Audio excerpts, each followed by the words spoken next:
time in the beginning, yeah. I think kids programs overall at the very beginning of Jiu-Jitsu coming to America were almost an afterthought because it came to the United States to prove to adults that it was the best self-defense model. And kids was like, okay, we have a kids program, but it meets on Tuesday and Thursdays or something like that, where you're really seeing everyday kids classes, everyday kids competition classes, and then the kids classes are segregated into different ages, and which is really bodes well for the future of the sport. Absolutely. Man, if we could turn back time, Oh, I would have started when I was 5. well, I played sports since I was 5 and had a great experience with sports in general, competitions and so forth and so on. I think it teaches you as a youth to push through adversities and to learn that, to kind of learn a bigger picture of what life's about. I do believe that that's pretty cool with competitions. So.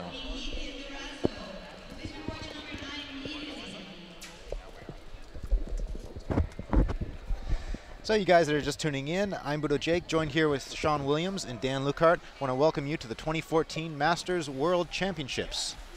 This is going to be a great day, full of a lot of action. We're going to see purple belts, brown belts, and black belts competing all day long. Masters division means over 30 years old. So don't start thinking that these are old guys, because what you're going to see is a little older, a little more old school jiu-jitsu.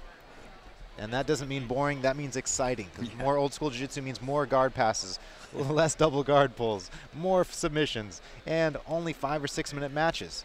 So shorter match times means less time to hold, more time to press the action. So I'm excited about today. How about you guys? I'm really excited. It looks like we're about to get started. It's scheduled to start at 9:30. We're about 5 minutes away from that. It looks like we may be getting started a bit soon. But some of the names here, Saulo Ribeiro, I'm very excited to see old school jiu-jitsu demonstrated by its masters. Yeah, I agree. I can't wait to see some smashing jiu-jitsu. And you'll see the guys that are competing. There are definitely people that are competing in the normal division here. I saw Tusa's name on the roster. Abraham Marte's on there. So, yeah, we'll see some familiar faces. These too. are guys who regularly compete in the adult divisions, but they have a platform to compete amongst somebody in their age category, with the Masters World Championship being a separate event, so they don't need to choose between 2 divisions. So again, Masters in the context that we're using it today means over 30 years old. The guys between 30 and 35 years old, that's called Masters 1, 35 to 40 is Masters 2, and so on. The Masters 1 matches will be 6 minutes long. Masters 2 and up are 5 minutes. So these are going to be very fast-paced matches. I don't know about you, but I get the most joy out of watching some of the upper Masters divisions as you get to Masters 4 and 5, because these guys seem to have a look in their eye like they both kind of know that they're, getting up there in age, that they're just having fun out here competing and testing themselves. Yep. Yeah, and it's really cool to see how, the progression of the individual and the art too, and that there's guys still competing that doesn't matter the age. You're still out here. They're still out here competing and doing well. I think we'll see Megaton in Master 4. I think is what in his division, but guy competes at the adult division. Yes, it's amazing that he competes in the adult division and does well in the adult division when he's indeed a Masters 4. Yeah. Speaking of competitions, I think it's a cool thing to keep us motivated as we age. Hey, a competition coming up. I better watch my nutrition. I got to train more. Pushes you to get in that competition shape. So of course, it gives you something a goal. Yeah. And you don't have that excuse of like, oh, I can't keep up with the young guys. This is a tournament where you can compete against guys your same age. Absolutely. A lot of the time, a lot of people underestimate how good some of these guys are. You're just shaving essentially the superstars out. There's no Buchecha, there's no Keenan, there's no Meows, and the rest, a lot of people are 30, 35. They compete in these adult divisions, and they are tough. It is not easy to even get to the quarterfinals of these divisions. Yeah, absolutely. The one thing about competing at the black belt division, there's no upper limit. So a lot of these guys have been training for 10, 15, 20 years. So it's nice to see all the experience that they have on the mat. Yeah, and I would, you know, maybe say or wonder a lot of the guys, because I would say our prime type of sport isn't until you're 32 or 33, maybe even a little later, especially when you've been training 15 years. Technically, you know a lot, potentially a lot more than your younger counterparts, and strength-wise, you're really no less. I mean, I was even stronger at 32, 33 than I was when I was 22, 23. I mean, I feel just as good today as I did when I was there. I just, recovery's a bit slower, you know.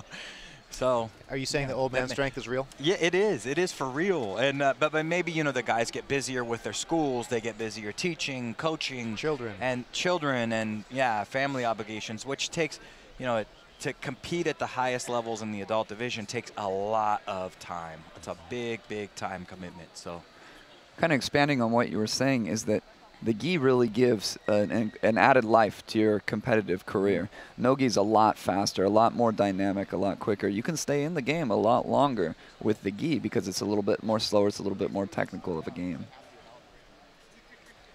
Looks like we're about 2 minutes before we get underway if we're going to start on schedule.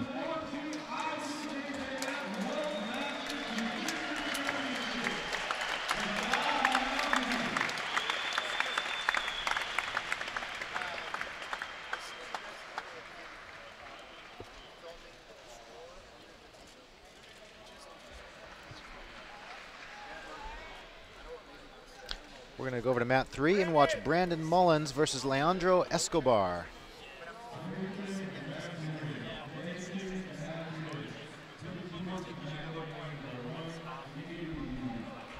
yeah, we have black belts on mat 3 and mat 10 today. Brandon Mullins is from Gracie Baja, trains at Dracolino, and Leandro Escobar is from Soul Fighters.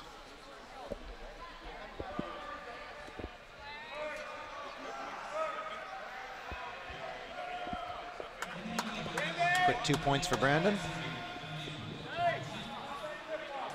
Finds himself in reverse half guard now.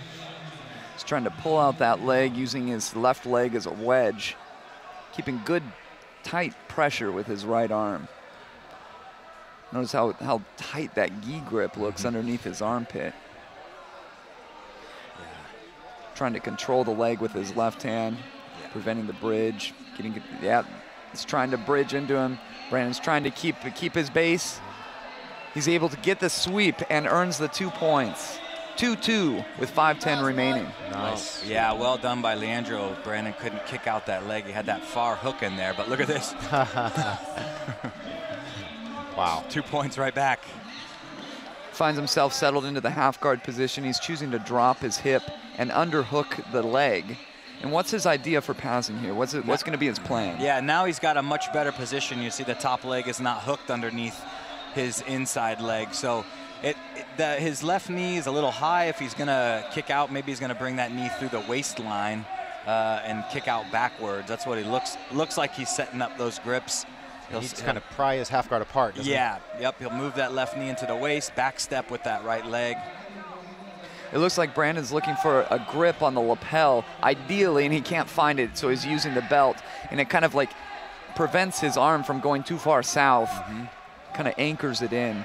Now there he's bringing that knee down.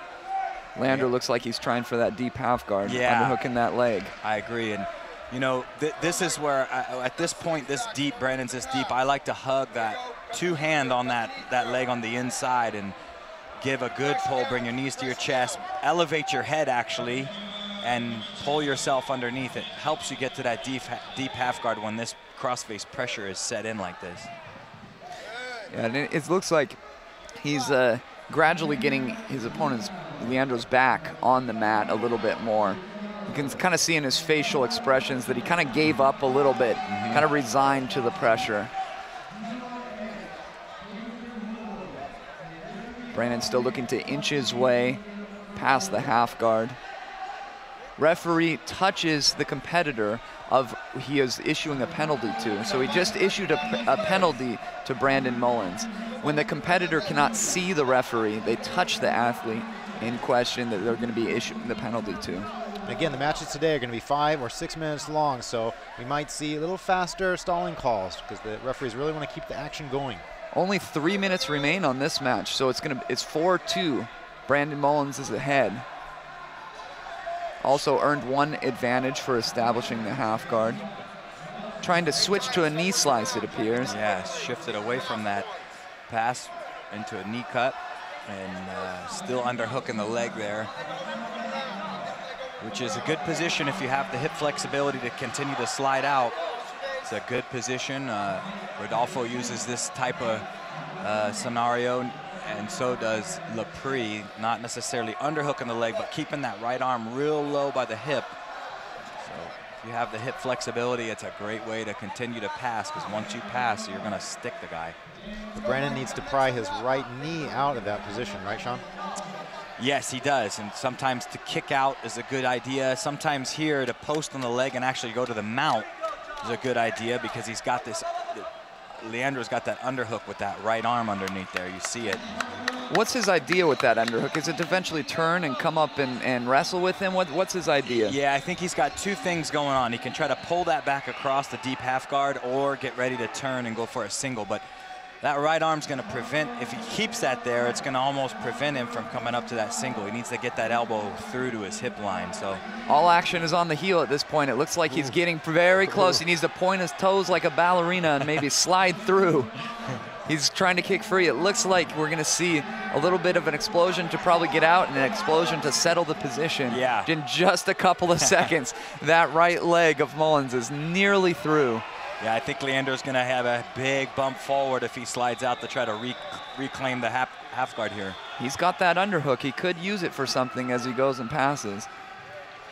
You got to wonder at the energy used to kind of squeeze and maintain the position. There's that pass. Doesn't look like that bridge is going to happen, and he earns 3 points.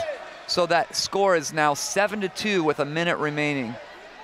Well done, Mullins. Keep that underhook while he knee cut there. Going to get a reset back in the middle in the same position with 56 seconds remaining on the clock. Both athletes instructed to adjust their gis.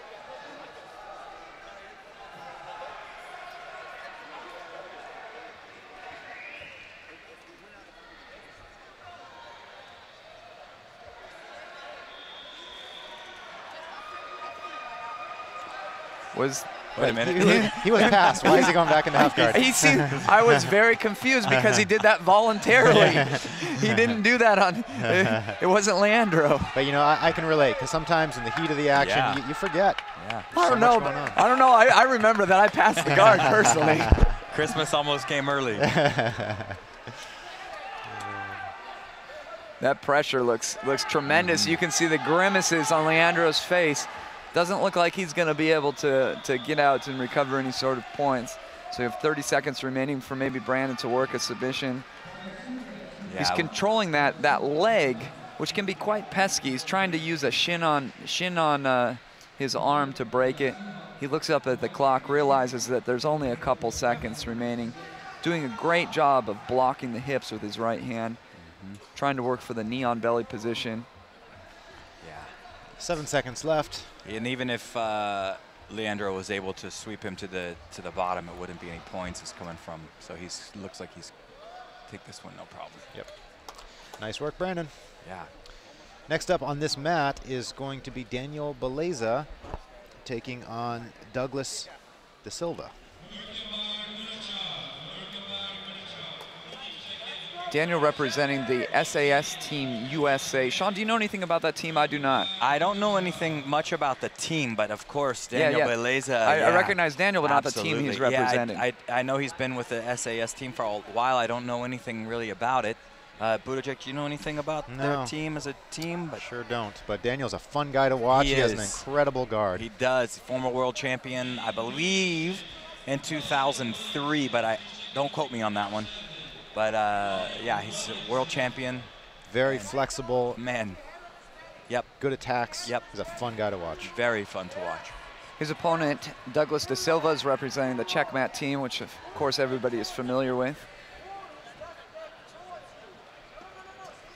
Yeah, and they brought it on the no-gi world. Man, oh man. Yeah, they really look to make a statement at that no-gi worlds. They brought all of their top competitors and won or closed out many of the black belt divisions.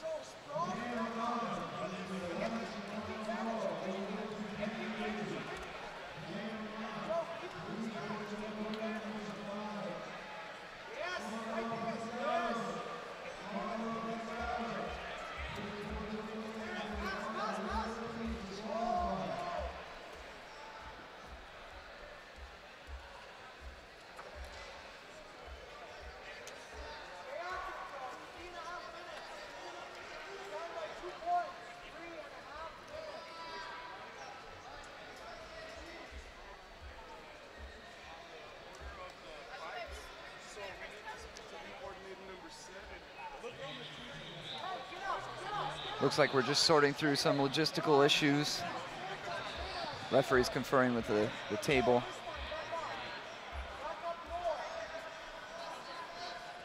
While we're waiting here, just so you guys know, on deck mat 10, Rafael Barbosa will be on mat 10. It's a fun guy to watch as well. So as soon as the match comes up, we'll be sure to cover it for you. Both mats are empty right now.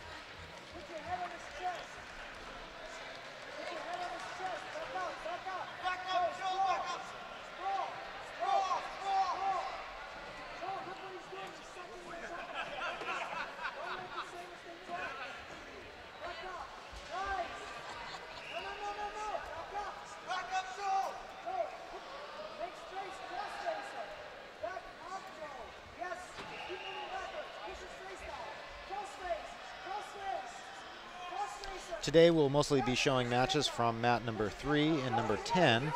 If you want to see which matches are coming up, just go to IBJJF.com, click on the Masters World Championships, and you'll be able to see the order of fights. You'll see all the different matches that are coming up later today. Some research for you guys on Daniel Beliza. He's trained under Carlos Pinto Sa, and he is under a non-Gracie lineage, which is kind of some interesting facts about him. Here are the matches about to get underway.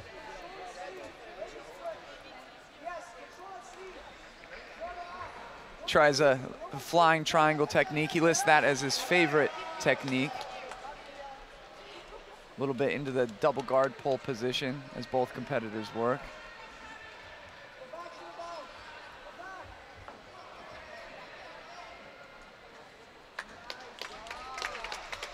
Should be interesting to has there been a competitor defined as passing the guard with that flying triangle attempt? Yeah, I haven't seen too much of it, but it is a great way to try to pass the guard and get back to your guard even if it fails, because there's no points for the bottom guy. So that kind of answered my question there. It was considered a double guard pull. It stood him up, issued both competitors a penalty, and now we're going to restart from the standing position. Both giving a wide berth in the stand-up, a little tentative to engage. Using a low posture. Daniel trying to reach out his right arm and make a grip.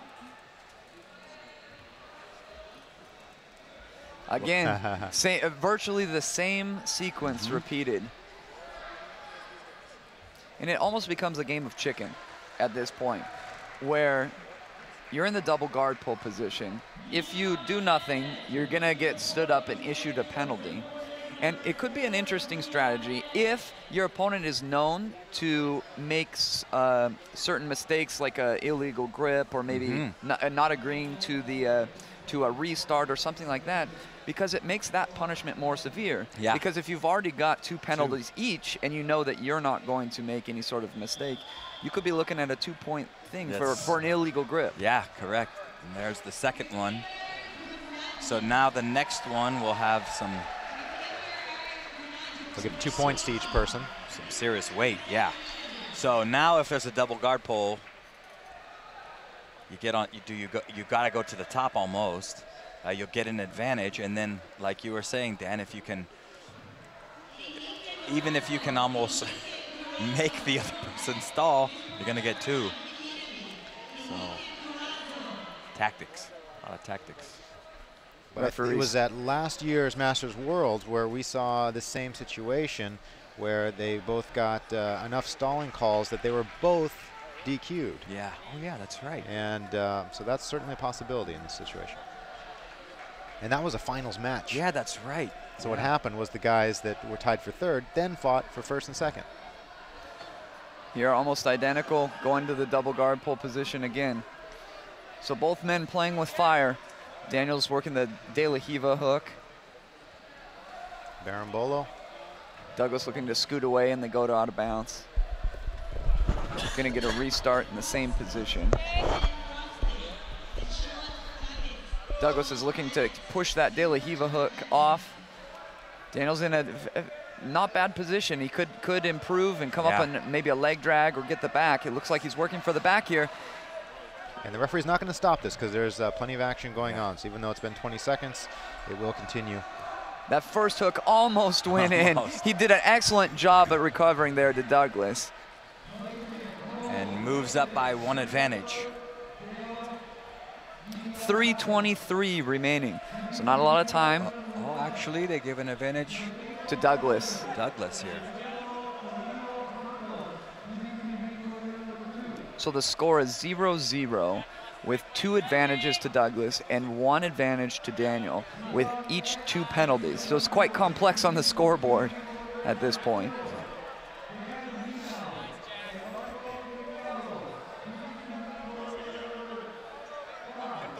So trying to think through why they gave Douglas the advantage, they must have had him coming on top. That's what I'm thinking too. So he's the guard. So right now, Douglas is deemed as the guard passer. Right. And Daniel is deemed as the person playing guard. So you'll not see a stand-up from the a stand-up and penalty from this position. So you could see this protracted a little bit. Right. But Daniel can come up at any time from this position and earn 2 points. Essentially, if he comes up right now, he's going to score 2. And I'm kind of wondering if Douglas even knows this. I'm wondering if either one of them know that at this point. It took a little bit of thinking through and kind of analyzing why the referee gave that advantage point to be able to draw that conclusion. And sometimes it's very difficult to think that clearly in the middle of a match. And Daniel is much more of a guard player than a guard passer. Yes.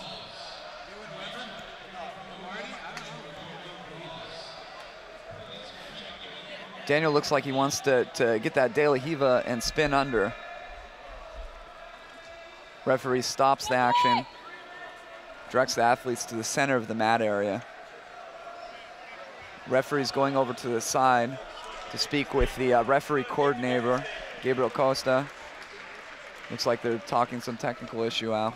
Okay, now they've changed the score. So which makes a lot more sense because I was puzzled for a minute as to why that advantage. So now they have fixed the score. Daniel is up 2 advantages to Douglas's 1 advantage with 1:38 remaining on the clock. So we're back into where both guys have double guard pulled. Daniel got the advantage for almost taking the back there rather than So he stands up and he earns an advantage for doing so, tying the score up with 1:30 remaining on the clock. But like we always talk about, important to know those rule sets. So that change in score made the whole difference in the world. And now we've got a tie because Douglas come up to the top. So. Daniel working a collar and sleeve. Very good omoplatas here, Beleza, so extremely good. We'll see if that's what he's going for. Most likely it will be an omoplata. So that indeed was an important advantage for Daniel because it essentially forced Douglas to come up on top and begin to pass the guard, which is kind of the action that we were looking to see all along. And just 45 seconds left. Like we said, these matches are fast. Yeah. Both men have to move to give some sort of impression on the referee if they're looking to pull this one out. Double underhooks by Douglas.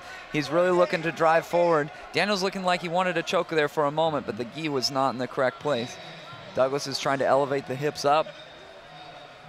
And they go into the safety area, getting a restart in the center. 29 seconds remain. Reset in the double unders position. The gi is a little bit less loose here. Up, pulls right off. Yeah. You can pull in for a omoplata. Douglas. Daniel Wow, turns nice. it into like a hip bump situation. Let's see if that earns an advantage. No advantage yet. He's working a loop choke. Yep. That loop choke looks pretty good. That one might get him some, might get an advantage. We'll see. I don't know. He's not even, Douglas didn't have to defend. Yeah, Douglas didn't, had a pretty decent opportunity to pass the guard off that too. That time expires. Whoa. 2 advantages apiece. That's with a 2 tough call. penalties. That is a tough call. You got to imagine that those submission attempts weighed heavily in the minds of the referee. Yeah.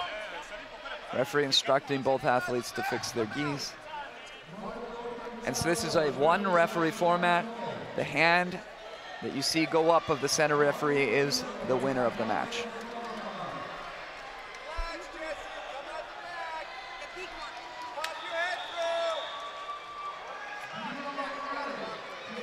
And Daniel Beliza takes it, squeaks by. Yep.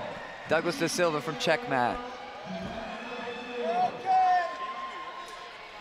Next up on this mat is going to be Milton Bastos versus Fabio Passos. That's going to be a fun match. Absolutely. The matches that you've seen this far have taken place in the Masters 1 category.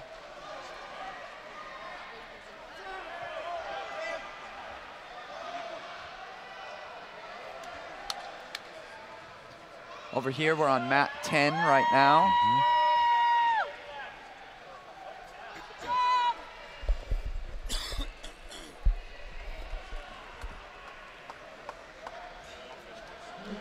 We're watching Carlos Ribeiro versus Victor Bonfim.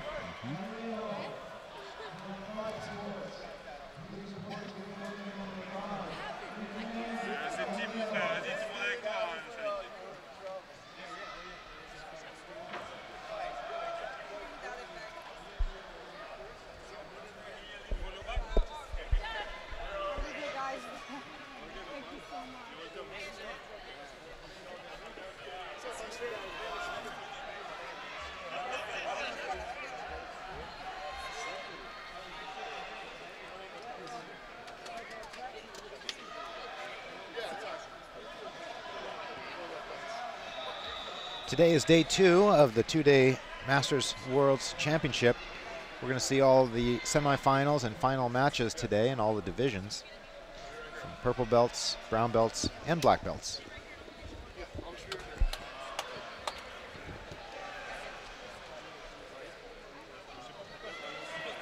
This match here resumes back in the closed guard after a medical break. Carlos having a good grip on the lapel, trying to work it around for maybe a baseball bat choke. It looked like for a moment. Could potentially switch into a cross choke. It looks like he's going that direction, looking for the cross lapel grip. Victor doing a good job of slipping his head out. Here he stands to move to open the guard, breaks the grip. Carlos looking like he wants that waiter sweep, maybe into an omoplata. But Victor does a good job of dropping his knee down into the stomach at that angle. Possible knee, no.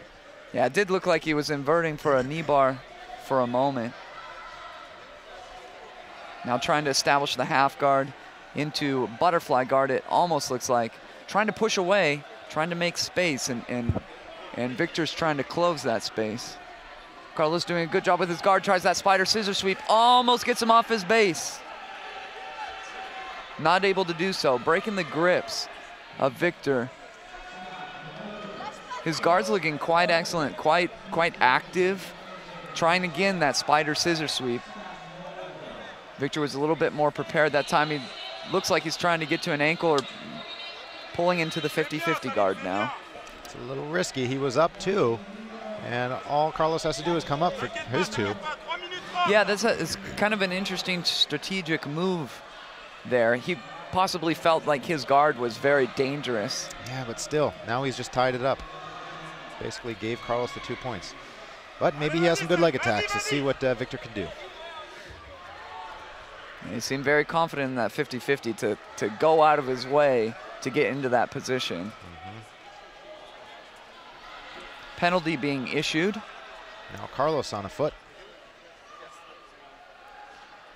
Did you see what that penalty was for? Maybe potentially talking to the referee is what it looked like to me. Yeah, there's a little communication going on with the referee, I think. Gotta be careful of a reaping call here. And with the new reaping rules, if you go past body line, the center body line, then it's only a penalty. If you go all the way clear of the entire body line, not the middle chest, then that would be a DQ, unless there's a submission in play. So if he had a hold of an ankle lock and he goes past that center line, that would also be a disqualification. So there's a little bit more leniency. And here you can see Victor is over the arm, so I don't think he's in danger of a reaping call, but if Carlos pulls his arm free, then there could be a danger of a reap.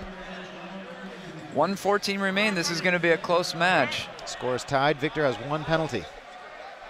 Trying to come on top. Wasn't able to do so. Victor's trying to make the angle to come around the back. A very, very challenging move to see solidified. He's working a toe hold. Carlos doesn't look concerned. Looks up at the referee nonchalantly, hoping that he wasn't going to concede an advantage point. Looking up at the clock, he sees 46 seconds remaining. It's going to be close here at the end. Victor's trying to get back on top for his 2. Carlos doing a great job of sticking the position so far. He's also trying to hide his foot. You can kind of see him folding his foot in, doesn't want to concede any advantages or submissions on a toe hold. 26 seconds remain. He really tries to get on top. Is he almost able to do it? He's looking up at the scoreboard. Referee has not made any indication yet. And they both free themselves from the position and go out of bounds. Referee stops the action with 12 seconds remaining. 1 advantage point. Oh, he just scored an advantage. So that'll take it. That's going to be, he's got to hit a takedown. It's a big score right there, yeah, because if Carlos hit an advantage, something on an advantage, now he's going to have to score here. So Victor should just push away the shoulders and more or less just disengage for 12 seconds. Interesting, a penalty being awarded for taking too long on the belt tie, I presume. Yeah, I think you're right. He's given up some really interesting penalties in this match. One for, I believe, talking to the referee, another for the belt tie. He's going for a takedown. Tenacious until the end. Could it cost him? Could it cost him? 2 seconds left. Oh, it's not enough. Injury. There was an injury there. There was a tap, but I think it happened right at when time was up. I'm not sure if that's going to count. Did you see what happened? I did not see the injury. I think he tweaked his knee defending that single leg. Yeah, he had a low single and he turned the wrong way. He turned in towards the head and I think hurt his knee, unfortunately. He tapped right at the 0 mark. He looks to be in a lot of pain, unfortunately. Here's a replay. No, this is not a replay. Okay, here we are on another mat. This is Fabio Passos versus Milton Bastos. Yeah. Excuse me. And to update you, the score is 1 advantage apiece with 1:08 remaining. So the score is tied. Locked in what looks like we're coming out of the 50-50 guard. The leg is crossed on the other side, so we do have a chance of getting out.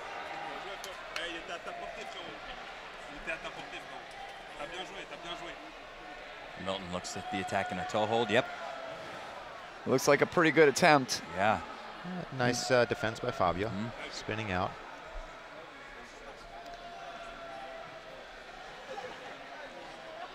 In short matches like this, attacking a foot is a good way to get an advantage, which can be the deciding factor. Fabio looked for a moment to undo that gi to feed it underneath to increase the pressure. Something that's going to be hard to do from the 50-50 guard. You don't have quite the base. You can see there he's using his arm to base out as Milton tries to come on top. Looks like he's wanted to work a cross choke or something like that to maybe distract him. Trying to attack the legs with 7 seconds remaining. Milton's up by 1 advantage. The final seconds tick away, and time. Right, time has expired. The referee didn't see it for a couple of moments. Oh. And 1 advantage point is awarded. And that was a ref decision here.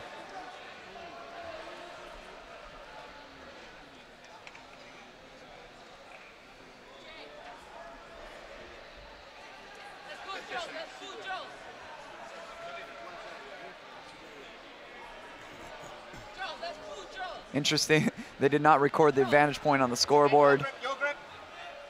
Milton thought, he looked up at the scoreboard and thought he was the victor.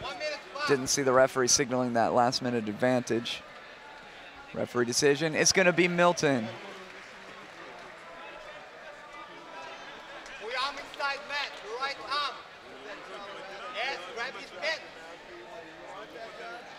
So that toe hold from the 50-50 guard, I actually have not seen it finished at the black belt level in recent times.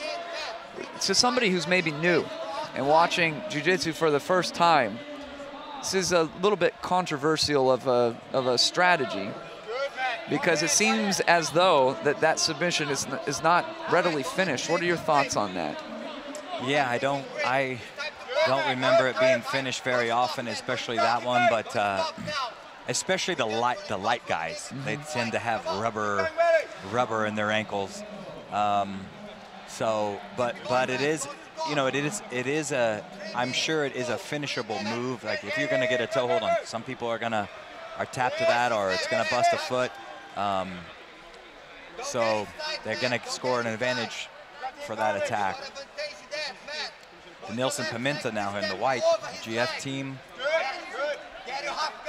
Daisuke Nakamura from the Garbaka Jiu-Jitsu. We're moving up the weight divisions. This is the Master 1 Black Belt Featherweight division. The previous match was the light featherweight division. This is a semi-final match. Come on, Matt. You're gonna start getting at least half guard, Matt. Don't let you work with the leg. Excuse me. They look bigger than featherweights. Yes, to me. this is Mat 10 that we're watching yes. now as we look up on the screen. Rodrigo Pinheiro in the white is a crusher, by the way, and he is up against Diego Nogueira from Brazilian top team. Also a very nice, good pressure player. It's interesting today. We're seeing a lot of stripes on the black belts. Yeah. See all the years that these guys have put into their training. Yeah. Pinheiro good from here. He's good at those when he gets in on those singles, dumping guys over. You're waiting for one advantage, Matt. Let's go, Joe. Let's sweep, Joe. Matt, time to pass, Matt. Get a half guard there, Matt. Get a half guard. Get the half guard. Half guard, half guard. Both men gripping up, getting their collar grip. Yep. Right versus left. Now, over Switch. the back and collar grip. You got a point there, Matt. Might drop in on that single on that left side there. Rodrigo taking the lapel out. All right, Matt. Is he taking that lapel out for later play? Maybe, like the you bottom know, lapel? I yeah. haven't seen that in any Masters. Yeah, maybe he's taking that out if he needs to sit into a single leg scenario and feed that collar real quick. Basically into a seated guard, come up with a single. Whoop. Both men, fix that gi, though. both men issued a passivity call for lack of action. Let's go, Matt. Go, Matt. Pick it up, yeah. Go. Cross grabs, arm drag try here. Now, yep, good position to sit for Sumigieshi or Come on, Matt. foot sweep off Pinheiro's left side. He goes for a fireman's. Everything. Stuffed well, though, Everything, Matt. Come in on. a front headlock position Everything, go. in the outer line safety area. Gonna get a restart from standing. Go, go. 8 seconds, Joe. 8 seconds, Joe. Still top, Joe. Yes, 2 seconds. Top.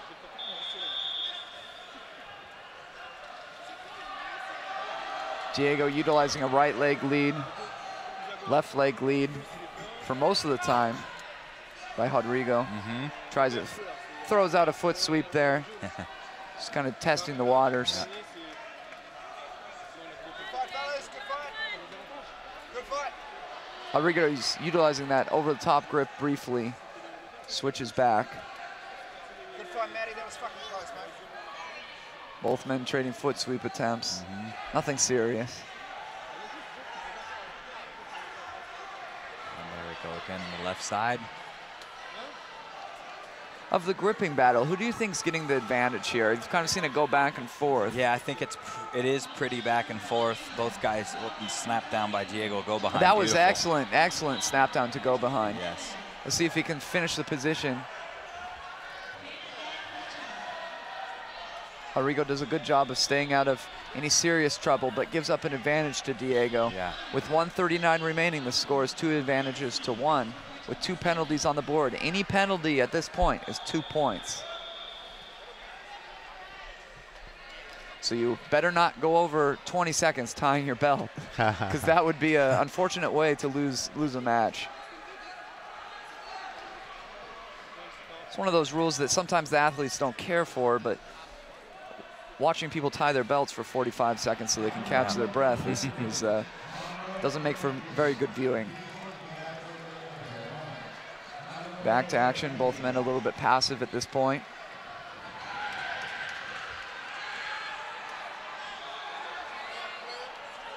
Now we see them grip up, making their respective grips. Yep.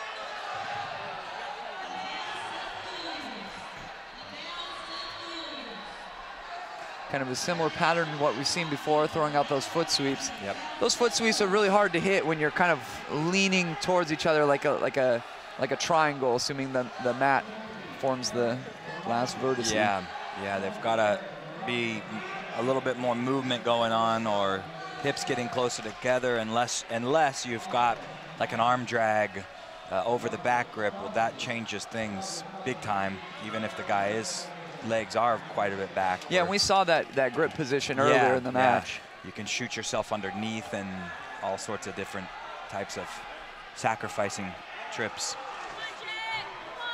That snap down by Diego worked very well. I'd like to see him try a little bit more of that. Yeah, let's see really if he does. No need to, 30 seconds to go here. Got to see some urgency out of Rodrigo here, engage the action. He looks up at the clock and he knows it. You can see the body language pick up. Yeah. Looks like he's summoning the power of the force there. There's that, he tried that snap down again, it just wasn't there. Yeah. 16 seconds. Turn 2 or advantage or submission. Yeah, we might see Rodrigo. He looked like he was going to go back underneath there for fireman's. 12 seconds. It looks like maybe front headlock attempt. He has a front headlock. He needs to do something with it.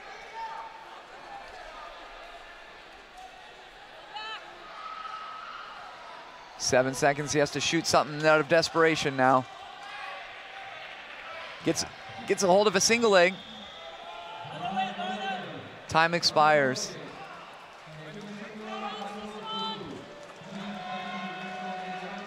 Possibly the best path to victory, maybe when you're going with 2 seconds, 3 seconds, 4 seconds left and you have a hold of that single leg, is just do a push out essentially. Yeah.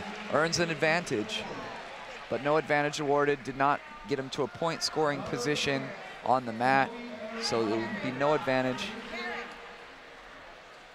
And the day is Diego's. And we will see Tusa coming up next. Against Diego Noguera. Against I'm sorry. No, against Juan Claire Oliveira, who is super dynamic. GF team. That match will be in Juan the Claire, yeah. Go ahead. No, go ahead. It's going to be in the heavyweight division. We just saw the medium heavy division of our last match. Definitely not featherweights, as I said before. Something wasn't adding up. Juan Claire is a high-flying, very dynamic individual if you've never seen him go. So this ought to be a fun match between two very energetic guys. The athletes from the GF team all tend to be a little bit more energetic. They have a lot of dynamic aspects to their jiu-jitsu.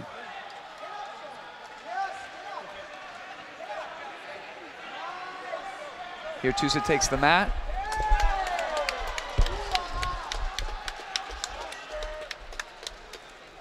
Tusa on the left. Juan Claire on the right. And action starts. Tusa likes to work a lot from the stand-up position. Yeah, he does. I wouldn't be surprised if a lot of this match took place on the feet. Maybe perhaps a theme that we'll see throughout the course of the day. Yeah, I think you might be right about that. Now we see a guard pull. It immediately drops up, working a foot sweep. Yep. Not a bad attempt. Just the weight wasn't right, and Tusa pulls guard. Tusa sensed that he didn't want to play any of that. Working the half guard. Santos trying to get his cross-facing pressure, get that shoulder pressure in. Tusa doing a good job of fighting that arm. Choosing not to use a knee shield position. Yeah, he might, I can't see if he's near pummeled with this left hand underhook. Doesn't appear that underhook is in place. Nope, not yet. It goes for the old John Wayne. Giggler. But I don't like saying that. I like saying giggler just as much as John Wayne. Yes. Not a bad attempt, but Santos finds himself with pretty good pressure here in the half guard. Yeah, this Vonclair's really talented individual, so he competes. We've seen him before in the adult division, and it's a tough customer. Again, Tusa could off balance to his left. A little harder to get that sweep to work when you don't have control of would be Vonclair's right arm, but it's a good way to off balance. Now if he brought it to 3/4 guard, he could get the same sweep. And into half, again, he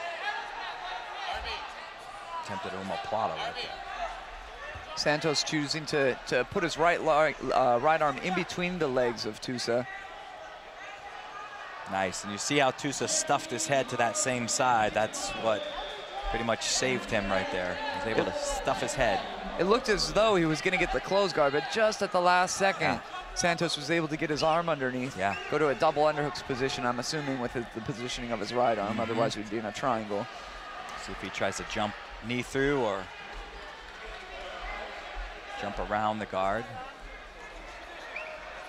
Tusa looking like he's wanting to set up a choke, maybe. Yeah. Santos doing a good job of tucking his chin, looking to step over the leg. Doesn't look like, again, that giggler sweep. He hits it. That should earn at least an advantage. Yep, that is a great sweep. And if it's not in your arsenal, it should be. It's an awesome it does, sweep. Referee gives the advantage to Tusa. And yeah, you can hit that sweep from all sorts of arm positions. It's a really good way to at least off balance. But there you saw he not only off balance, he was able to get into a front head arm position. And it's almost like a trap, because as soon as you try and pressure in, you go rolling. Yeah. It's there's not many traps I find that work well at the black belt level, because they're well aware of the traps. Yeah. This one seems to be one that's very successful. Oh, yeah. And it can go beyond trap too, because you can force the guy into the position that he doesn't really want to go into. Yeah, I talked about that sweep at the No-Gi World. We saw Marcelo Mafra hit a version, 2-on-1 version, arm drag off that on Ben Henderson. Fantastic move. You can do it from all over, anywhere in that sort of 3/4 or half guard position when you have that leg over the ankle. I call it crowbar effect on that leg. So got a restart in the center. Immediately Tusa pulling guard, rolling for a toe hold potentially. He looks like he's got it pretty good. Yeah, he's got a good position, because he's got this bear trap on this side, and that is tight. And that's a big guy on that. Yes, and he gets the tap. Toe holds, Tusa. Wow, that was nice. And that's the key. You know, when you're attacking a toe hold, you have to control the other leg. Right. If you don't control the other leg, like we saw Milton Bastos against Fabio Passos, if you're not controlling the other leg, you're able to spin out. And in this case, Tusa was trying to spin out, but he couldn't. Yep, he did a great job of rolling over the top and then locking up basically a calf slicer in that position. I call it a bear trap. It's a good way to isolate that bottom leg, and then Tusa got stuck. Couldn't move, and as you said, Blue Jake, his other leg was isolated. He was stuck and forced the tap. I've heard the term bear trap before. Yeah. That's not like your John Wayne. No, John Wayne. I read on some. Pilgrim. I read on some of the forums, people asking, what on earth is Sean talking about with a John Wayne sweep? Can somebody teach me the John Wayne sweep? Yes. I'll put it online somewhere. John Wayne. Hey, Pilgrim.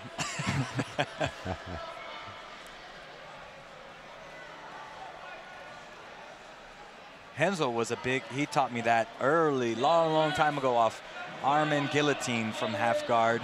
And ever since that point, it has worked for me like a charm. Even from outside of half guard, using it from 3/4, but I call specifically the John Wayne the one from half guard, because and the only reason why I call it is because it looks like an old John Wayne movie where they're rolling around in the dirt. Right. It looks like it shouldn't work, but man, it works at the highest levels. Right. Well, almost Tsunegeshi try there. Diego Saravia on top. Elliot Kelly on mat number 10.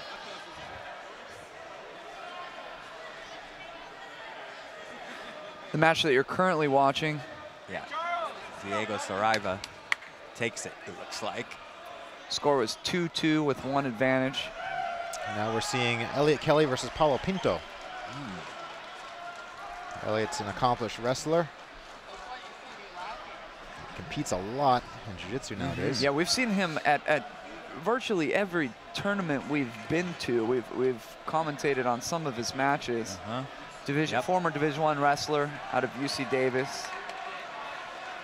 Pinto out of Alliance. So looked like Elliot was going to try maybe a sweep single on his right side. Switched his lead up to a right lead, so maybe he'll have something different in store, maybe snatch single. Or interesting to note that Elliot's only been training in the gi for 6 years. Great.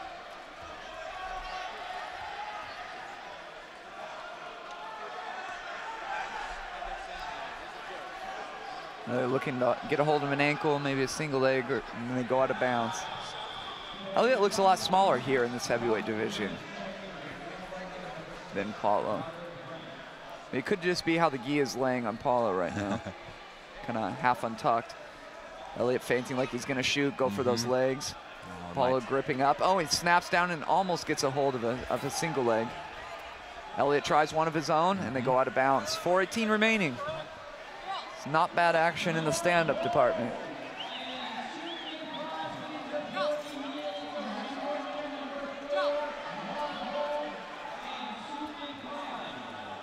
Right leg lead by Elliot, left leg lead by Paulo. Nice level changes. See if he takes a shot on a snatch single there. Elliot trying to keep the action back in the center, but it goes immediately to the outside. That lead on lead is a good sweep single opportunity, so we'll see if it goes. It looks like he wants to go for that. He's trying to keep that grip free on his right side, which will allow him to slide under that arm or snap down. You fake it, get the guy to lower his level just like that happened, and then you can snap him down. Some frustration on the face of Elliot Kelly. Pinto looked good there, though. Yeah, he did. He's not really biting on any of those fakes. Pinto looks more like a judo guy to me. What do you think? The way he's kind of reaching for the gi. Yeah, he's got his left hand in decent position there to defend that lead leg. Now we'll see here if he tries his own single. He's got it. It was before referee signaled to stop before he got that single leg. Elliot gets a penalty for speaking to the referee. Could be a very important penalty, 3 minutes remaining. Yep. Where both men are fairly evenly matched in the stand-up department.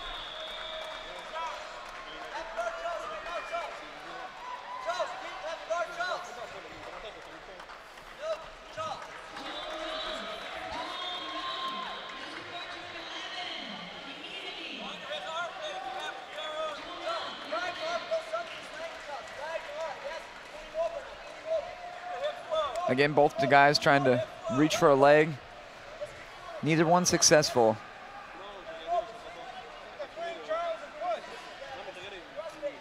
Kind of reaching at the same time, both men sensing the same moment to reach for that leg.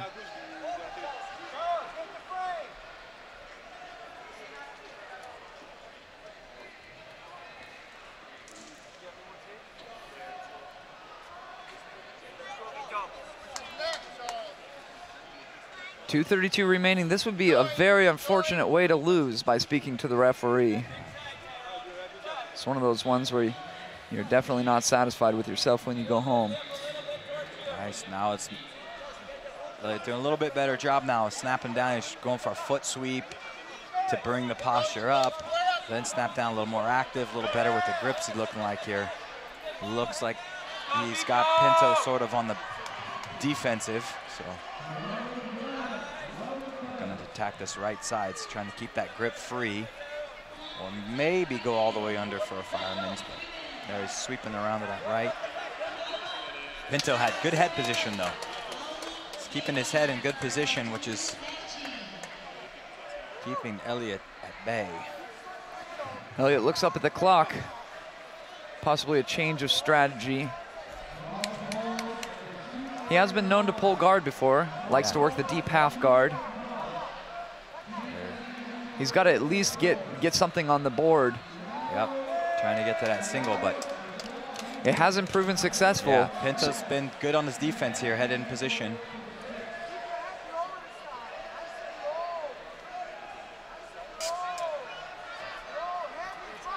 Tries a double leg, it looked like. Tries a throw. Pinto doing a great job of staying out of it. Maybe his strategy, if he stays busy enough, maybe he can get a passivity call on Pinto.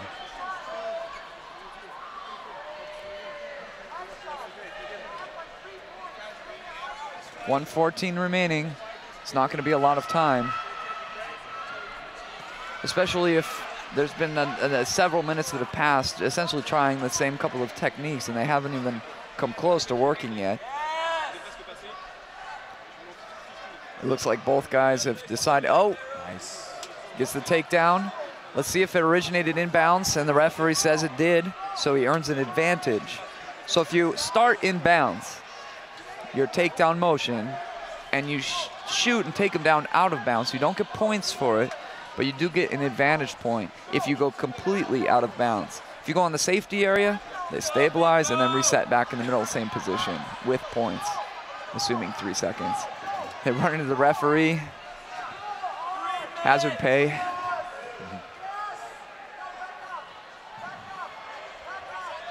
Elliott's going to need to go against, go into desperation mode here, and it looks like he's kind of getting there. Yep.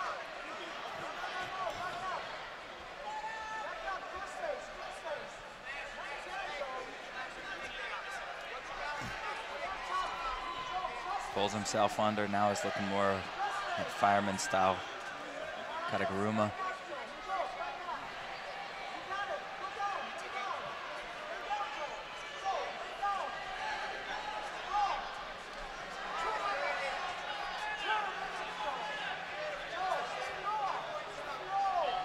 There he tries a snap down, essentially snaps him down into a single leg. Oh, can't see what took place. He does earn an advantage though. Looks like he tried a Uchimata and then switched it into a trip, and then got that takedown out of bounds, earning him an advantage. But they both earned an advantage. Oh, I see. Oh. That's unfortunate. Pinto did a very good job this match of just staying sharp with the defense and then counterattacking at the right times. A match that was won on the feet. Yep. I think we could see a lot more of this, particularly as we go up in age and we stay in the heavier divisions. There's a lot of matches being decided on the feet.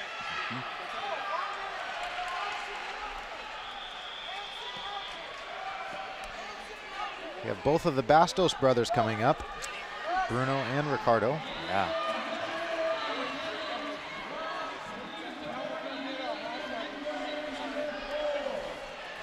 Both mats, mat 3 and 10, empty now, just waiting for the next competition to enter. Looks as though action's going to resume on mat 10 a little bit quicker.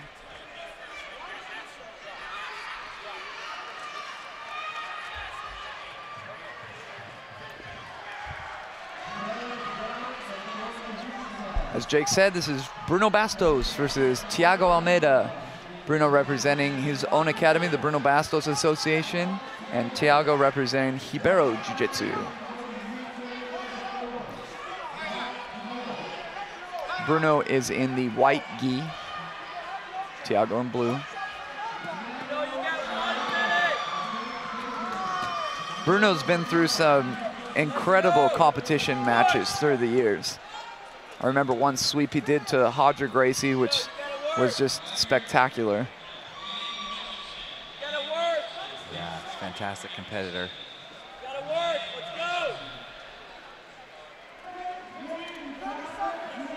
Both men choosing to work the stand-up position.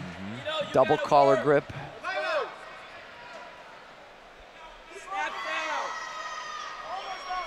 Bruno's a black belt under Wandel Alexander from Novo União.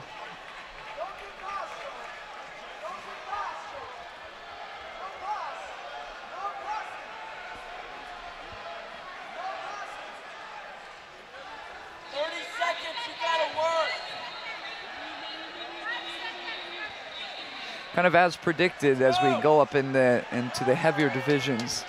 A lot here on the stand-up.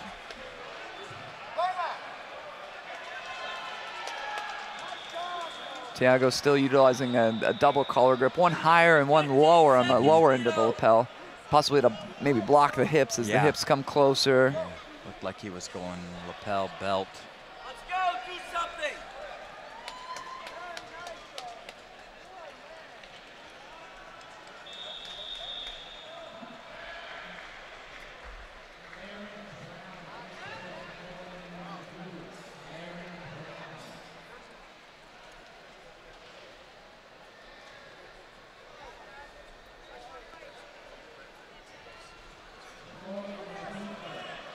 Not much action so far.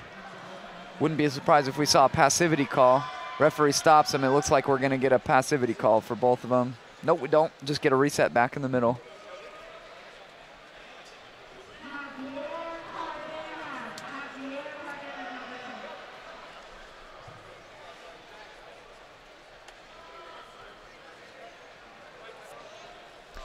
If you're just tuning in, this is Budo Jake, joined with Sean Williams and Dan Lukart.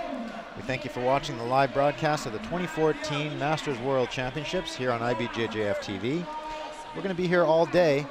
It is about 10:30 in the morning in California. The last division starts around 5 o'clock, so we'll probably be here for another 8 hours or so. So lots of jiu-jitsu action on the way. We're going to see all of the rest of the matches today, including the finals. So far, the action that we've been looking at has been in the Masters 1 category. A lot of semifinals matches. No finals matches so far. Here we see a new dynamic of the position. We see Bruno working from the closed guard, working a same side sleeve grip. Doesn't want to give Thiago that right-handed sleeve grip. You can see Thiago reaching with his left hand, maybe looking to control a sleeve and then stand and open. As in classic Ribeiro style, you see that a lot with that standing and opening, controlling the sleeve with the Ribeiro Association. Bruno playing coy with that right hand. Yeah, looking to he wants that leg over there. It's a possible flower sweep type to omoplata that whole game. Referee issues a penalty to both athletes for passivity. He gets that grip that he's looking for. So he jumps up now, stands up. Bruno working that 2-on-1, maybe working an arm drag to the back. Here he stands up. He's looking to pass the grip to a cross grip and opens the guard. Got to be careful for a moment. It looked like as though he was going to collapse his guard around his knees. Yeah. Thiago's trying to get a knee slice going, but Bruno's utilizing that sit-up guard position, has a good hold of his own gi to maybe solidify bump and then single leg, bump and turn. Yep.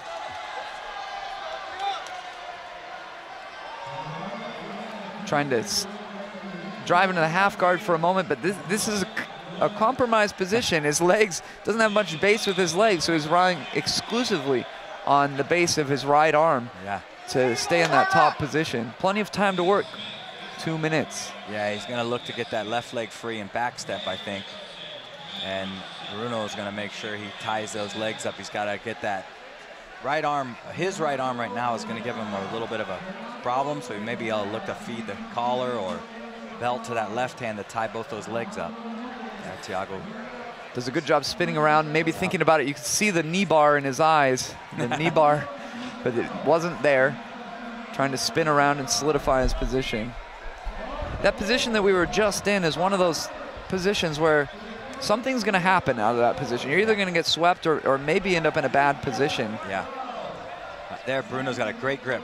I got underneath that leg, but Thiago countered really well. He sprawls out of it and gets behind to the turtle. He's going to earn an advantage for getting Bruno to the turtle position. Choosing to utilize a very kind of north-south turtle position.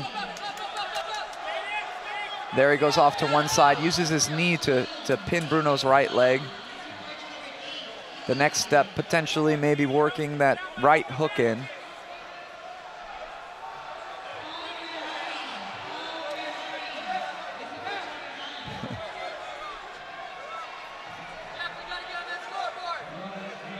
Bruno doing a good job with his right hand. Thiago coming in and threatening a choke with his right. Just 35 seconds left here. Not a lot of time for Bruno. Not a lot of time at all. Right now he's dominating that back leg. That's a guard pulling type position. Guard dominates that lead leg. That's a potential sweeping position. But Thiago in good shape right now. Bruno kind of hanging on by a thread with that right leg. Not really a guard, just kind of keeping his right leg from passing that extra little bit. 3 seconds left. Thiago Almeida is going to overcome Bruno Bastos Cruz.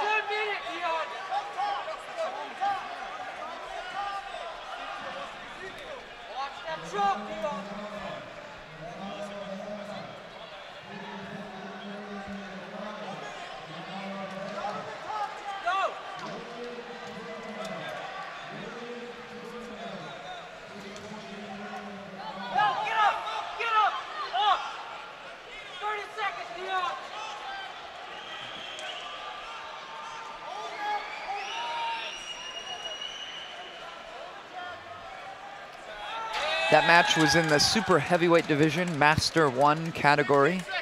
Yeah, I know if we can, I'm not sure who's coming up on number 10. Oh, we got Ricardo Cruz and Joao Assis. That's a pretty heavy hitter match right there. That is a big one. On mat 3 is going to be a good one too. Bruno Alves and Rafael de la Ina. Yeah, and Bruno Alves, if you don't know who he is, he's nasty. A good guard, Gudon Platas. He's in the Gracie Bahaki.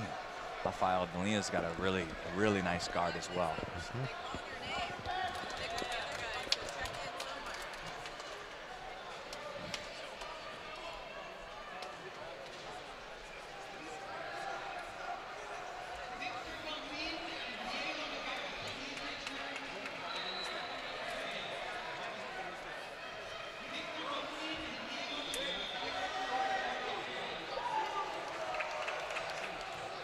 Just taking the mat on mat number 10. I think Joao Assis just the mat, and Rico Bastos will be his opponent.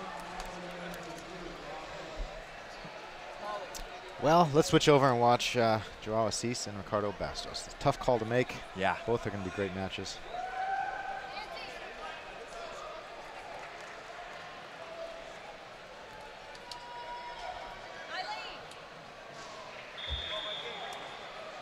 Cease on the right, Bastos on the left. Ricardo, very dynamic. We saw him a few years ago. Yeah. Put on a great show. He's pulling into deep half guard, trying to go underneath, possibly to go after this far leg.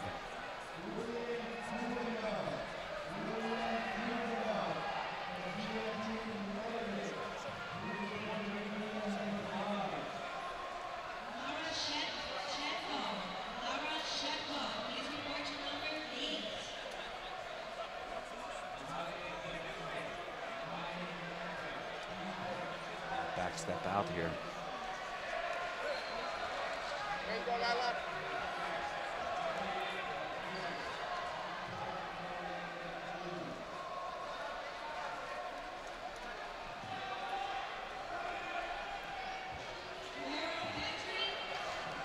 Joel's got a good deep half guard position here. See if he comes out the back door, possibly. Yeah.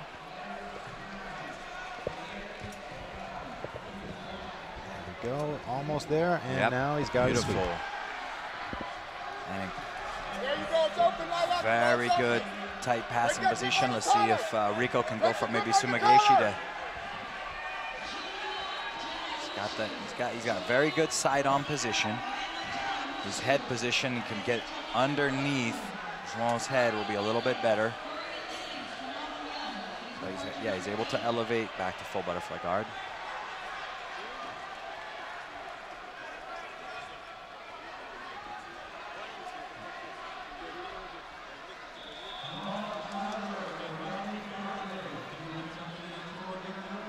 See if he can elevate, maybe go for an omoplata on this side. Tries to elevate.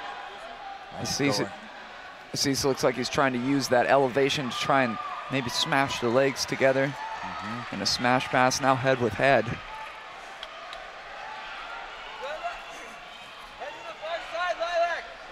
Pulls guard. Assis looks like he's in the combat base with a left leg lead. Collar and sleeve by Cruz.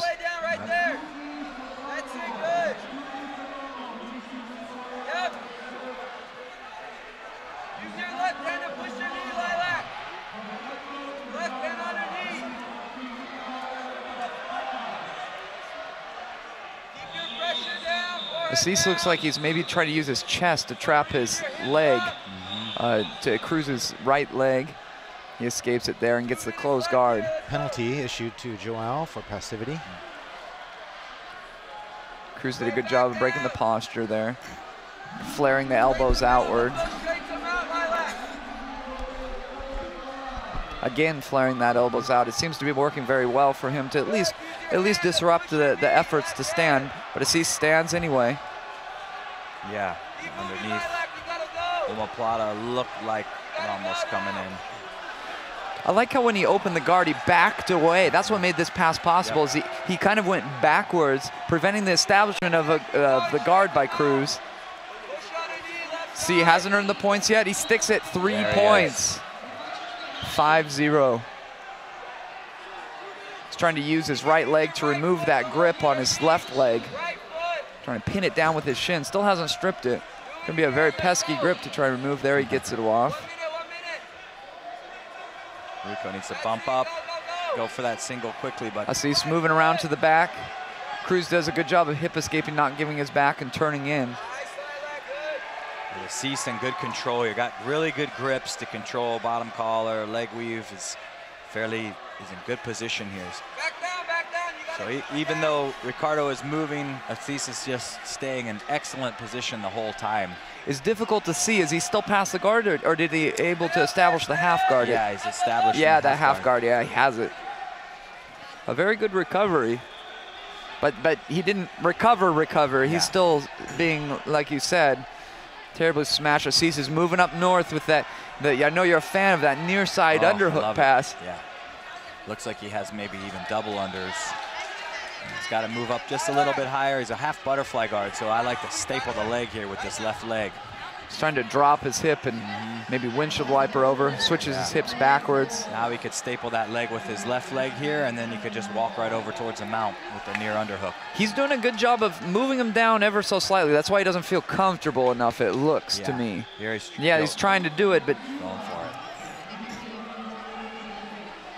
it. Assis doing a good job with that left underhook. Assis is left. Yep. On Cruz is right, moving it up, making it difficult for him to. Deeper and deeper. He could almost use his right hand just to push that leg down now. He's still going to staple that leg, but he really doesn't need it now.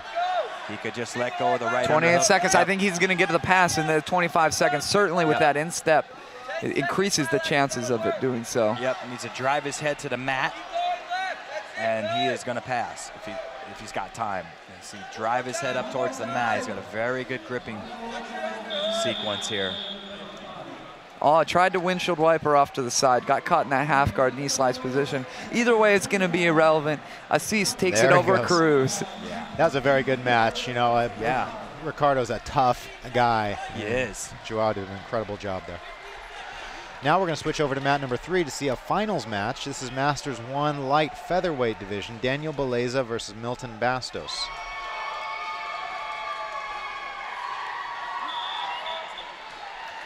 We switch up to a 3-referee format. You see the side referee off on the left side of your screen. There's another one just off to the right. Side referees score the match just as they would if they were center referee. If they agree with the center referee, they make no movement. If they disagree, they stand up and signal the points awarded as they would score the match. And if 2 of the side referees concur, they can overrule the center referee and establish points or penalties accordingly. In the event of a decision, it's majority rule. And interestingly enough, if there's a 3-way split on how a match is scored, they take the center of the 3. For example, if one awards a penalty, one awards an advantage, and one awards 2 points, they take the one that's right in the center and award it that way. It's a very nice way of ensuring consistency as much as possible and fairness to the athletes. This final match is set for 6 minutes. Just to remind everybody, all the Masters 1 matches today are 6 minutes. Masters 2 and up are 5 minutes. On mat 10, we have a final in the Master 1 lightweight. Rafael Barbosa versus Francisco Tavares.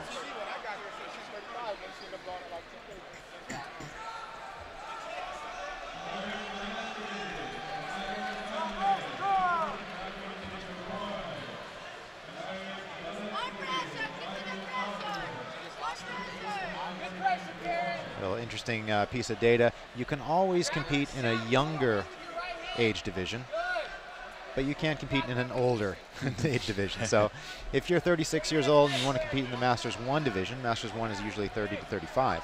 You can compete in Masters 1, even though Masters 2 would be your usual age bracket. A quite frequent occurrence that I find is older competitors will register for a tournament and they'll kind of see, oh man, there's only one other guy in my division, but there's 8 here and they want more matches. And they'll go down 1 or 2 divisions according to how many matches that they have. That's right. Here, both competitors, Daniel and Milton, taking the mat.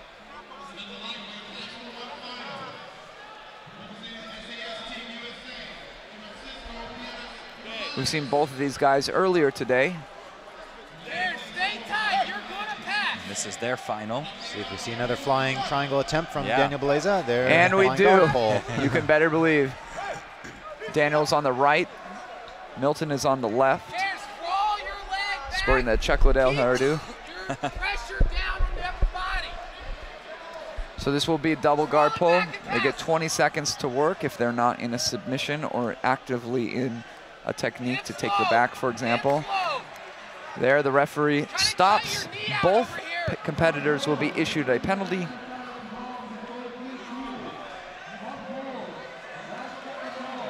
And action will resume from the stand-up position. It's a great way of preventing protracted matches from the double guard pull position.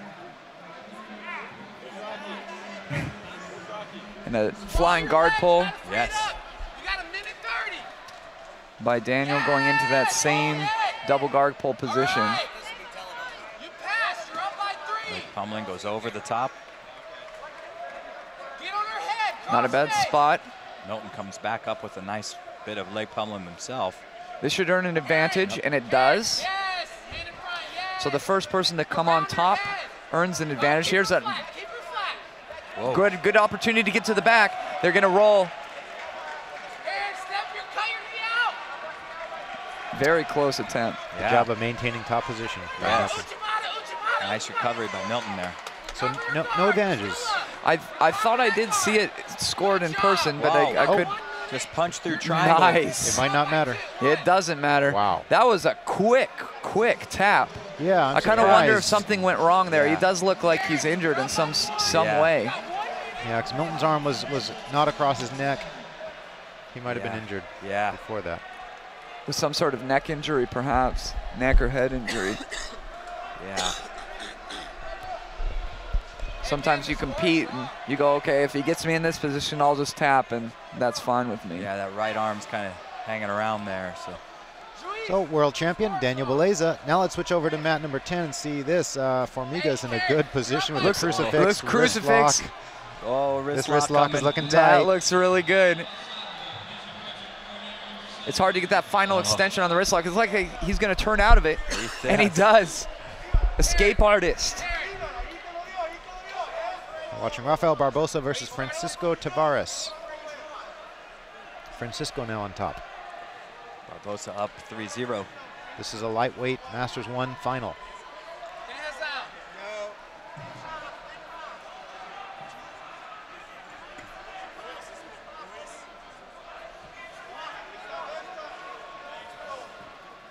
Look in the deep half guard, it looks like. Getting into that deep half. Could be knee bar attempt. He's trying to spin around and come around the other side, stepping over the head into that reverse half, as you said. Wise decision once a guy gets way deep underneath there. Looks like his leg is a little bit lowered, so he feels comfortable trying to get that right arm underneath his neck, but he's doing a great job of disbalancing him to the one side, so he can't get that good shoulder pressure in. Pop that collar off your grip. Grip off your collar. Way to step over. Good job. 30 seconds. File deep in there right now. Barbosa, despite being on the bottom, is up 3-0. Good position to kind of switch the legs up, and Scorpion inside leg. It's going for. There's switches to the X guard. In a good position. This is very solidified. Wow. Francisco doing a very interesting position with his left arm, trying to reach underneath and control the X hook of Barbosa. Barbosa looks like he's maybe trying to spin to the back by that belt grip, so he can kind of control him as he adjusts his hooks into position. And that left arm right now is what's keeping Barbosa from getting that right knee back inside, but I don't know if it's going to keep it for very long. Right now he's able to keep that knee inside. He's doing a good job. Francisco pummels that leg out, that left leg out. That was impressive. Yeah, well, there's a very unconventional escape from the X guard. I've never seen that. Well countered.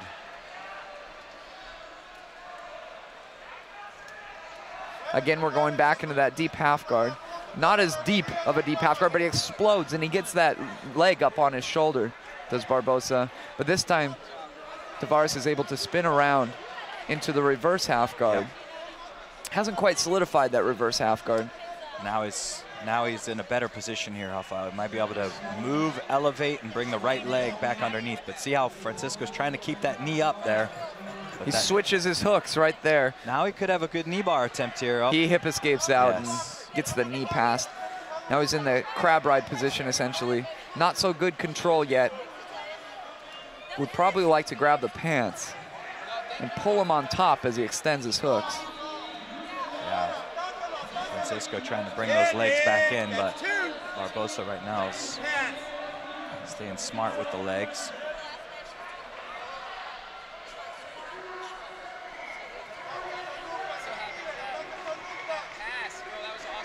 Tavares doing an excellent job of staying out of danger from really potentially dangerous spots. Into the 50-50 guard now with 50 seconds remaining, which favors Barbosa because 50-50 is a slower game.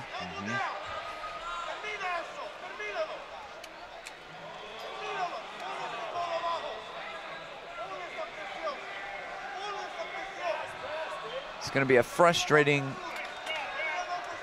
thing mentally to be stuck in the 50-50 guard, down by 3 points. Yeah, Francisco to break that arm sleeve grip there. He's trying to backstep or suck that back leg in. See that?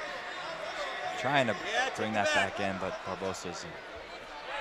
Keep going, Dave. Looks like these remaining 10 seconds are just going to tick away. Yep.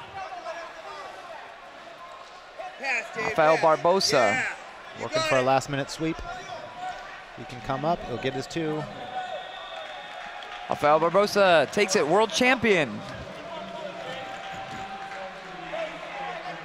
We have another final going on mat number 3. This is Denilson Pimenta versus Diego Saraiva.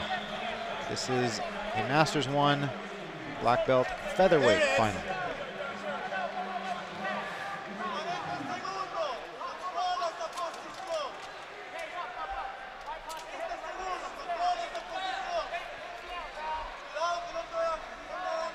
Switch over to mat number 3.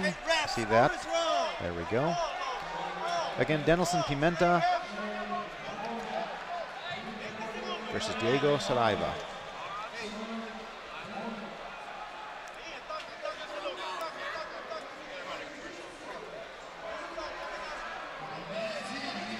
Diego is the athlete on top position. Denilson on bottom. 4 minutes left in this match. Been using a very good leg lasso here. Pimenta on the bottom. Diego tries stepping over the leg.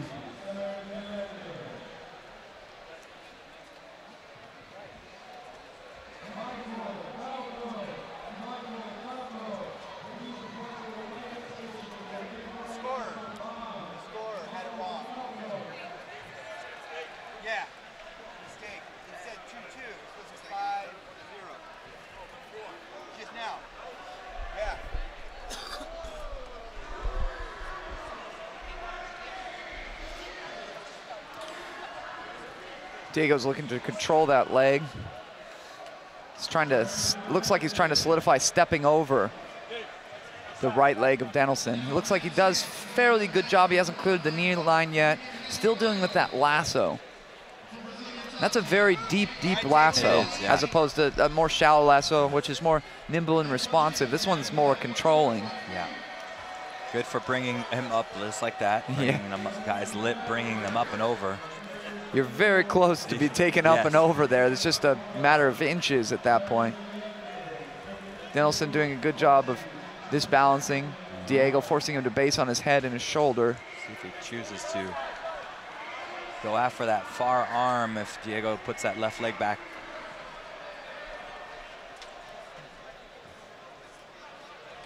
The legs are tied up right now. Kind of a slow-paced match. You don't see too many slower-paced matches like this from just a conventional guard. This one, he's looking for an ankle lock, it looks like. It's not quite on the ankle, looks more on the calf now, but this can get a lot of extension going belly down anyway. But he may give up 2 here. Yeah, that's the risk you take when you attack ankle locks. Referee almost gave the 2 points.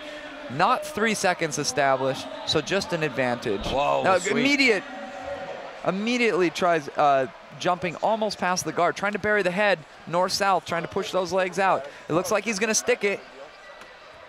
Diego's almost able to get to turtle, but he doesn't. 3-0. That was some sweet bullfighting right there, right away. And that's the best time to pass the guard. Yep. Is before they really get the grips. Yep. In those opening moments before they've settled the position.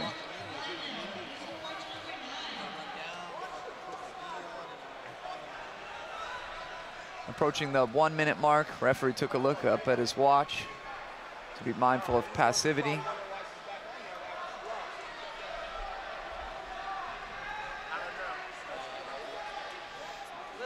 I think it's likely we will see a passivity call, but it'll probably make little difference. Diego turns. Nielsen can throw this near hook in if he's the one underneath there, if he turns anymore. Again. Missed it. Little overzealous in attacking the back there. Missed it. Only 27 seconds remain, so it's not going to be a lot of time to earn back 3 points. No. Let's go hard. Stay with that. Ankle pick 2. Ankle pick 2 after that, Koichi.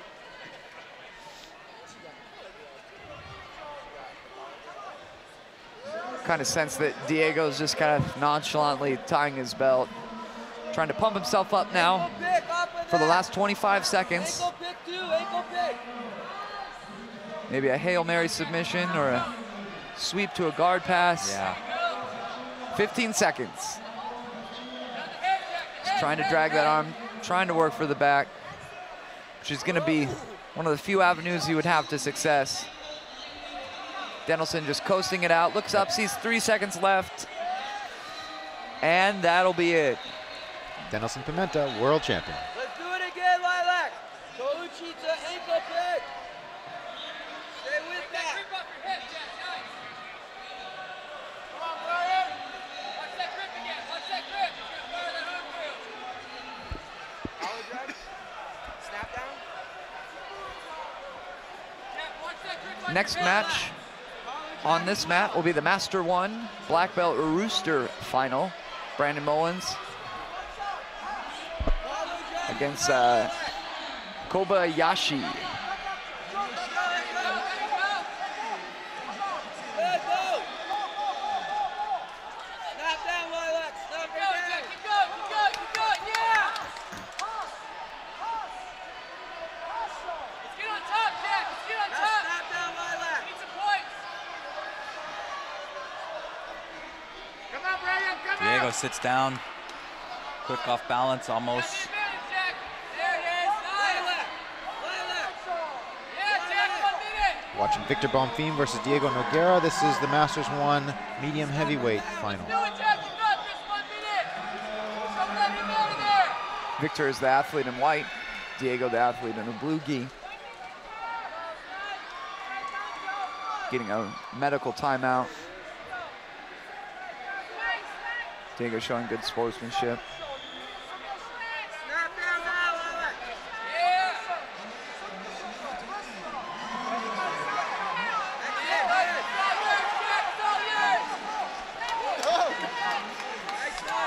Okay, let's switch over to mat number 3.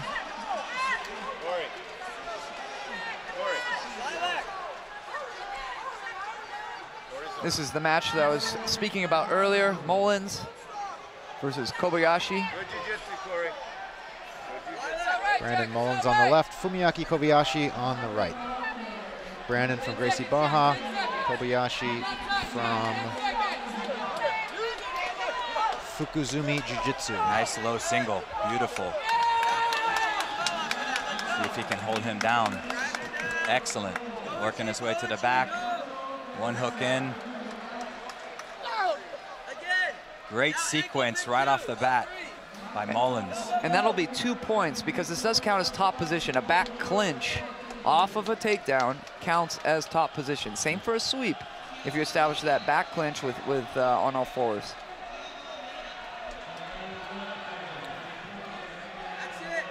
Now, Jake, do you know anything about Kobayashi? What I know you follow the Japanese scene. Do you know anything about his game? No, I don't, and I'm not familiar with his team either, Fukuzumi Jiu-Jitsu. Mullins still working for the back. I know something about a different Kobayashi, but You're thinking of lunch, aren't you? That one went over my head. The world champion competitive eater, his name is Kobayashi. See the Texas flag on the back of Brandon's gi. Trains with Dracolino in Texas. and now trying to get either a hook or a choke going on here. Brandon's a tough guy for most rooster weights to deal with. He's very tall for his weight class. Really is. Looks like they're going to eventually roll out of bounds. That second hook looks pretty good right now. And it is. Yep. So the score is now 6-0 with 4:30 remaining. Let's go, Lilac. You gotta go. 10 seconds. Let's And the conditions in which they reset the athletes, like by rolling or dragging, is when they are just kind of slowly going out of the mat area into this safety area, which is the yellow area of the mat. Legs. You need some motion for those. You need some motion for those feet, man. I got some. Got this, buddy. So Brandon's got a nice wide point margin. Miyake in trouble early on. He's still got 4 minutes. Brandon feeding the collar. And I kind of wonder if his reaction off of those initial 2 takedown points were a little bit more risky as a result of possibly less timed matches. You can't make a mistake. It's hard to come back, harder to come back from point deficits. Yeah, but Brandon that's usually his pace. He usually comes out swinging. It looks like this choke looks fairly deep, at least by the body language that we're seeing out of Mullins. He's really extending. Appears as though he has grips on the collars. Looks like it wasn't in quite right. Now going back to cinching up those grips on the collars.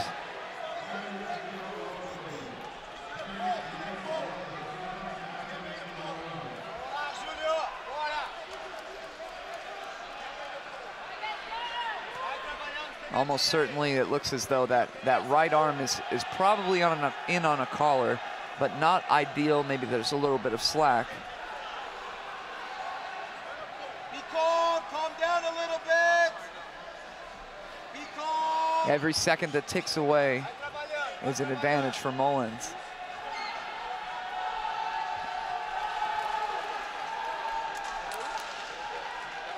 If we roll one more time, we can get a good handle on how these grips are looking. Yeah, it looks like Kobayashi has that left hand defending right now, pulling that sleeve down. Referee wants to make sure that there is no deep submission in place before he prematurely resets them back in the middle. This actually does look pretty good, which is why we're seeing a little bit more action in the safety area. This time it'll be a drag. I think if Mullins can get that left hook back in, go to the mount to get his elbow below the neck, go to the mount and then sit back for a bow and arrow. Yeah, it's going to be a much better position because right now Kobayashi is able to pull. See, he's pulling that elbow through. There's a lot of space in there still. Yeah, now we get a very, very clear grip of these. View of these grips. Yeah, now I'd like to see him go to the mount and then throw those legs back over the shoulder.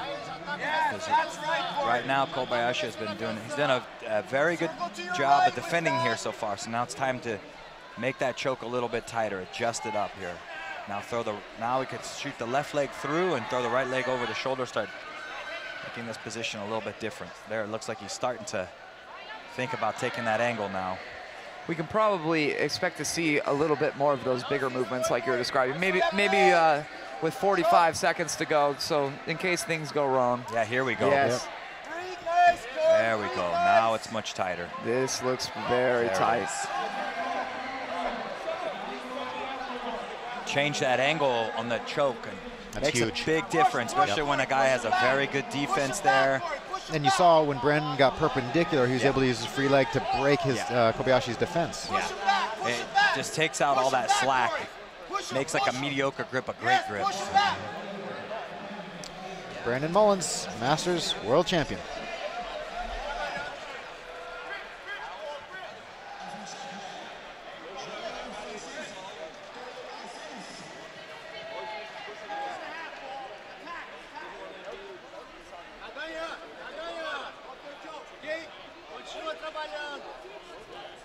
Both mats seeing a lull in action. Coming up next on this match, we're going to see Carlos Guimaraes versus Bruno Alves. 2 minutes, Corey, 2 minutes. It'll be a good match. Yeah. So that's an interesting one because both competitors are representing Gracie Barra. We saw at the, I believe, Nogi Worlds, we saw AJ fight for gold against a fellow Gracie Barra competitor. I forget who it was. Rodrigo Freitas. Freitas, yes. Can we expect to see a closeout or a fight? What do you think? Well, you know, Gracie Barra is a huge organization, and closeouts happen more often than not when teammates train with each other on a regular basis. I'm not sure if Bruno trains with Carlos very often, but I doubt it. But you never know. It looks like it is a closeout. From the moment I saw him speak to the referee, you knew something was up. Yep. But both guys did a tremendous job getting their way all the way to the final, so congratulations to both of those athletes. That was for Masters 1 middleweight. Next up on this match, we have Felipe Matos versus Rodrigo Medeiros. Comprido. Sometimes it takes a second to register. Hey, that's Comprido. Yeah. That's his real name. And there are two Rodrigo Medeiros, so had to verify the team name, which is Grasa. Once you see the green hair, then we'll know for sure it's Comprido.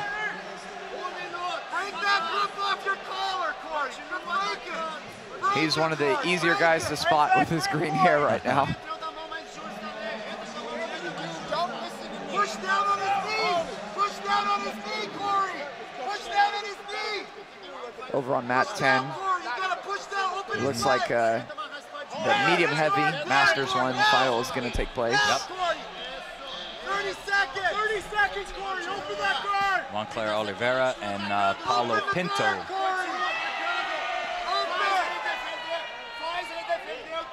20 seconds, Corey! So once again, mat 3 is where we're going to stay for Comprido versus Felipe Matos. Should be coming up very soon. You gotta try and open, Corey!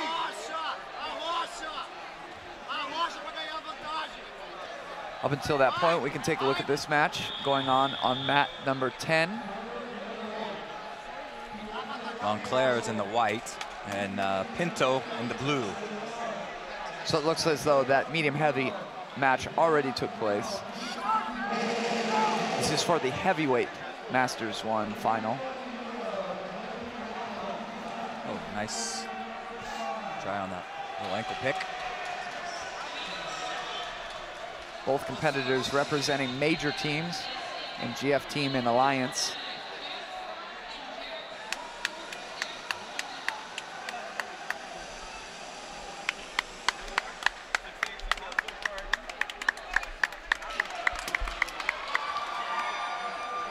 Kind of a similar slower pace that we saw, I believe, with Elliot Kelly earlier.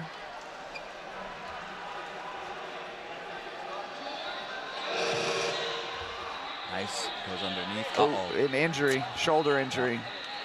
Landed on his elbow. Yeah, I think he's done. That looked like he was in serious pain instantly.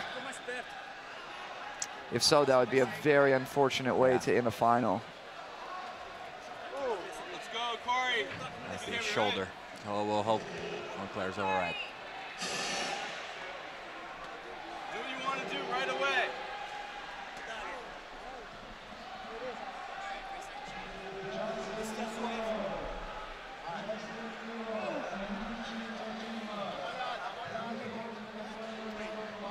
So a little lull in the action on here on mat number 3. I think matches are set to start at certain times, and when there's a closeout, that speed things up. So probably just giving the athletes a little more time. But I do see Comprido mat side. Sans, the green hair.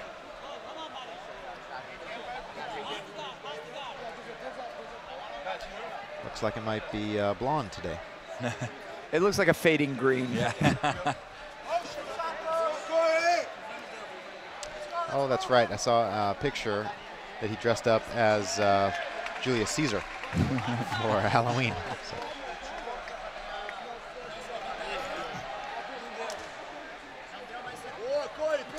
Here we go. Comprido on the right, Felipe Matos on the left. This is a semifinal match. Felipe pulls guard really quickly.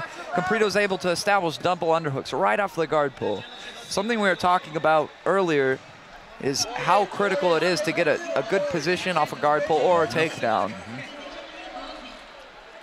It immediately puts Comprido on the offensive.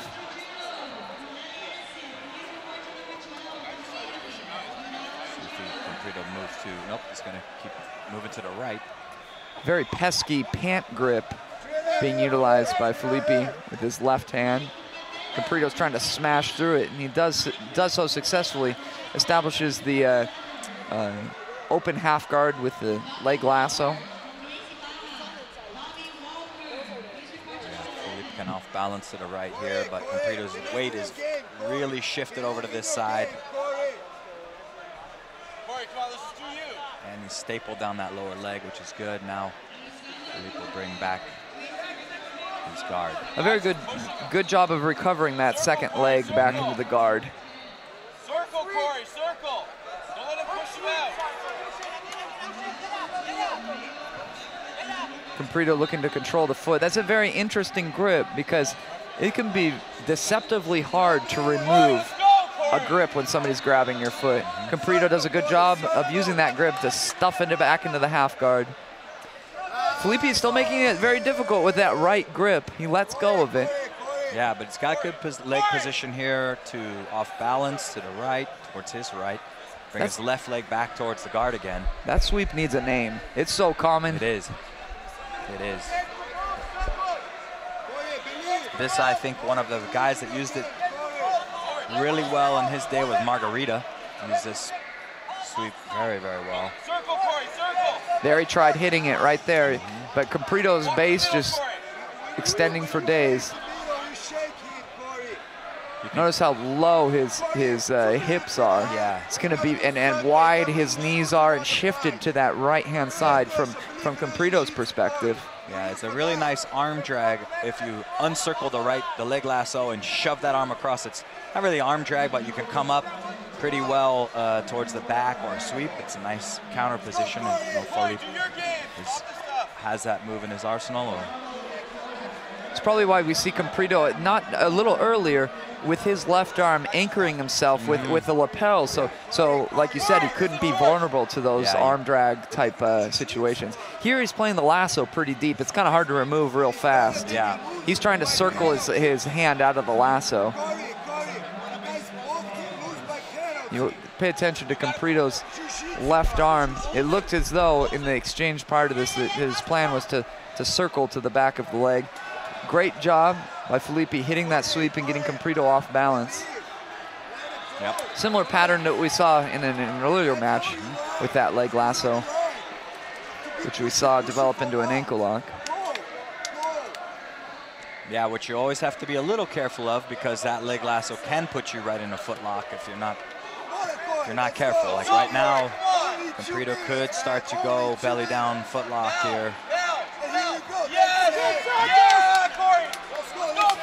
Now this may look kind of like 50-50 if you just take a glance at it, but it's not quite. Right. That leg is on the wrong side here. Yep. This is an interesting position. It's going to be kind of a classic ankle lock position where the guy's almost on your back, even though he's not even attacking an ankle lock yet. Felipe's got to be careful of that knee bar on that side because he's got his leg trapped. If I like to switch the legs at the Comprido right now so that left leg is a little heavier. Switch to figure 4 and then start to attack that knee bar. It traps Felipe's knee inside that. Did a good job of lifting him. Comprido's looking like he just wants to retreat his base out of this position and continue with more conventional passing. Not a lot of time remaining, just over a minute. Felipe choosing to lock his guard all the way over his leg, spinning to recovers. Comprido bearing double underhooks once again. Felipe looks like he's utilizing a collar and sleeve to maybe pull an arm back in on the inside. It looks like he's going to be successful, utilizing 2-on-1, pulls it back on the inside. Now we're in a conventional combat base position. Looks like he wants to maybe invert. Yeah, just 35 seconds, so any type of advantage here. Goes into that kind of classic Nino Chambray type. Yeah, Pedro Pano, Nino Chambray, Holeta position. Over the top to get the sweep, then come back with the omoplata. Yes, go, go, go. Hard for it. This is going to be a very challenging one if it goes to referee decision. 15 seconds, Corey, let's go. Who do you think's got the best of it so far? That's a tough one to call. I think maybe Felipe has been a little more offensive. Yeah, kind of keeping Comprido, being mindful of his base, getting him in a little bit hot water. Yeah. The double underhooks, while he established the position, maybe not so dominant in the passing attempts, getting him, pulling up the hips and getting him to recover. Tough call here. Comprido nearly having reverse half guard a few times. We'll see if he can. See if either one of them really go for an advantage. Both of them had plenty of time to think about what they're going to do in these last remaining seconds. Yeah, Comprido has some good grips here. See if he explodes backwards. Looks like we're having a lot of trouble agreeing on the position. We get an a restart. He picks up and dumps him. Tries it. Oh, but this. Yeah, he still has control of that arm, which can make it very offensive still for him, even though he's in that turtle position. Double underhooks. He does earn an advantage. Yep. It was signaled to Rodrigo. Not sure why. We could see some clarification on this. I think that for making him turtle. Turtle position there. Comprido did cause him to turtle. It wasn't a willing. I misinterpreted. The athlete name doesn't say Comprido on it. Yeah, that dump over to turtle there, I think, scored an advantage. It's a pretty huge victory. That is. But again, this was not the final match. This is a semifinal, so that's going to put Felipe Matos into the finals.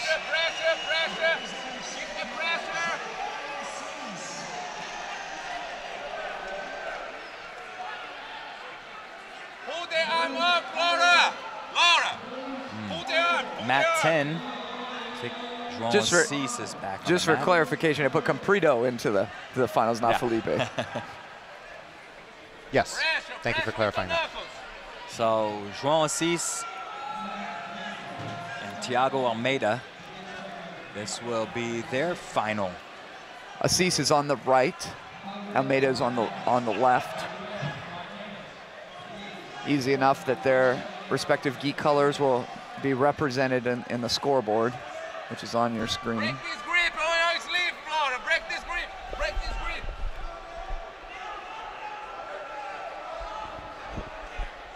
Both men doing a little bit of grip fighting, trying to establish their dominant grips. Assis using a double collar and pulling guard. Almost De La Riva, but that leg is pretty stepped over.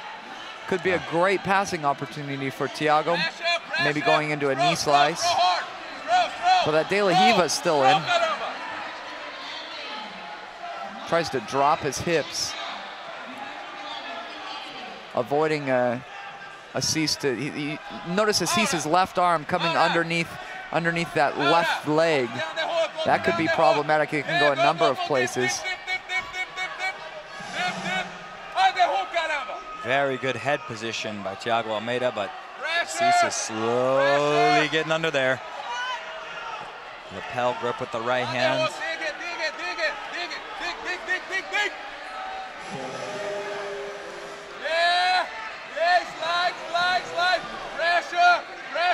So Assis certainly looking for the deep half guard, I would imagine here. He is working himself under there very slowly and surely.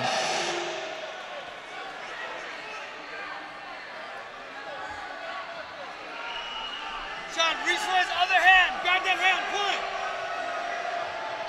Other way, Sean. One strategy I see competitors use is to actually lock their hands together on that left leg of Thiago. He seems to opt for controlling this bottom leg.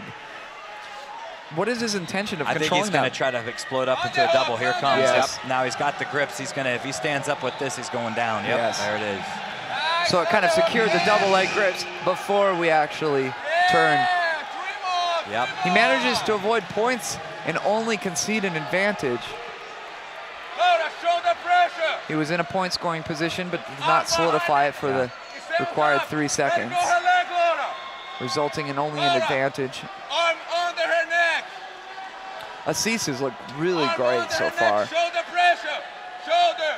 Control that Yeah. knee shot. Left hand. Sean, control the knee. Yeah, control that foot. Your other hand grip shot. Get that. There, grab Before his we knee, saw shot. Assis pull guard from a double collar There you go. Push that down. position. Hands up, Again, hands same up. thing. Stand Pulling up, right stand into up, that half fast. guard. Yep. A Well, long nice step out of it. step Not back. bad, but he's going to turn and be on a single. Maybe pass it off to a double. Yeah, he should right now. Take it back. Should This why he can here. could get in a little trouble being assistant. Maybe a crucifix. To his back, Sean. Thiago, Easier said than done, though. But now maybe. yeah, Thiago has a good left hand position. He's got that almost like a leg drag. He's going to be able to keep sitting down. Yep, and pull. Get up, Sean. Get up. Sweep. Assist his head Sweep, forward. Sean. Put it in Yep, the hip. and then come to the top. But So Under the leg, maybe Sean, under the switching leg. off to the double might have avoided Think that about problem, the but we're lower essentially shot. where we started, which is Yeah. a very comfortable position for Yeah. Assis. absolutely. Thiago has that underhook, but he doesn't have very good solidified position. You notice he's needing to base with his left arm. He'd like it a good shoulder pressure and be a little bit lower positionally relative to Assis's body. But the underhook's still doing a decent job of avoiding any major trouble. Yeah. See if he tries to slide around the head. 9-0. 5, 4, 3, 2, 1. That's 12, caramba. That's 12. There he chooses to build up his base briefly, changes his mind, realizing that that would potentially increase Assis's chances of sweeping. 12-0. So the referee taps both competitors, which means he's signaling that both of you are going to be getting a penalty for passivity in this case. Assis now loads up the leg on the shoulder, trying to feed the lapel. Yep, double unders, coming back up to the other side.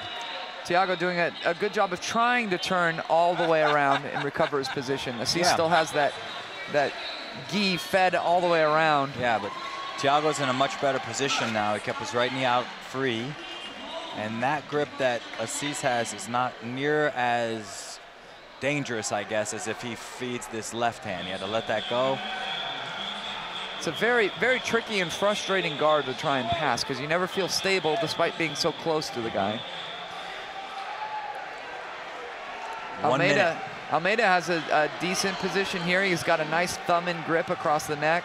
Assis turning away. A lot of people aren't used to people turning away from them when they try and knee slice. Yeah, scoots right back underneath.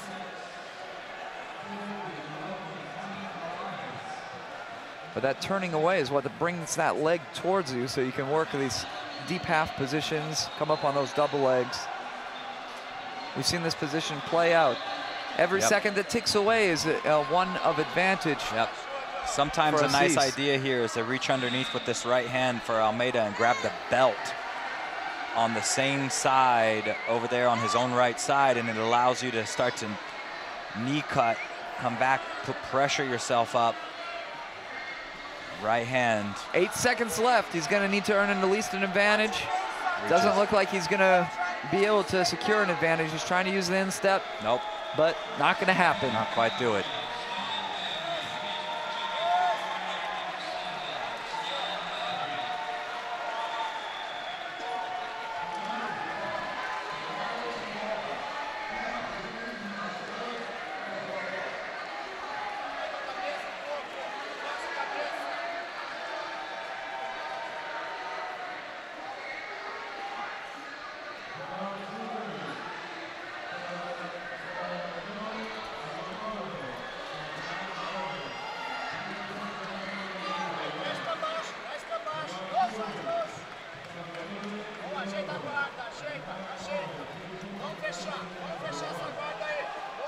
João Assis becomes the Master 1 black belt super heavyweight champion.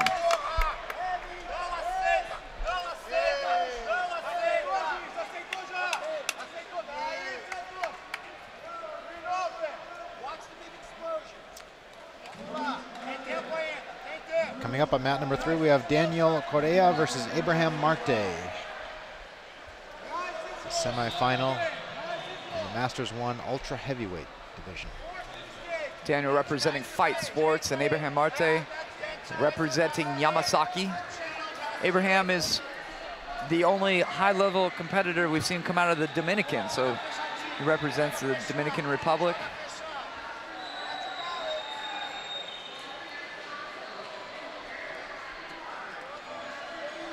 Abraham's making his way over to the mat now in no rush.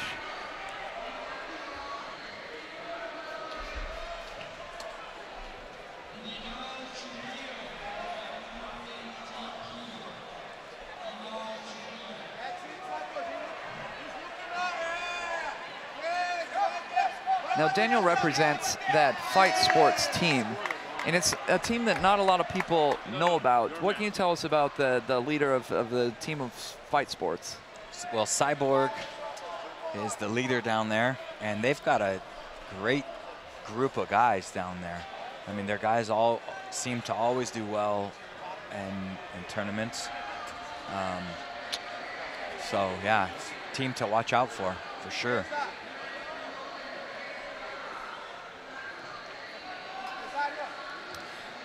We're going to be seeing an increasing amount of Masters 2 divisions now that most of the Masters 1 has been taken care of.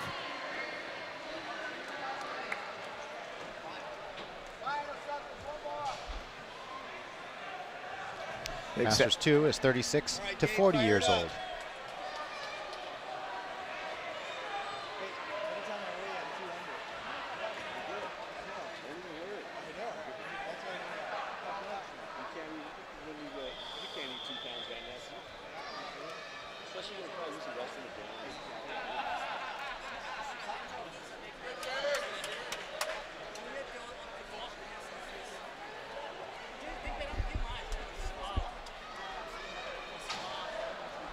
Go, same thing.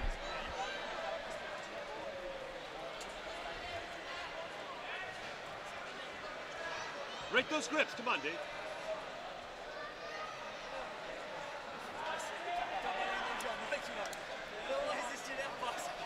Nice. That's it, Dave. That's Just it, about Dave. ready to go here. Marte in blue, Daniel Correa in white. Triangle, triangle, right there. Abraham right was a world champion at the brown belt level in 2012. Pulls guard right away. That's it. That's Daniel it, looking that's to it. step There you over that go. leg. Abraham working a triangle. It doesn't look quite, it's difficult to see if that arm is still in. It looks like at that that arm sweep is right there. indeed in a little bit. So it doesn't look like a fully locked in triangle position. Neither athlete seems to be reacting as such either. Yeah, but he could keep adjusting this angle. He's got a good high guard here over that shoulder. And Now that- he's adjusting like he has a triangle. Those are big, strong legs, too. Yeah. His legs, seeing them in person is absolutely staggering. It's about 3 of my legs. Yeah, this triangle looks like it's getting deeper. Probably Yeah. the reason that Daniel's looking at a tripod is so he can shimmy his shoulders. That Yeah. looks pretty good. Maybe the hand is still I in. think it's just the hand, just actually. a little bit That's now. it, that's it, that's it, that's Just it, the that's hand it. is in right now. So. Get him to his back, Dave. We can see it a little bit better from our broadcasting perspective. That's what's causing right now that kind of Marte to open up that triangle. Marte doing a good job of keeping his opponent's posture broken down. Interesting that Abraham lists his favorite technique as the closed guard, so this is a position that he's very Get your head comfortable underneath in. that arm. Prefers to work from the security of that closed guard. That's it, that's it.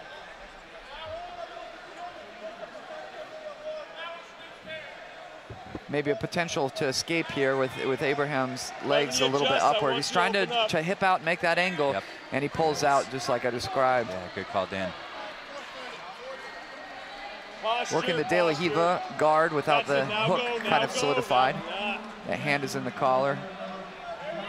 Trying to make a grip Again. on Abraham's, or excuse me, on Daniel's You left got a leg. arm that- Yeah, he needs to go get that other arm. Now, sure if he's going to cross grab the sleeve. He looks like he's just going to go collar. So you got to watch a pass towards Daniel's right-hand side, though.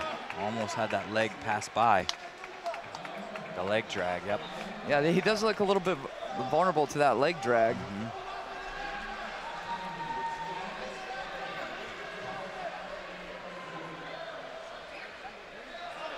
Daniel takes a look up at the score on the clock.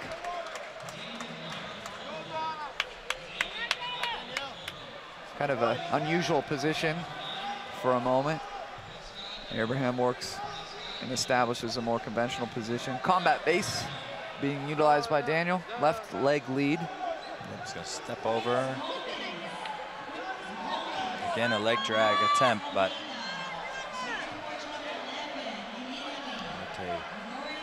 and the reason I mentioned that left leg lead is because often people who lead with their left leg into the open guard will pass to that their right side. You saw him step over the leg and work a leg drag on that side. Not a lot of people are used to defending it as much as on the other side. Okay, full butterfly guard here. Let's see if he elects to lift. Referee goes to inspect that grip. It did look legal. Again, a similar grip that was a legal grip. Just before the inside of the gi.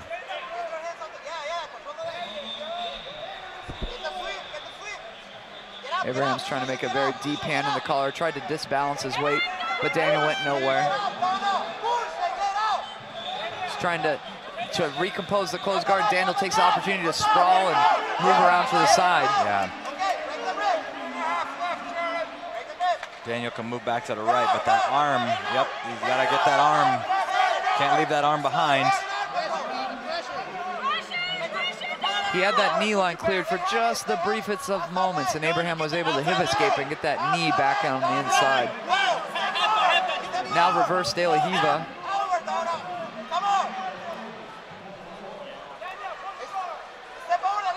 Daniel doing a great job of pressuring forward with that head position. Yeah, still keep that knee in the middle, though. He's going to slide through to half guard, and that'll give him an advantage if he clears that foot. Marte needs to be aware of that. Abraham tried to lock his guard around that combat base.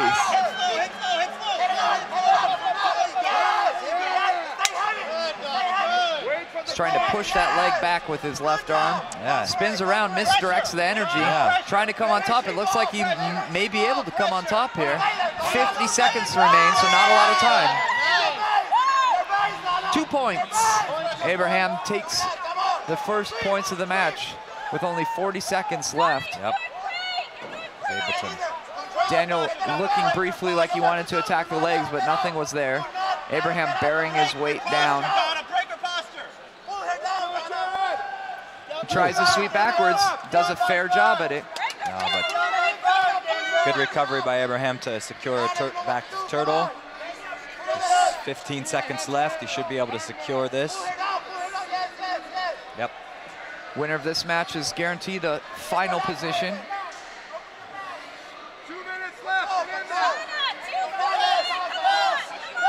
Recovers the guard well, but time expires.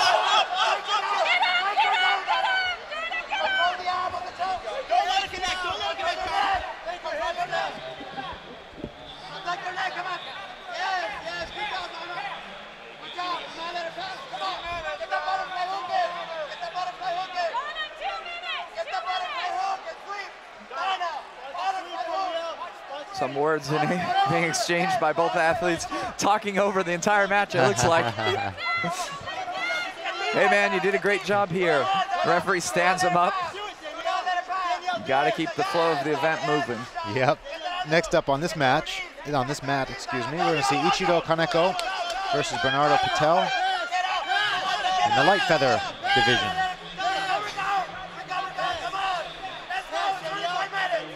That would be in the Masters 2 category. As we mentioned before, a lot of the matches that we will see from now on are going to be in the Masters 2 division.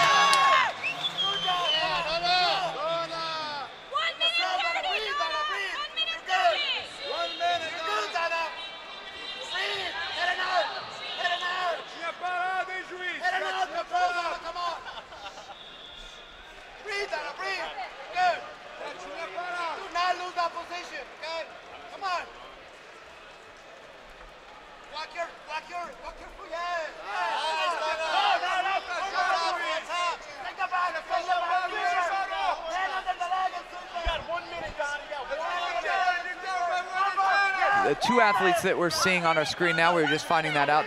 This is Alexandre Pimentel and Marcelo Mata from Prime Jiu Jitsu Center.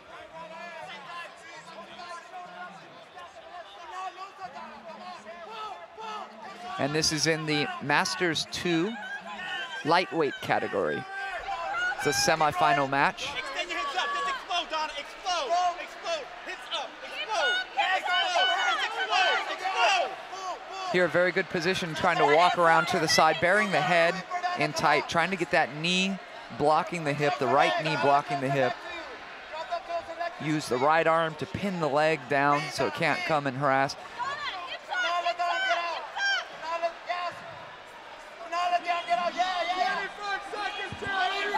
Doing a good job bearing, almost sticks the north-south position.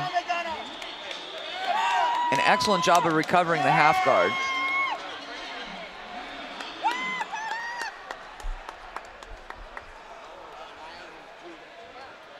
Same pass being utilized. A little trouble of the arm here. Does a good job of straddling the leg, making it difficult, sprawling that left leg around. Yep.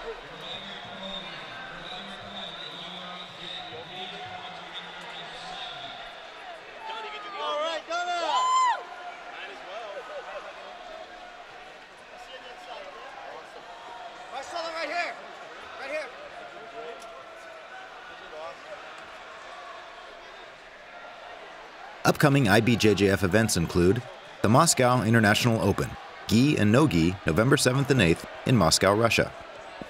The Munich Fall International Open on November 16th in Munich, Germany. The Madrid International Open on November 22nd in Leganés, Spain. The Long Beach Pro, December 14th in Long Beach, California. And the IBJJF Kids International, December 14th in Long Beach, California. For more information regarding IBJJF events, please visit IBJJF.com. Now, let's get back to the action.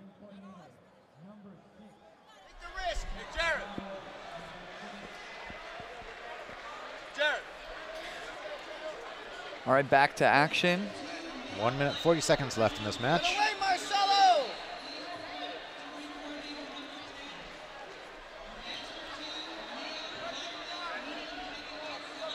Don't wait. Make a decision and go. Let's go. Don't wait. Stop. Okay, let's switch over to mat number 3. We're going to see Ichiro Kaneko versus Bernardo Patel. This is a semifinal match in the Masters 2 light featherweight division. Kaneko on the bottom, representing Pogona Club, and Bernardo Patel on the top, representing Nova União. Marcelo, you gotta call for a hit stop call. Let's go, man. Keep it in range. I'm sorry, I had that backwards.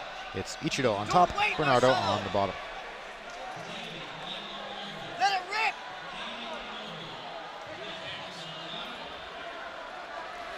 Working the close guard position. No points on the board. 2:44 remaining. Bernardo's trying to feed the lapel around to control posture and maybe work some chokes.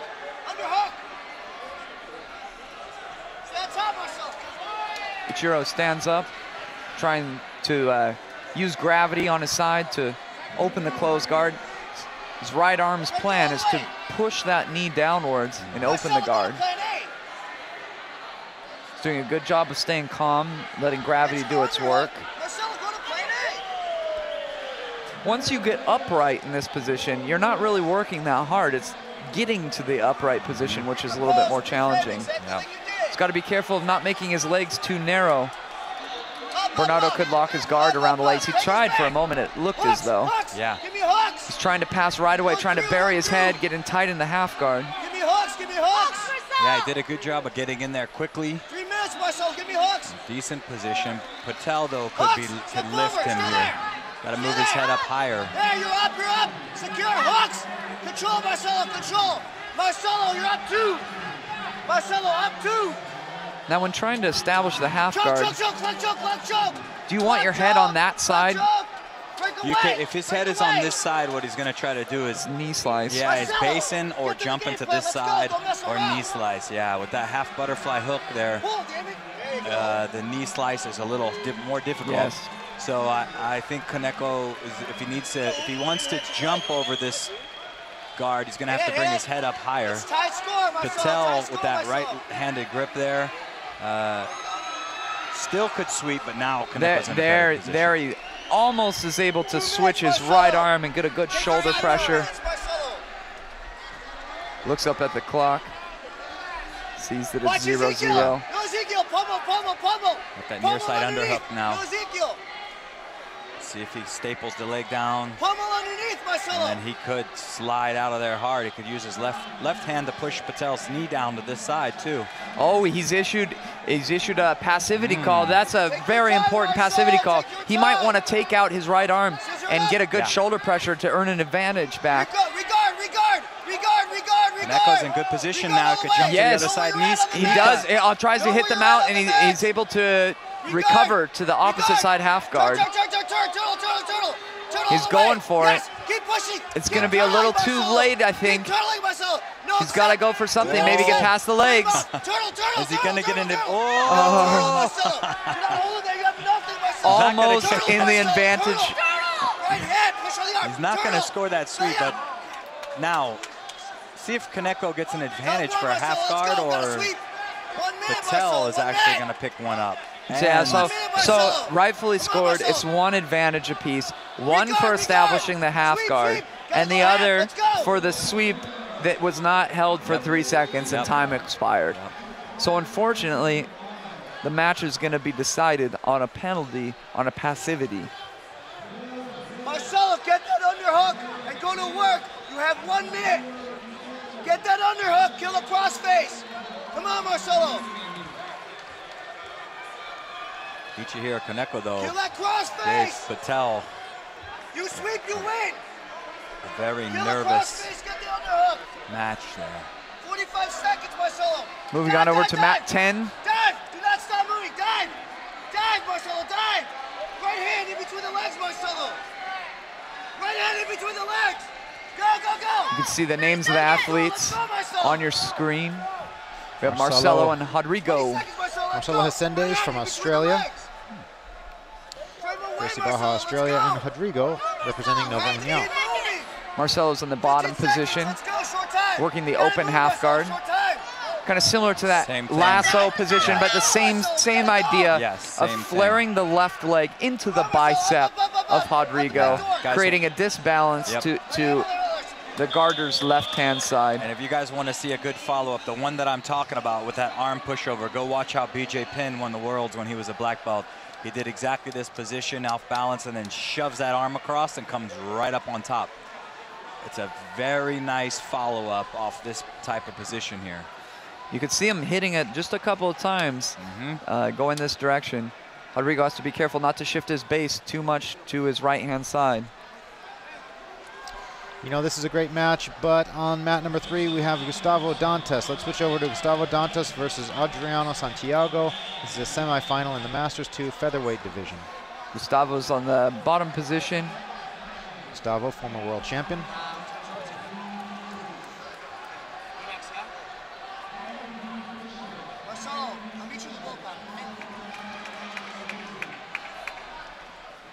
Oh, nice. Absolutely incredible position, but it puts him in a pretty good spot to be able to escape it, at least the submission, with his legs locked around, and he does. Yep. Adriano might try to pull those legs back over the top, come back with a toe holder.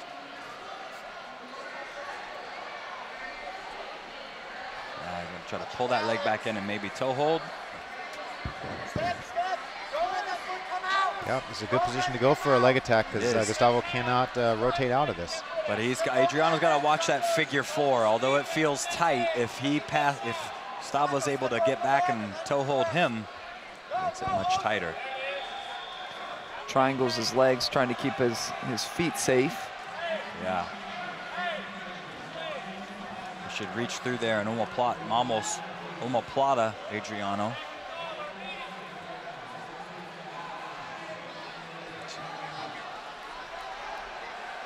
Yep.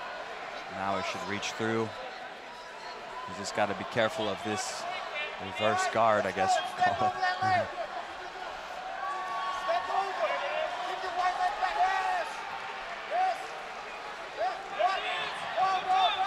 Still, again, kind of a battle to unstick yourself from a very awkward position while defending your legs. Gustavo's trying to reach through and pry off those hands for a moment, trying to keep his feet triangled, manages the top position. But now we're essentially kind of this donkey guard-like situation. Now the legs are starting to come open. Yeah, Gustavo's going to start slowly getting himself in better position. Start to hug the head and arm together and sprawl. Bring that left knee downward.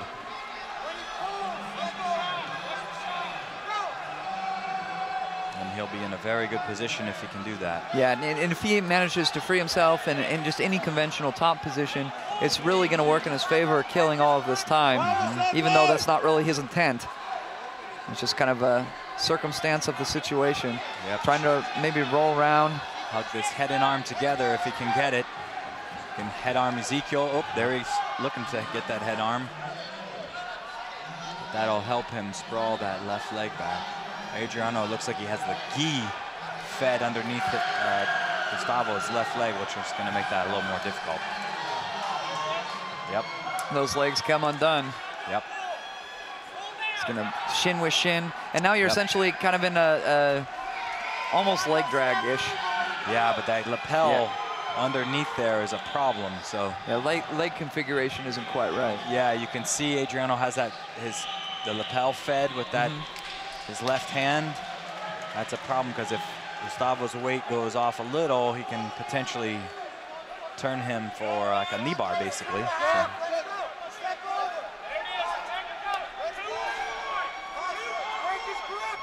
Interesting that Gustavo was issued a penalty there. No, Adriano. No, Gustavo. Well, I read the referee's signal than what they incorrectly recorded. That's kind of interesting because I'm not sure what you expect an athlete to do when you're stuck in this position. Yeah, because it's the bottom person holding the position. He's got to keep extending that left leg and break that grip. And that's not an easy task. Either way, it's if this position continues, it's going to be irrelevant. At most, one more stalling call would be awarded. It would just be an advantage. Gotta be careful here, because see, it feels like the right thing to do to stuff your foot in there, but it's not with that lapel grip, because we lost the lapel grip, I think. There we go. Now we're in essentially like a leg weave to mount position. Yeah. This is much more conventional. Yeah. Final couple of seconds tick away. Yeah, he lost that lapel grip, and so now I think this will be easy to hang in there for Gustavo. Gustavo Dantas hangs on, literally. After a really great sweep. That was a very dynamic sweep. Just kind of got tangled up. Yep, Gustavo's very good at those over-the-head type of sweeps. He's another guy like Brandon Mullins who is tall for his weight class. Those long legs can extend people well. Good job, Gustavo. Yeah. That match that you just watched was in the Masters 2 category.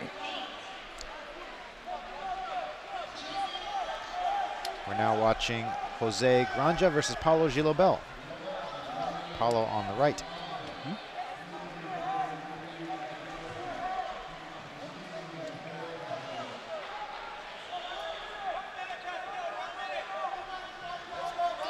Paulo's representing Hibero Jiu Jitsu.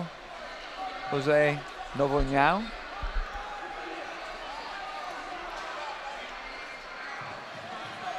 Paulo's sitting on the hip, looking to pass.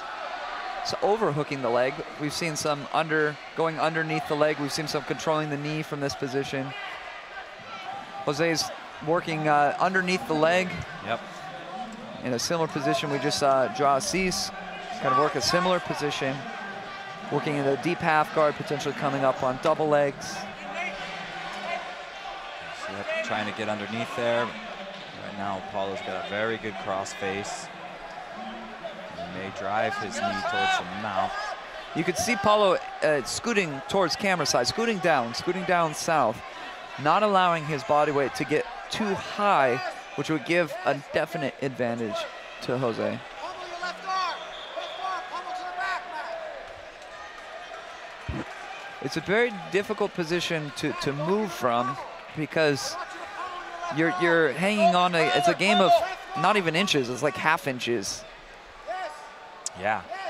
Now, Jose's getting in a little bit better position. See, his head kind of came off the mat. It's going to let him slip his head underneath there to that hip right there, that bottom hip.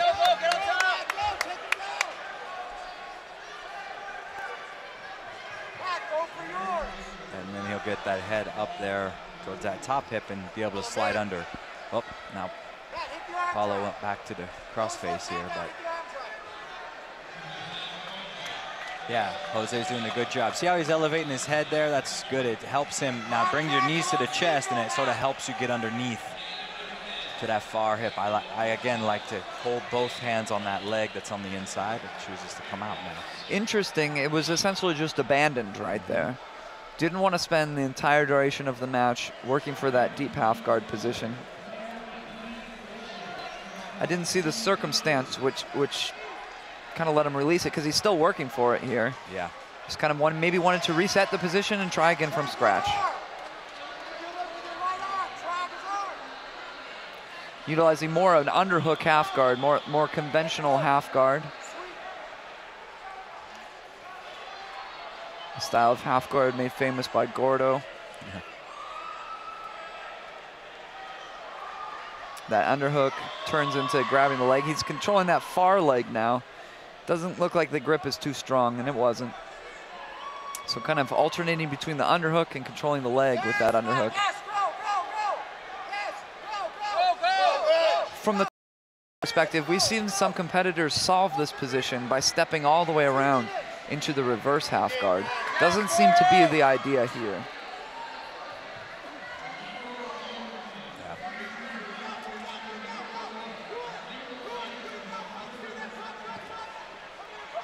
Paulo has earned one advantage points, and with 130 ticking away, you kind of start to think about such things and how they might play into the conclusion of the match. It's really on Jose to earn it back and sweep. Yeah, he's under there right now. He tries to backwards roll and come on top. Doesn't quite have the leverage to do so. That arm is a little isolated. Yep. On that other side now. Paulo sliding all the way around. Both do a technical stand-up and come to the standing position. Pretty much making it anybody's game. Arm lock attempt here. We could see one. We could get this. This looks, the angle isn't bad. Yeah, his angle's good. If he may go for the arm and at least select a sweep or get another advantage here. Yep, there's that arm lock. Sweep to arm. He looks like he's got it. That looks deep, and that's beautiful. There's the old school classic jiu-jitsu, huh? But then again, how old school is the deep half guard? Are we pretty old school? Yeah, reviewing is deep half guard old school? I mean, it was big. It kind of made its headway in the late 90s, early 2000s. So I guess that's old school now. Okay, we've defined old school. Late 90s, early 2000s. Deep half guard was starting to really become a thing. I think it hit kind of like craze level, like trendy level, maybe in the mid 2000s. Yeah. Trendy, maybe because it wasn't big enough to be trendy at that time, you know? But I remember guys doing it all the time. Pretty soon, Sean, you're going to become the old guy. I'm like the old guy, I know. I remember in '08 when we were doing this deep half guard sweep. And, you know, back then it was like how to beat a wrestler was go to deep half guard, but not. Here we are watching the semifinal match of the Masters 2 featherweight division. Ezequiel Latorre in black, Marcelo Dos Santos in blue. This has been a really exciting match. Marcelo's up 2 points off of a sweep. And this winner of this match is going to go against Gustavo Dantas for the finals.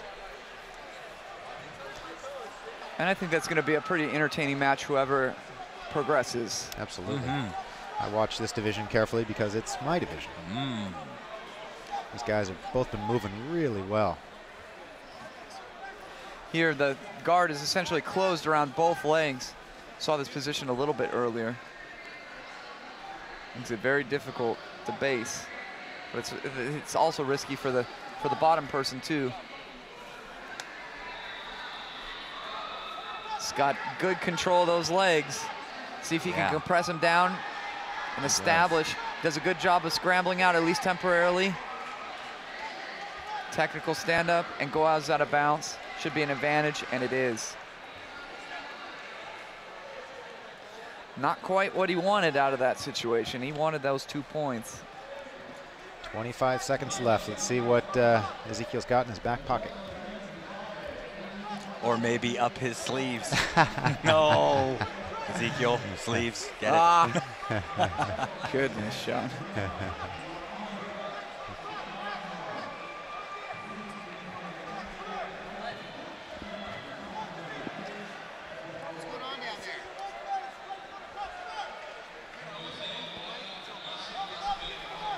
All right, 22 seconds to make something happen. Here we go. It was an important advantage. He needs to go with a greater sense of urgency, that's for sure. Maybe not that comfortable just shooting blast doubles. Yeah. Yeah, I think that was the case. Yep. And the final has now been set. Marcelo Dos Santos is going to face Gustavo Dantas in the Masters 2 featherweight final, coming up later today.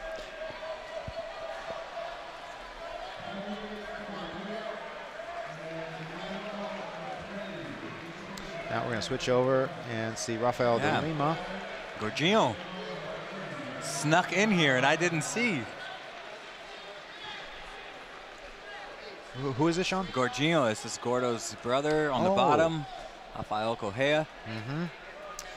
Basically, the founder of the half guard, they call him, the brother of Gordo. We were talking about him just 1 or 2 matches ago. He is down by 3 right now to Scott Huston. Does his style much resemble his brother's? Not particularly, I don't think, you know. He's got a good crushing style, but I don't think they don't look exactly alike, their games.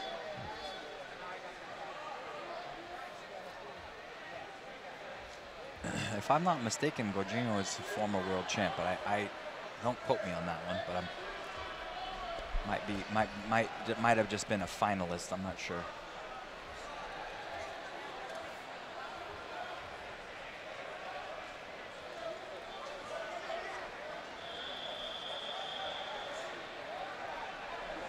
He was world champion in 1998. Yeah. The power of Google. Now he's going to bridge backwards. This is a technique that if he gets his leg free, nope, it was Huston did a good job to take that arm back. Cross choke coming on here. That thing's on, it looks like. You know, lift off balance. Pull that in.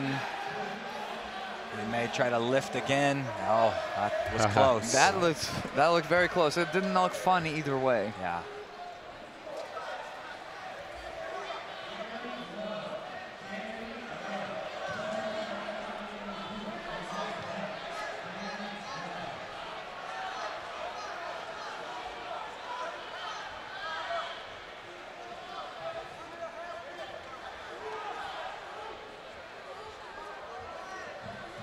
That's really amazing that you can win a black belt world championship in 1998 and still be competing. Yeah. Again, dropping the hips into the half guard, underhooking the leg, and utilizing arm underneath the armpit. Some people prefer over the arm, some people prefer just a crossface from this position. This is a good way to pass right here with this left arm of Huston underneath there. You can put a lot of pressure. You can not only pass, but you can, when the person on the bottom explodes to the top, you switch your legs and jump over and take their back. It's a good position here. Marcelo Garcia used this one well for a long time.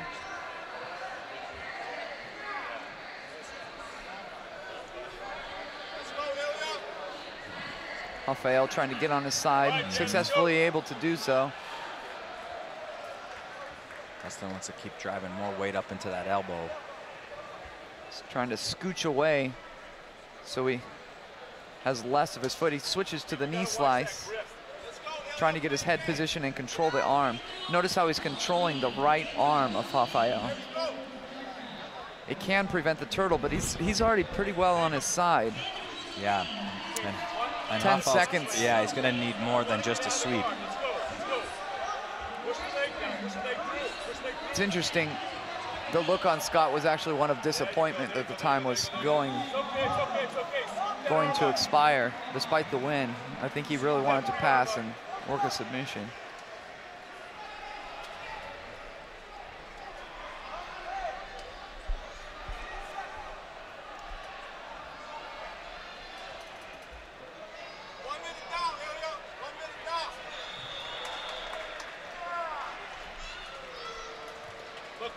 Yes, Matt, we have two Gracie Baja guys going at it. Alexandre Da Costa versus Marcelo Villena.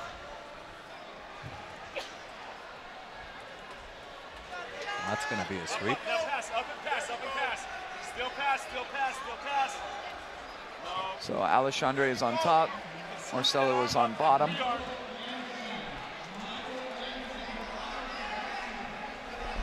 You can always tell by the belted athlete will be in the top position if there is a belt being utilized.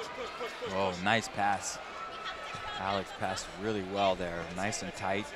Doing a pretty good job of controlling the pretty strong and aggressive bridges. Yeah. By Could slide Marcelo. right through and mount right now.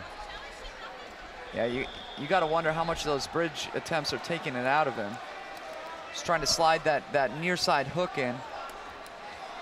Doesn't look like it's solidified quite yet. He's trying to turn all the way around, potentially back into the half guard. Yeah.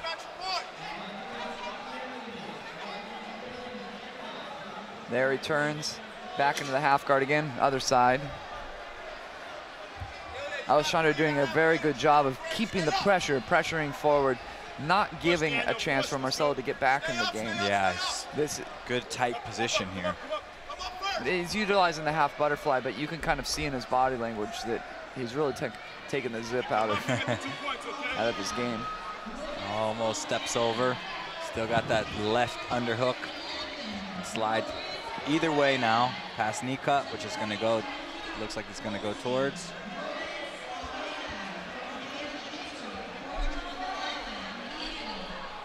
I think he's going to be able maybe to get even a last minute pass. This is if he switches to knee slice. Utilizing that thumb in grip, pressure the neck, and then continue the pass. Not going to be enough time. He wants the submission. He really wanted a submission. It's nice to see somewhat of a mentality shift among the competitors. He's working a submission that has no chance of working, but he's just going to work it because that's a reflection of the mentality.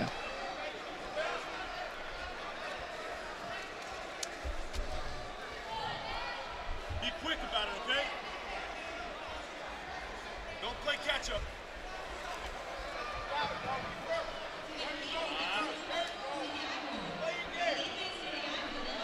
That's it, that's it, that's it, that's it.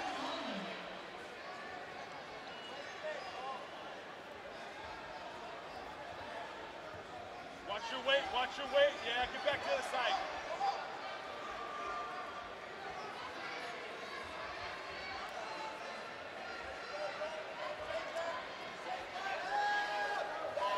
Here you're watching Fabio Pinheiro versus Ricardo Oliveira.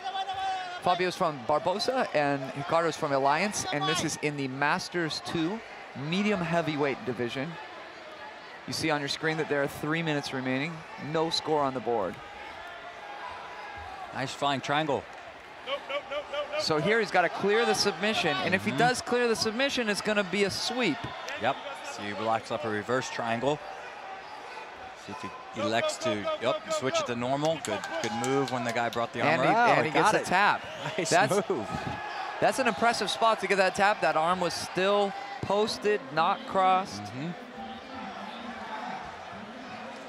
I wonder if we'll see the rise. I know they exist, but the rise of popularity in more alternate ways to finish a triangle.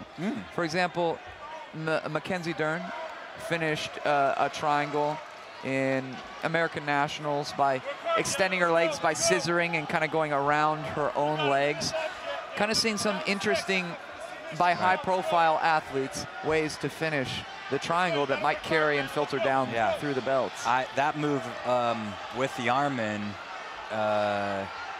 there's a guy who showed me that long time ago, where you scissor and you C-clamp your hands under your own legs with their arm in, and it works really quite well. And even if it doesn't work, you can just re-lock or tighten up that type of triangle. Here we go. Saulo Ribeiro takes the mat. We will definitely switch on over to Saulo right now. Saulo Ribeiro on the right. Let's go. Filho on the left, tries to shoot. Saulo reaching for some grips. Both men making contact now. Rivaldo. Man, Saulo has a killer look in his eye right now. That's the type of Saulo you don't want in front of you. The super competitor Saulo.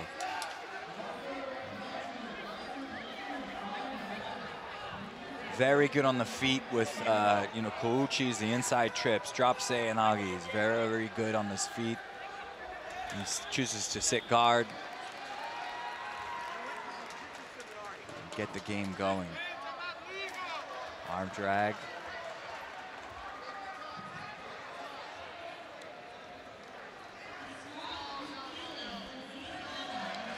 All right, let's go, Daniel. Rivaldo on the top, just getting swept there by Saulo. Arm drag. Beautiful sweep. Yeah. Saulo's working for the back right now.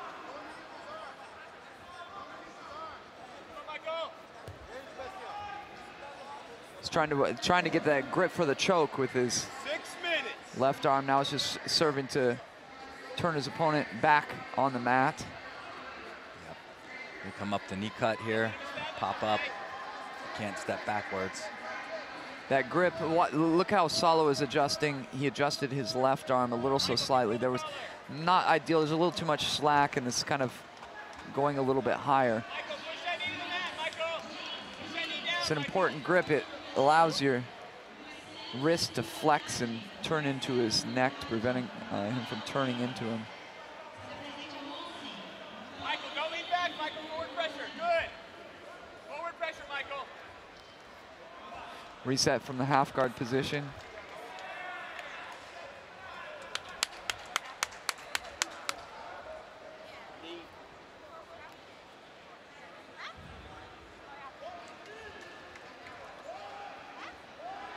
Looks like we're working an arm drag. Saulo switching to a knee slice. Yeah. Looks like he has pretty good control of that sleeve. Yeah. Difficult to see, but you can tell by the body language that he's really pulling up that sleeve, preventing the turn in towards him. Classic Saulo knee cut right here. He'll pull up that sleeve and just start angling his knee, inside knee outward, and may elect to go knee on stomach. For those that might not be as familiar with Saulo as a competitor, how would you characterize best his passing style? This right here. Knee cut pass is something I always watched, and when I studied Saulo, I was try to watch his knee cut and smashing ability. Shifted the knee angle briefly to go right down the middle, but falls into the deep half guard here. Slide around. He's going to turn all the way potentially into the reverse half guard, but it looks like he wants to attack the arm, judging by his body language. Rivaldo did a good job of getting to deep half guard from the knee cut. Not easily done.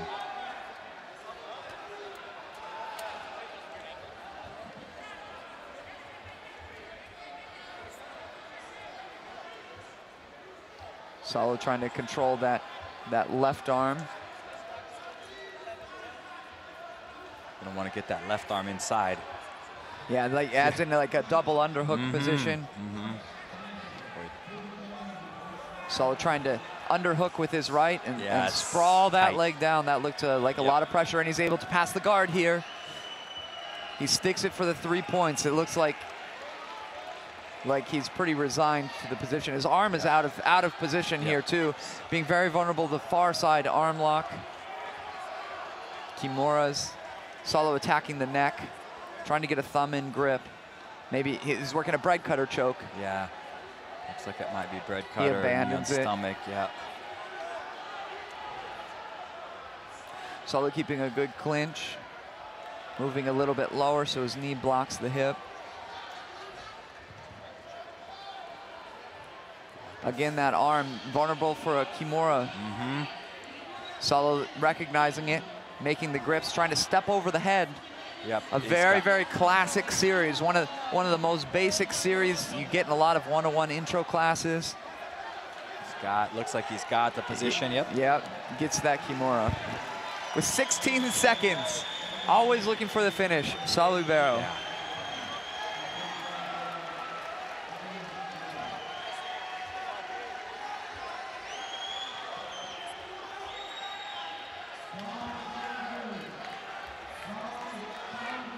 On mat 3, I'm seeing Comprido about to step out onto the mat once again.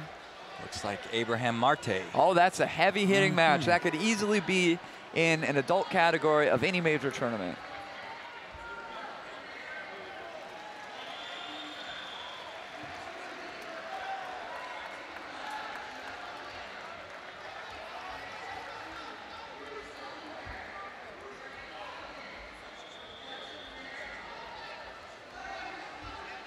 Here we on over to mat 3. Just awaiting the invitation out by the referee.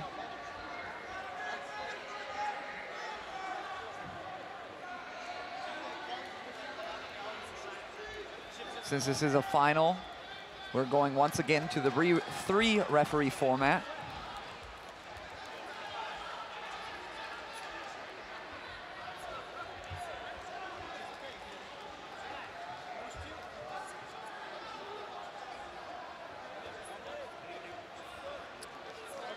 Here in the blue, we have Roberto Godoy.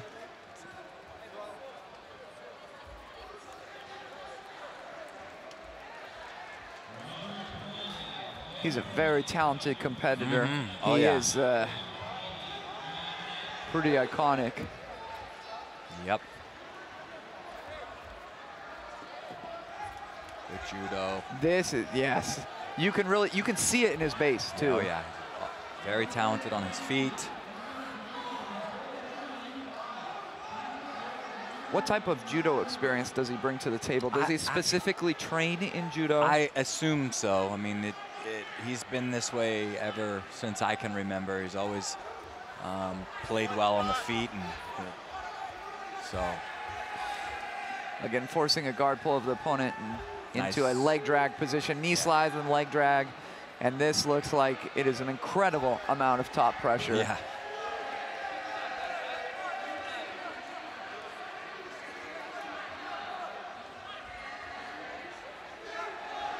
I think that's kind of what he's known for, is just that constant pressure and drive. And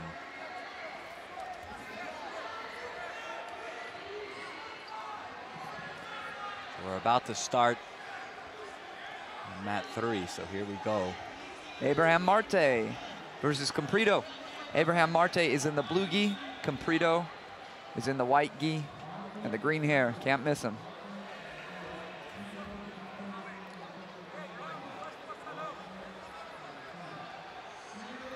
Abraham opens with a foot sweep. and pulls guard right away, open guard, utilizing De La Riva Gotta guard. watch the rolling toe hold. Comprido's been known to do some of those. We'll pay attention to that grip that Comprido has. He gets it a little bit lower on the toes. Yep. He was on the ankle and kind of slid it down a little bit. Abraham now in the open half guard. Utilizing an open knee shield. Comprido did a great job right there of bringing his elbow on the inside of Abraham's leg. Yep. But Abraham was able to quickly recover. Abraham's got a very deep hand in the collar grip. Yeah. Now we're at collar and sleeve, open half guard. Kind of a similar structure that we've seen Abraham use in his last match.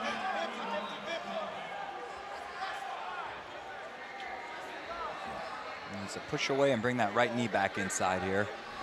Comprido's really trying to push forward now. Yeah. For that moment, he was in on his toes, pushing forward, getting that double underhooks position. Marte is sitting up to try to pull this arm through. Comprido steps over that left leg of Marte. And he switches, steps over the right leg, probably his preferred passing side. Yeah, and it's kind of a good idea with that overhook grip there. You've got to watch getting your arm pulled in here on this side. Going back and forth. Yeah, so he's going to try to pull Comprido's arm in on his right side and then look for triangle omoplata type of attack. See Comprido trying to get some space here. There, limp arms out. Good call by Comprido. Tight grip there. Comprido looks to step over the leg. Now he's looking to smash a stack pass. That right-handed grip would like to be higher on the lapel, in close to the neck. Abraham is extending his legs, extending his hips, and pushing away with his arms. So Comprido can't get into that good position. So Comprido's thinking about switching, coming to Marte's right-hand side, maybe into the half guard, kind of a double threat, stack pass one side, drive in the other side. There it is. Good idea. Sit up, sweep again. Tomorrow, go over, roll, keep rolling, keep rolling. Don't Nothing on the let go of arm, points. Scott. Don't let go of the arm. Hold that sleeve, Scott. 130. Now he needs- Over-under yeah, pass, yeah. we've recognized it at the same time. It's that over-under pass. Now you got to get that right hand a little deeper if you're Comprido. Now's the time to do it. He's going to want that head to be buried in on Abraham Marte's left-hand hip side. Hold that position. There you go. If he was able to achieve that head position, he would have a very good chance of passing. For example, right here, his head's a little high. Abraham's doing a good job of framing away.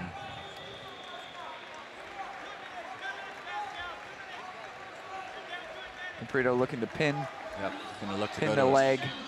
Looked like he wants to go to his right with that grip. Yeah, pin the leg and walk around. I had the same thoughts. Underhook, get that underhook. Marte, for the most part, has been defending the passing attempts thus far. Haven't seen what his idea is from an offensive side, other than maybe pulling through an arm, but it wasn't really close. Comprido looking to sprawl out of this position, walking around essentially either way. There you go, there you go. Comprido switching strategies. He's looking to improve that right hand is where the action is. Tried to improve his grip up a little higher. Well, it's a little low for his liking. Abraham looks to make a cross grip and do a hip bump motion. Yep, he's gonna try to pull him back in for triangle. But now he might turn on to all fours, or he tries to get away. There you go, hold that position. 15 seconds, Scott, 15 seconds.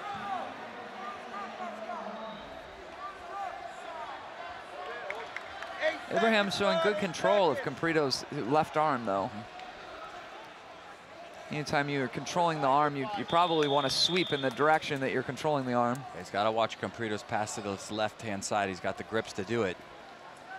See if he'll run around, smash the knees, and then he can maybe go back to the other side. He's got good grips right now, Comprido, with the bottom collar and leg weave. Nice, Yeah, nice Abraham recovery. was trying to sweep with his hook, control the arm and sweep, but Comprito did a good job of capitalizing it, using to get a passing opportunity. 1 minute remains. We'll see if Marte can muster up some offense.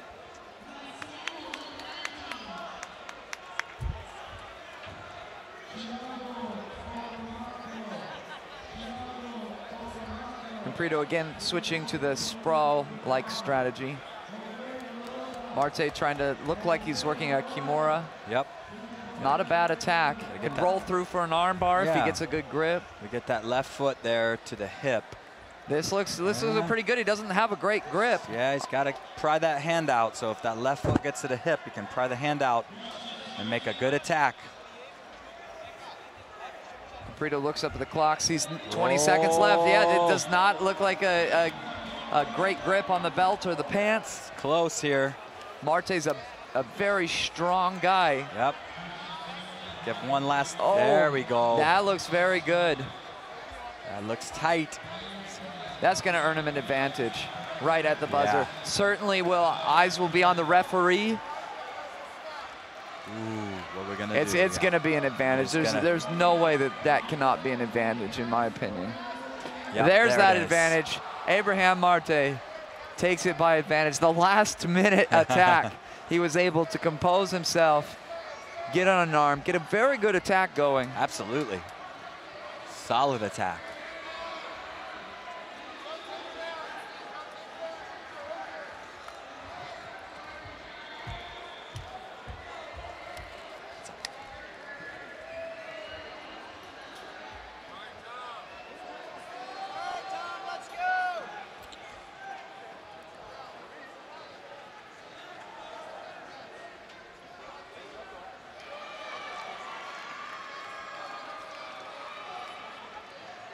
Abraham Marte, world champion in the Masters 1 ultra heavyweight division.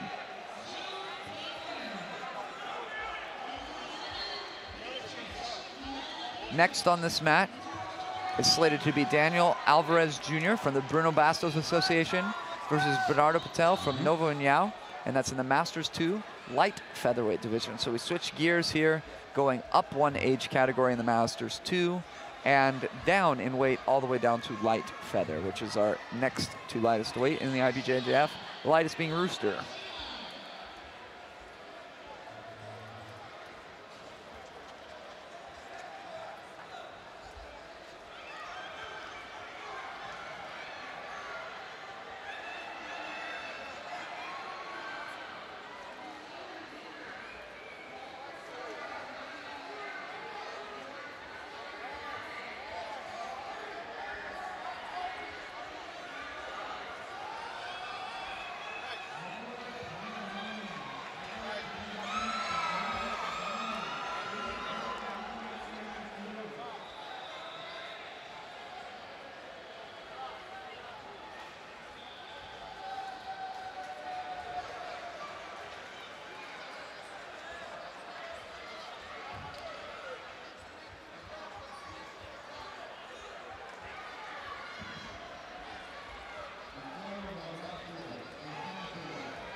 Here we go.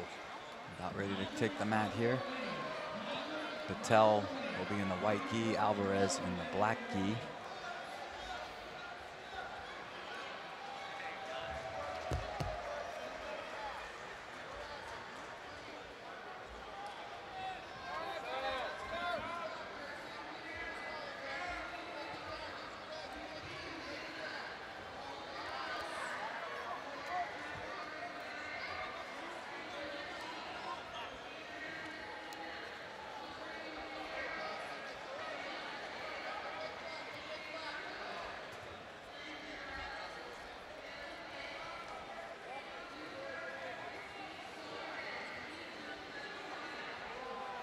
Patel untucking the lapels here.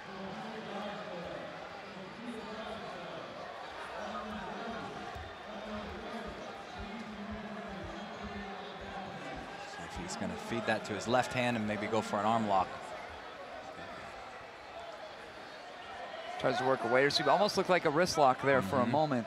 Stands and opens the guard. It can be a little risky to hold on to the hand. A little risky when you bring the hand behind your head. Absolutely. You're overextending your arm just a little bit. He could be very comfortable. One of the primary attacks is the wrist lock from that position.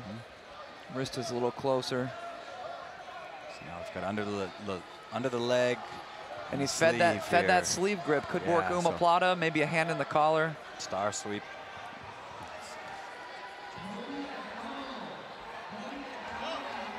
Here, the knee shield. He's trying to break that knee shield by shifting his hips real hard to the one side.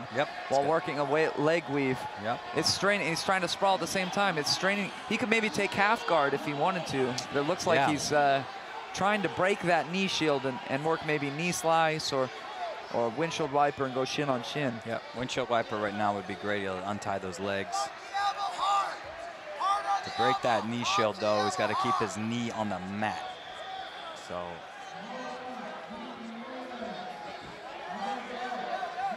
I see him try to slide this knee up and out.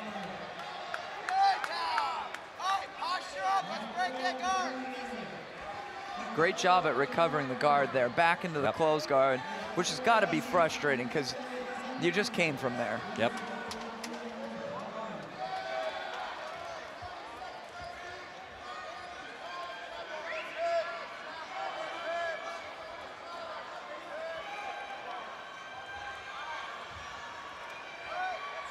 Probably see a similar pattern to open the guard. Standing, he's posting that leg. Back up. He kind of made an angle as he was going to stand as well. He's dropping his right knee into the hip area a little bit more, so he's not going completely vertical. Gets broken down. He looks a little tentative in his willingness to stand. Here a little bit more resolute. It's almost like he's standing and then hoping that he's able to open by the time his posture is being broken down. Giving a lot of respect to that underhook there. He's got to be careful with that bent over posture. Patel going underneath again, this time on a lapel feed.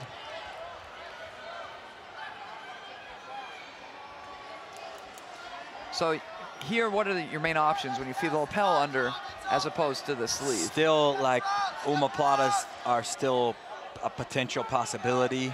It's going to keep Alvarez's posture down a little bit, but is he maybe working lapel plata? I mean, we don't see too much of it in this division. Yeah, I think that's a little bit of what the idea is here. It's Patel could open up his right leg. He's got to keep that cross grab, though, of that sleeve. But nothing doing really.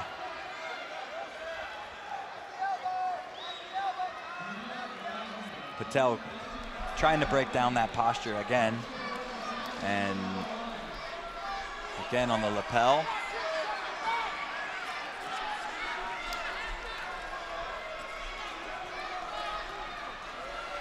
So here we are in the finals of the light featherweight Masters 2 division. This guy on top, Daniel Alvarez, he's a super tough guy. I fought him a number of times.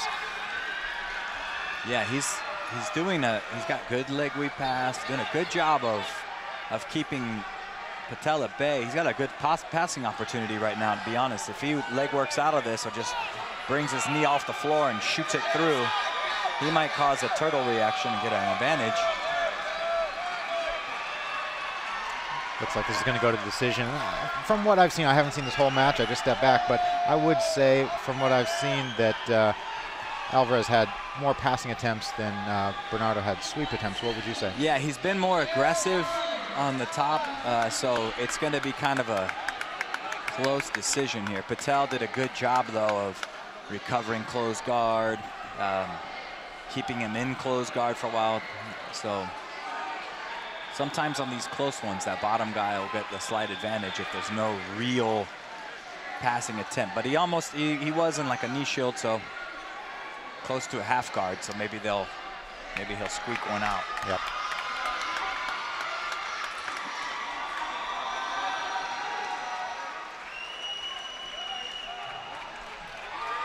Everybody votes for Alvarez. Alvarez takes it. Great job, Masters world champ. Yep.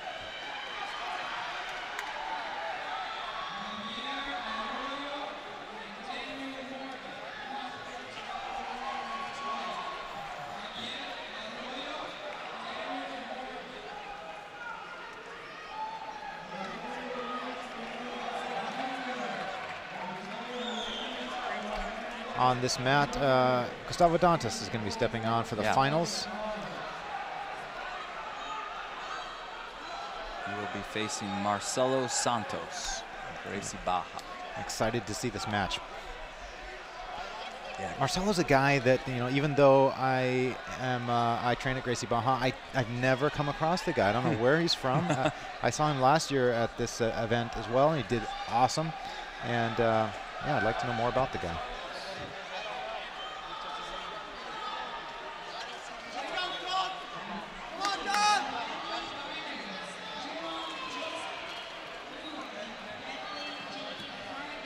On paper, it would most people would expect Gustavo to win, considering his long history in Jiu-Jitsu.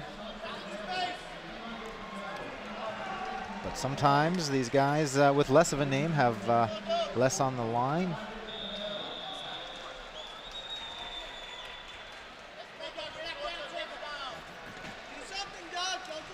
And they're stepping on the mat now. That's Marcelo in blue and Gustavo in white.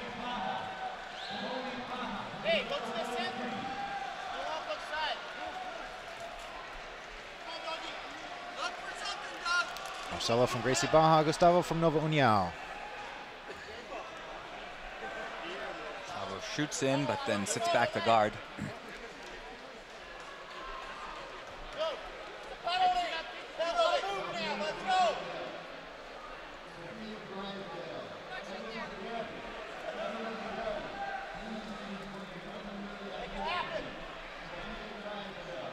Marcelo in combat base.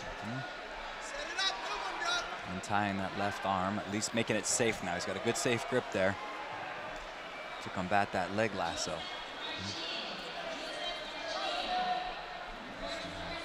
Gustavo may elect to uncircle his right leg and pull that grip back in and recircle.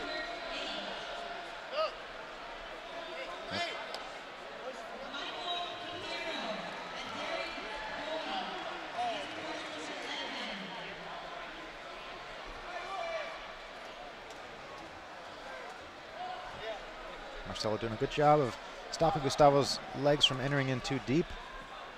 There, he yanked it in there. Yep.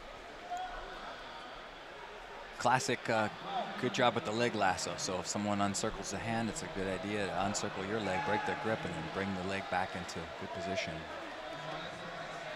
Gustavo looking for a tripod sweep there. Marcelo did a good job of backing out. So he's got to watch an off balance towards his left side. Gustavo may try to bring this foot on the bicep up and sweep towards his right.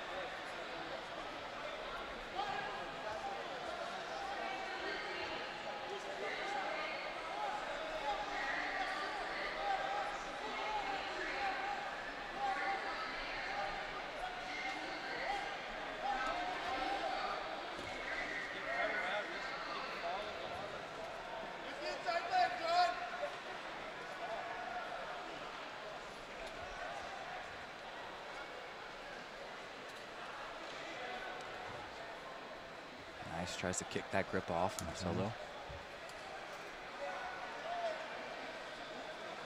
Now Gustavo shoots the left leg under. Could shoot all the way through for an omoplata or a triangle.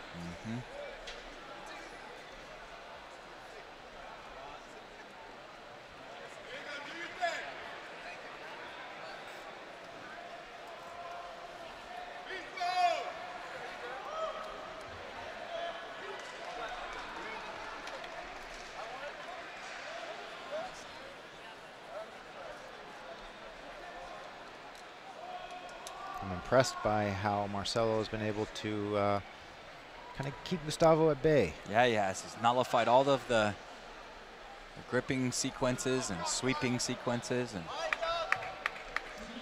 he has been issued a penalty. I suppose that was for passivity.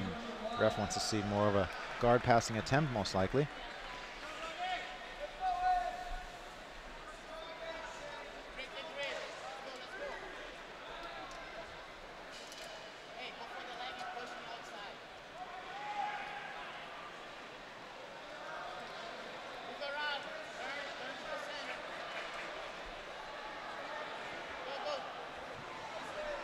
Just under 2 minutes left.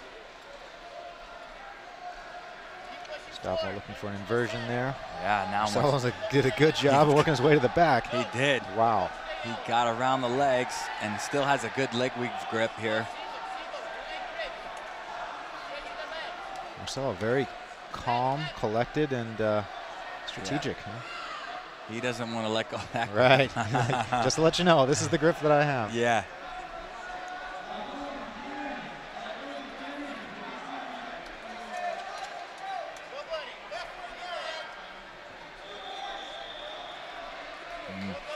Give him an advantage and stand up. A single advantage like that can play a huge role when there's less than 2 minutes left. Absolutely.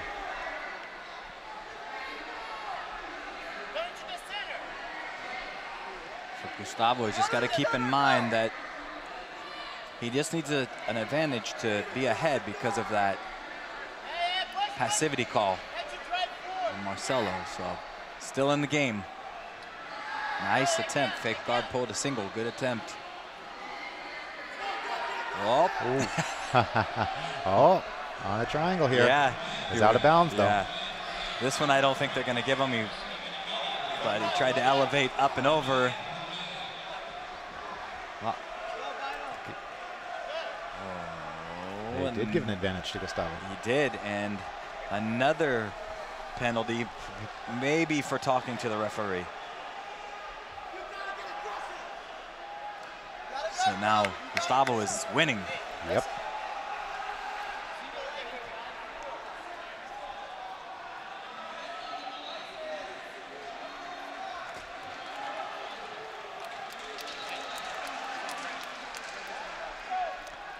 You can see it in the body language. Gustavo's a little happier now, being in the lead. Still, anything can happen. Yeah, it's still 1:10, and really Marcelo just needs one advantage, and it's going to put him back in the lead. So, yep. Anybody's game, so to speak, right now. Gustavo right into leg lasso, spider. Marcelo trying to maybe attack a foot here. Yep, he's going to try to get this foot lock. He may want to throw his legs over and then just come back to the top. Just there. Now he's got a legitimate attack. Steamer locks, sort of. But yep, he's gonna got an advantage. He's gonna. Yep. Now Gustavo has to move. Yeah. 35 seconds left, and Gustavo is behind. Yeah.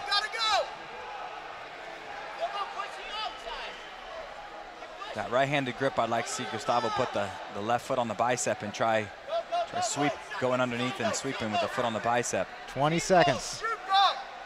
He's going to Plata. Marcelo staying very safe. Attacking that single. Very impressed with Marcelo's defensive abilities here. 20 seconds, stop, sweep! Sweep, go! Get up, get up, get up! 10 seconds. What do you do if you're Gustavo? Well, he's going to need to score just an advantage. You might want to try shooting, but it looks like Marcelo is superior here in the feet department. So maybe sit and hopefully to get Marcelo to pull, but yeah, he's just going to stay away. Tries to shoot here, but nice, actually, very good. I guess you could do that. But was that enough before time ran out to earn him an advantage? I'm not sure. Yeah, I don't know, but that's going to be close. Nope. Marcelo takes it. Yep. Close one. Very, very close. I love it when it comes down to those last few seconds. You see the best out of guys. Yeah. Congratulations, Marcelo. I want to know this guy. Marcelo, stop by. GBHQ, let's talk.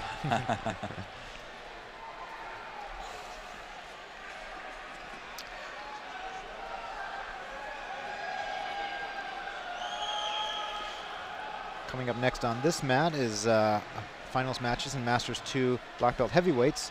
Alexandre da Costa versus Lucio Segundo.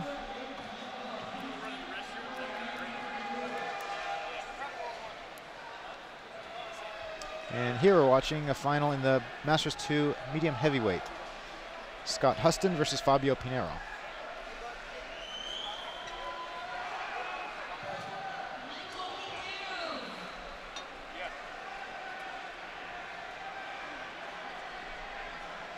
Huston's going to get 2 points here.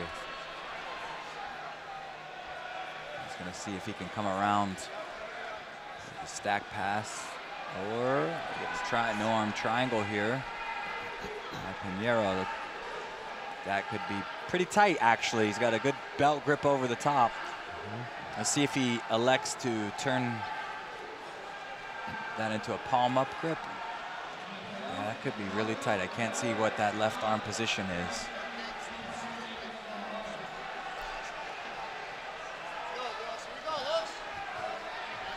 But yeah, Sean, you mentioned a palm-up grip. That would be more pressure on the neck. Yeah, and it let him slide his elbow a little bit deeper. Like now his elbow is a little too high. And, oh, but I think he got it. Wow, no arm triangle. Yeah, that, couldn't tell that grip looked super tight. No arm triangle is no joke if you have an arm in like that with your own arm. Yeah. Not a real common move, but still can effective. be, yeah, but can be very effective. You mentioned having your arm in there, your own arm in the triangle. I found that that's great against guys that have really skinny necks. You know, because without your arm in there, there's a little more room to move around. But if you can get your arm in and close off those gaps.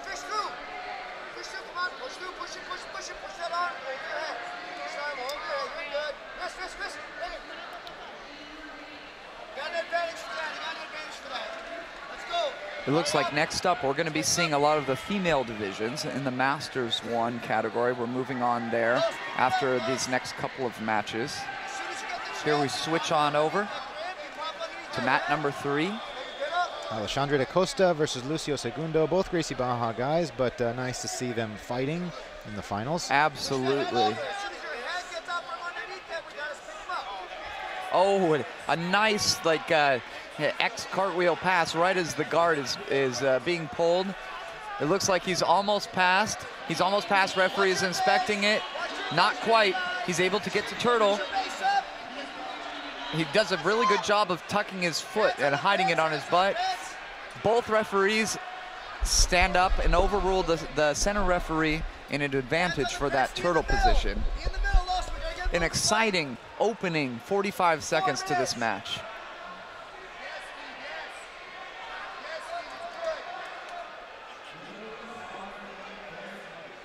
I did not see what that penalty was awarded for. Did you, Jake? No, I didn't. He tries pummeling it, get his hands in the armpit, stands, and gets the guard open, working a pass into the half guard. Very high pace to this match. He's able to get fairly decent shoulder pressure. He would like to improve it. He buries his arm underneath the armpit. A very good position for that head because it almost serves like an underhook, freeing the left arm to push on the knee like he's doing so right now. The higher your head under the armpit, the better. And as you pass, you can catch head and arm chokes. Wrist locks here is attempting. Yes, very sneaky. Have a perfect view of that.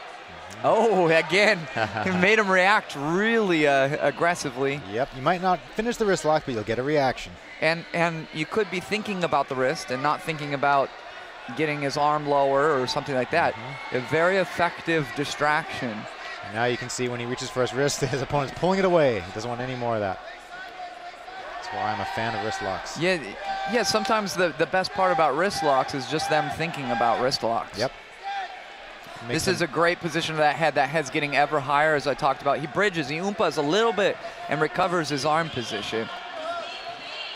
There it goes north, and as soon as it gets really, really far under the armpit, you see him bridge and pop that arm down a little bit lower.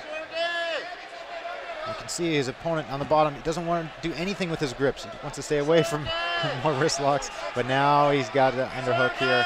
Now his passing is looking better. Lucio doing a great job. This is definitely better. He does a half guard switch, a great move. He caught the half guard on the other side and is able to bridge almost all the way around, but back into the half guard, flattened out with 2 minutes remaining, just over 2 minutes. He's trying to get a grip on that collar to crank the neck, not generating the type of pressure that he probably would like.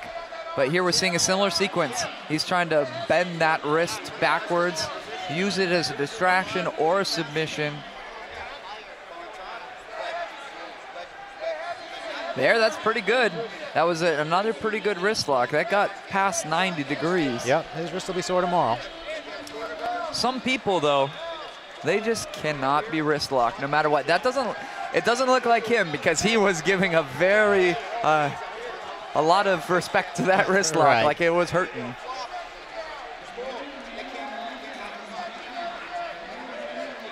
He's trying to free that knee. Seems to have shifted strategies away from burying the head underneath. There he frees the knee into the bridge. Oh. He's gonna bridge.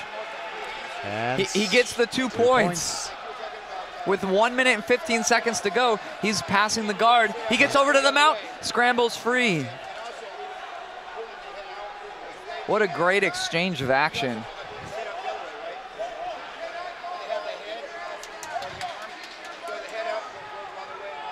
Lucio's gonna need to really push the pace.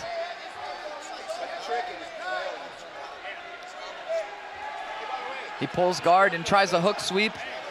Not quite there. In the butterfly guard position now. Alexandre trying to move to the side. Being really aggressive, trying to step over those butterfly hooks and get the mounted position. He's trying to move over to maybe like a leg weave position, but impressive dexterity showed on the bottom. That's got some great butterfly hooks. That's not a very common position. You usually see that leg more flattened around. He's getting around the guard, steps over, caught in that butterfly guard again. Almost able to sprawl around it. The final 10 seconds tick away. He's gonna have to muster one final sweep.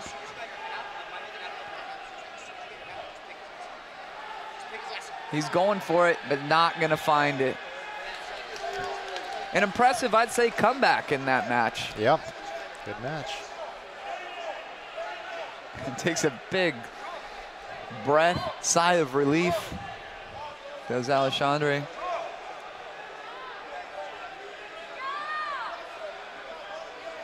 If we switch on over to the other mat, it looks like Jill Baker on the bottom. Yep. And Leanna Dietrich on top. Jill Baker just recently got her black belt from Jean-Jacques Machado. Her husband is also a black belt, Matt Baker. Good to see her out competing so soon after getting promoted. Nice closed guard being utilized by Jill. Jill's on the bottom, wearing the black gi. She organizes a lot of the Southern California women's open mat, women's only open mat, drawing 50, 60, 70 women sometimes. Great advocate for women's jiu-jitsu.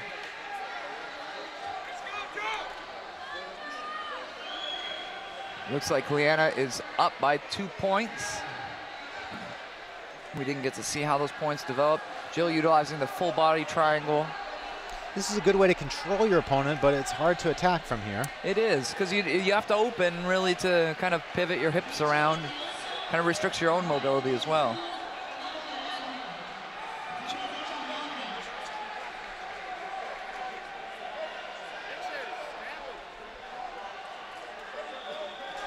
Leanna posting her right leg up. Maybe looking to eventually stand. Jill looks like she has a hand in the collar. Maybe 2 hands in the collar. It looks like baseball bat choke for a moment. The way that the gi was kind of being pulled on the back. Difficult to see. Leanna stands briefly, but returns back to the seated position. Jill trying to work an arm lock into a triangle. Triangle's not there, the arm is still in, but trying to climb that guard higher, lock those shoulders down. 56 seconds remain for Jill and Leanna.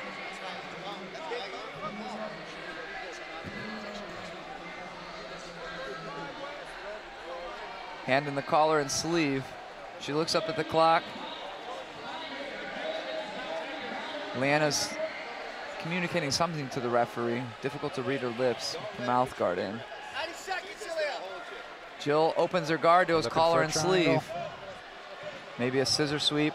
She tried a scissor sweep, stepped over the leg, did Leanna at the last moment. She comes on top. Oh, She's still down 2 advantages, so she's gonna have to pass right away. Leanna doing a good job with the hand in the collar grip. Jill trying to pin the arm down, maybe strip the grip down using the leverage of the arm being pinned down. And time expires. Leanna's gonna take it by 2 advantages. close match. On mat number 3, we have Sophia Drysdale versus Evelyn Derry. Sophia is the wife of Robert Drysdale.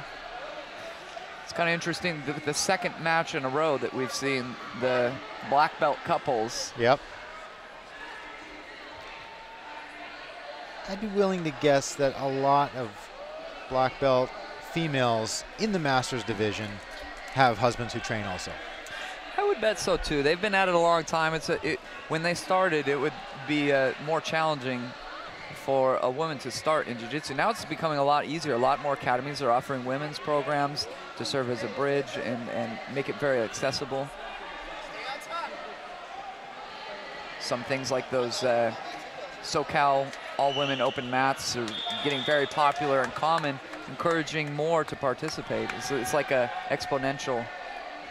Now, I don't want to disturb this match, but on mat number 10, we're going to have what could be the most exciting match of the day. Oh, are you kidding? Salo Ribeiro versus Roberto Godoy. This is going to be a good old-school match. Here we go. We'll switch on over. Dan, I don't know how many times you've seen Godoy compete, but I have seen him quite a bit, and he's a beast. He is a beast. And he can be quite intense. So here we go, Godoy on the left, Salo on the right. Certainly these two have faced each other before. Yep.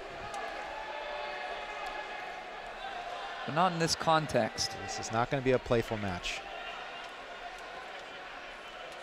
Salo undoing the lapel and then making the grip with his left hand on the lapel that's undone. I don't think that's for worm guard. No, I venture to guess not. Salo using his knee to break the grips. Both these guys have good stand-up and, of course, good groundwork.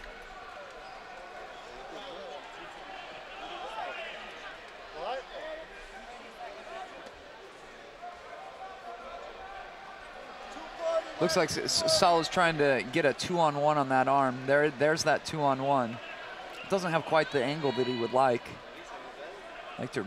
There he tries to pull into a sweep. Godoy doing a good job basing out, stepping around. Salo in a single leg X guard position. You can see the grips that Yeah. Godoy has are very, very powerful. Yep. Making You sure can Salo see it doesn't in the grip way his that pants. Salo's using the single leg from the single leg X guard.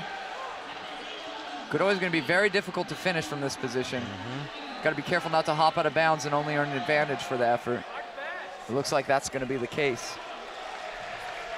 So Salo makes the first move on the board, up by 1 advantage.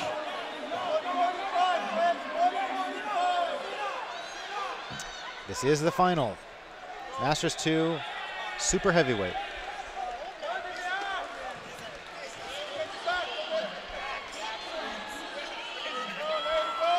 Referee, you see him looking at his clock. You have 20 seconds to tie your belt.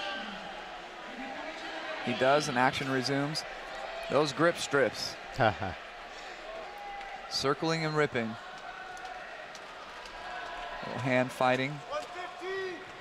Interlocking hands. Both guys' postures pretty upright.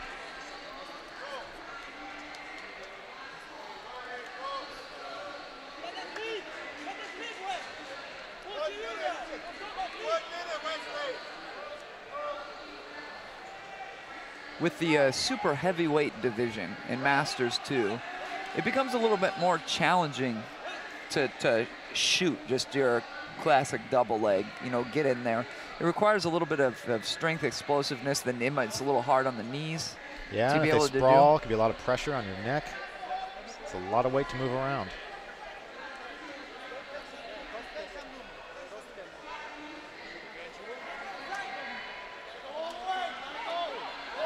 So Solo's grabbing the collar. He prefers to grab with his left hand. Godoy grabbing with his right. Godoy now using the 2-on-1 grip on Solo's right arm. We haven't seen his plan. Yeah, Godoy doing a good job of breaking grips, but I want to see some offense from Godoy. Could see a stalling call here. There it is. One for each. I kind of like to see Solo on bottom. From Yeah. a spectator point of view, Godoy showed some great passing. Solo recovered in that single leg X and came up on a single leg. That was a pretty exciting exchange. Yep.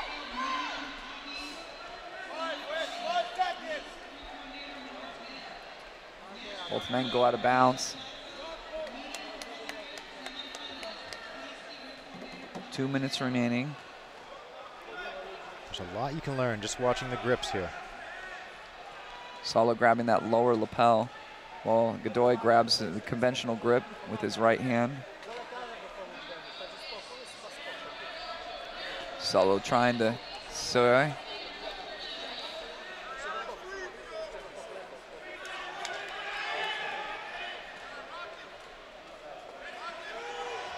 So ups to pull guard. This is something that I hope we would see. With these two in particular, could have easily taken place all on the feet, decided by advantages. I like to see a little bit of the groundwork, a little bit of the stand-up. And let's see what Solo can do from the closed guard. Let's see if Godoy can get out of it. Solo working an arm drag, it looks like. Looks like he's utilizing a 2-on-1 grip on Godoy's left arm. Godoy grabs a collar, Solo breaks his posture down. A little grip fighting going on in the sleeves. You can see the circling motion, even though we're on the opposite side, we would like. Godoy posts his leg, he's gonna look to stand up.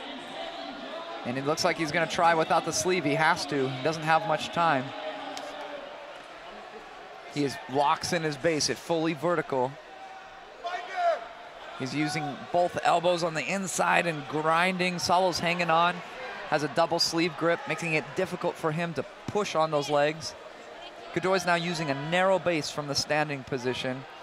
Solo opens, he managed to open Solo's guard. Solo playing a De La Hiva with the same side grip. Moves to the sit-up guard once again. He's trying to feed that sleeve underneath the leg, potentially. Godoy's got 20 seconds. All he needs is an advantage to tie it up. Best bet at this point would be to establish the half guard, but he's a long way from that half guard. 7 seconds. 3 more seconds and Solo will take the world title in the Masters Senior 2 division. Sometimes 5 minutes just is not enough. But that was a really nice exchange when Solo pulled guard, got a single leg X, stood up with a single leg, and he was awarded with an advantage from that. So we got to see most dynamics of the match at least. Yep.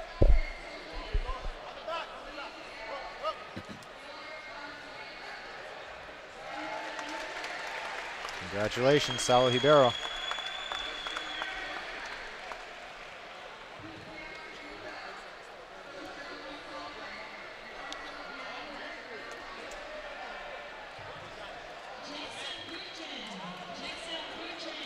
Up next on the mat that you just saw, we're moving up to Masters 3 category. Tom Nux from Clever Jiu Jitsu versus Andre Ishirobara from Equipe Hobson-Mora.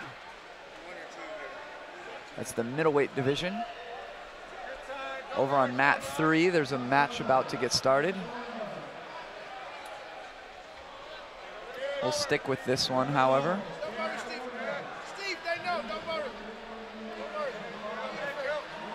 Tom Knox in white is a guy that I see compete at almost every IBJJF tournament. Very active competitor. Some good work from Andre, kind of fake pull guard, go to ankle pick, into real pull guard, but Tom is able to establish his double underhooks, and he's elevated the hips up off the ground, which makes it much easier to make a thumb-in grip on the neck, pin those legs over the head, as you see here. Look at his right hand. He's making that thumb-in grip, which that deep of grip, that's a pretty solid grip from which to begin to pass, or I should say finalize your pass, really. Yep, just needs to pass Andre's leg to the other side of his head.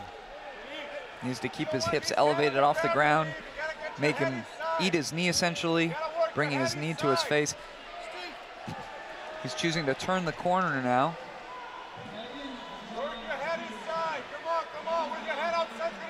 This is a semifinal match. There you go. Keep on going inside. Keep on working ahead today. Andre choosing to try and control both knees in an effort to retain guard. He does a pretty good job. Yep. He rids that grip in the collar, almost gets his legs back in front of Tom. This reminds me of the Pro League from last month. Otavio Souza versus Sinistro was in the same position for 6 minutes. And then that last minute, Sinistro was able to come up with a sweep, which is just amazing when you see the person on bottom more or less controlled the whole match and then come out with a victory. Yeah. So you can see Andre is very flexible here, not too uncomfortable in this position. This is going to be interesting. They're still going. So it should be interesting to see if there was an advantage awarded. It was difficult to see. Looked like but Tom might have got around. It did look like he got around the legs for just a moment, but we didn't have a clear vantage point.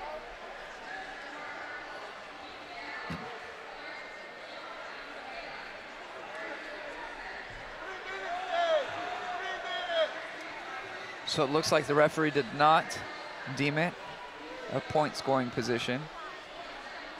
Reverse de la Hiva with spider control being utilized by Andre. Tom looks to step over leg and close distance, but he tries to do so with the foot on the bicep. Makes it very difficult, exposing himself a little bit to this X guard sweep. And Andre is gonna take the first points of the match, 2-0 with 2:52 remaining.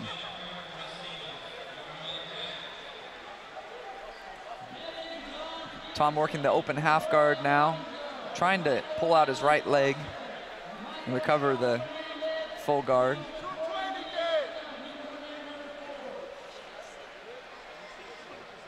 He's trying to disbalance him a little bit to the side to be able to pull out that leg. Andre doing a good job of bearing his head, trying to generate pressure. Switches the passing sides. Backs away out of the guard and secures a good shin-to-shin position, gives it up, goes into the conventional half guard with a butterfly hook, steps over his attempts at the hooks and buries himself in deep. A wonderful passing exchange. 5-0, 2 minutes left. Trying to move to a north-south choke. It looks fairly deep. It looks like it's getting a little bit of respect from Tom. At very minimum. Could be one of those chokes where you either have the ability to cinch it up or you don't. To find that final nuance for this choke can be very, very tricky. It's not quite locked in yet. Tom can turn towards him. Be in a better position to defend this, but you know, he has two good grips, keeping Andre's weight off of him. Andre abandons it. Chooses to use conventional shoulder pressure, feeds the lapel all the way underneath. Gonna get some great bicep with neck connection here.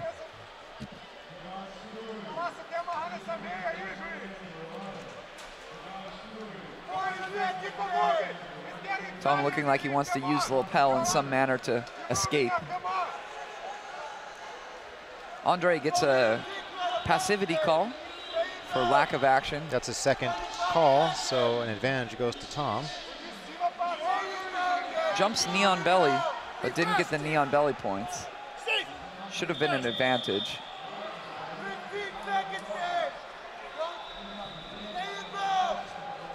Tom's looking like he wants to attack the legs. He's gonna have to go for something. He's only got 25 seconds yeah, left. And he's going for it. Knee bar, foot slips out. Regrips. He's gonna Not much have there. to, yeah, not much here. He's gonna have to maybe switch to a Hail Mary toe hold or something. Doesn't work. Going to the turtle, gets his back taken for his efforts. Gets pretty good choking grips. Let's see if he can finish it out. He's going for it. Almost. He wanted to get that sub. Good match. So the final score is 11-0. And Andre advances. You're losing by one on the bench. Come on, Eddie. Come on. One, Eddie.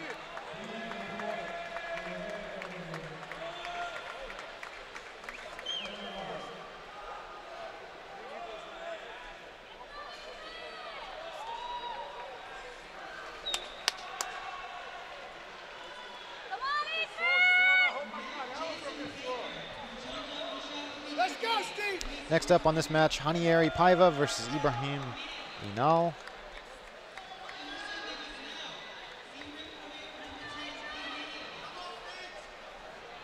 Stay on this mat, mat number 3, actually. Mat number 3, and switch over there. Yes. Here we go. Yes. Albuquerque on the left, Ibrahim on the right.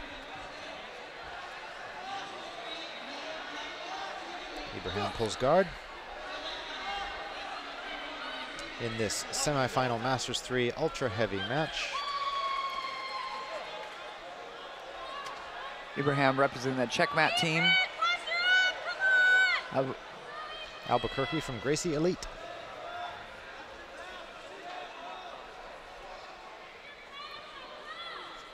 Now, Jake, what do you know of that Gracie Elite team? It's a conglomerate of various teams, if I understand it correctly. Right, the main guy is Helion Gracie, but there's a number of other Gracies that compete under the Gracie Elite name come tournament time. So people from Half Gracie, from Kira Gracie, from High-End Gracie, all those guys kind of come together because there's no chance that they could win a team trophy individually, so they join forces, come to big tournaments. But most of the Gracie Elite schools that you see are under Helion Gracie. He was trying to pin the arm underneath the back, and he actually gets it. This is going to be a terrible position if he's able to maintain that grip behind the back, because if it gets in there, it is stuck. And you can just more or less open the guard freely, as if you couldn't care less about the triangle, dive into the half guard and pass the half guard. One of the most annoying places to be stuck, with your own arm behind your back. And you can be a very strong person and not get out of this if it's indeed cinched up pretty well. See here, he's just pushing on the leg. He's not going to release that arm. Depends a little bit if he has the gi grip or if he has the wrist. It looks like he does have the gi, preventing some sweat from eliminating the guard grip. is open. No, it's not. Yeah, it's just kind of contorted on the side. It's a bit unusual of a position. Now he's giving up the grip on the sleeve. Back to traditional closed guard.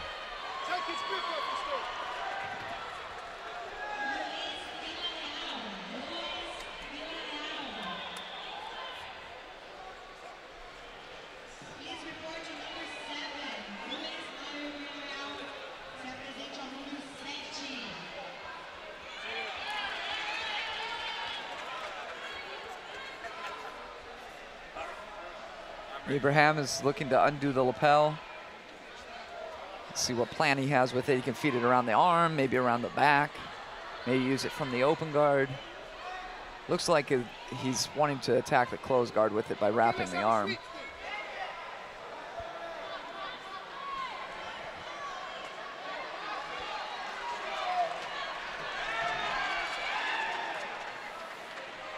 Just under 2 minutes remain with no score on the board yet. He pushes down that leg and is able to open that guard ever so briefly, though, as he recovers the closed guard position.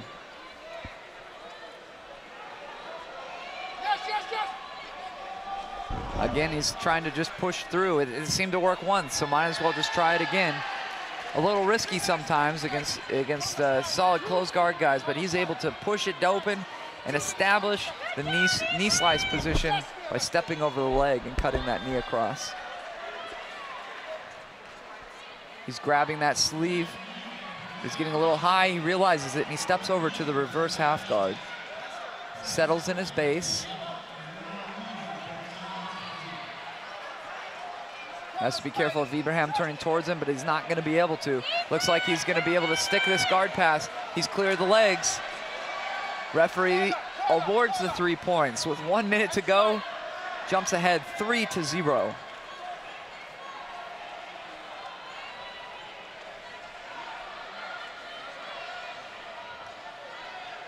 Ibrahim was really trying to turtle.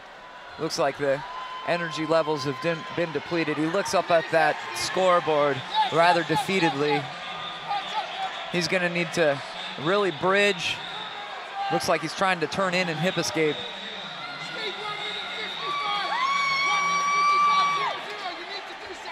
Albuquerque seems to be just content on keeping a good pressure for these remaining 20 seconds.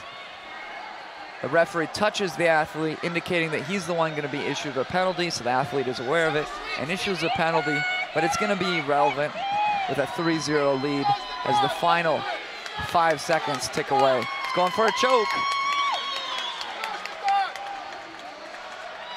Doesn't quite get it, but comes out with the victory, 3 points to 0. And that's a common strategy you see. Guys will play a little bit more conservatively. The last 20 seconds, open up, go for that submission if they feel like their point margin is sufficient enough for them to be able to do so.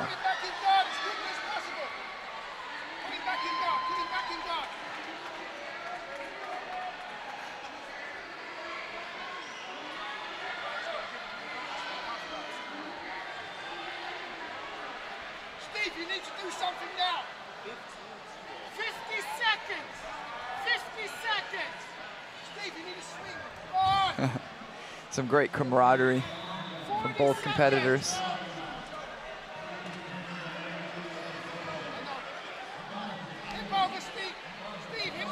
For the next match, we'll go over to mat number 10. We're going to have Matt Baker versus Tehina. Matt Baker, we mentioned before, is the husband of Jill, who we just saw compete maybe 4 matches ago. They run Bakersfield Jiu Jitsu. 12 seconds. Yes, go, Steve. Over your head, over your head. Take it over, go. Right now, here we have Shoji Masada versus Edison Kagohara.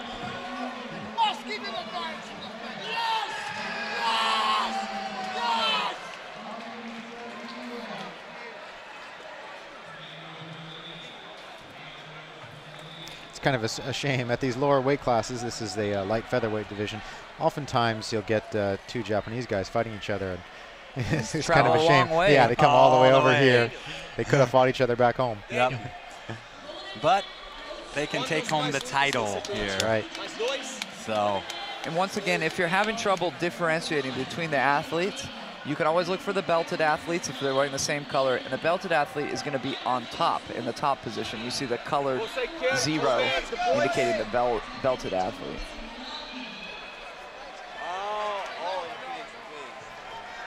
So Shoji working the top position. No, I didn't make podium, so. Okay, now let's switch over to mat number 10. We have Matt Baker on the left and Carlos Alberto Tehina on the right. They both are IBJJF certified referees. We're going to go eat bad, though. We're going to go eat. It's kind of interesting for me to see the referees actually compete. Yeah, how cool is that? And this proves that they know what they're doing. Yeah. Matt Baker is somebody who really likes the half guard. He likes that deep half guard position. You'll see him work for it. He can have pretty much anybody in hot water. Carlos doing an excellent job. He looks like he's going to be a pretty big man to move. Yeah. Yeah, he's very talented. But I've seen Matt sweep some big guys before. He's getting underneath there. Yeah, he's turning the angle, going under the leg. A lot of people see that Carlos's right leg eventually ends up on the shoulder of Matt at the end, and they grab the near leg. But you see a lot of the high-level competitors go for the other leg, turn away, and then the turning away is what makes that other leg accessible. Yep. Carlos has a pretty good underhook. If you play deep half guard, you got to be prepared to be dealing with that underhook, I'd say. Matt doing a good job. He has a good grip with his left hand despite the underhook. Yes. Carlos could, as we mentioned earlier, like he could use his left hand to go underneath Matt's right arm and grab the belt. Yes, I've seen like Hodger Gracie do this movement. Yeah, Rodolfo Vieira uses this tactic. Like, it helps lower yourself. You pull yourself lower. It's a really good, it's an amazing artificial grip. You know, I call artificial meaning that's not body controlled, but you can do it even if the guy has a far side underhook. You can hold that belt and pull yourself into a very advantageous position. Well, you got my vote. That's my go-to from that position really as well. A strong grip. It's almost in contrast to stepping over around to the reverse half guard. Because the people that like to step over to the reverse half guard, they like to be dynamic. They like to be mobile. They don't mind moving in big movements. Yeah. Whereas if you're grabbing the belt, you're more insistent. That's almost. Very close. Oh, now he's looking over the other side, reverse half guard. Yeah. Great off balance, and then a nice counter, and then took advantage of some. Now, this is not where you want to be if you like deep half guard. No. But this can still be a good sweeping opportunity. Carlos did earn an advantage, so he is up by 1 advantage at this point. Like to go under with that right hand. It looks like he might try some sort of cross choke, but I like to go underneath the leg with the right hand if I'm in Matt's position, or underneath that near leg. Yeah, his right leg. Back around nicely. Back to deep half guard. Matt's good at getting back to where he wants to be. Yeah, excellent job. Let's see if he can capitalize on this position. 1:30 remaining. He has enough time to be able to put together a good gripping sequence. He tries bridging a little bit there. Deep half guard is one of those positions where, in half guard in general, you feel like you're losing until you actually win. It's a pretty unique position in that sense. Now Carlos looking for a choke of his own, passing the lapel over. Expect Matt to kind of bridge and turn like he's doing. It's difficult to see if his arm is in jeopardy. Doesn't look like it is.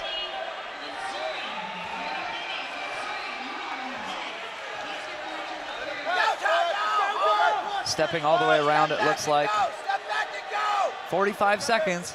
It's going to come down to the wire for both guys. He's trying to make a collar grip. Matt's trying to pop out the back door and back into the reverse half guard. The pace is definitely picked up. 30 seconds. Carlos has to be careful as he tries to pass that Matt doesn't bridge to his left-hand side and come on top. It's a little bit risky. It is. This is pretty risky for Carlos here. Yes. That's not exactly an arm. I can see if Matt gets the 2 points here. Needs to clear himself of submissions, and he does. He gets the 2 points. Very nice job. In the final 10 seconds, he comes up 2, just needs to be careful of takedowns, and he'll steal this match away. Well done there. Unbelievable. Yeah, well that just shows persistence pays off. Yeah. I think a lot of that was, I don't know, did he think he was losing and maybe had to go for the submission? Yeah, he certainly didn't. Because he really wanted to submit the guy. He was going for the submission. And they did not quite stop the clock there, so we got 3 seconds left. I don't think it makes any difference. But if you can hit a takedown in less than a second, you have 3 seconds to stabilize. He's going to give it his try. Oh, the clock didn't start again.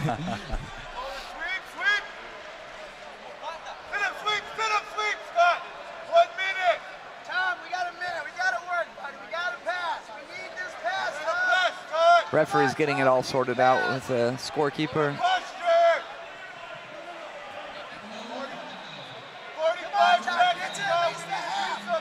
Either way, at this point, more or less just make it official. Yeah, there's nothing that Tahina could do in 2 seconds because you have to stabilize the position for 3 seconds. The best he could get would be an advantage, which isn't going to change anything. 30 seconds! But like I said, you know, in that match, it looked like to the lay person that Matt might have been losing the whole time because he was on the bottom and kind of an unorthodox deep half guard position, but he's working his way towards the sweep the whole time, and he finally got it towards the end. Yeah. Chad, come on, Tom! Slow spot, sweep, sweep!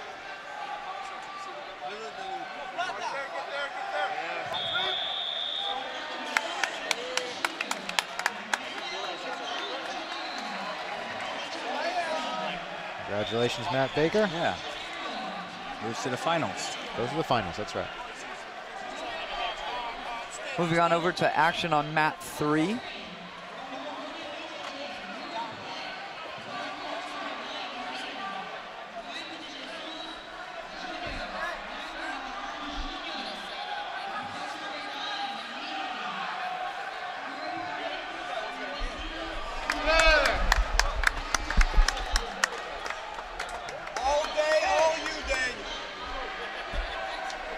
We have Elihu Ledesima, if I pronounce that name correctly, on the bottom, and Marcio Pachi on the top.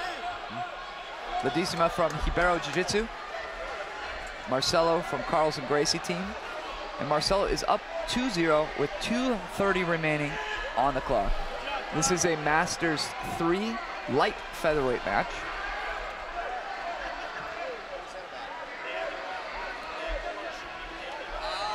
Ledesima looking to pass the half guard. Looks like he's using a sprawl technique to be able to do so. Looking to maybe staple the leg down with his shin. Not able to do so, and works to establish the half guard once again. Frees his leg, nicely done. See if he can get around that bottom leg though. Marcelo's almost gets around, not quite. And he finds himself back in full guard.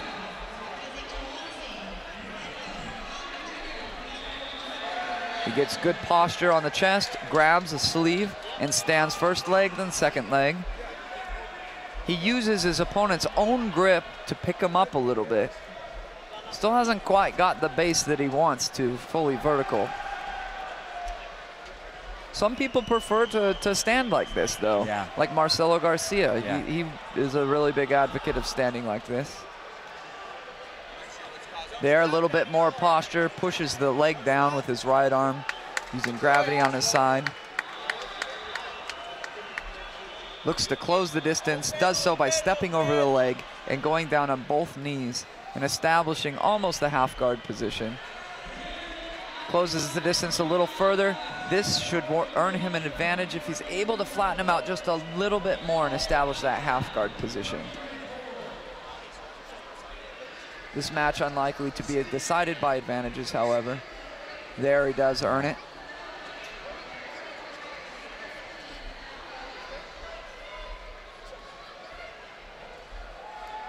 Ledesima trying to feed the lapel around the back. Yeah, I like it if it's an underhook a little bit better. You can off balance and get back to the full guard. But from a half guard, that grip is a lot better as an underhook rather than an overhook. But yeah, he's able to almost get his legs back in good position.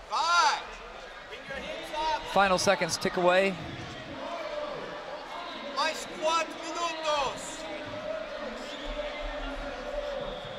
Marcelo Pachi from Carlson Gracie team takes it 2-0 and 3 advantages.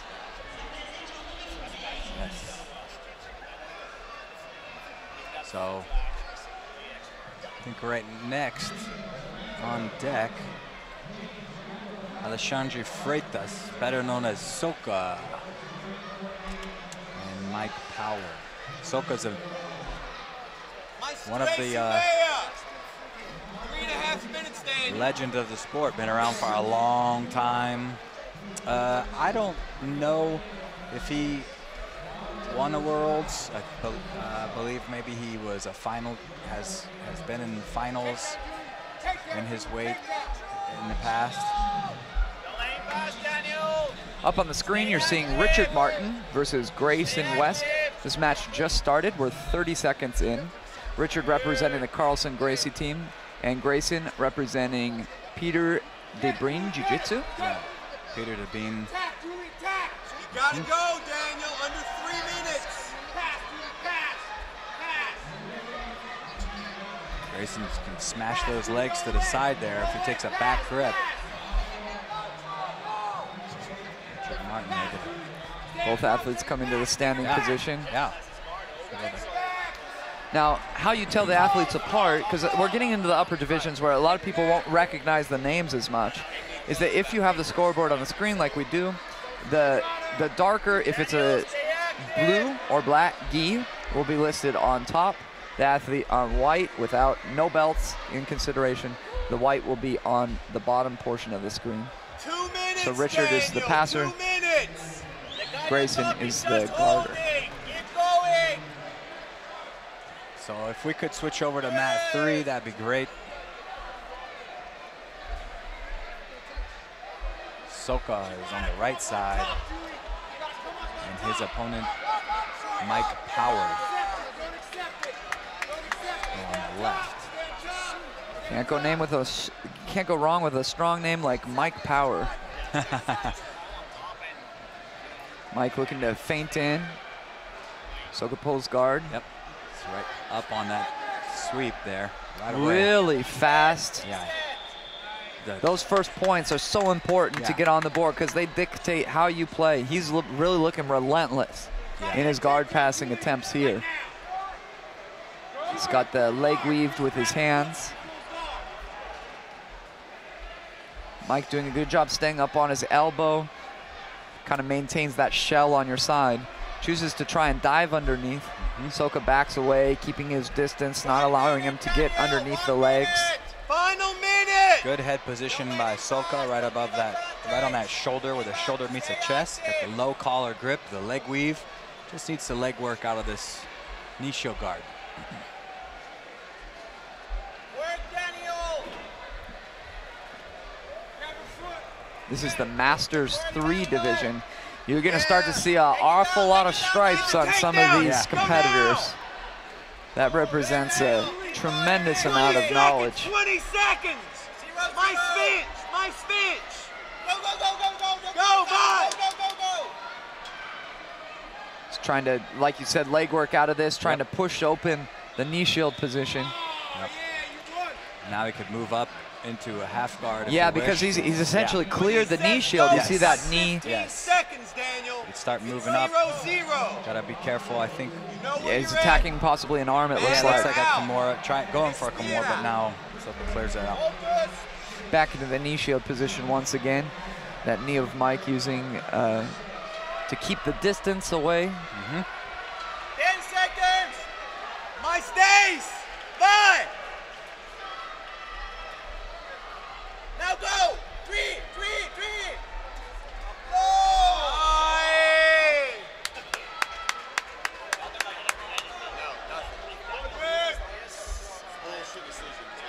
Still kind of the same chemistry that's taken place, that buried head position. Yep. Working to pass the knee shield, utilizing that arm weave. See, watch his left leg. His left leg is going to try and help opening the knee shield.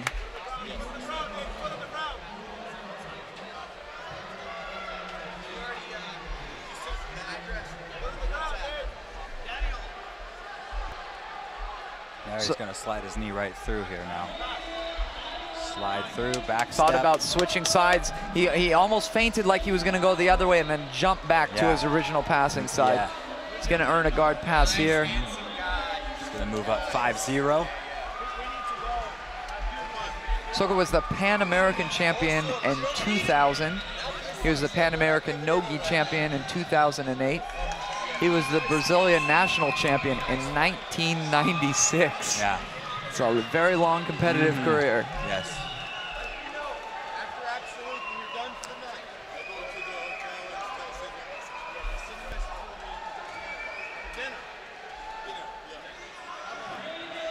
think he was one of his biggest rivalries, I believe, and if I remember correctly, was Hoyler. Fought Hoyler on several occasions. Nice. Again, he slides by the guard there. But,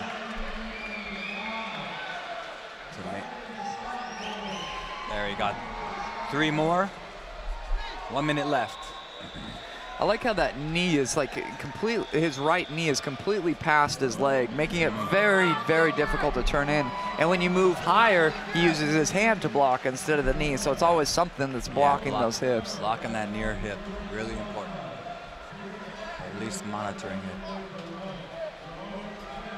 Power tries to move Soko all the way over to the top. He's got that grip to do it, so you got to be a little careful when you run around for an arm with that grip underneath there. There he likes to let go. Soko on the arm. Yep, beautiful. Very nice attack. Went for that far side arm. Sat down, and when he saw the defense, threw his lower leg over, and great finish. Well done.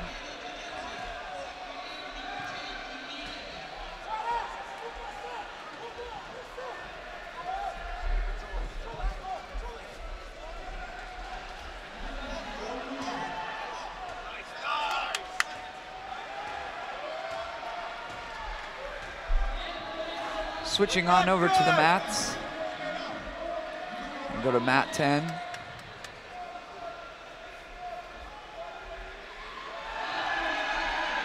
Got Ricardo Miller, or better known as Frangia, against Jesus Abramte.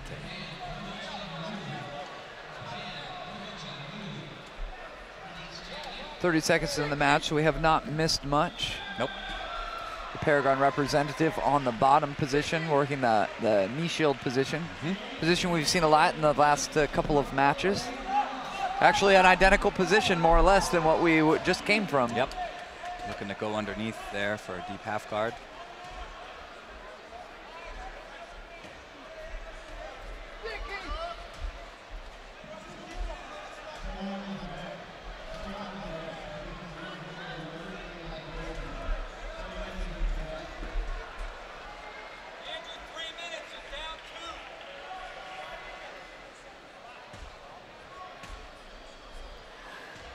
Still working to pass the guard. He's trying to pin down that arm, possibly to negate the grip that Ricardo has on his sleeve.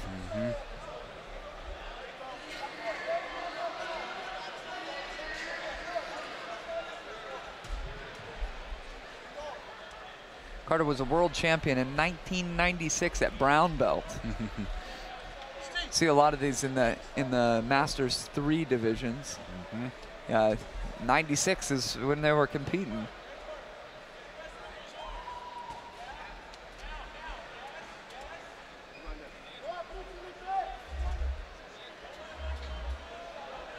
Carter using looking for that loop choke. Yeah. Pops out of it though. Now he's got a potential loop choke. Jesus does a good job to pull his head back out of that. Trying to pull into that deep half guard, something his students are very known for. He's produced some very illustrious students. Still threatening that loop choke there.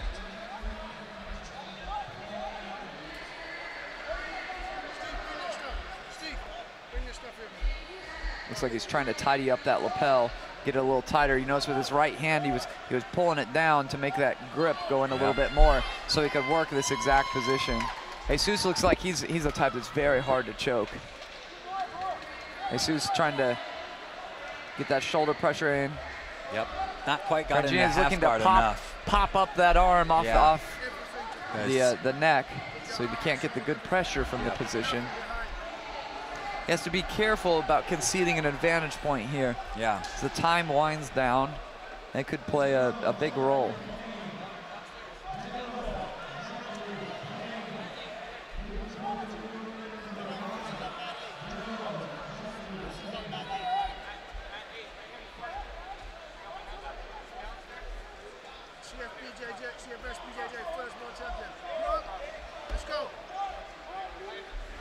Frangino has produced competitors like Jeff Glover, Bill Cooper, two of the most notable guys.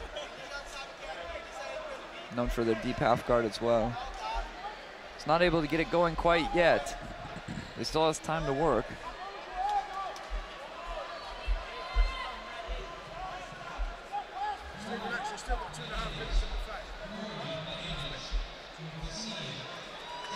Action resumes. Jesus looking to do the same thing he's been doing, essentially.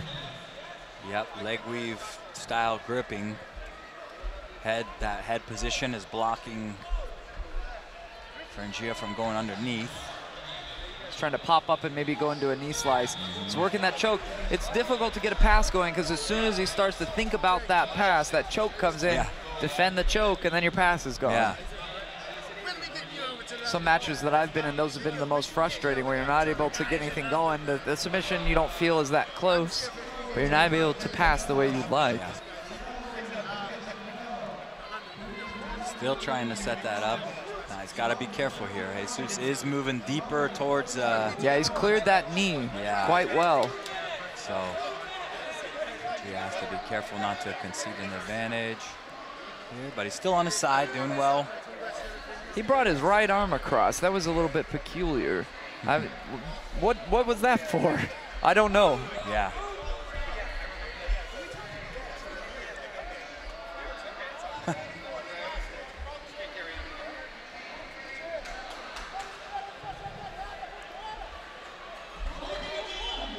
.30 seconds remaining with probably no change that's going to happen.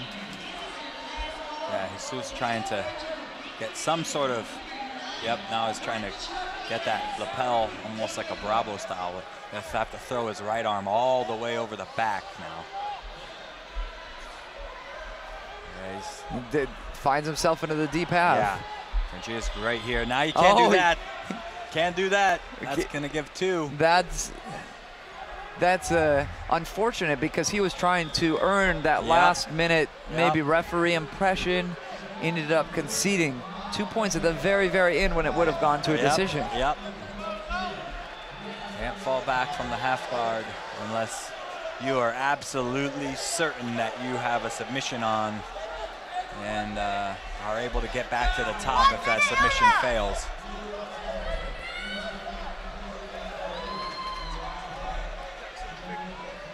So Frangio move forward on that one.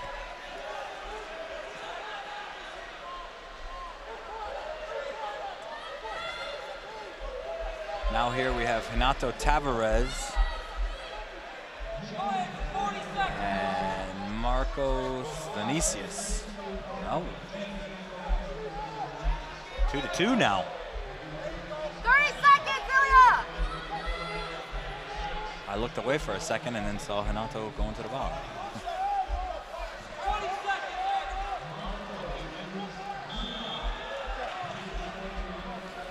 Renato's in the bottom position, Marcus on the top. 10 seconds, Ilya! Good underhook lapel grip here. Tavares. His position does not look very stable with that underhook, and he's able to move his body weight over the top of him, which is what you want the underhook to do. So that underhook is really serving this function. Yeah, let's see if he gets that left arm out and underneath that far leg. Tries to step her into the reverse half guard, but he's gonna concede a sweep here. He could see if he can dump him forward now. All he's got to do is go for a single. Shoot down for a sweep single. Tries a foot sweep. Yep, pull that lapel and you're able to get to the back actually because you'll get right behind the guy. So that will be 2 points. That's not a guard pull. That's right. And the reason that wasn't a guard pull is because you were not working from the stand-up position. You had one athlete being defined as a passer, one being defined as a guarder. When the guarder comes to top, he's working mid-sweep, so you cannot pull guard there. It's going to be 2 points, even if it's a prolonged period. If you have your original grips, it's going to be a sweep. Yeah, and that's important there. I think what you just said is those original grips. If he's able to break away grip free, then it goes back. Then we redefine the standing position. Marcus goes towards turtle. See what type of grip he has. Grip number 1. Yeah, yeah. He's trying to use his legs to pry out the hook position, to pry out the knee a little bit to get the hooks, and he does. Looks like he's got on a pretty good grip to be able to complete this choke. Nice. He slides in that second hook. He's going to get the points for it, and he does. So he's and that grip looked very deep. Can't see it now, but it looked very solid. Yeah, his choke looks on right now. I think it's getting closer and closer. We might see him move to the mount if he needs to. Yeah, mount and sit back for bow and arrow style. Looks really tight. Nope, he's readjusted.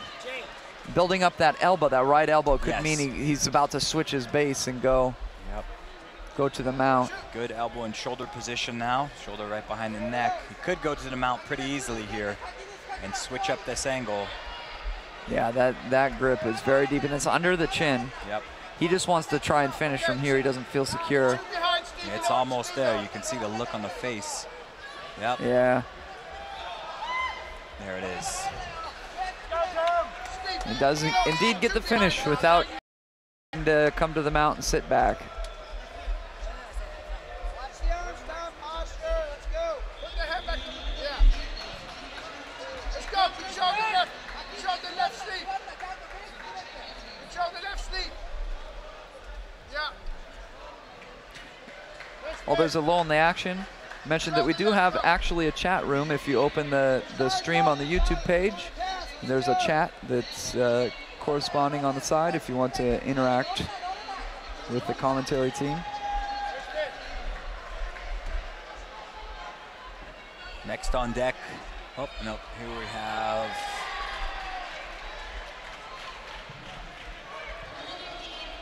Clyde Schunk versus Nielsen Silva.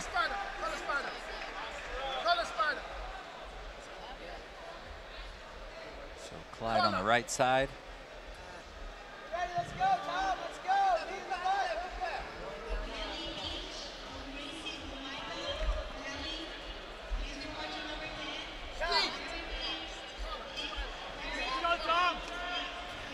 This is in the Master 3 super heavyweight division.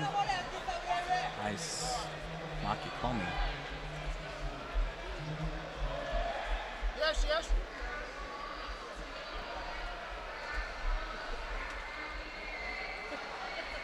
Yeah. Put that foot in. Step over his foot. Step over The opposite mat. Put that foot in the Jack bicep. McVicker's going. Yeah. Get the foot in.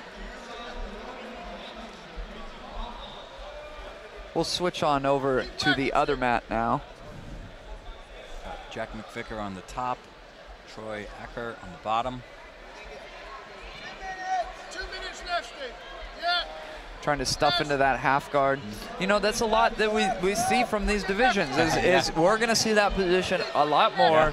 Trying to close the distance, try and get in tight to the knee shield, try and get in tight to the half guard, and pass from those positions, utilizing tight knee slices, tight, you know, mount type from half guard to mount positions.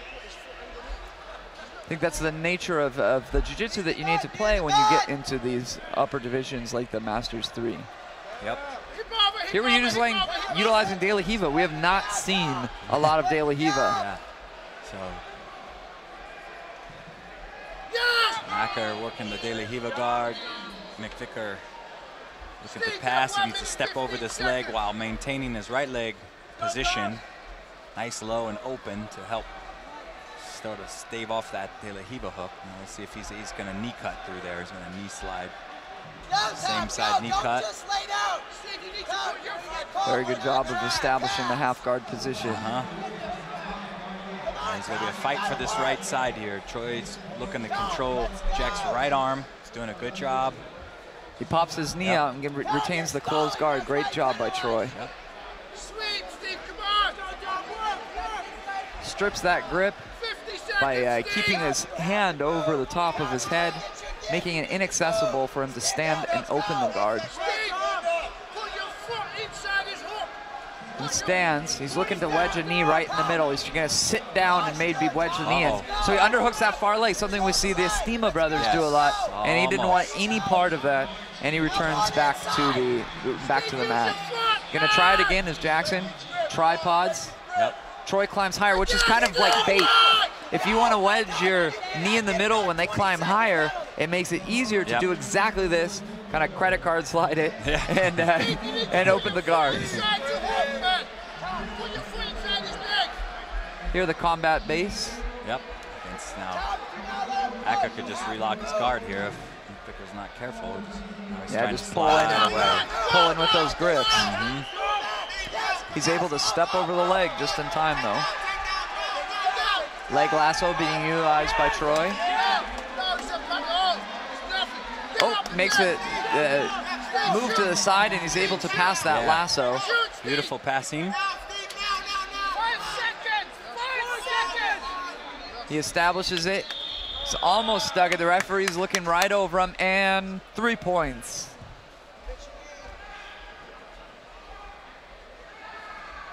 So Jackson steps ahead 3 points. With 1:17 remaining.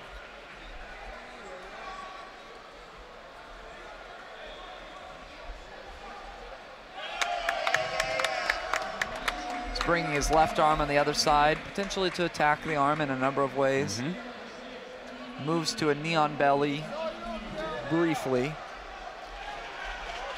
There, he's trying to hold the knee on belly. Referee's looking and does award 2 points. Yep. So we move to 5-0.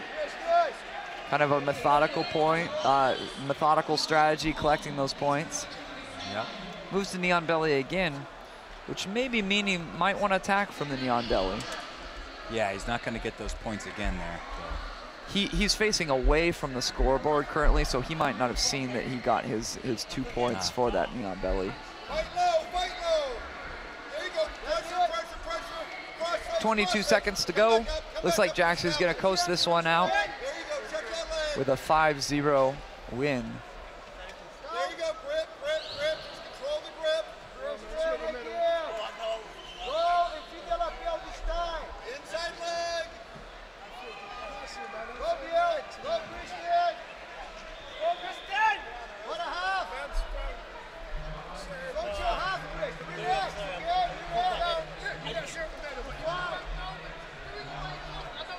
Left hand deeper. So Jackson McVicker advances over Troy Ecker. Some alliteration between the 2 of their names.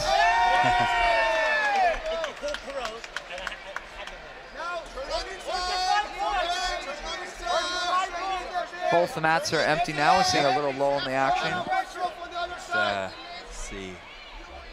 Your right hand switch, control her hip. Your right hand, control her hip. Turn into her.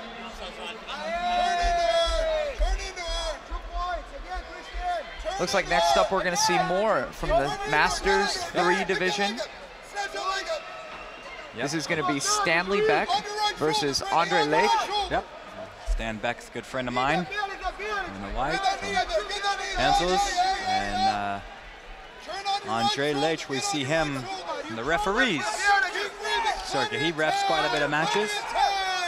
Now, when you say at Henzo's, which Henzo's? Is that headquarters? New York. Yeah, headquarters Henzo's? Yeah, he was there. He's got a school in Florida now. So, but yeah, he was there in New York. And what is his style? What does he bring to the table? I think he's just a little bit more like a well-rounded, scrappy game. So we'll see if he elects to jump guard or.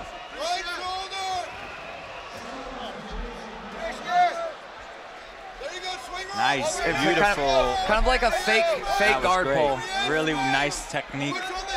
Really crisp. And that's what I've noticed is kind of an interesting development of jiu-jitsu takedowns. You can't do like a fake guard pull in wrestling. No. You can't do it in judo. Yeah. It's only a jiu-jitsu takedown. Yeah. I've got a whole bunch of different setups just for single legs with the gi now that we've been just sort of streamlining and polishing up, because you can't, the real trick is to combine the two, combine wrestling and judo with the, you know, the different grip fightings, but still be able to leg grab and wrestle effectively. And then you can do some cool stuff, you know. With beyond that, do you notice any of the specific takedowns? Not just necessarily the gi grips, but for example, you can pull guard and then come up and ankle pick them, or something like that. Yeah. Is that included in the repertoire? Absolutely. Some of the more sacrificing positions just to come back up into a single or so forth and so on. A lot of duck unders and sweep singles just based on gripping strategies.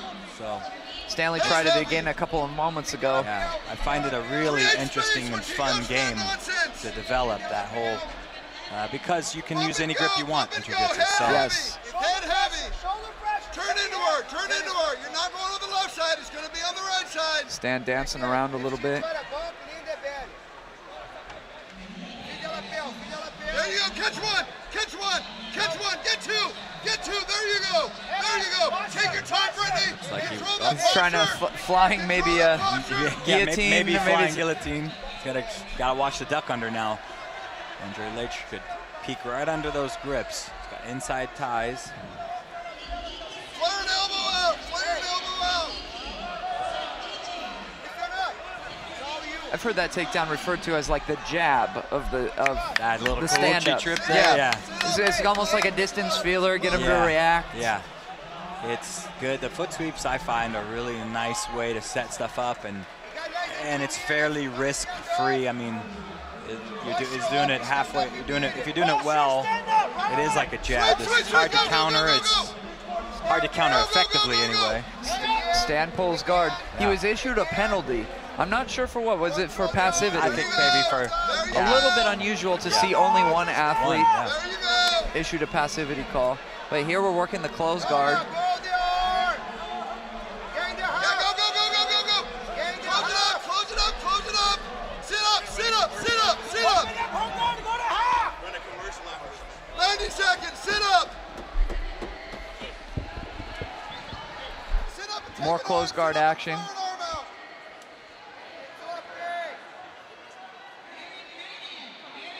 He's working to get past, almost does, but a good inversion by Stan. See if he pulls him on and tries a toe hold now. Yep, there we go. A very, it's almost not unconventional anymore, but it's a definitely unconventional jiu-jitsu. It's a nice attack here. Let's see if he can maintain those position and go after that foot. Andre trying to bring his arms back inside and bring his weight backwards.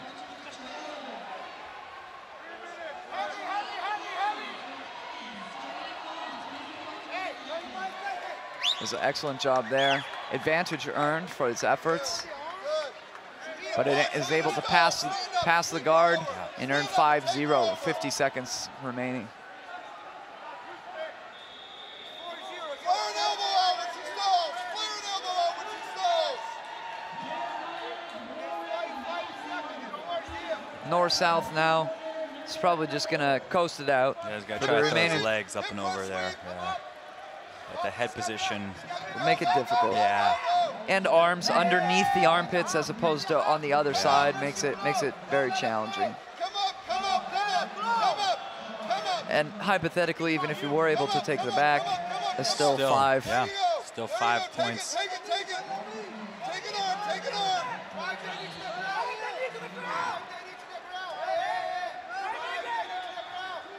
Elevator sweep. Final 3 seconds tick away. Yep. The Soul Fighters representative is going to emerge the victor in this Masters 3 semifinal match. Let's go, Jay! Let's go, Jay. Remember, dictate. Jay, dictate. Upcoming IBJJF events include the Moscow International Open, gi and no gi, November 7th and 8th in Moscow, Russia. The Munich Fall International Open on November 16th in Munich, Germany. The Madrid International Open on November 22nd in Leganés, Spain. The Long Beach Pro, December 14th in Long Beach, California. And the IBJJF Kids International, December 14th in Long Beach, California. For more information regarding IBJJF events, please visit IBJJF.com. Now, let's get back to the action.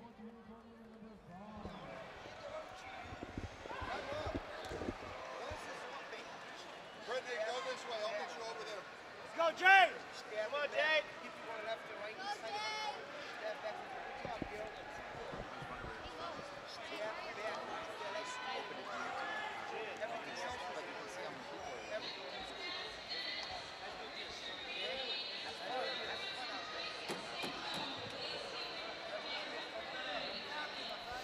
So just 140. Andre on the bottom, Leonardo on the top here. Comes on top, Yeah, working to attack the neck. Very aggressive from what we've seen so far. Nice, kid. Nice. Back, back, back. Choke, choke, choke. Andre being issued a penalty.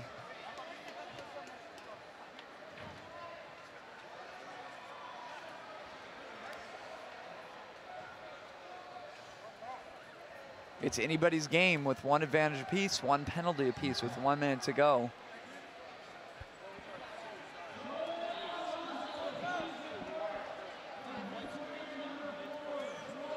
Referee Leo De Avila is going to get the scoreboard fixed.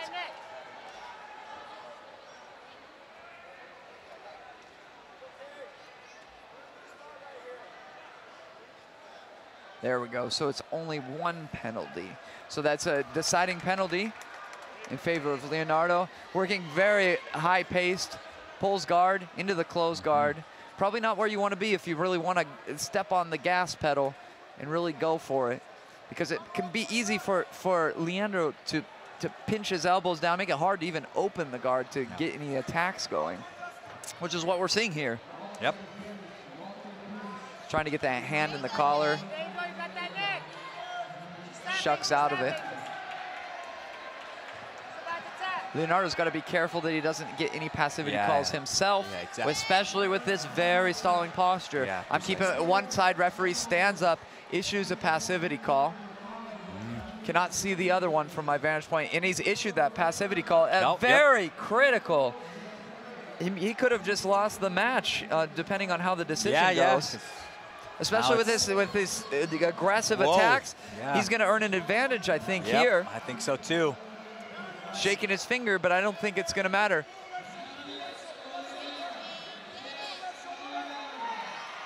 I think we're going to see Andre get an advantage here and move up. Yep. There it is. Both of the side referees were in the 3-referee format. Both side referees make no motion, which means that they concur.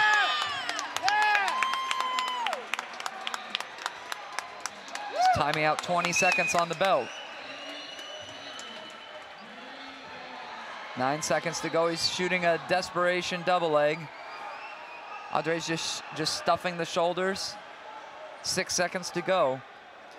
You only need maybe one single leg push out. Yep. It's not going to be enough. Stuffs those shoulders. And Andre takes the victory of the Masters 3 black belt middleweight division.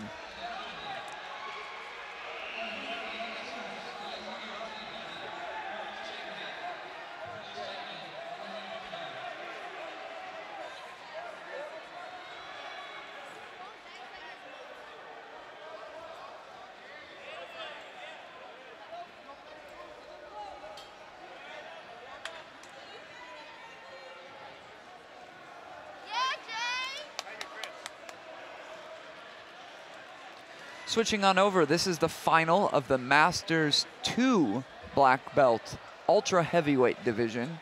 We have Don Richard and Hariani Albuquerque, 5-0 for the Gracie Elite Team competitor. Most likely from takedown / sweep to guard pass. That'd be a good guess. And 2 minutes remaining.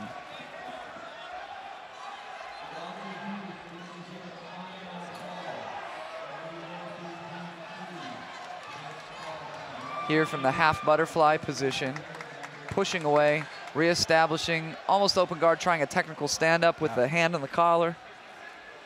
And resetting back in the middle.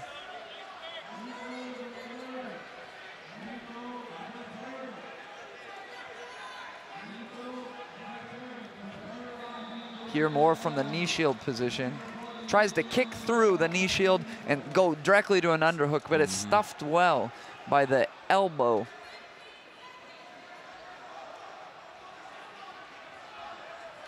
Moving back to maybe try and leg weave. Yeah. And clears the knees, so maybe trying to push in and establish that half guard position. Yep. Don's getting a little flattened out here.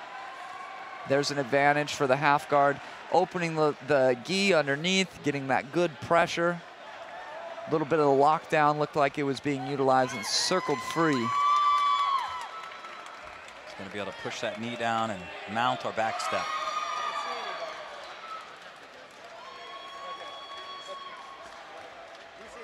Last minute is ticking away. Don's gonna need to just go for it, just try and bridge him over. Yeah, because he needs more than just a sweep. Bridge over and pass half guard. That's what it would take. Yep. And there he moves almost to the mount position. See if he frees his leg or knee cuts to the opposite side. Yep, mounts. Almost bridging, but he's able to stick the mount. This is gonna be a very high scoring move. 4 for the mount and 3 for the pass. Score is now 13-0. Final 10 seconds, tick away.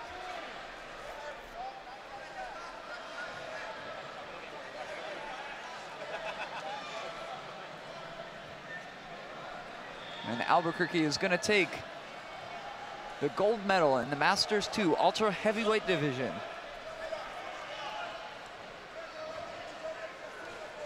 Move here to final in the Master 3 medium heavy. Matt Baker, Emerson Guzman. Matt Baker in the blue. Looks like we're coming out of the deep half guard once again. Kind of what we saw replicated before. Probably saw Matt pull the half guard and immediately start working the deep half guard position. You see Emerson's hip dropped as much as he can, and that's probably how he ended up in this position here. And again, it's interesting to see that Matt has been able to make his way to the position that he wants. Yep. And that's most of the game, is getting to your strong positions. Most people that train a lot, they have a really strong position, and if they can get to it, they can probably overwhelm the general defenses that the person may have from that position. Matt's got a good underhook. He's using more underhook-based half guard. Can grab the leg, which he does there. He's gonna bridge on top. At least have a single leg, but he has that grip on that far leg, which is able to stick it. So 2 minutes in, he goes up 2-0. Yep. He takes a deep breath. I can see a lot of energy being expended on his part. Despite not a lot of movement, there was a lot of tension and moving back and forth between their positions. Matt looking to keep tight. A nice attempt by Emerson there. You could kind of see he tried to move, hit a hip escape to his left-hand side to disbalance Matt. Matt showed good base. Now he's choosing to go under the left leg of Emerson. Really compromising Emerson's attacks. He is using a hand in the collar, maybe working a choke if he gets it deep enough. Works a straight arm lock there. Matt drops his elbow in and is able to recover. Emerson could potentially bump a little bit and go into a triangle if he's able to free his right leg, but that can be very challenging to free a right leg. Yeah. Matt, for a moment, was working that thumb and grip. Matt could just let go with that right arm and go into half guard. Try to push towards half guard a little bit more. Yeah, it looks like he's electing to go on grip. this side. Now he can switch the other way as well. Get that left arm to control the inside of the knee.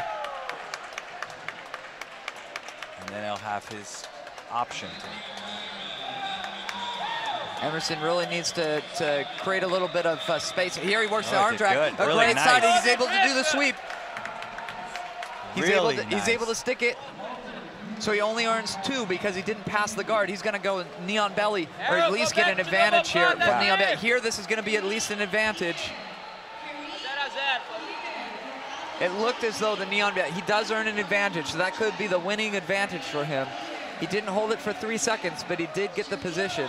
Nope, he's going to try to do it again. He's really trying to prevent Matt from turtling. That's why he's trying to control that arm. Yeah. Matt's still got a minute left, though. Yep, still plenty of time. Just an advantage.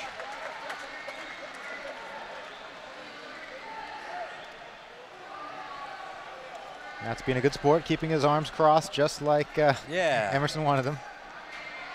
Matt can run away, get back to neutral, maybe pull deep half again, and it's been successful there all day.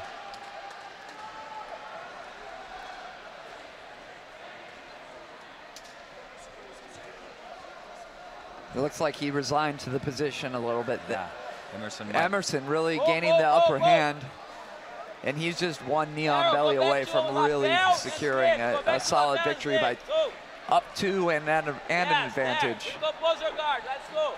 He's not gonna try pass. There.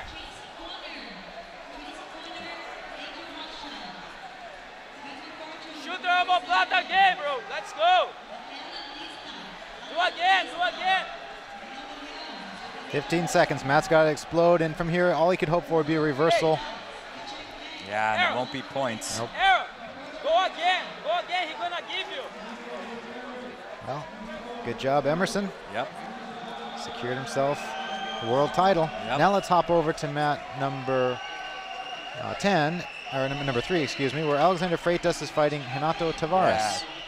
Soka and Renato Tavares. Whoop. Look at all those stripes. Big names. Yeah, we were commenting on that earlier, Jake, that these guys are just bringing a wealth of knowledge to the sport. Yep. Let's go. Let's Both do it, Aaron. really big names on the East Coast. Don't worry about that. Yeah. Good, I told you. He's established a very solid position in the reverse half guard. He's solidified his base. He's kind of melted on top of him. Has good pressure with his right arm. Keep your hand on the lapel, Aaron.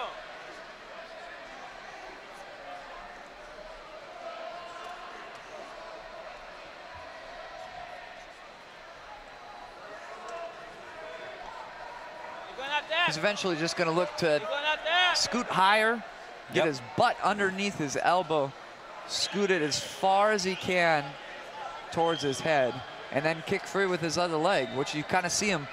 If you're watching his left leg, he's kicking, but he doesn't want to get too aggressive because you could compromise your base, because that leg serves as your basing point too.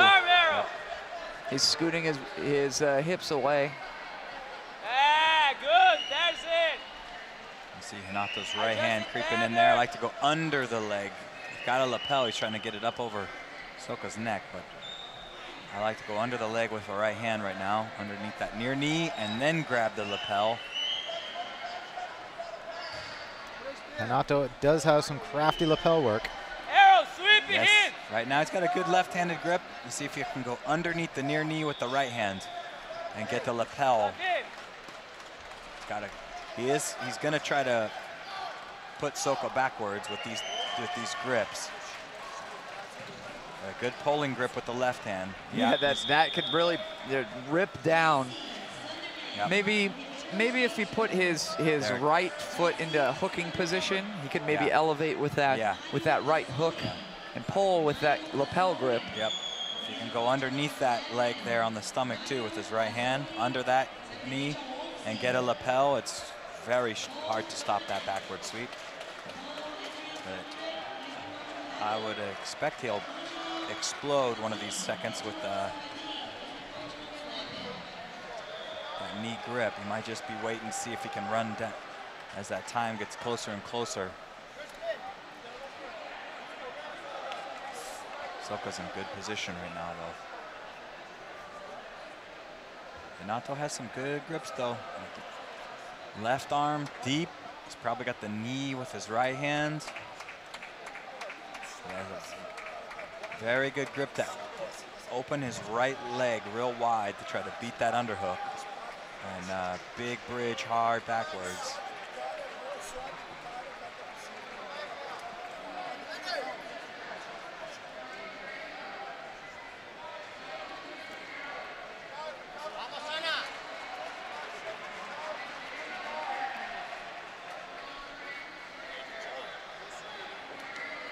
Hinata's really going to need to change strategy here, open up, because an advantage is very difficult to earn from the reverse half guard. He's going to need to bridge, which is why going you saw for a straight arm lock or a triangle.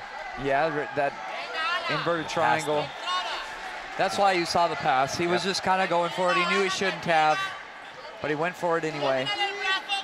Nice job there. That's an amazing escape. Still gave up that guard pass, and that'll do it. That was a great escape, though. I really appreciate the quality of that. Yeah, it was nice. It's a little unconventional, not so unconventional, but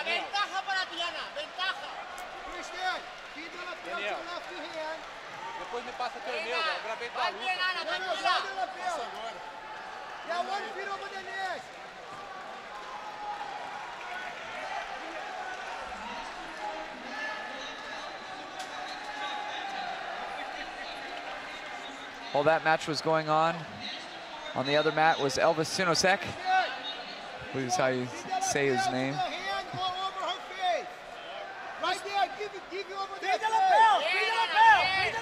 I believe it was on the Ultimate Fighter, yes. One of the early seasons. Yeah, so.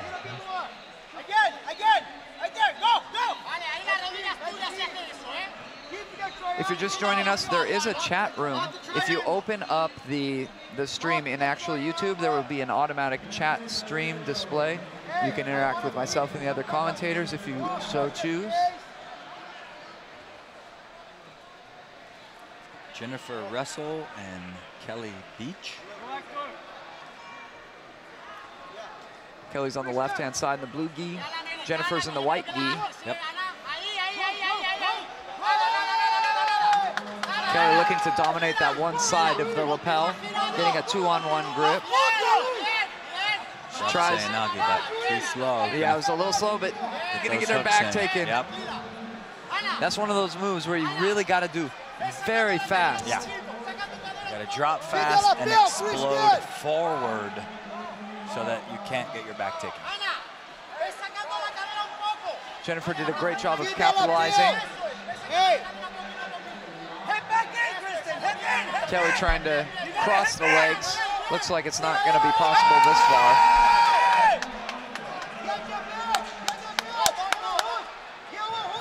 Get a hook, Kristen! Run to the other side! Run to the other side! Run to the other side! Trying to get the grips in, a little grip fighting going on. This match is in the Master 2 middle heavyweight division.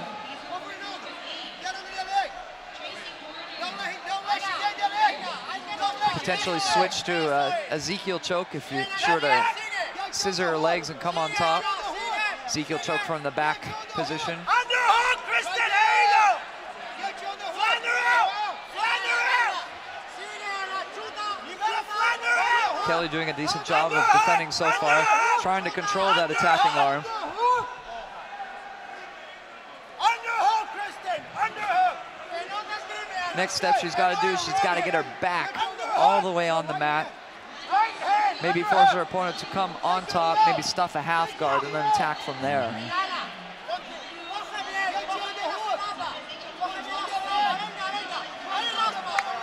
Control the bottom leg, Kristen! Still trying to attack and still trying to defend. Kelly doing it still a good job. That 2-on-1 grip is proving hard for Jennifer to break. She's still able to keep the control of the back.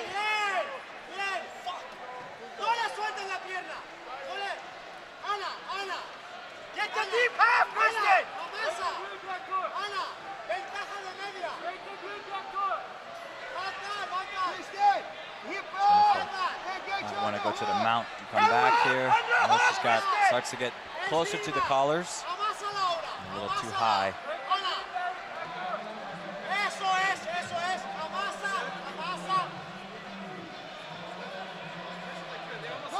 Don't stop! Don't let her get the underhook! Get the underhook!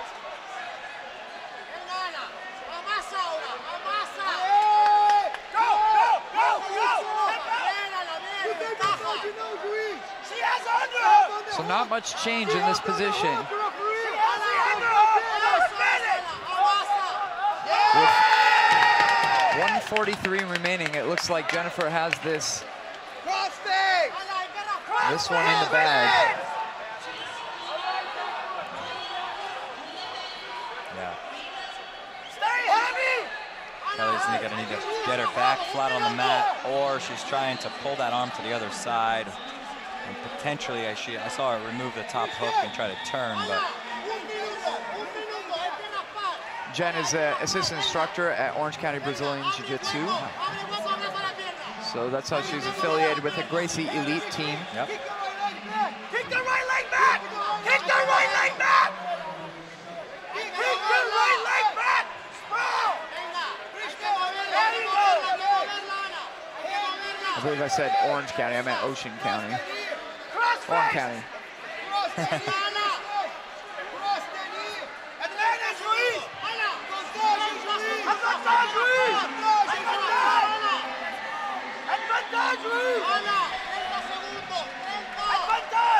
Should we switch over to mat number 3? Yeah, we're Josephine Maciello versus Kelly Farrell. This one is looked to be a tumbleweed. It's had a lot of exchanges of positions. Yeah, just 2-0 right now.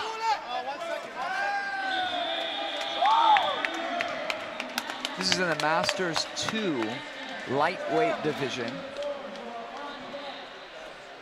Kelly Farrell is representing the Atos Jiu-Jitsu team. She lives in Reno, Nevada from Irvine, California.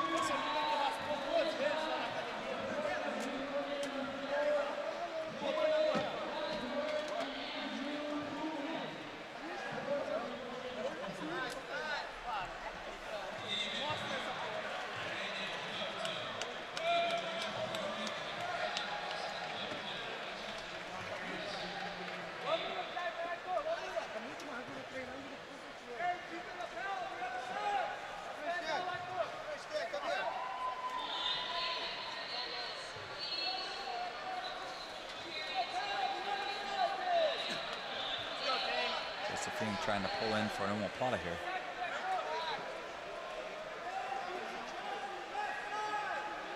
It's difficult to see. Is that knee in? Is that guard closed over the like over the knee combat is base? in, yeah.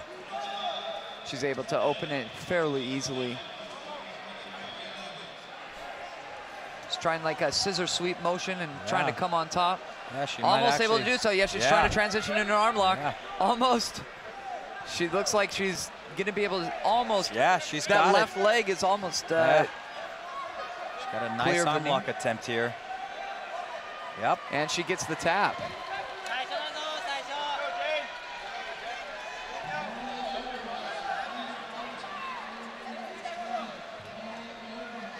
Josephine defeats Kelly Farrell from Western Australia.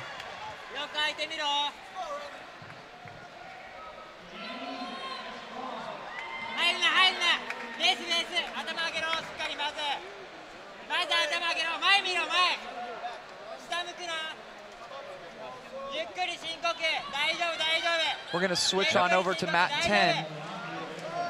Frangia and Honilson Silva. This match just started, so you have not missed anything.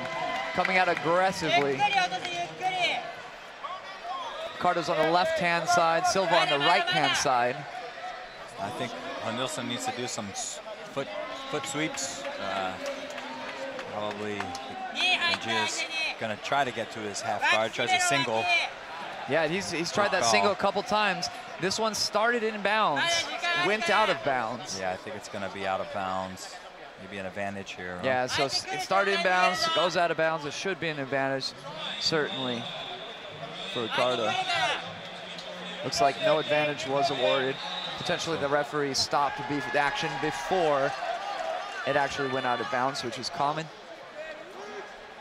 And Well, Nilsson showing some good aggression, but almost over-aggression right there. I believe his sort of over-aggression is what caused that takedown there out of bounds. Carter's showing a really good ability to get in on that single leg 3 times now. Yep. So why change it up at this point? I think we're going to see a attempted Uchimata if he comes up on that single. So we'll see here.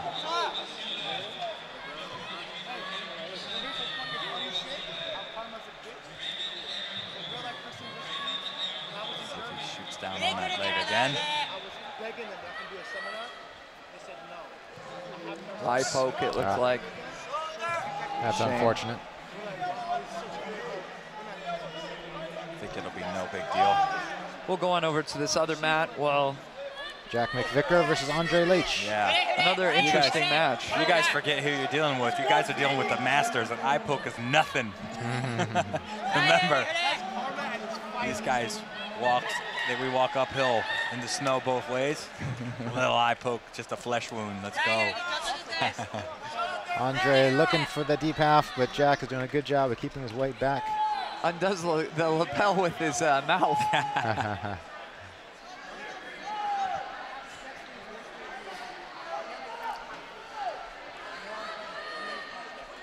Has a very good angle.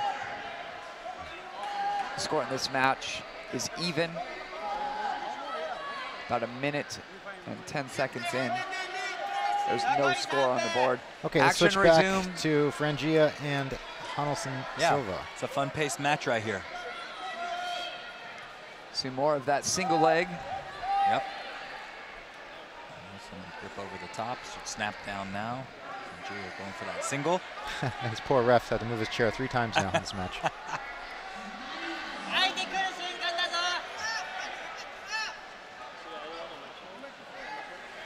Out of bounds once again.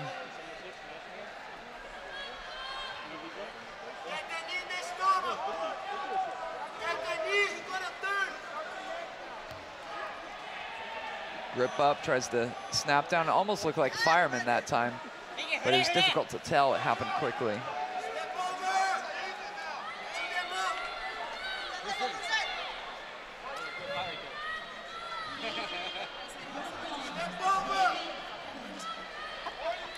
Again, gonna get the medics out. Yep. I think he lost his contact lens. Or I think a fingernail got ripped back. That's what I think had happened off that grip break. And back on mat 3, we haven't really missed much. Ping pong. So perfect. Playing a little ping pong.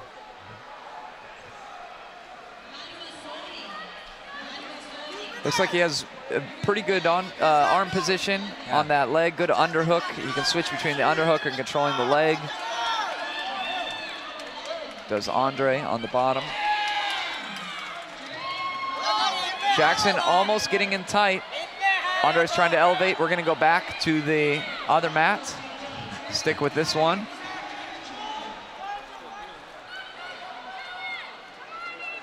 Little grip fighting going on. Both men don't want each other to get a firm grip on the gi. He fakes high and shoots. That's the first time we kind of saw that outside shot. Wow, nice. You called it. Haragoshi. You called it. Well, now he's back in on the single. So let's see how they score this. I believe you called Uchimata, though. Yeah, I did. So see if we got an advantage for both guys, I guess. So, yep.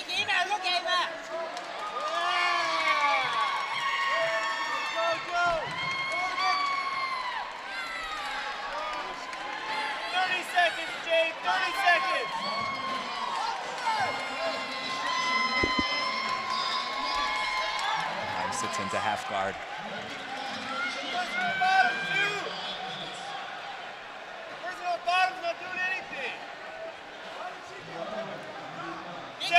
A good position, potentially for both guys.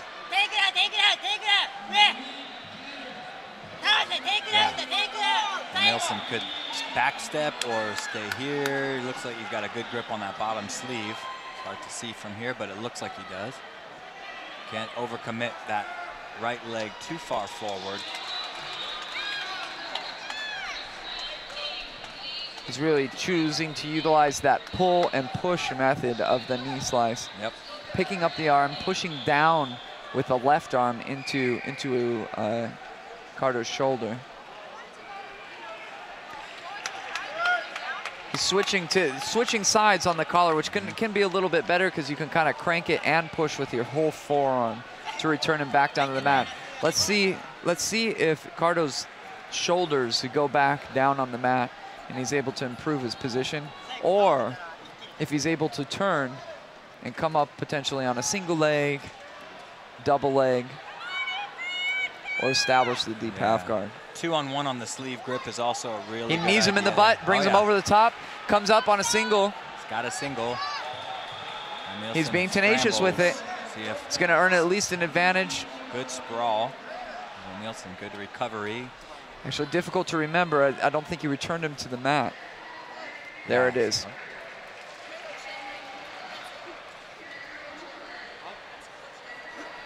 .51 seconds remaining. Go, Sean. Let's set up to open the guard.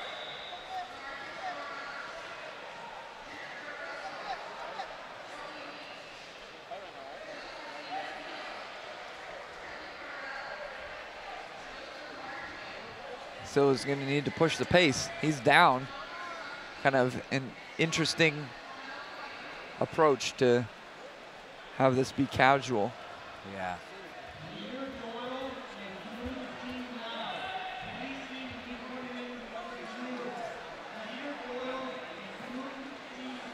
Single leg goes out of bounds. Restart back in the middle. The single leg was a little bit after the stop. A little bit of a desperation attempt. Yeah. Try to last. Ezekiel choke from the back. Went for a Makikomi there, but didn't have his grip. Well, Sean, let's open this guard, Sean. Let's go. That'll bring the score up 2-0. Don't leave it to the end. Let's go. It's going to be the same position.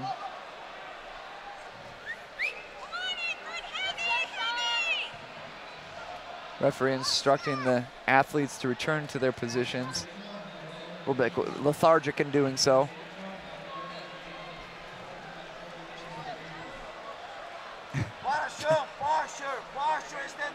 Should be the grip with Ezekiel, with Ezekiel not locked in. He's arguing about that grip, does not want that Ezekiel grip in. And it's agreed that it'll just be a clinch. If he wants to, he can make the grip on the inside part of the sleeve right at the start of the match.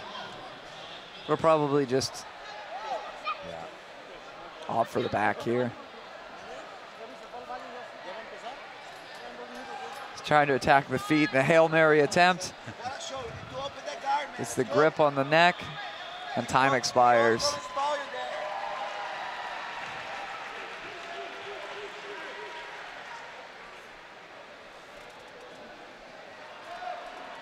Champion of the Masters 3 division. Nice job by Frangia, leader of Team Paragon.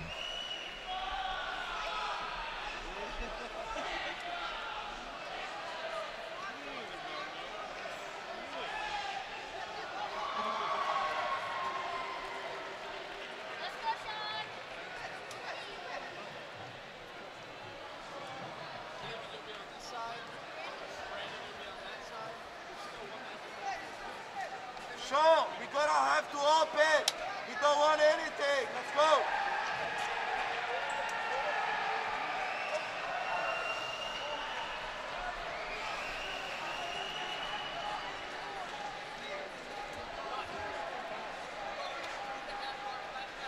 With a slight lull in the action, if you expand the stream and view it in YouTube, there is a chat room. You can interact with myself, Sean Williams, or Budo Jake. Sean, stand up to pass, Sean. In this match that you're watching, it is a Masters 3 ultra heavyweight division. Let's go. Christopher Harazetti and Jeffrey Owen. Christopher representing Brasa and Jeffrey representing Travis Luter, Brazilian Jiu Jitsu.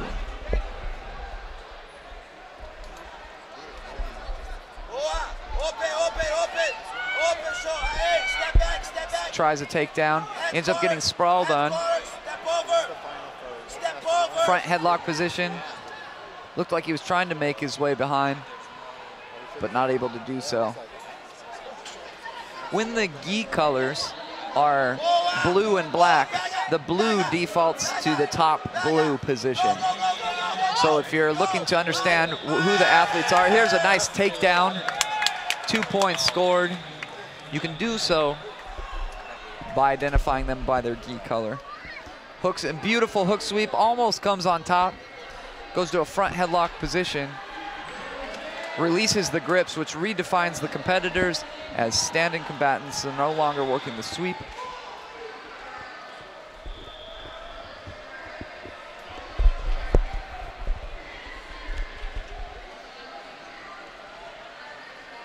Jeffrey was able to get the takedown before, so he's probably very confident. Here he pulls the guard, tries a quick hook sweep, and is able to do so.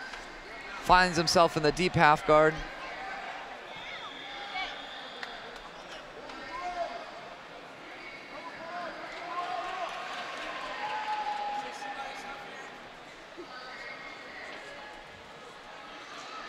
Scores even with 3:10 remaining. Looks like we might be seeing a blood break soon. Looked like Jeffrey was alerting the referee that his lip was bleeding. Here Jeffrey's trying to work out of the deep half guard position. We've seen an awful lot of deep half guard today. Yeah. Probably more than any other position.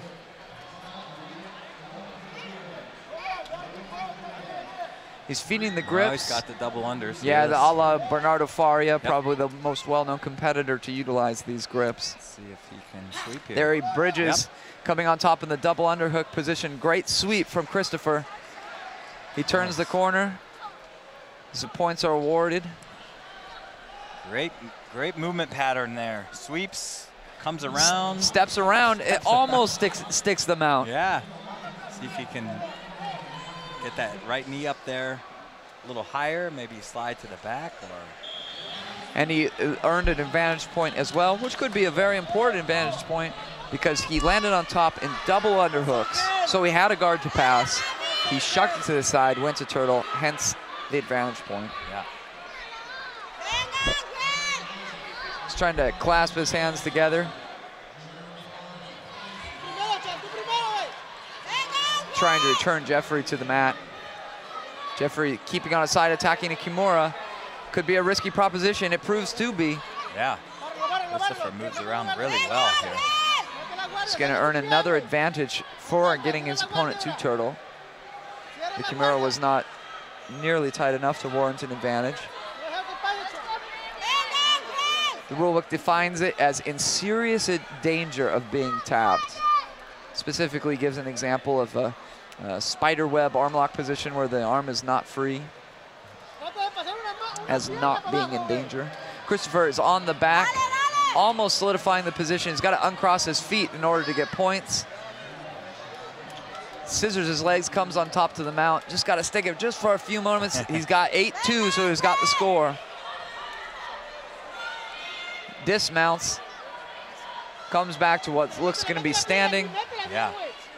With 46 seconds. Jeffrey, doesn't quite get that same. He was looking for it again. He's trying again. See if he can get it. That momentum is certainly killed. You want to use that guard pull. Big Sumageshi. Nice sweep. Now again on the Kimura. He's trying to step around. He scored 2, but it's still 8-4 with 20 seconds left. Got to go for that again. Let's see here. Just 10 seconds left.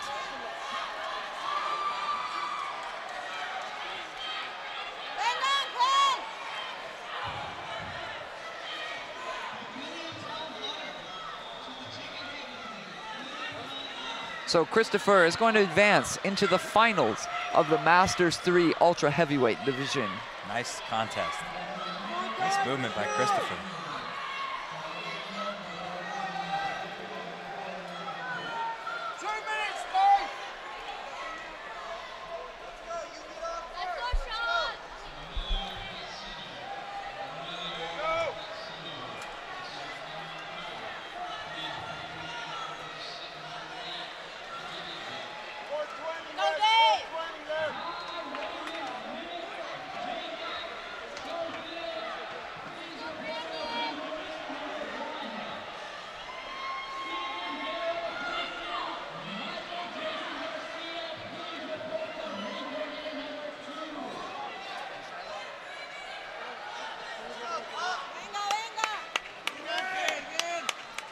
This next match is going to be Andrew Ryan versus Stephen Hall. Andrew's representing the BJJ Revolution team, and Stephen's representing Alliance. Stephen is on the right, and Andrew is on the left. Both men shake hands, separate. Looks like the referee is gonna make some clarification with the score table. And the match starts.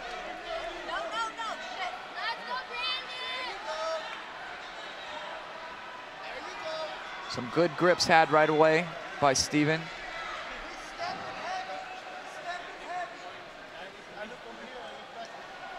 Stephen looking to be a lot taller than his opponent. A very interesting clash of styles as far as body weight. 25 seconds, guys, let's go! Stephen pulled guard and utilizing the closed guard. Has his right hand on the collar. To what end, we'll see. Nice He triangle. shoots a triangle. He's got that triangle deep. Could be risky.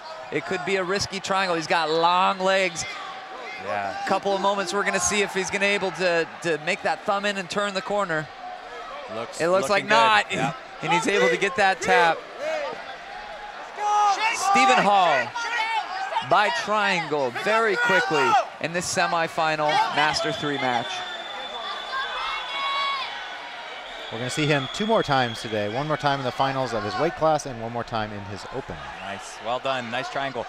And that Andrew tried to cut that corner, which is often a good defense on the triangle if you are big and stocky.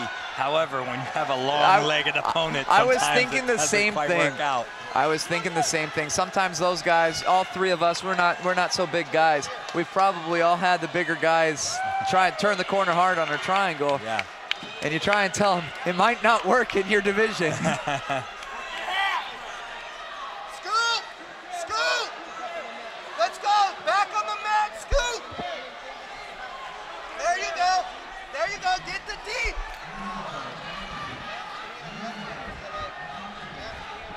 Left hand under!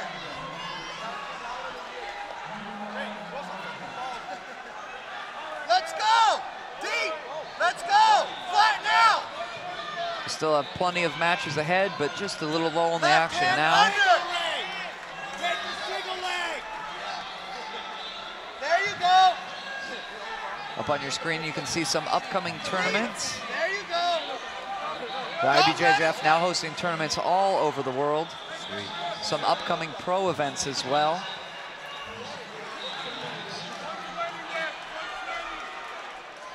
A little later this month, the first IBJJF tournament in Russia, Oh, the Moscow Open. That'd be a cool one to go to. yeah. Front it, front, front. All right, on mat 10, Posture. John Emmett.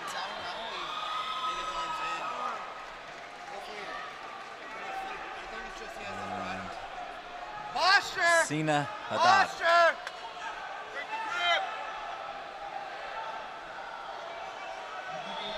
Emmett in white. Wow, nice drop, Seyanagi. Haddad, good far underhook control.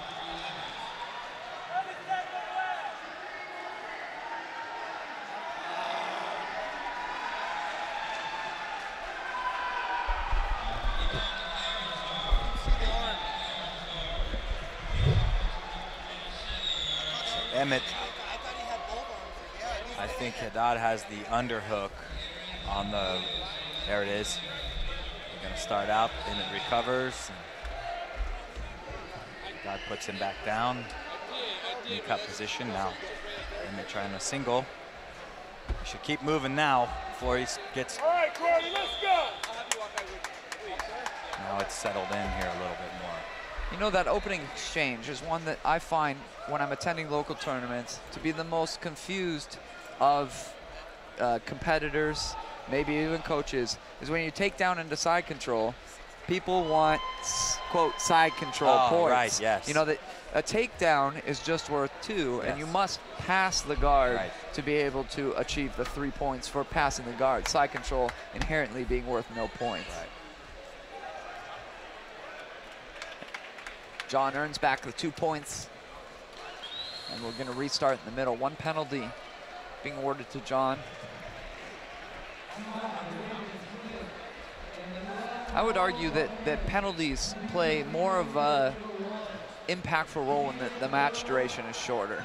Yeah, because you see a little bit lower scoring, closer matches, maybe not lower scoring, but closer matches in which things like that could play a detrimental or positive role depending on if you have the penalty or not. Close guard being utilized now.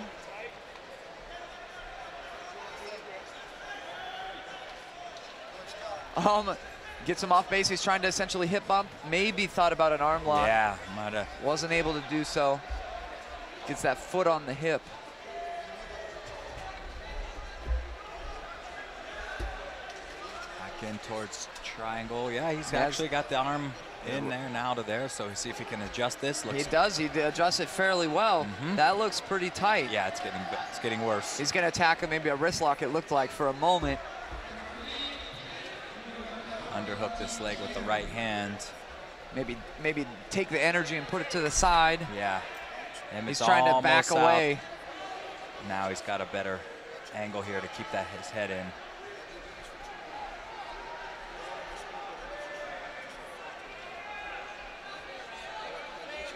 May have just had enough of his head in there. It didn't quite choke. A nice attempt nevertheless. Here he steps over the leg and almost does like a low X pass, sprawling the legs around. It looks like he's going to be able to get to the side. He's going to get this pass. This match has really turned tides. That came out fast, explosive, and sometimes you pay the price for that. Yeah. If you're not prepared to sustain that the whole time. Now Emmett has sort of slowly and surely taken over control here.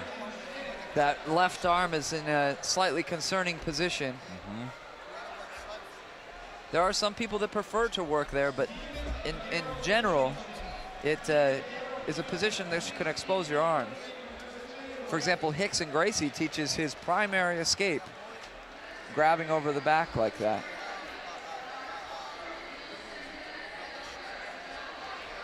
It can be vulnerable to far side arm locks, kimuras.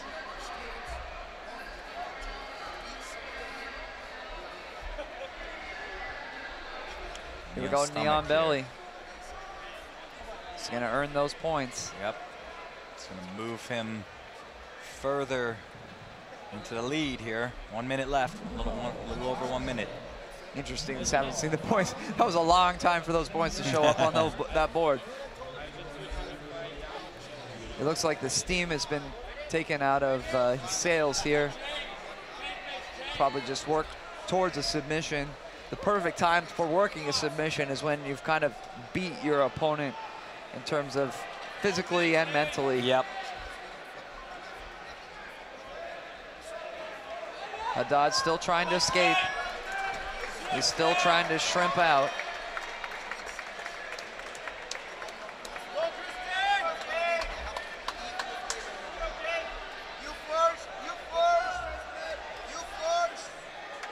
Just 30 seconds left here.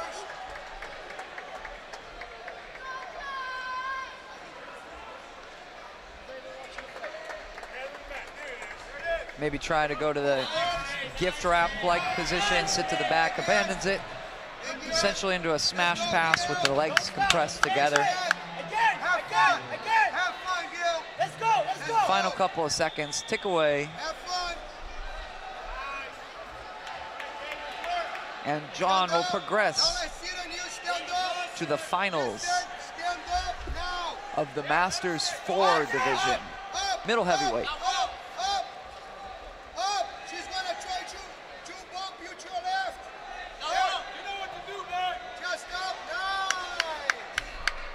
This match here is a Masters 4 contest. It is the semifinals of the light featherweight. We have Jeremias Silva versus Eduardo Park.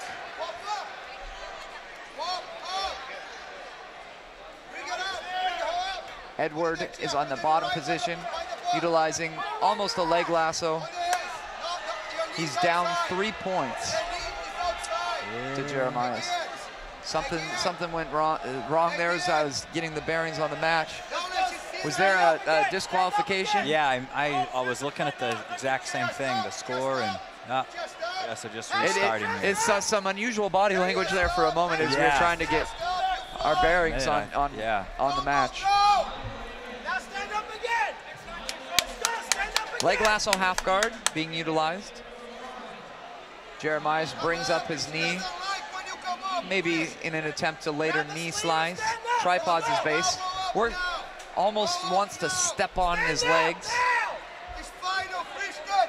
It's final. Let's go, baby. It's final, Again. Christian. Let's go. Tries to knee slice there for a moment. Spider guard with leg lasso being utilized by Park. Put your knees down and flush it off. Park thinking about spinning underneath for omoplata. Head up. Head up. Head up. Head up. Head up. Stand up. Stand up right away, Christian. Stand up. That's it. With 1 minute left, he's got to go for a sweep. He's got to go for a sweep or maybe work a back take. But this guard, save for arm drag to the back from the lasso half guard, it's not really a back taking guard. It's a sweeping guard. Yeah, especially while the guy's up on their feet here. Stand up all the way. Stand up all the way. All the way, Christian. All the way. Don't do the chair. All the way. Chair. No more chair. Park He needs looks to- up at the clock. Yeah, He knows it. He's gotta Let's see how he adjusts. He's got to start pressing here. Get your shoulder back in. Put your shoulders in, Christian. Stand. Stand. Now stand up. Start pressing, 20 seconds. He needs more than just a sweep. Christian, stop doing that. Put your shoulder back in. Put your shoulders in, Christian. Jeremiah Now come up. Let's go. Stand up. just looking to step on the legs, try and strip the grips, move around as the time expires. Let's go. Let's come up. Let's come up. Let's go, Christian. Stand up. So Edward Park has some nice bicep slicers, huh? Yeah, but it just Not quite enough. Not enough, Good yep. for racking up advantages. yeah. He really needed to get something going Yep. on the scoreboard besides advantages. You know, I bet that's that- a move that he probably gets all the time on lower belts in the academy, and then but competing against world-class guys like this, it's tough. Now, we came into that match midway. Was that how he earned all of his advantages? Was that Yeah. bicep slicer? He Makes would sense. get the leg lasso, let him pass, and then work the straight arm lock on one side, the bicep slicer on the other. And one time he got his guard pass and was able to recover. Got it. Gotta go.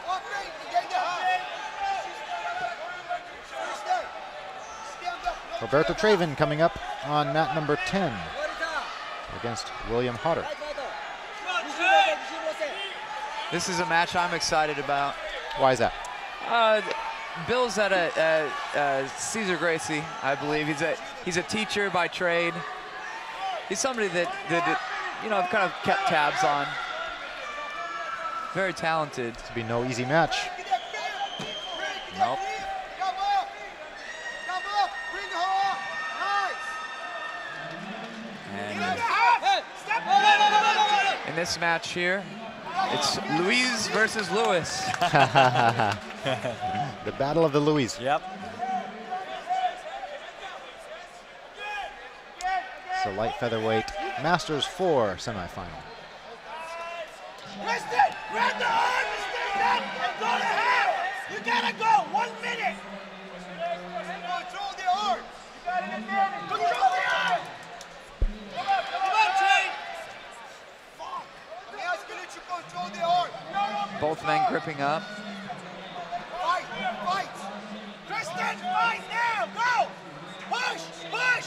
Push. Push. 40 seconds, Jay. 40 seconds. Shake. Shake. Kristen. It's now or never. You gotta go. It's now or never. Put the knee. Push the knee fast. Push the knee fast. 30 A little tentative from what we've seen so far. Vega is standing a lot more upright. 15 seconds left. There we go on the other opposite mat here. Yeah, switch over to mat number 10. We'll switch to mat number 10 here to see Bill Hodder versus Roberto Traven. Bill's an elementary school teacher. I believe he teaches first grade this year. Kind of taught all grade levels. There's not too many competitors, honestly, that I know in the Masters 4 division. Kurt Osiander is in this division, know him. It's kind of how I followed as well. So I'm always paying attention to Kurt's matches. Alberto's very talented in his own right. Oh, yeah. He is a monster.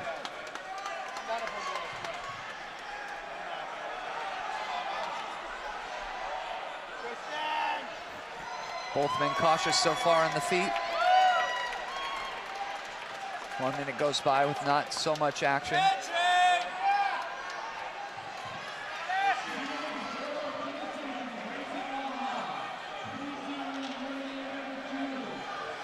Alberto pulls guard.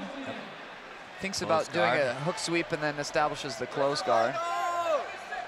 Bill's dragging him back into the center of the mat. He really wants to keep this position.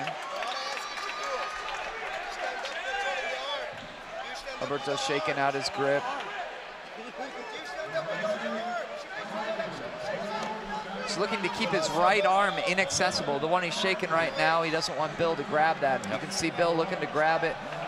A similar pattern to what we've seen throughout the day. Nice way to maybe bring that grip to you is to just push on the leg until he tries to rip it off. Bill gets control of it. Stands utilizing a narrow base, switching to a cross grip.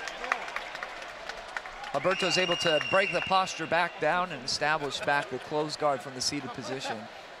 Utilizing a double sleeve grip, which is usually for establishing an open guard. As we see here, he just opened his guard. So when you open your guard, you're not gonna lose anything right away. Bill's pushing his forearm into the leg of Alberto.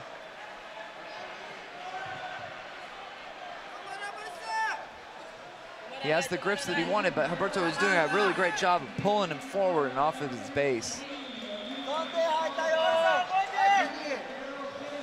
Here we go again, same sequence. Bill stands up. Difficult to see if we're in the open guard. It does appear we are in the open guard now. Yep. Looks like it. And back into the close guard.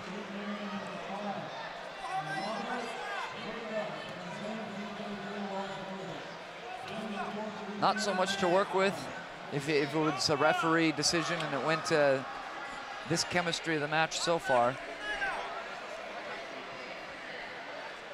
Alberto still utilizing those double sleeve grips. He's trying to make an angle off to one side. It's difficult to arm lock with a double sleeve grip.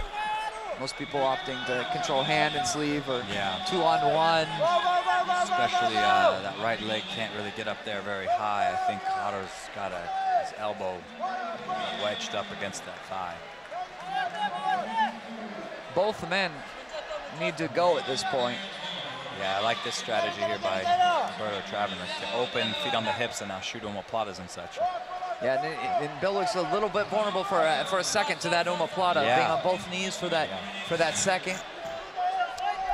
He's utilizing the De La Riva. Bill tried to drive into the half guard, but now both knees are definitely going back into the close guard with 50 seconds remaining. Bill has been issued a penalty. Didn't see that one come up. Oh, yeah, that's so he's going to need to really just stand here, even though you don't have your ideal grips.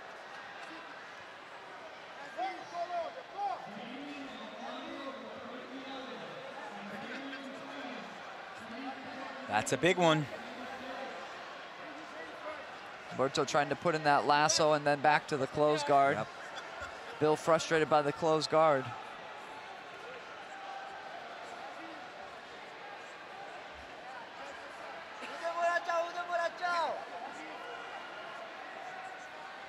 Looks like time's gonna expire. And Herberto is gonna win by penalty. Yep.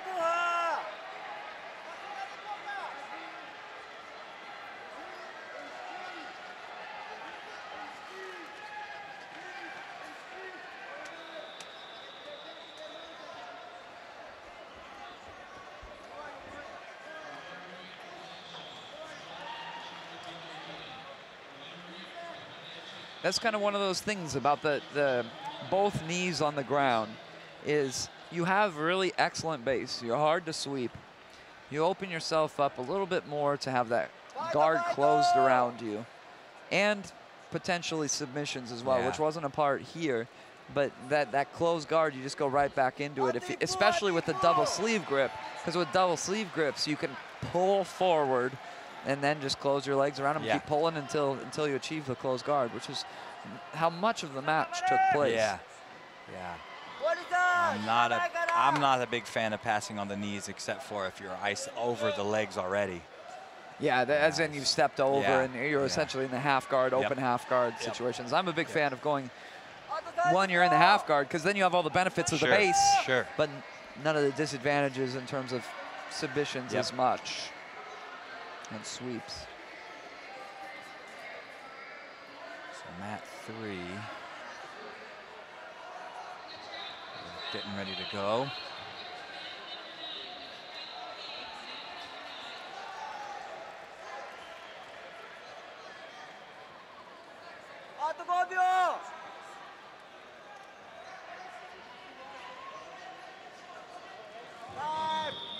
So this match is Sammy versus Eduardo. Sammy is from the Source MMA team, which is out of Jordan. So we have and then CIA Paulista. So we have a very worldly match in the World Championships. Gotta watch his right arm here, Sammy.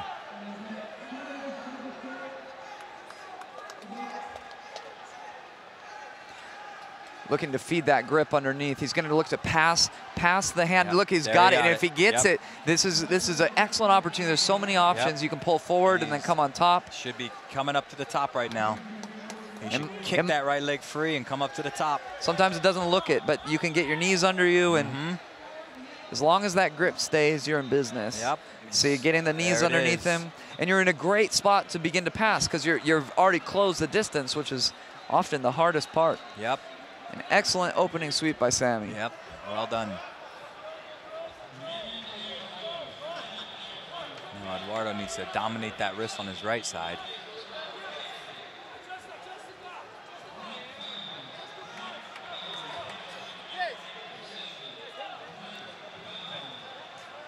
Gets that hand in the collar. Can be used not only to attack, but to frame away, to keep space. See Shanji being amazing use of being impossible to close the distance on with that hand in the collar.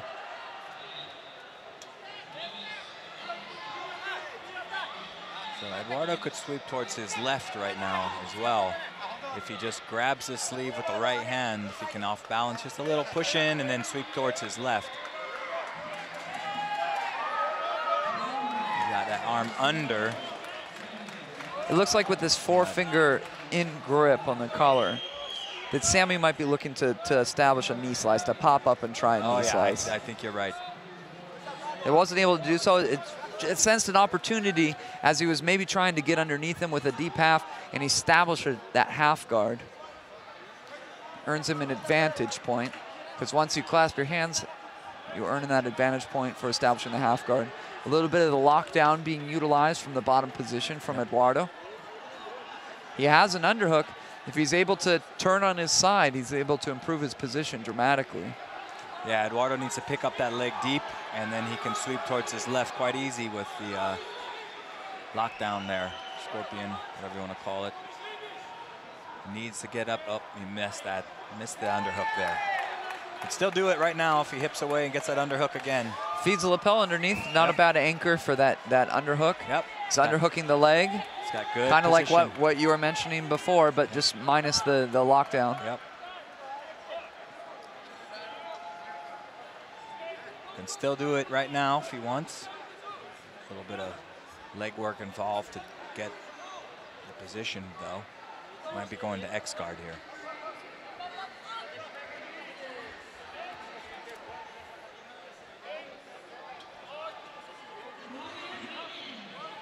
Trying to sneak in that half butterfly. He establishes it.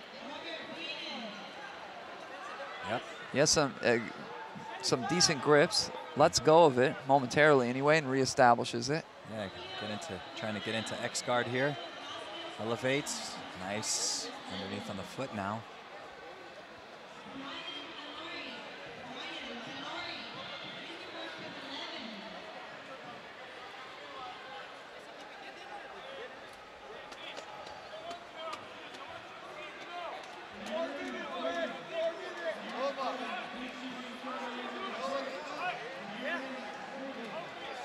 Lost the foot there, and Sammy recovered with no score of any kind.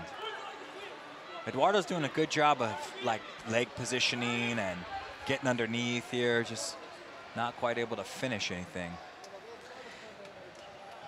He's going to need to summon some extra energy to be able to come up with a sweep and advantage point to at least tie.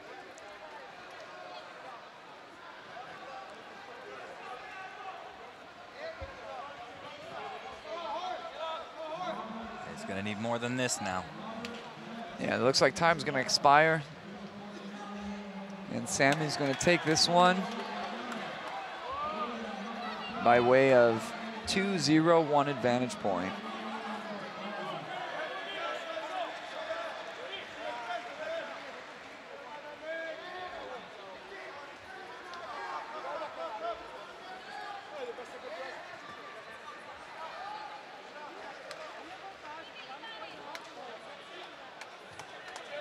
So he will move forward to the finals, his division.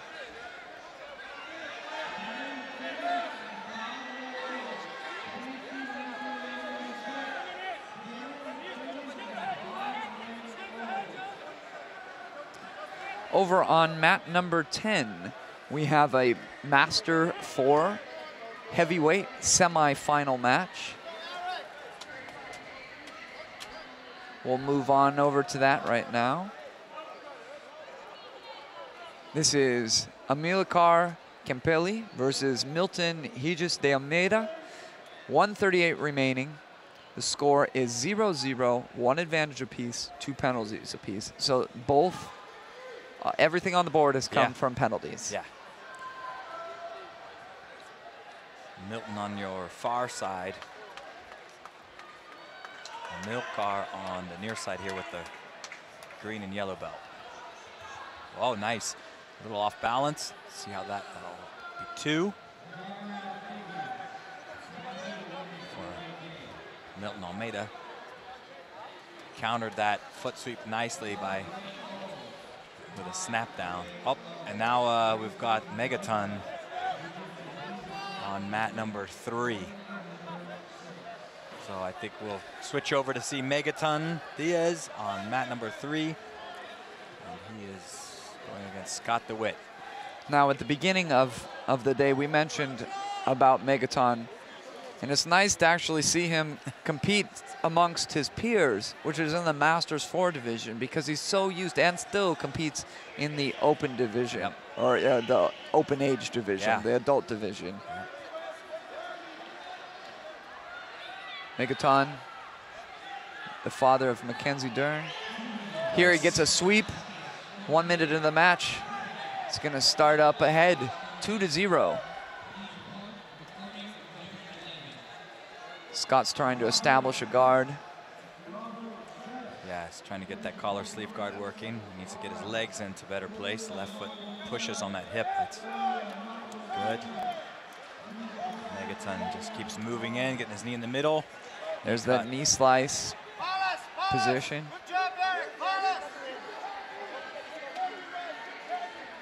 That grip that Megaton has on the arm is really going to pay dividends, because as he passes, he's going to be able to pick up that arm and prevent him from turning. You see how he's picking up that arm. It makes it very difficult for Scott to be able to turn in. He does anyway.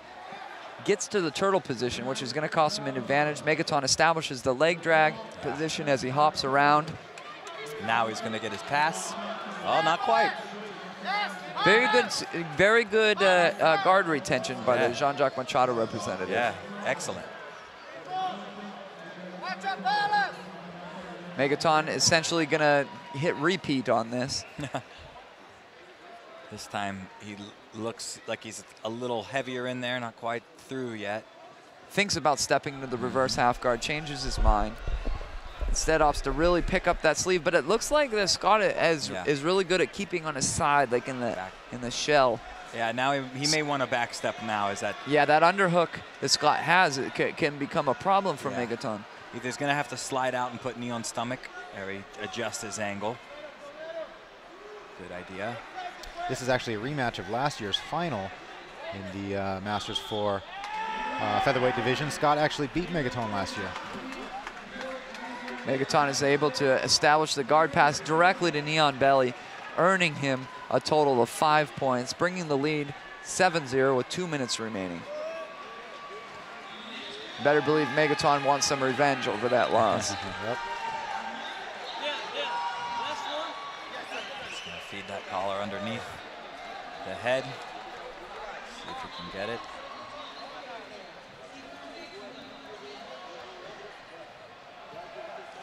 Now we'll see if he goes knee on stomach and hits this whole grip exchange where cross choke Bravo, all that stuff comes into play.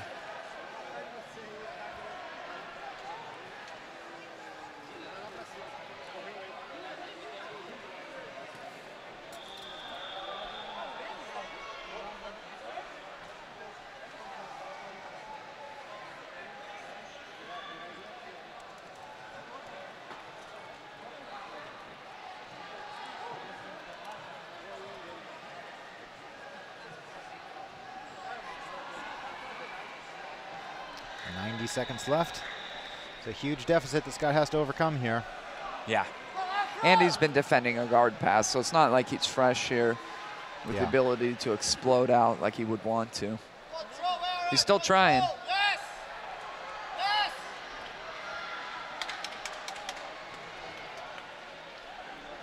There again, a knee on belly position. Moves the score up 9-0. Might slide his foot right through there to the mount. He's going to take the back. He's turtling and slides in that near hook, crosses his legs. Notice how his right knee is pinching against the right hip of Scott, helping maintain the chest with chest connection. Will he go for the back or straight for the choke? Yeah, dude, it's pulling him Looked like almost here. Bicep slicer, because that hook is, or not bicep, excuse me, calf slicer. Megaton will probably back step around here. Very nice smash pass position, but Scott recovered into the position, which is definitely better than having his back taken.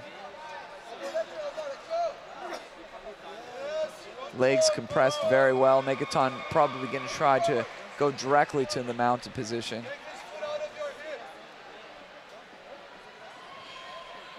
There he does, goes in the technical mount position, sits to the back, utilizes the body triangle, and his left foot tries to hook the right leg as time expires. Megaton moves on to the finals. The Masters 4 featherweight division.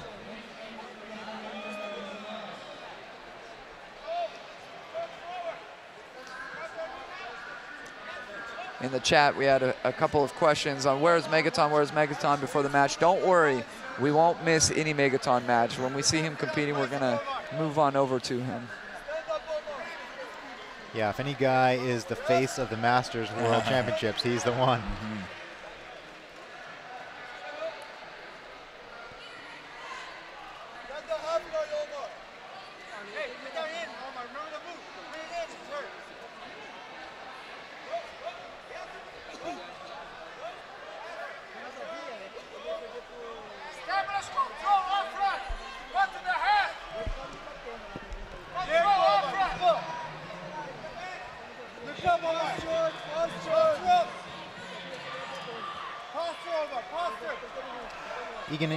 Stepping on the mat, mat number 10, against Joel Gingery.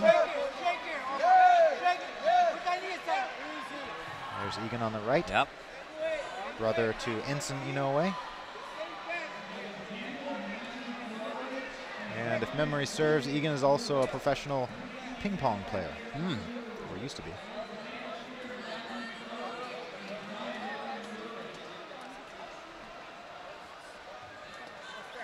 To have him here. Nice Uchi-gari. For Genji. It's a beautiful cross trip.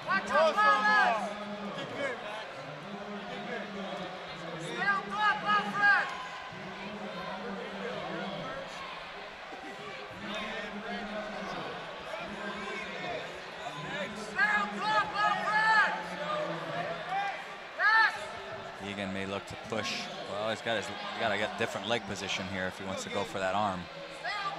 So circle that right leg over the head if he's looking for that arm, but looking to get back to guard.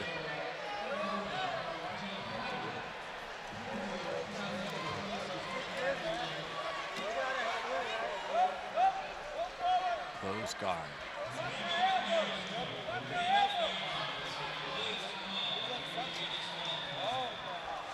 Get an angle for this arm lock here.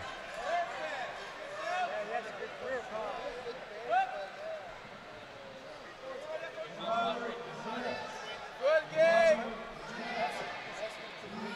Nice, nice.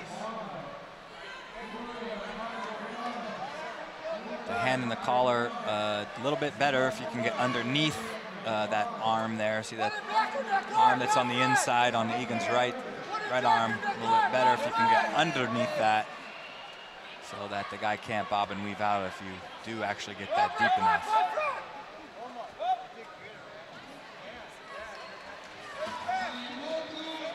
Now we can see him cut an angle here. Let's see if he starts cutting an angle. Yep. Hold on to the sleeve.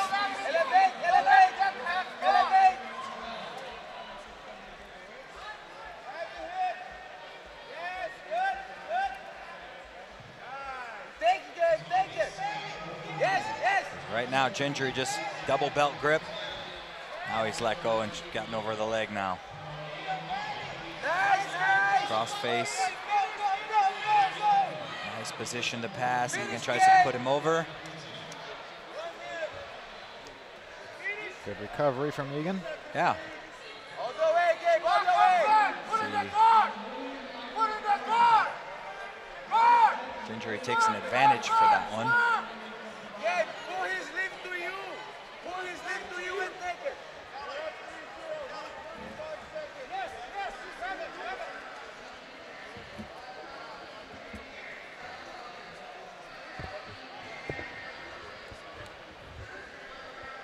Yeah, on the knee. You're right. Go, go, go, go, go, go, go.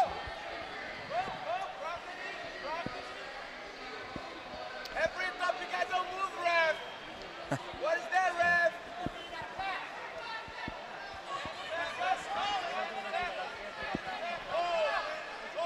Egan trying to go maybe for a potential more. He looked to do that old sweep where you pass and then he goes underneath you. Left hand on his knee. And then he recovered, got it last time. Yes, yes. Finish. Joel moving past here. There's that try there. Stuffing that arm, holding the belt, going underneath, and then sweeping all the way over. Right. Gave it a try. Now he's trying to hip heist up.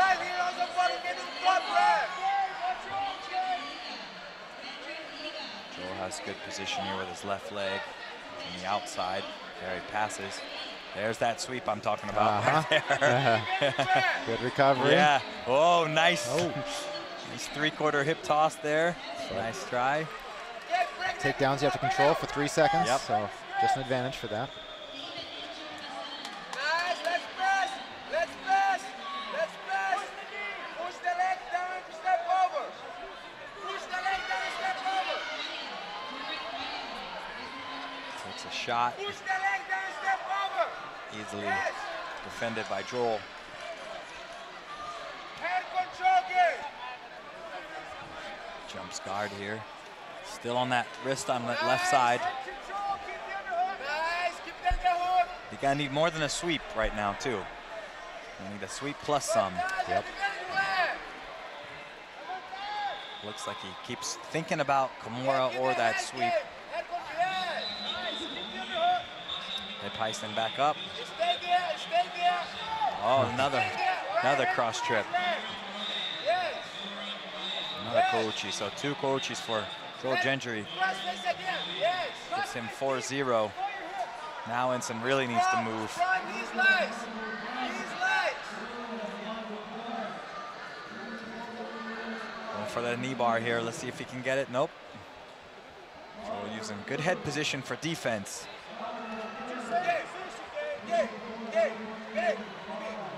Right hand gonna grab his face, left hand gonna belt all the way, all the way.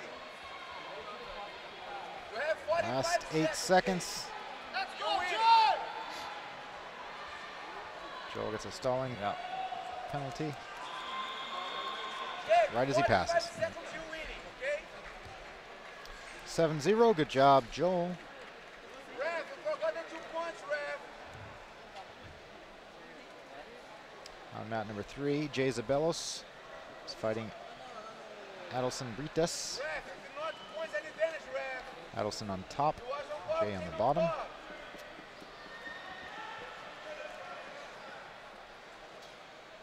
Ref, he was on ball, came on top. Go, Jay! Score is 2-0 Let's go, Joe! in favor of Brightus.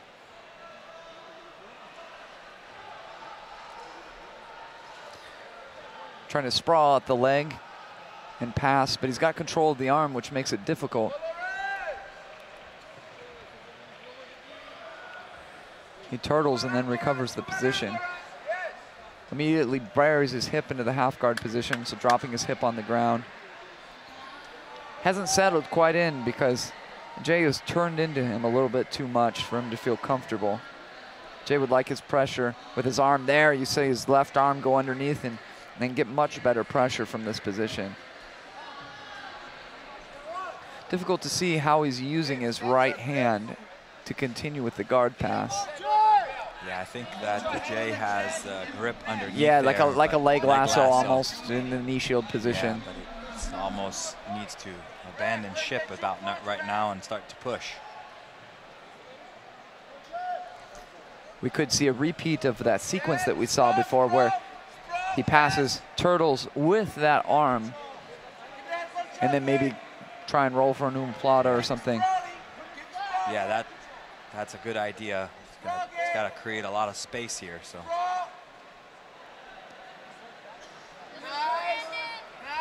only a couple of moments remain. You can press your knee if you want. Nice.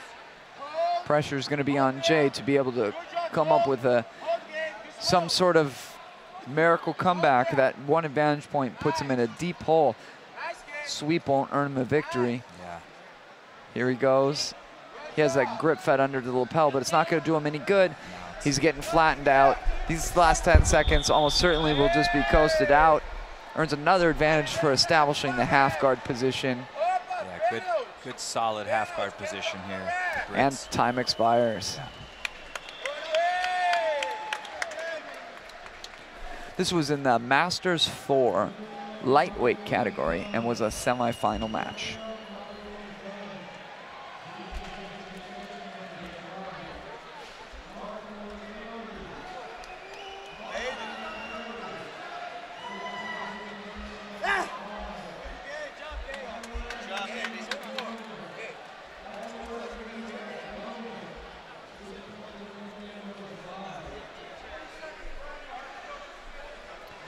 Edemos and Brightus from Ibero Jiu Jitsu advances.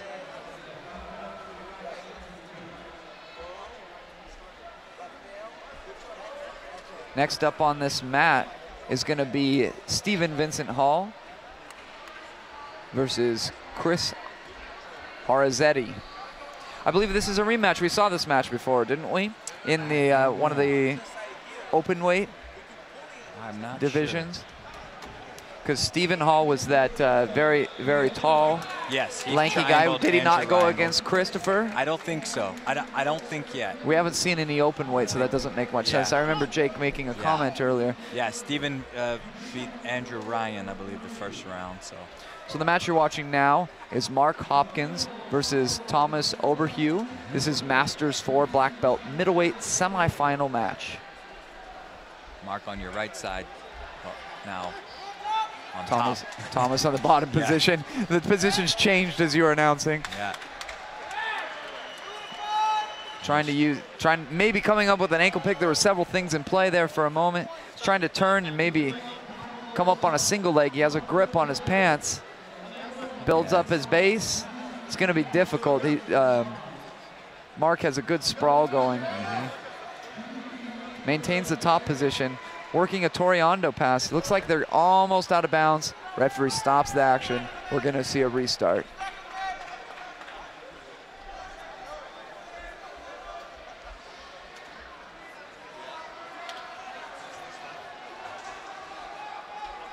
So it puts Mark up by 1 advantage, 45 seconds into the match.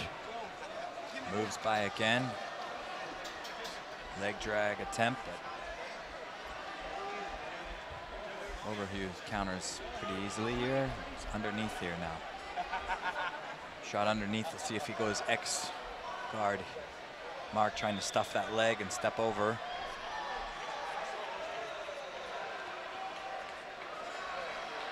Spins almost in the single leg X position. With it, essentially is with the ankle lock grip. Extends upward. He's going to try and stand up. Single leg. There he goes. Nice job creating the angle, the correct angle to pull to return him to the mat. Yeah, 2-0. Nice sweep by Overview. Footlock X to stand up and single leg.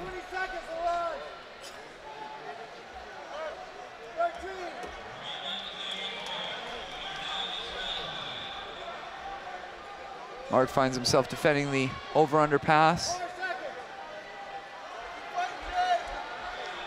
Thomas getting good hit position here.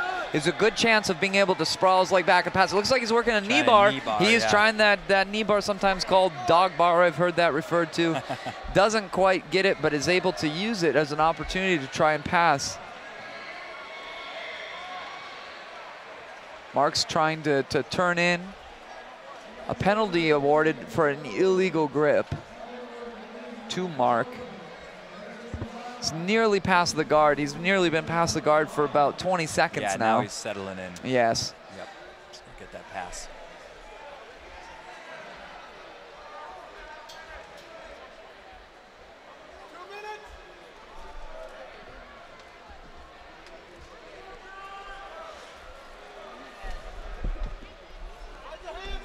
Past the guard, back into the over-under position. Yep. It's kind of interesting because it's almost not good to recover because you're just going to get guard passed again. If you recover, if the guy on top just keeps his one good position, usually an underhook or something like, they can immediately start their passing again. That's kind of what's happening here.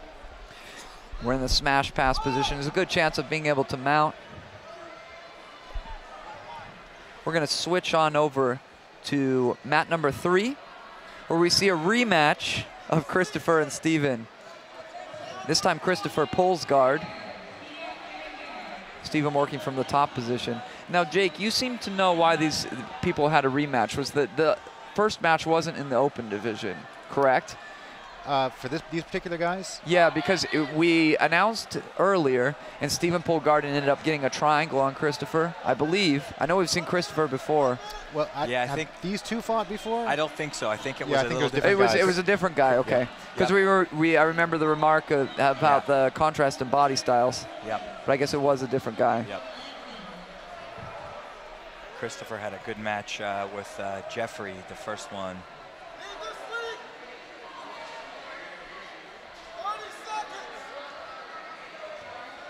So here Christopher's working that common deep half guard that we're seeing in all these Masters divisions. Yeah.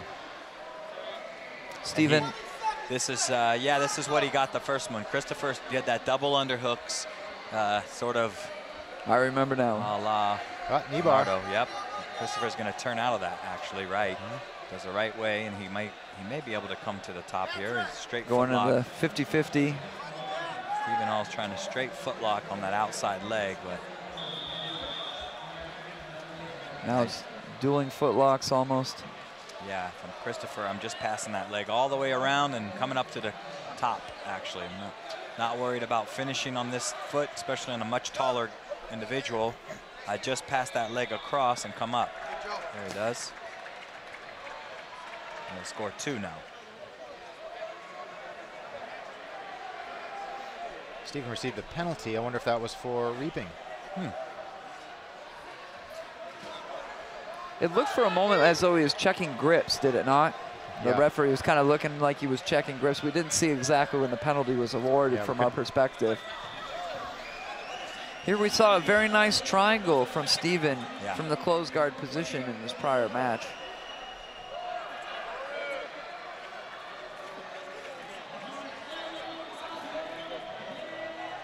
This is the final of the Masters 3 category. Ultra heavyweight. Christopher's got to watch his posture here. Especially those long legs can climb up pretty easy. Make an angle, get a high guard. Whoops. Steven's like, hey, watch the slam.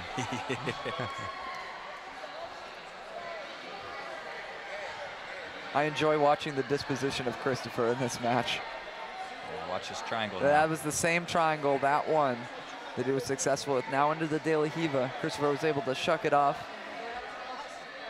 Steps over that leg. Steps over nicely. He's got bullfight or knee cut. Tries to throw that leg by. Steven does a good job of keeping that leg in front. Switching to use the knee to keep the distance.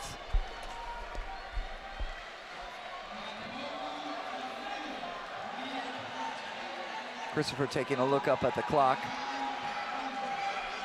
Frustrated perhaps by the grips. Trying to throw that leg by. Combines throwing it by with shucking it in between his legs.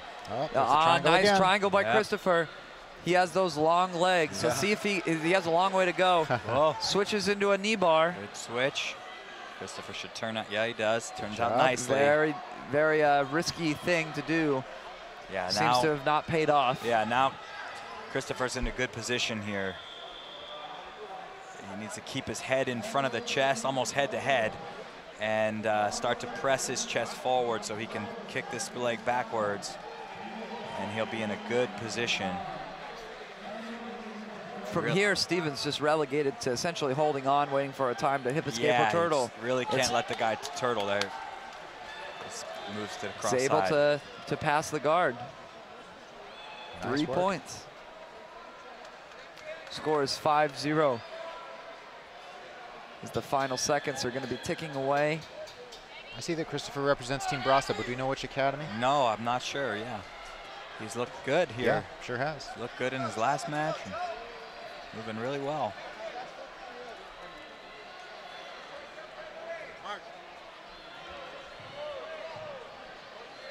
Christopher gets a stalling call. A little, it's not gonna matter now. Nope. There's 10 seconds left. Pretty impressive holding down the big Stephen Hall. Christopher is from Georgia, and interestingly enough, he's an orthopedic surgeon. Very nice job. Just in case, that's one of those professions you don't want to let people know that you do when you train jiu-jitsu, because you might have a bunch of people calling him favors.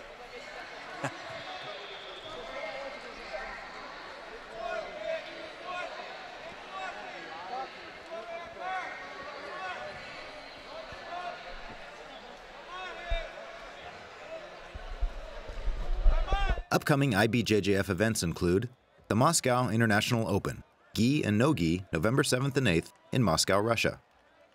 The Munich Fall International Open on November 16th in Munich, Germany. The Madrid International Open on November 22nd in Leganés, Spain. The Long Beach Pro, December 14th in Long Beach, California. And the IBJJF Kids International, December 14th in Long Beach, California. For more information regarding IBJJF events, please visit IBJJF.com. Now, let's get back to the action. Yeah, but I think you need 20 points. He hasn't competed in that fight except for one tournament.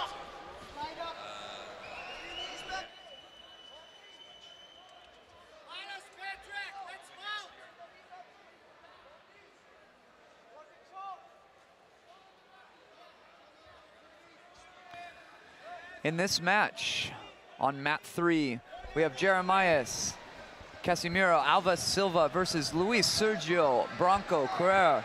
This is the final of the Master 4 light featherweight division.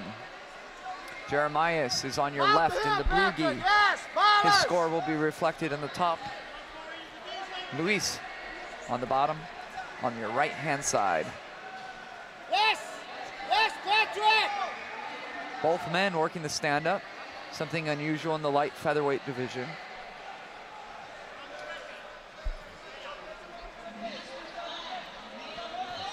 Referee making a circular motion with his finger, which cautions the athlete to stay in the mat area. So Luis was issued a penalty for, in the referee's view, intentionally feeling the mat area or doing so excessively. Looks like we might see a drop Seoinage. It's not, it's what it was. It looked like Jeremias was sort of setting up with that little trip, trip, trip, one-handed style grip now, and maybe not so much, but. Luis times it well, yes, and is on a single, switches off to a double, and ends up in a tight half guard position. So he's gonna earn 2 and be in a good position to pass. He's gonna earn an advantage for this position. So 2 points, 1 advantage for establishing the half guard. And he's in a very nice position to pass. He has that lapel fed under. He has his left arm underneath the leg, his head position low. And let's see what his passing idea is going to be. He looks like he wants to drive to the mount. Stuff it to the mount, yep. Establishes the quarter guard with his knee on the ground. See if he switches over here to a knee slide on this side or puts his right knee in through the waist. Oh, he's going to take the back. Yeah, it's interesting. Jeremias is almost inviting the back take by turning away in this manner. Luis chair sits. He's going to attack the neck potentially and open up the hooks, but they turn back and go right back where they came from. That situation could repeat a couple of times. Yeah, I think so.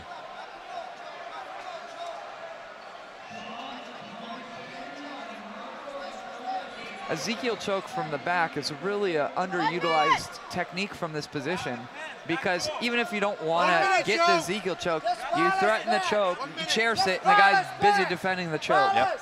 And that can help you with your back take. It's difficult to see the hand positioning. Could be working for a choking grip, because you can do a bow and arrow choke from this position. Absolutely. He tries to yank out his leg, and he does so. Jeremias is trying desperately to turtle and recover the guard. Yep, is going to get a pass now, I believe, here. See if he gets points for this. Go, you gotta go, you're down 2. Let's go. One referee gave him points. Joe, you gotta go, if, 20 seconds, you gotta sweep. You gotta get on top. Nope. Still no points. Not sure why. He's possibly too far on his side for the referee's liking. The single hook goes in. Yeah. Stay up, you're winning, man. An advantage for the single hook. So he's now up 3 advantages and 2 points. He's trying to get a good seatbelt grip to be able to control.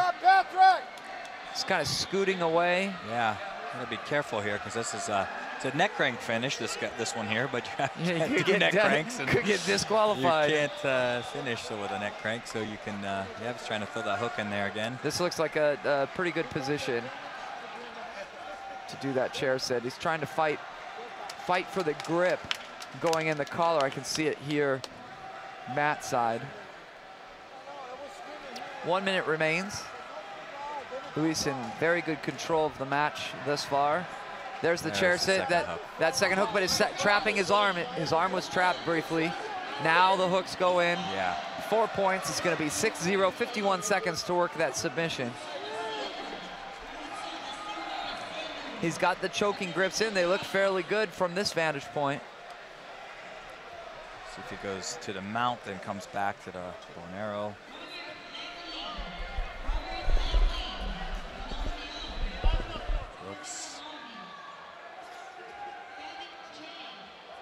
Just 25 seconds left. Mounting would be a good idea. Go down, mount, and then come back to bow and arrow. Like I mentioned earlier, that we see this stuff in the last couple of seconds. So people ensure that they get the victory. Change the angle there so the choke gets a little stronger. He looks happy. Luis takes the finals of the Masters 4 light featherweight division, and man, does he look pumped. Yep.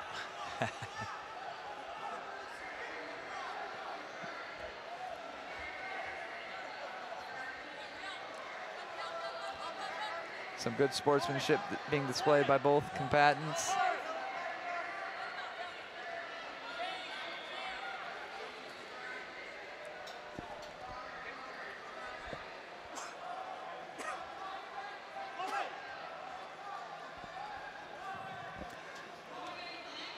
On over to mat 10. We have John Emmett versus Paul Nava. Paul is up 4-2. John is the competitor in the white gi. Looks like time just expired, making Paul the winner.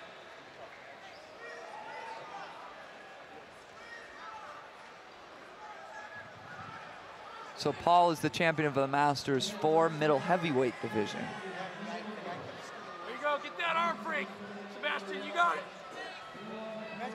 Coming up on a final, we'll see Megaton in his final. There you go, Sebastian, let's go.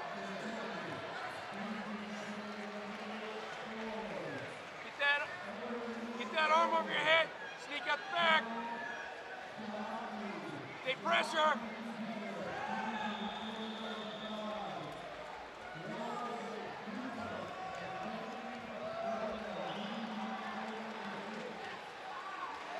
Get that arm, there you go.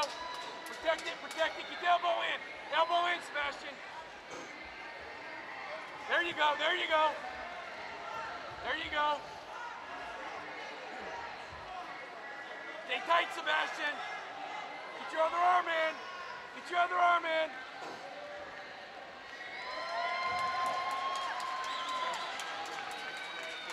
Let's go, Sebastian, come on. Get that elbow in. There you go, there you go.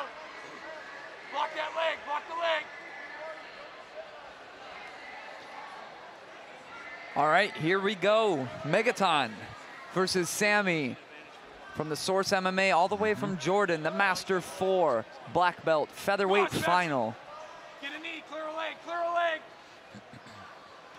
Referee starts the action. Come on. Megaton. Yep. Let's go. On our right side here. Clear a leg, Sammy on the Sebastian, left. Clear a leg. Come on, keep fighting it. Fight it, Sebastian. Clear a leg.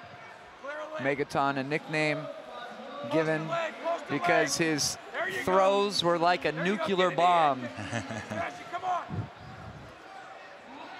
Guys being very cautious of the first grip. There you go, get a leg, get a leg.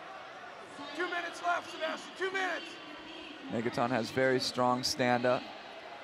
There you go, push the foot. Bit come on. unusual for the featherweight division. Cross trip. Looking for a grip for Minute that and a half, right Sebastian, hand. minute and a half, come on.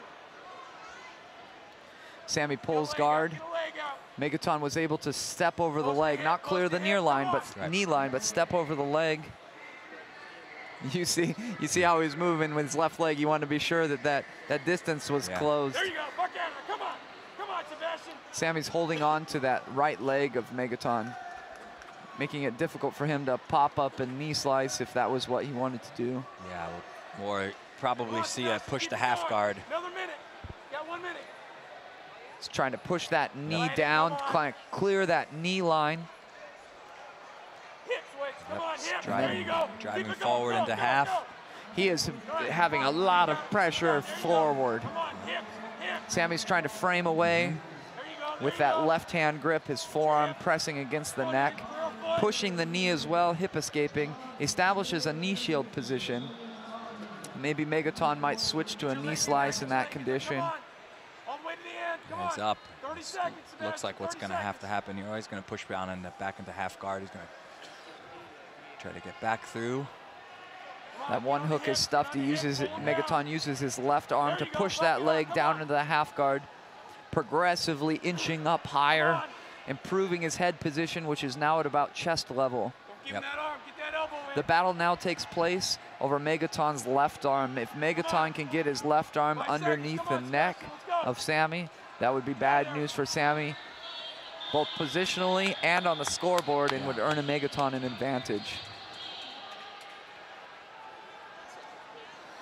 Megaton trying to stay compact. Sammy tries to bridge and make space. He pulls out his knee ever briefly, fakes like he's going to go deep half, and recovers the knee position. At least his knee has not been cleared. Yep, back into half guard. Pressing a little bit deeper every time, but yeah, still, Sammy's doing a good job of dominating Megaton's left arm, just like you mentioned. That's a big deal for both competitors.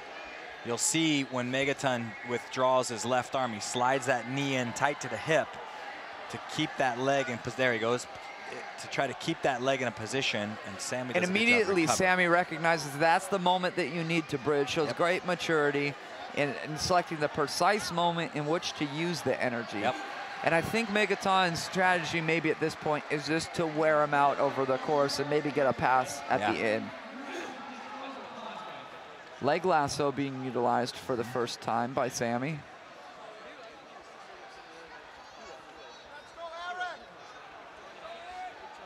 Megaton keeping his base over to his left side, preventing any lasso sweeps to Megaton's right side. Sebastian, bro, way to go. Way to fight, man. 1:17 remaining. Megaton is up by 1 advantage point. Still the thinnest of margins. Recovered back to, nice, used the leg lasso to recover back to close guard. Here he's going to strip the grip of Megaton using a 2-on-1 grip. The gi is kind of sliding up as he was trying to strip the grip, taking away a lot of the energy of the grip strip. Sammy was thinking about a hip bump, kind of opening. You can feel, you can sense his desperation at this point. Yeah, and he's not taking the time to properly mature the techniques. Megaton wants to keep it in bounds. Oh, there was a timed reset. Referee did stop the action.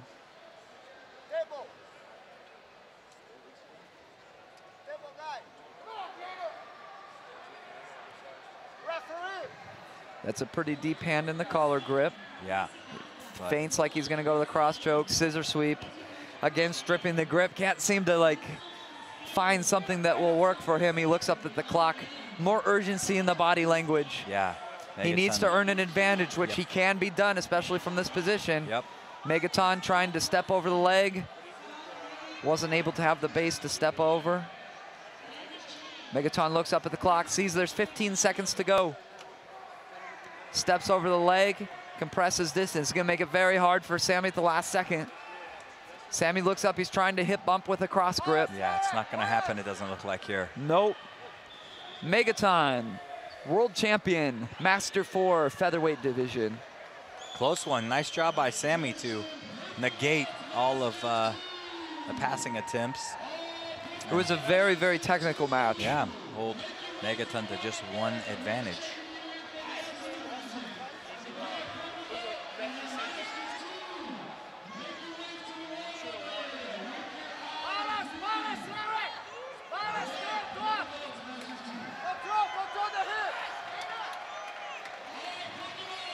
We're going to switch on over to mat 10.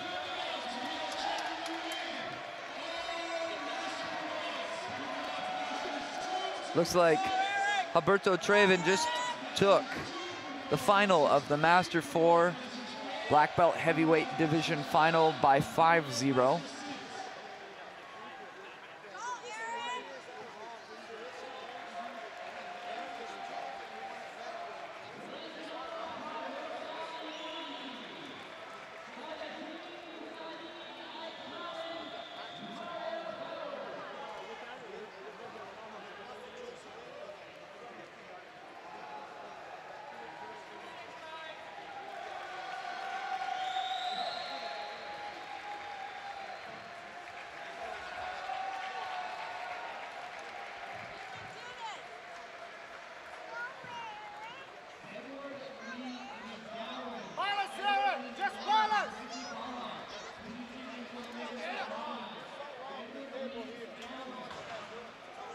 Mat 3, gonna see a final in the Master 4 lightweight division.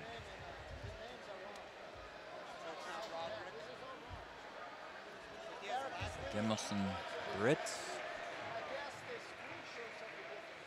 This is Vince Vanderlei. Still top, Eric! Go top, Eric! Go top! Go top, Eric! Sweep, Eric! Sweep!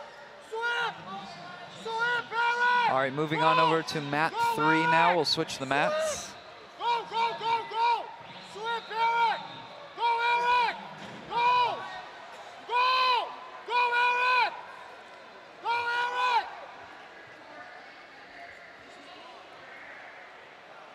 Demelson is on the left-hand side.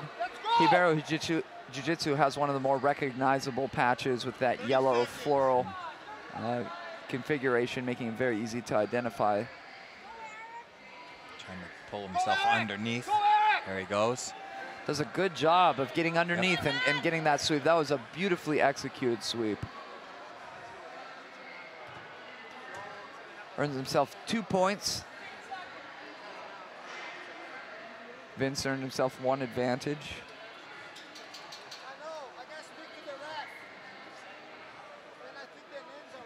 Vince looking to 2-on-1 the grip and strip it. Similar to what we saw last match, the sleeve went up the forearm as he went to strip and he abandoned it.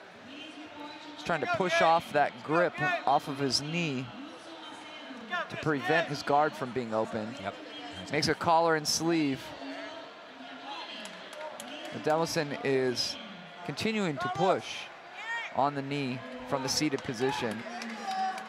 It could be a little risky in doing so. Yeah. You're in range for a whole host of things to happen, primarily the triangle. Demelson is using a different strategy to strip the grip. Going back to the 2-on-1. Still having trouble with that 2-on-1 grip strip. Switches to the collar and sleeve and forces a leg lasso in. Now working from a leg lasso half guard. Yep. Demelson is managing to step over the leg. Yeah, he did this last match too. It's good from here. He sat down, got his hip in, snuggled himself into a deep half guard passing position. Yep. Just as you described, settling that hip in. Yep. He did this last match quite well from this position. Not quite able to get in as deep this time. Vince still utilizing that leg lasso half guard.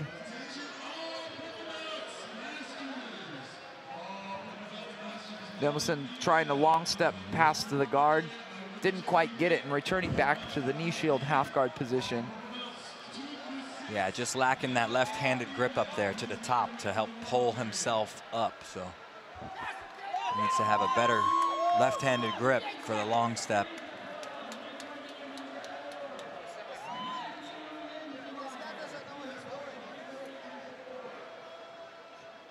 The sleeve just isn't quite good enough there. He needs to get up to that collar.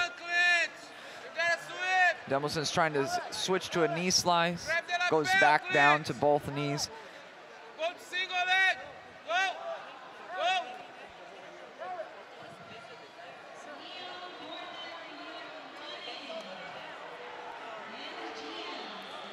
Vince is trying to push away that arm, not let it get close. Done a good job thus far. We got that leg lasso still. He's periodically passing that lasso to the cross grip like he did here, and he inverted with the cross grip back to the closed guard. Yep. A good job of getting back to the closed guard. Yep. Sometimes it's very difficult to get the closed guard even when you invert because the guy sticks his knee up into the combat base at the last second. 1 minute to go. If Vince can manage a sweep, he's up by advantage. Yeah. So it would ensure the victory. He's trying to put his left foot on the hip to try and create an angle from the closed guard. Difficult without stripping the grip. He's realizing that, kind of coming underneath the arm with his left hand.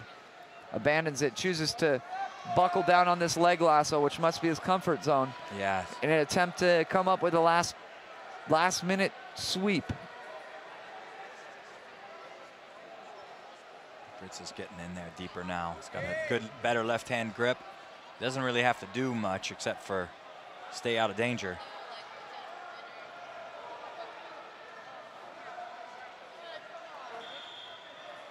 Looks like this match is going to end from the knee shield position where much of it took place. Yep. Ademosin is going to take the victory in this Master 4 lightweight final. Go, go, go, go. Get your best, Gabe. On the hook. Yes, yes, yes. On the way, on the way, on the way, on the way, Gabe. Nice. Moving over to the final minute on mat number 10, we have Harlan Burke versus Maurice Gayen. Score is tied at 1 advantage apiece. Harlan is the competitor on top and Maurice is on bottom. Nice, Gabe. You got one advantage, Gabe. You got one advantage, Gabe. Harlan doesn't have his posture here, so it's going to be difficult for him to open the guard and earn any sort of points at the last second. He's going to have to get his posture, then open the guard, then get into potentially the half guard and earn advantage or pass very quickly. Harlan choosing to tripod upward. This match is the final of the Master 4 super heavyweight division.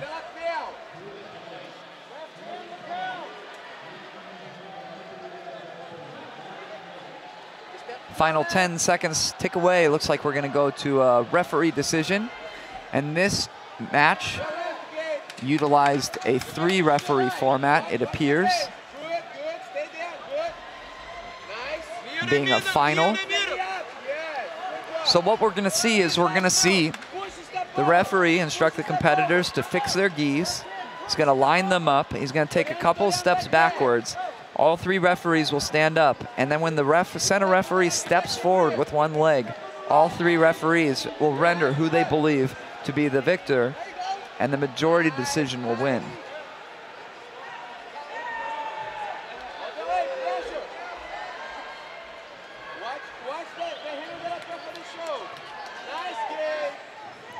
It's going to be on the right arm for Harlan, left arm for Maurice, steps back. Referees will stand up, steps forward, and they signal their victor. It looks as though the victory was majority decision. 1 referee had it for Harlan, the other 2 for Maurice. So congratulations to Maurice Gayen for his world championship.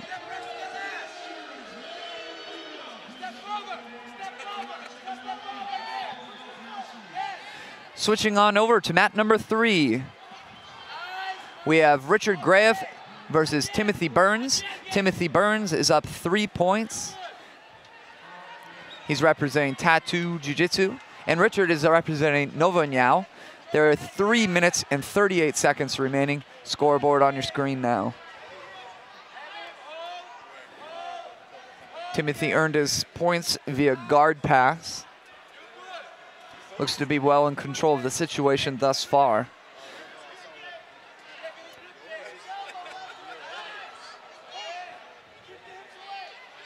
Difficult to see what he's setting up. He's setting up something.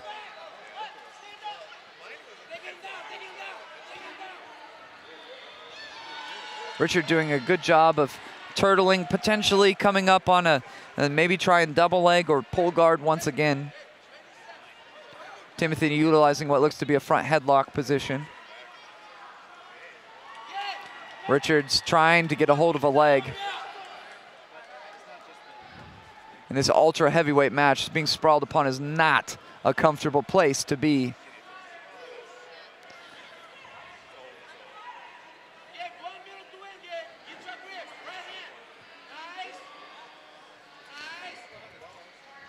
Timothy looking great thus far. An amazing amount of pressure being delivered on his opponent.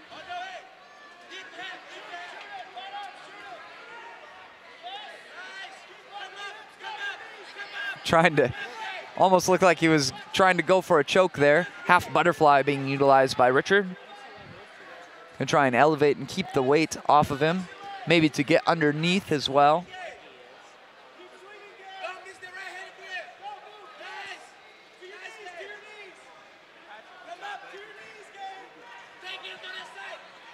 Timothy, he has managed to elevate and he gets a sweep. 2 points. So Richard has managed to get his first points on the board and in top position. In the ultra heavyweight division, the top position is usually king. Not always, but with 1:45 remaining, he has plenty of time to be able to earn some points by passing the guard. Here he's controlling the right leg of Timothy. Most likely looking to step over that leg. There he stuffs it and steps over. Timothy doing a good job of removing that leg from the stepped over position. Tim using a hand in the collar grip. Looks like he has De La Hiva on the other. Nope, collar grip, now De La Hiva. Richard's gonna need to show a sense of urgency to pass the guard. Tim getting a not bad angle on the De La Hiva. Richard needs to do exactly what he's doing. Step over that leg, chooses to go to the other side, switches, gets in tight to the half guard. This could be a one final run. He's gonna earn an advantage, but this match will not be decided on advantages with a point spread of 2-3. It's gonna be decided on points and points alone. Tim's using the lockdown position with 35 seconds. Richard's going into desperation mode, maybe looking for a neck. Should really be focused on passing because he can do it in 24 seconds. That lockdown giving him lots of problems. You can see he's very uncomfortable with it. Tim looking for a choke from the bottom. Defended well, but it's certainly going to distract as these final 5 seconds tick away.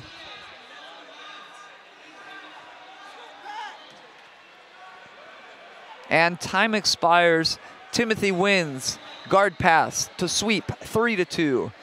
And he will advance to the finals of the Masters 4 Ultra Heavyweight category.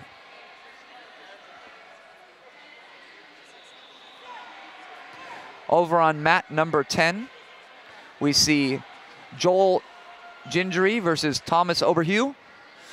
Joel is up by 1 advantage point with about 3 minutes to go. This is the final of the Masters 4 Black Belt Middleweight division. Joel is the competitor on top, representing Alliance. Manages to earn another advantage for turtling his opponent. He slides in 1 hook. Doing a really good job, almost getting in that second hook. It's getting a little high. He's threatening the neck, giving a very good threat. He's forced to defend his neck with his right arm, is Thomas. He's got a very good choke in here. Wouldn't be surprised if this would be the end. Joel takes it by submission from the back. Master 4 middleweight champion.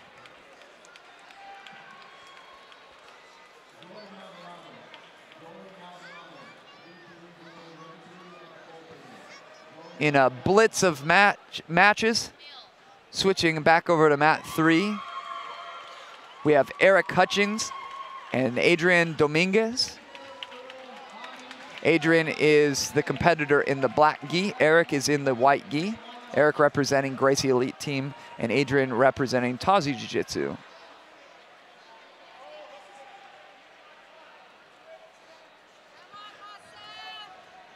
This is in the Master 4 Ultra Heavyweight category. Some very spirited stand-up action.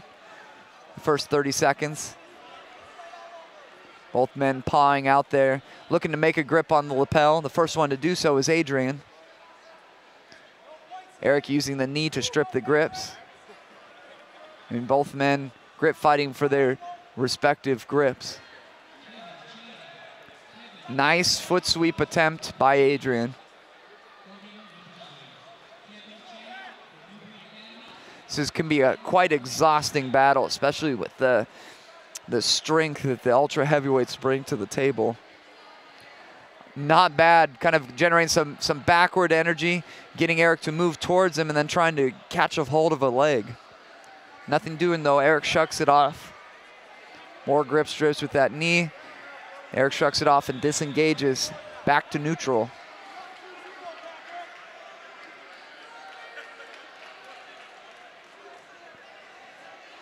Both competitors once again grip fighting. Eric showing that he likes that right side lapel of Adrian. Oh, and very nice. Almost gets the foot sweep there. Referee's gonna instruct the athletes to tie their gis and their belts. They have 20 seconds to do so to help move things along, keep things flowing. Referee restarts the action. Both competitors shake hands, and here we go.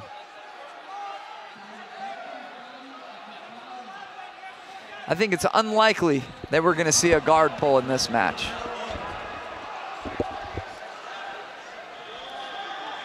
Welcome back, Sean Williams. Thank you, sir. We're in the middle of this Master 4 ultra heavyweight match, taking place mostly on the stand-up, no score on the board. All right, ultra heavies.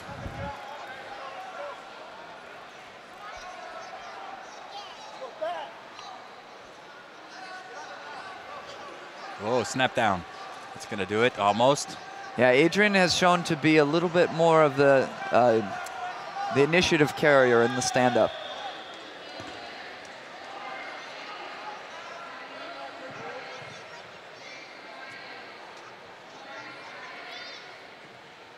It's a pretty important reset being in the same position because this is where he wants to be immediately. Yeah. Adrian doesn't go behind, gets to where he wants to be, and is going to earn 2 points for his effort.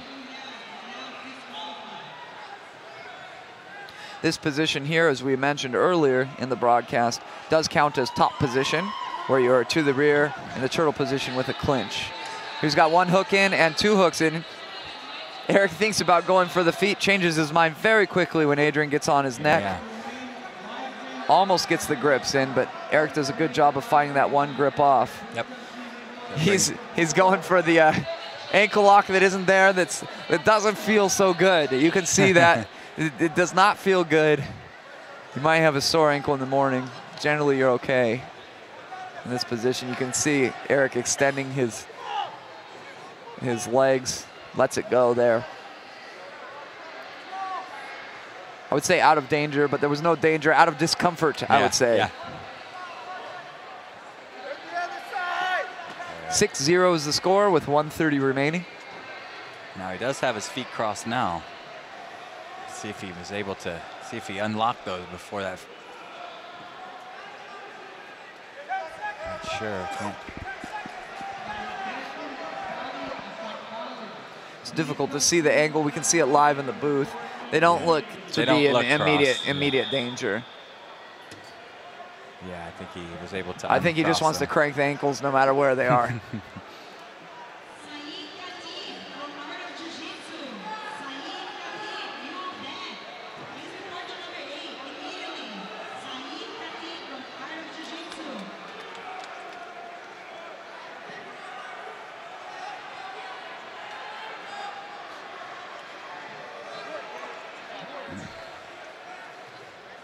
Eric needs to get his back on the mat at the same time he's trying this.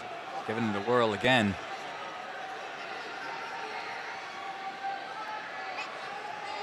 Looks as though these final 26 seconds are going to tick away. Adrian looks up at the clock.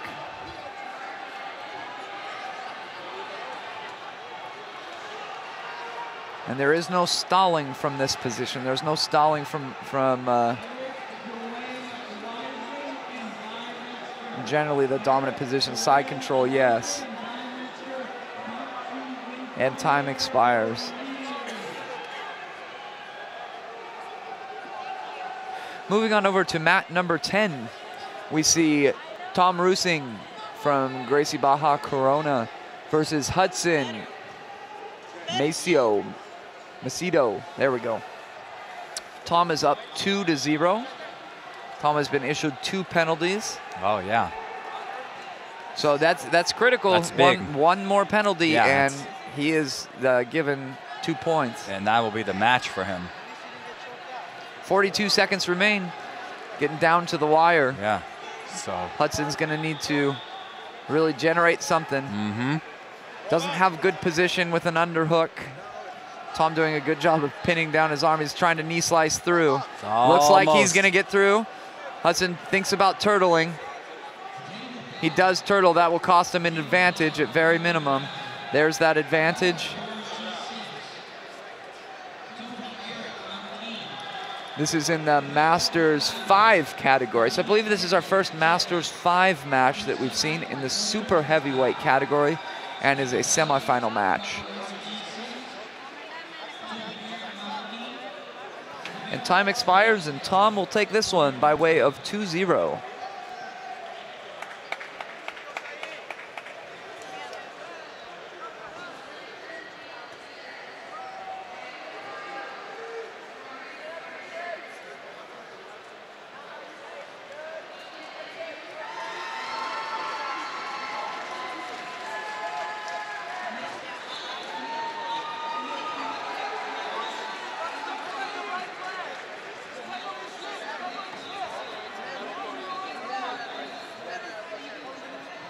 And here we have Anthony Lang and Paulo.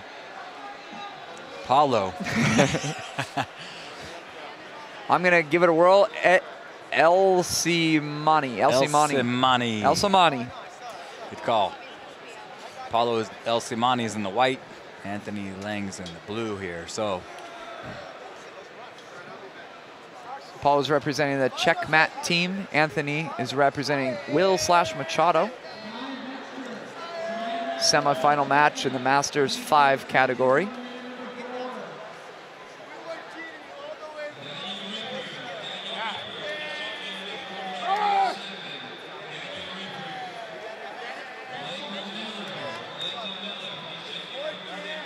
Both men tie up.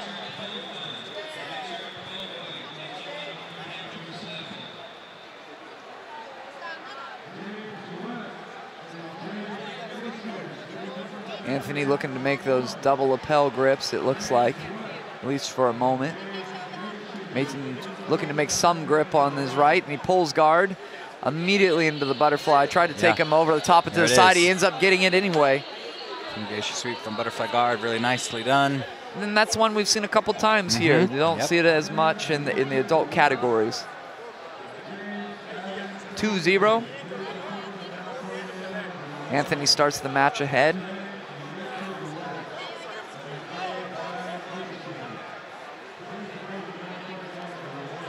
Working to pass from that knee shield position.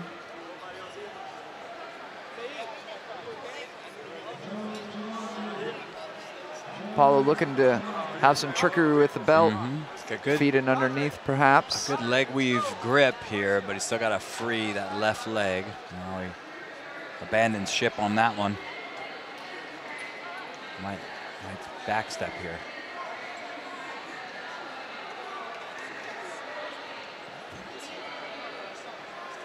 Hand in the collar and sleeve. Collar framing away. Control of the sleeve makes it difficult to make shoulder pressure. Referee's going to drag him back to the center of the mat.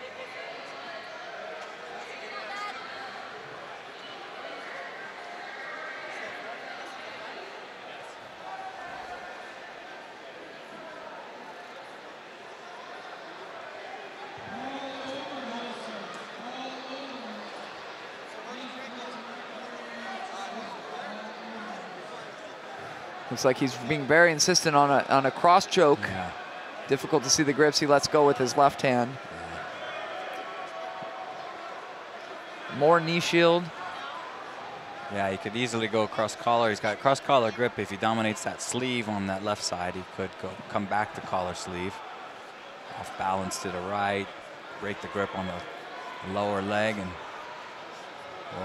disbalanced a little bit. Got space. Didn't look like he looked like he's very comfortable from this open half guard position, from the knee shield position. Looked quite content because he had a little space. If he wanted to, he could have pulled out that leg. Yep. So this might be his go-to position. Doing a pretty good job of using that forearm to frame across the neck. Making sure that space is still there. Anthony weaving the legs with his left arm. Undoing the lapel in an effort to get more pressure in on the neck. Control the right shoulder of Paulo a little bit too. See if he elects to take that right hand out. Well, I think Paulo's got the grip on that. His left sleeve, now he's let go.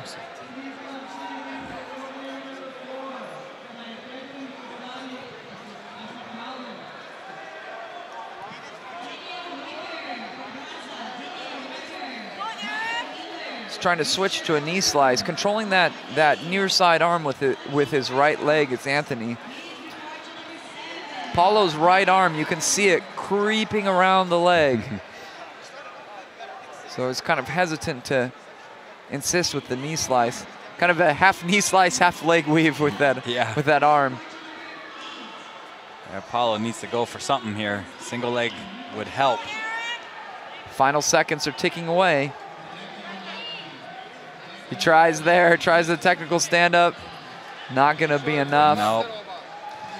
Final seconds elapse, and Anthony Lang is going to advance to the final of the Master 5 lightweight division.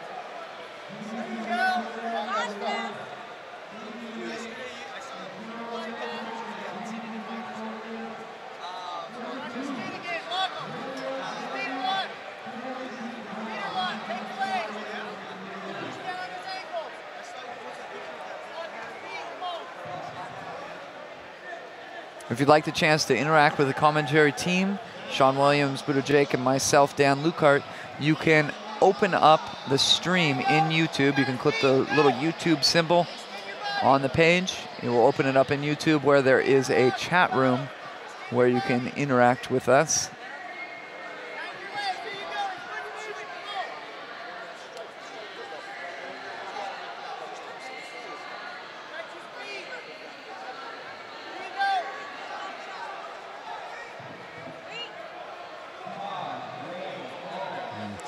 Here we have mat 10, Niall Yamain and Alfredo Miranda. Alfredo's on your right, or your left-hand side. Niall is on your right-hand side. Alfredo's left, Niall's right. 20 seconds, go! Eric, 20 seconds.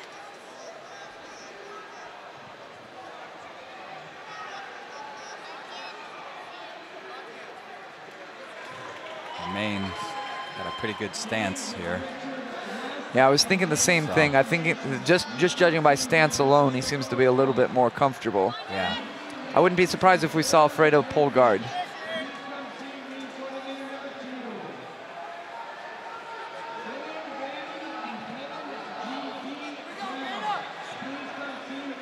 And indeed we do. There are little telltale signs that you can pick up on just on how the stance, how they're reaching out with their hands, whether they're experienced in the stand-up or if they prefer to pull guard.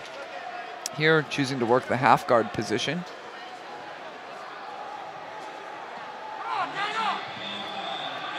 Getting in there pretty well. Got an advantage for that in there, so. So he's soundly ahead on advantages with 3-0. Yeah. And it's going to be a difficult position with all this pressure. It earns an advantage for a reason, and that reason is you can pressure people. Yep. And it's a difficult position to make some space and generate some offense. Pretty much the only offense is a bridge that could be instant. Yep. An instant sweep. He is getting deeper in there. Let's see if he chooses to, a little Ezekiel attempt. Wouldn't be a bad spot to try and bridge with his left arm, hit his neck with his bicep and just bite down and go as hard as you can. Yeah, he's trying an Ezekiel choke here. It's difficult to see, get a gauge how deep it is. The final 2 seconds are ticking away. Nope. Likely earn an advantage, which it does, but it's going to be 3 advantages to 1.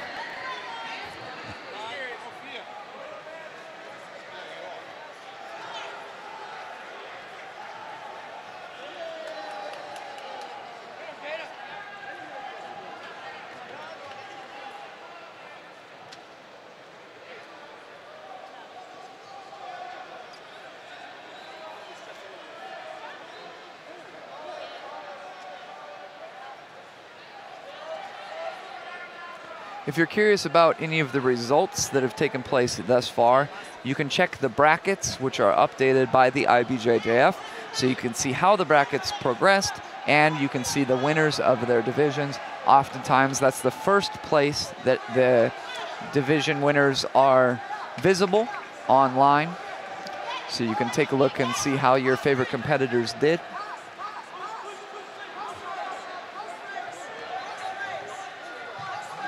Question in the chat was, what about Saulo Ribeiro? And Saulo Ribeiro took the gold medal. He won his final by, I believe, 1 advantage point. Here on this mat, we have Gustavo and Chris. Gustavo is representing Infinite Jiu-Jitsu, excuse me, and Chris is representing Ribeiro Jiu-Jitsu. We are about 3 minutes into the match with no score. Gustavo is in the top position, working a knee slice pass. And it looks like he's in good position to be able to do so. He's controlling that arm. Yep. Pushing down that push-pull method. Classic knee cut. I like on this position, I really like to grab both hands on that sleeve and pull that sleeve up and across. Essentially as hard as you can. Yeah, and bring your elbow right into this pocket of the hip on the right side, and then you can reestablish your left-handed grip and get under the elbow. Somebody uses this the reason why I like this so much is because Homolo has used it so much on me. Yes. And it is extremely hard to stop. Oh, I've been there too. So it's a good position when you're here with that elbow, you got that wrist, 2-on-1, bring that elbow to the far hip and keep sliding out. Still a very good position of the match that we've seen this far. Pretty much well controlled by Gustavo. Yep. Slide out, still not quite there, and he's got to watch his base. Chris can bump him forward and try a single. So we slide out, we might see a quick knee on stomach.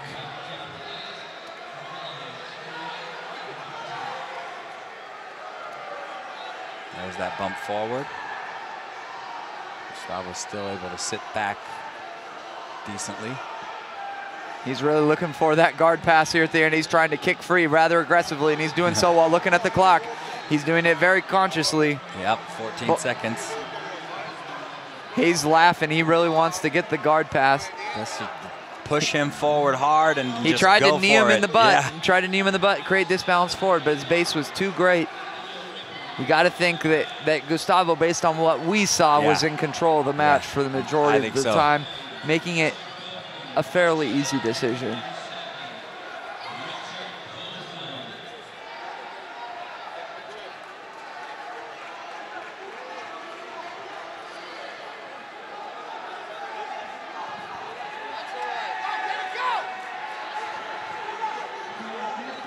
It is Gustavo Enriquez advances to the final of the Master 5 middleweight division.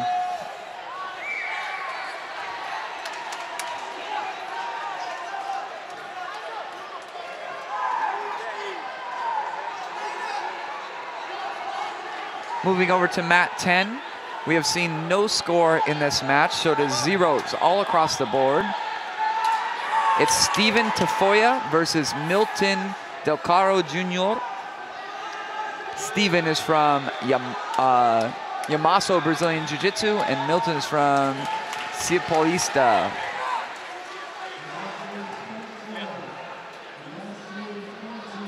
Triangle attempt here now. Yes, this looks pretty good.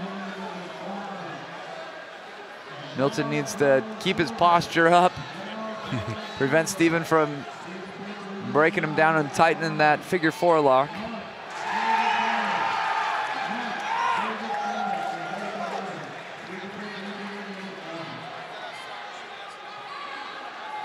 He's trying to stack into him.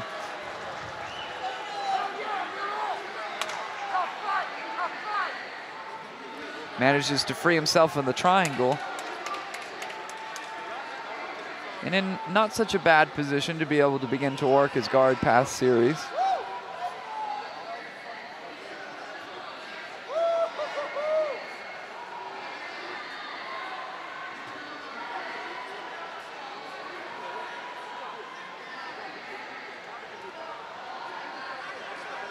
Steven doing a good job of tying him up with the legs so far, keeping the space and the distance. Milton trying to get a pass going, staying on both knees with both legs in front. Yep. We were talking about this a little bit earlier. Yeah. We do see a minority amount of competitors utilizing that base. But here he engages the guard a little bit more, coming to a combat base with a left leg lead. Chooses to go to the standing position, maybe could try throw buying a leg, and retreats back down into the double knee base. Spider guard being utilized. Milton trying to stomp on the legs and strip the grip. Tries a throw by Toriano pass as time expires. We're going to a referee decision to figure out who goes to the final. Milton thinks it's him.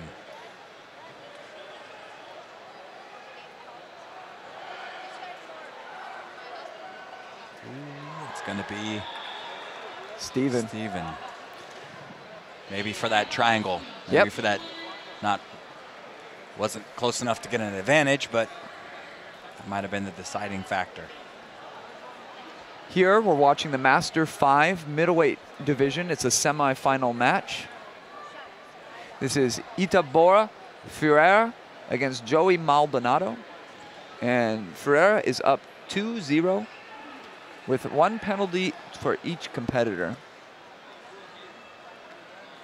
Ferreira is in the top position. Yeah, he's coming closer and closer to passing right here.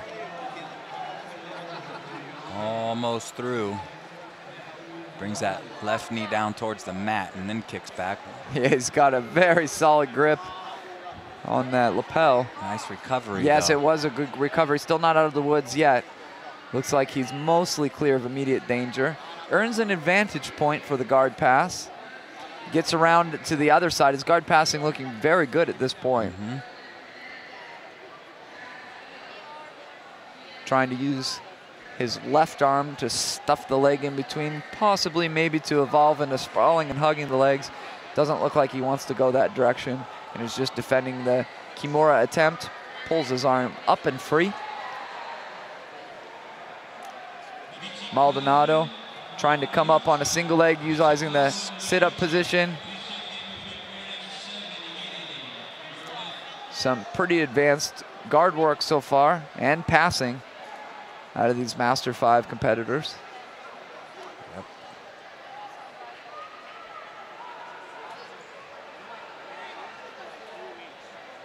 Ferreira doing a very good job of mixing it up between loose passing and smashing. A lot of what we've seen today has just been mostly smashing. Yeah, he cruised by there, then back into sort of a leg weave position. Maldonado, a good idea to bring that right knee up and open. Especially that he's not utilizing the closed knee shield position where his legs are locked. It's that risk for being smashed together when you play it open but low. Yeah. Doesn't look like he's able to free his leg. It looks like there's a hook still in on Maldonado's left side, I think so preventing too. the closed guard. 1 minute remaining.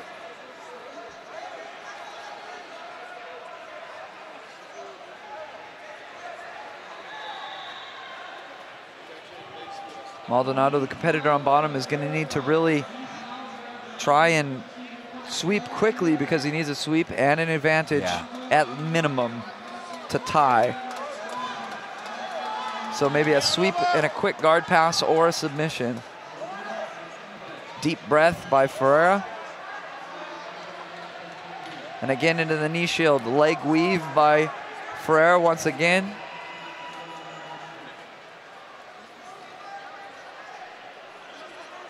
"20 seconds. Looks like he's gonna almost, it looks like he almost was able to maybe sprawl and go around. Trying to come back up to the standing position maybe for a collar drag, but no. 5 seconds to go. And the Alliance competitor advances into the final of the Master 5 middleweight division.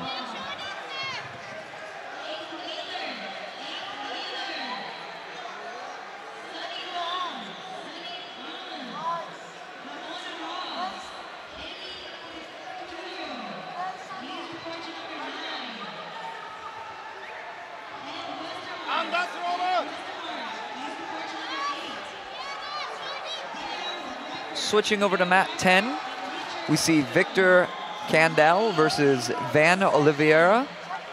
No score on this match so far, zeros all across the board with about a minute and a half to go. Van is in the bottom position, Victor in the top position. Van looking for a cross choke.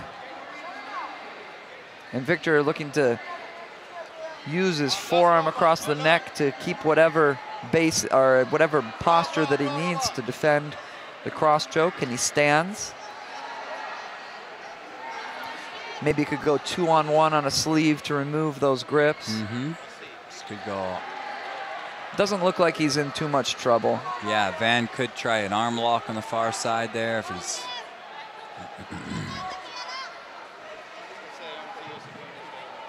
Abandons it. He's wedging his knee in the middle, opens the guard. He's got to leave at least some impression. Yeah.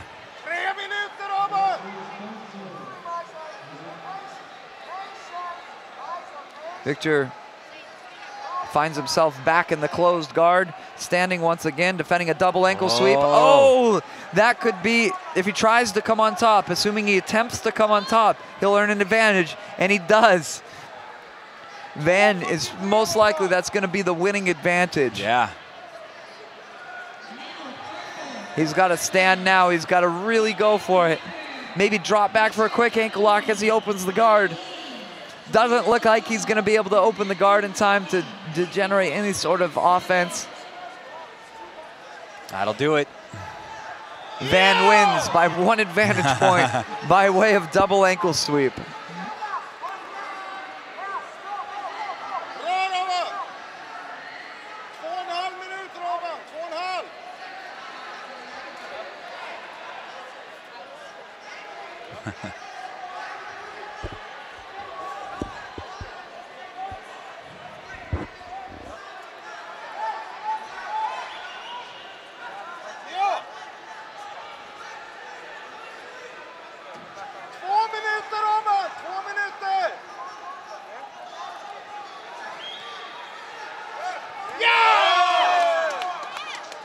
On mat 3 here, we have Timothy Burns versus Adrian Dominguez. Timothy representing Tattoo BJJ, and Adrian representing Tazi Jiu Jitsu. Oh, quick. Nice single. He's up. Got to pull that collar down hard on his right side. See if he can finish this single or run the pipe, one of the two, and he's going to get it. And Timothy goes down. Adrian is going to earn 2 points for the takedown.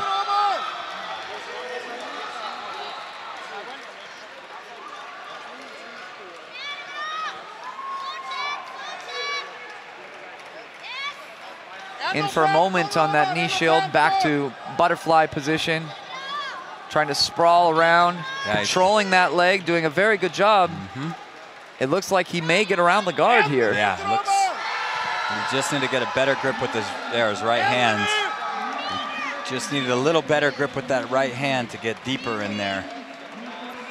This is the final of the Master 4 Ultra Heavyweight division. 45 sekunder! Adrian looking to step over the leg.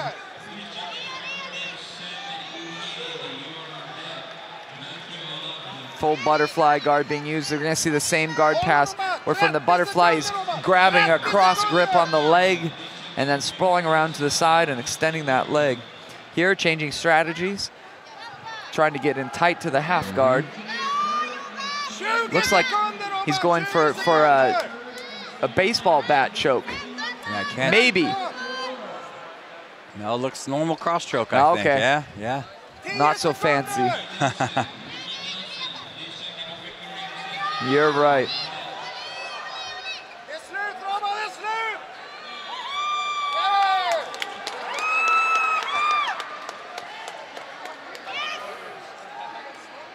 Adrian pops out of it, at least for the time being. Looking to step over the knee line. He tries an X pass and he gets it. Let's see if he can hold it. This is going to be a 5-point move right to knee on belly. Yep. All the points will be awarded consecutively at one time. There they are. An extra 2. Looks like they're awarded. Should be 5. No, because 2 points for the takedown. Forgot those. So 7-0. Timothy moves back into open guard scenario here.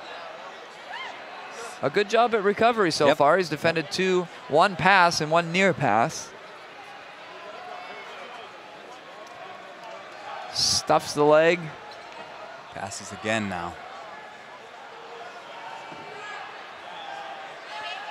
It's going to be an additional 3 for 10-0. Looks like this is going to be an additional 2 for the knee on belly. Yep. Maybe setting up an arm lock. Looks like he's trying to pick up that arm. Yep. Opts instead to swing over to the mount. Timothy's trying to hip escape. It looks like he's going to be able to do so. Yep.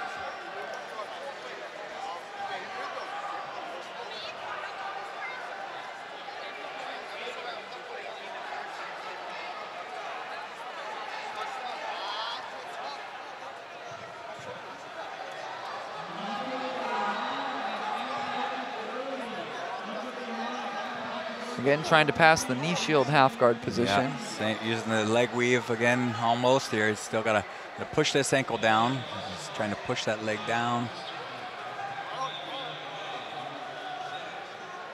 Jonas here, nice pass the opposite direction by Adrian. Let's see him. Watch his arm here, Tim, pushing away on that collar.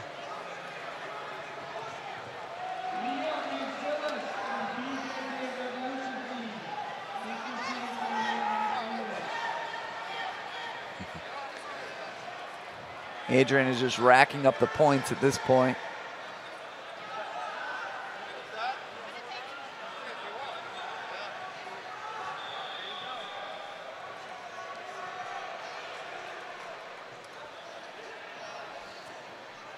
.38 seconds to go. Timothy's gonna have to throw up a Hail Mary submission. Yep.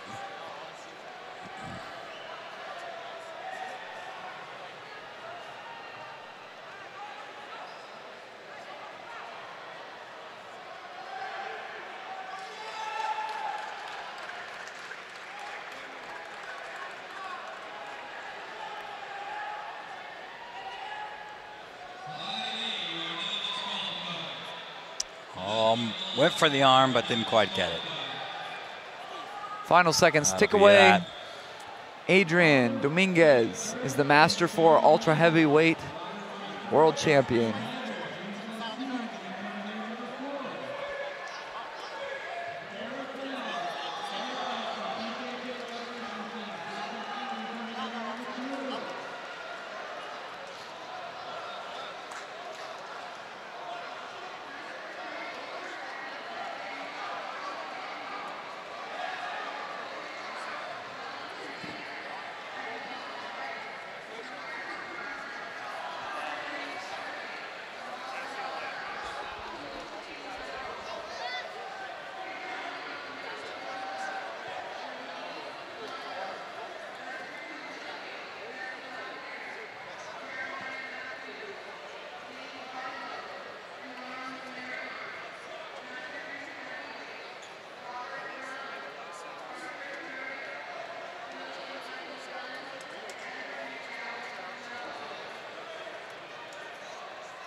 Looks like we have an injury on mat 10. Mm-hmm. Hope that Hudson is okay. Looks like he's in quite a bit of pain with his knee Yeah.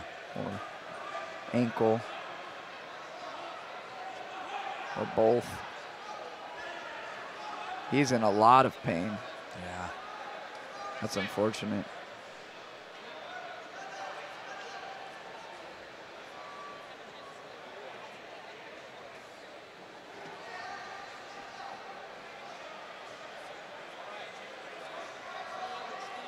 On this mat here, mat 3, we have the final of the Master 5 featherweight division. We have William Vanny from Fight Club and Kevin Brown from Gracie Baja. 5-minute match. Kevin is on the right and William is on your left.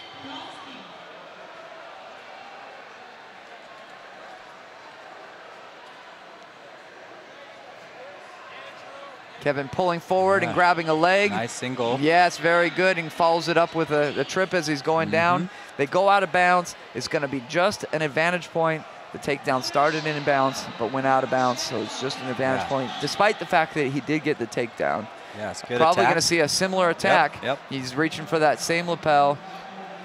Yeah, Williams nice. utilizing that strong right hand leg. Good high lead. crotch entry. Yep. Double underhooks. Kevin is looking very good. He's got that almost that thumb in grip. Yeah. He's picking up the hips, elevating the hips is a great grip. Now he's opting to turn the corner. Well, I got to watch that triangle. Williams trying for that triangle, sucking in that arm. Looks like Kevin is mindful of it, circles his arm away. Good position here on that collar. You can finish here. While you're passing, you can get a finish. Especially if you just don't want to pass. You just wait. It's not stacked enough for the finish. Nope. It would be unfortunate if they went out of bounds if you're Kevin. And there's the pass. It's going to be 5-0. Likely going to get a reset back in the middle once the points are scored. Starting in side control. Yep, knee in the middle. Open that guard, Tom. Open that guard. Open that guard, Tom.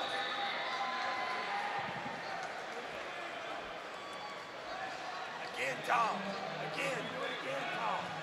Good. Now get the half guard. Let's go. There, neon belly. Reverse neon belly.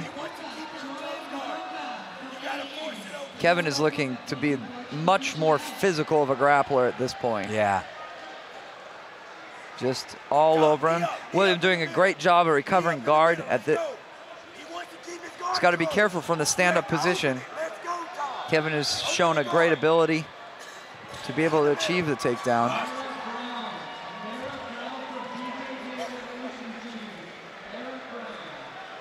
Step back, Tom. Knee in the middle. Knee in the middle, Tom. Knee in the middle, yes. Now open the guard. Again, knee in the middle. Tom, break the guard. We'll see if Kevin can get back on this single leg again, huh?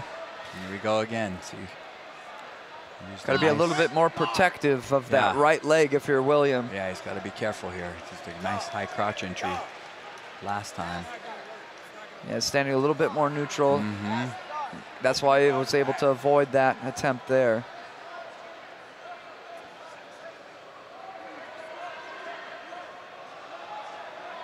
I'm paying particular attention to Williams' stance and seeing if that right leg goes too far out, like we saw in the beginning of the match. Shows good adaptation, pulling guard and adjusting his stance slightly, but Kevin's in a great position to pass right away. He circumvents the legs and earns points for the pass. He's going to get another neon belly point, almost. Earns an advantage, didn't hold it for the proper time. A 3-second time. Knee in the middle now. Knee in the middle.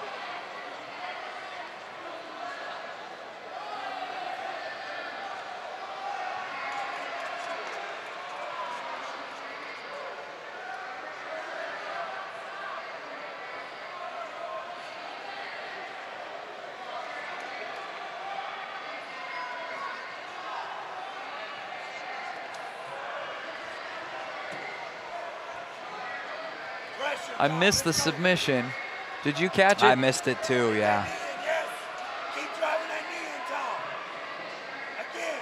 Loose, Stewie. Loose. Get that knee up, Tom. Open the guard again, Tom. Tom, open the guard. Let's go. Hands on the knees. Yes. Yes. Don't let him close. Loose, Stewie. Don't let him close. Here on this mat. Tom, open the guard. Don't Brian let him close. Beauchamp on top. He wants to keep your close guard. Push the half. And what we saw earlier, I was kind of flipping back and forth there. That's why I missed that submission is Brian Beauchamp looked like he had great judo. So I was just looking him up, and he was on the Canadian national team. So that pretty much says solves yes. that. Yeah, because he had a beautiful, well, first he hit a great Uchigari inside trip, and then he had a beautiful Uchimata. Was that how he earned his points mostly? Is Yes. the takedown, And then I pass think guard, pass, yeah. Two and takedowns. then a knee on belly? Yeah, it Or was two takedowns and a guard pass. Yeah. Goes for the submission, loses the top position here. Robert regains the top position. Trying to close the distance, Yeah. staying in tight. Open his guard, Tom. Let's go. Open it, Tom. Let's go. Push. Knee in the middle. Beauchamp's Oh, gonna I know, start cheating. Robert. You came to my academy this week, I believe, with Bob. Keep going, Tom. Got that knee. Don't stop. Again, knee in the middle. Knee in the middle, Tom. Switch knees. Switch knees. Tom, switch your knees. Good. Now go.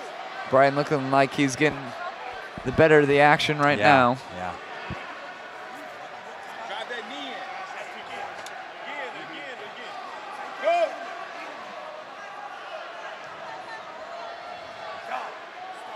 Brian could potentially chair sit to the back. Yeah, Armin Ezekiel. Maybe just go to the mount. Ezekiel looks like he's going to try and chair sit. Looks like it's not there. Maybe pivot on over to the mount Yep, He just wants to kick you in his guard. while the hands are occupied defending the choke. yep. Come up to the mouth and redo it if you want.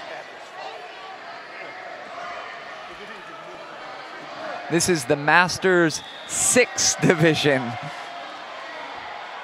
You got to give respect to anybody that gets out there at Masters 6. Well, yeah. any of these guys here today, but Masters 6 in particular. This is the medium heavy division semifinal. Bob doing a good job getting it to Turtle. Keep going, Tom. Hard. Force it, Tom. Yes. Again. Force it, Tom. Again.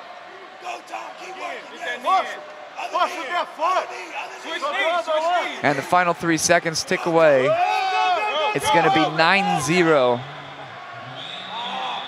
Nice, Tom. And Brian represented Fabio International Team. He's working. Nice, Tom.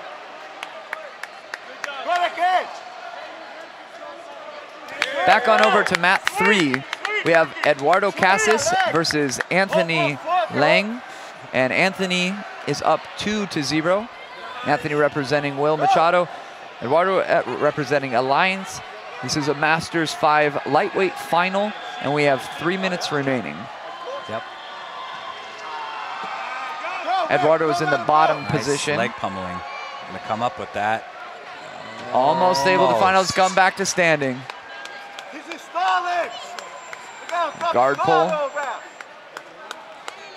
Look at the half guard, tries to feed the lapel under right away. Eduardo drops his hip. Try and pass the half guard. He's trying to solidify that grip on the lapel is Anthony.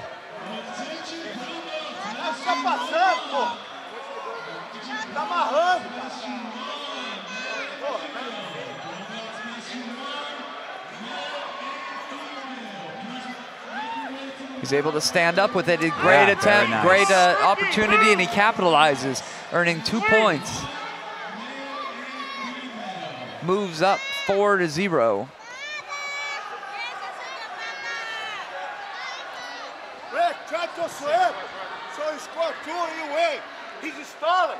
Anthony on both knees, making it difficult to sweep.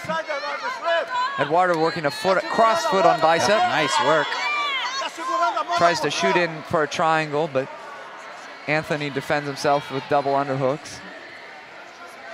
At least what looked to be a triangle. Possibly not. Eduardo pummels in his legs once again. And we're in the combat-based position. Double sleeve control. Eduardo trying to pummel the other leg on the inside, and he does. Eduardo showed a nice guard earlier, pummeled leg through, nearly had a sweep, but just couldn't hold. See, like in those positions right there, I'd like to see some more throw bypasses, like we see here. Yeah. Kind of answered, where it looked like his grips weren't solid there for a minute, and maybe capitalize on some fast, quick passing. Yep. Oh, this is the lapel pretty creatively to off balance, but he's able to get his legs back in. We might see him able to recover, but he is down quite a bit now. Yeah, 7-0.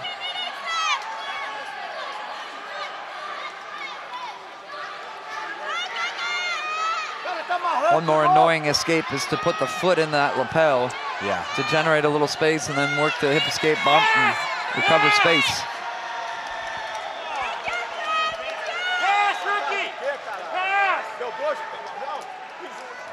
15 seconds.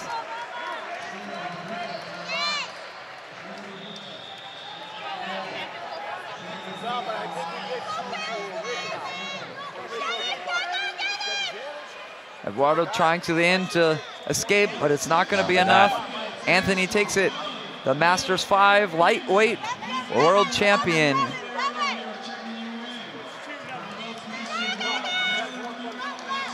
Anthony Lang. Switching mats over to mat 10. We have Edward Bowswitch and Bradley Thompson. Edward is up 2-0. We are about 2 minutes into the match. Bradley, representing the Alliance team, is in the black gi. Edward, representing Gracie Umaita, is in the white gi on bottom, working the closed guard position, opening the lapel. Feeding over the top for like an arm lock type. See if he goes for that arm.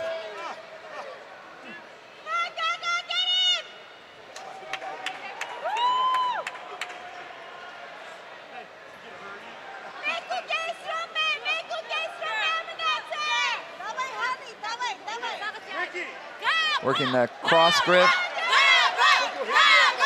Maybe trying to swing around, but can't do so when Bradley is controlling that arm so well. Tries anyway.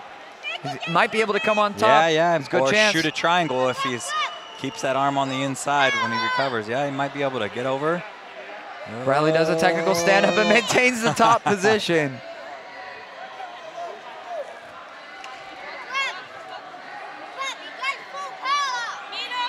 Man, it is a joy for me to watch these Master 6 divisions. Awesome. Gives me hope for my future. That's the best thing it does. It gives you hope. Is that, hey, you could still be out here competing for the rest of your life, essentially. Again, he's using this lapel, but doesn't make anything of it. Bradley keeping good posture. Edward using a nice cross grip and cross lapel grip to try and create an angle. Ends up opening his guard. Bradley takes advantage. See if he can feed the lapel for a single. Bradley looking to control the arm and looking like he's making knee slice grips. Yeah, I think he's got shin the lapel. On shin, though, is giving him fits. Yep. Edward should bump him forward and just come on up for that single leg. Bump, elevate. Edward's going to need to do, or excuse me, Bradley's going to need to do something about that shin on shin. There he does, he clears it. He clears it, this is a great chance to pass. Can he stick it? He's pulling that arm. An illegal grip warning, penalty issued to Edward. Bradley's still trying to stick the pass, still trying to pick up the arm. Can he do it? Oh, he jumps to the other side. Earns another advantage for turtling. He's trying to get on the back, throws in his first hook. See him go, see if he chooses again like we've been saying, go to the mount, reset that choke, and then sit back. We've been saying it, but we haven't seen it one time today.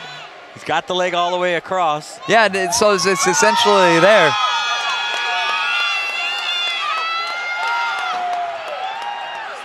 "10 seconds. Oh, he's going to get the back here. So Bradley Thompson is going to advance into the finals of the Master 6 medium heavyweight division.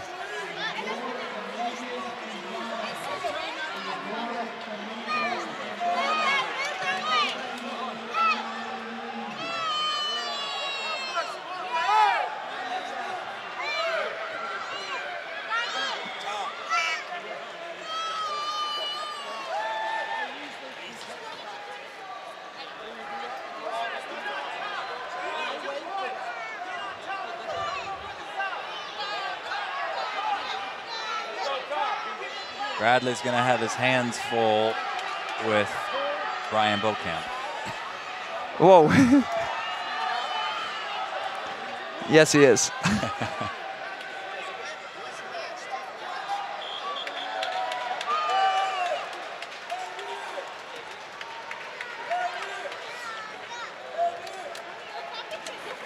In this match here, we're on mat number 3. We see Brian Nakagawa versus Kenneth Wong. Kenneth is up 2-0. 2 minutes have elapsed into the match.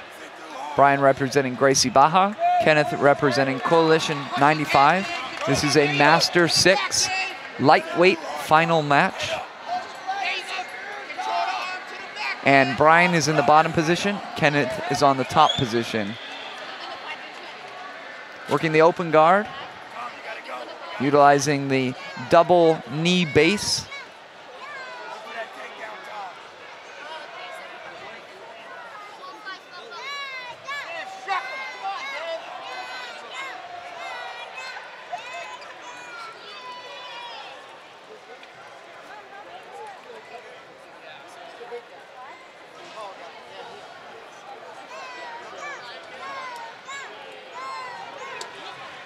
Get this left leg free. Yeah, he does. Shoot an omoplata now. He should. Just tries to sweep. He should got to bring this elbow in. Cross collar sleeve. Back to close guard.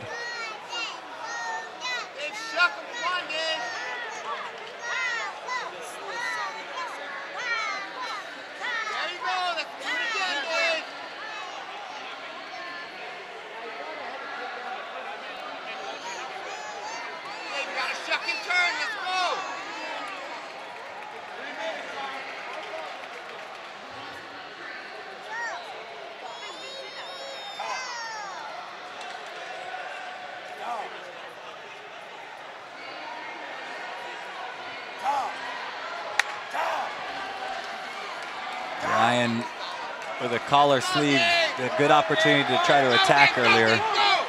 And now Kenneth Wong is just driving forward. There you go. Brian thinking about coming up on top. Yeah. Trying to work a cross collar choke. Doesn't look too tight. Looks like he's smashing the eyeballs, but doesn't look too tight on the neck. He had some space earlier here. Let's see if he can shoot up some sort of arm lock, omoplata. There we go. So, interestingly enough, the referee touched the top competitor, which is Kenneth. He issued a penalty, which he already had 3 penalties, and conceded 2 points. So he is losing right now. He's losing.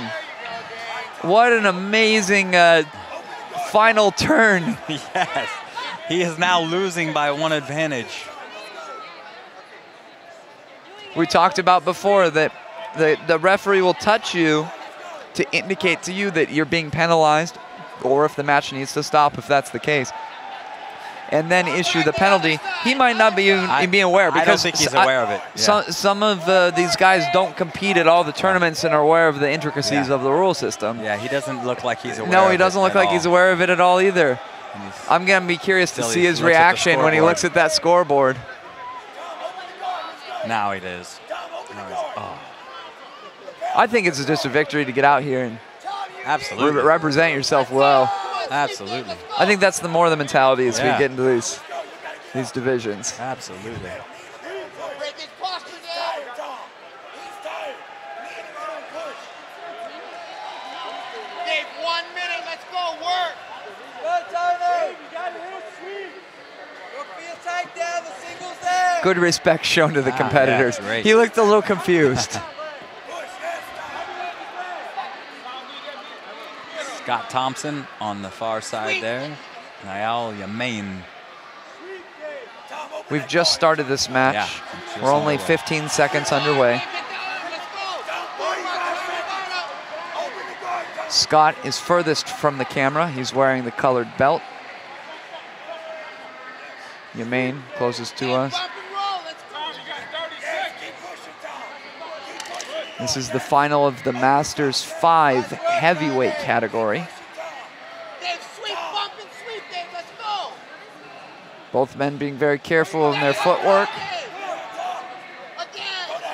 Not too much grip fighting going on this far. Neither one wanting to tip their hand. Yeah.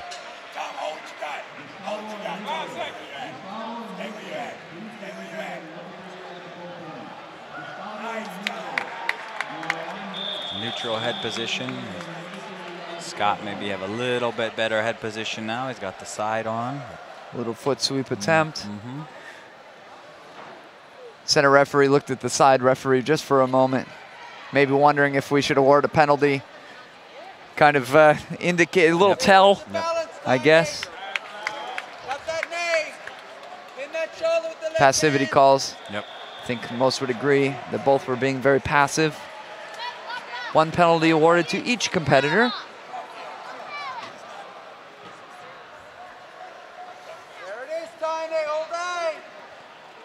A little bit more active in the stance. Yeah, Yamain He's shoots, going yeah. down. Looked like he wanted to take that shot. Yeah, looked good. 2 points awarded. Yamain first on the board. Scott doing a great job at recovering the closed guard. Yeah. It looks like, is there a wrist lock in play? Udagatami looks like, yep, Udagatami. Oh yeah, that arm lock. I couldn't see the positions of the arm. Got to drop pretty that good. elbow down to the belly, and he does. Yanks it free. That earns an advantage for Scott, so that's a very important advantage as well. He's gonna get that hand in the collar. Chooses a thumb-in grip. Gets collar and sleeve. Abandons it, looking for other grips.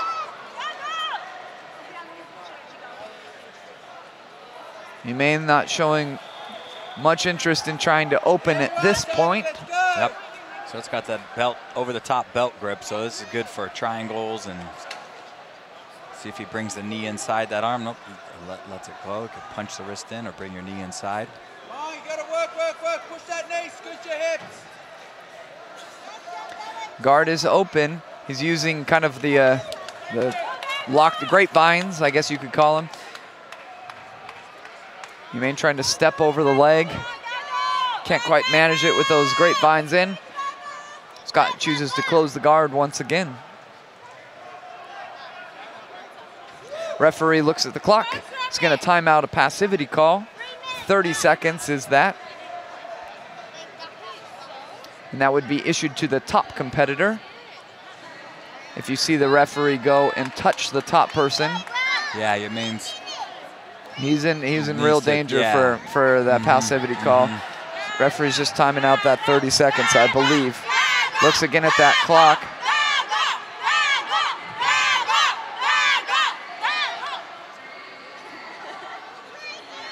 .120 remaining. There it is. He touches that top competitor, issues a penalty. You see, they didn't know what to do. Yeah, They stopped. The time's still going. That's I say it all the time to my students. You should really know the rules, because they hear "luch" and it's like, what am I supposed to stop now? That's quite unfortunate. Yeah, and for Scott in this case, because he had a closed guard, and now the guard is open.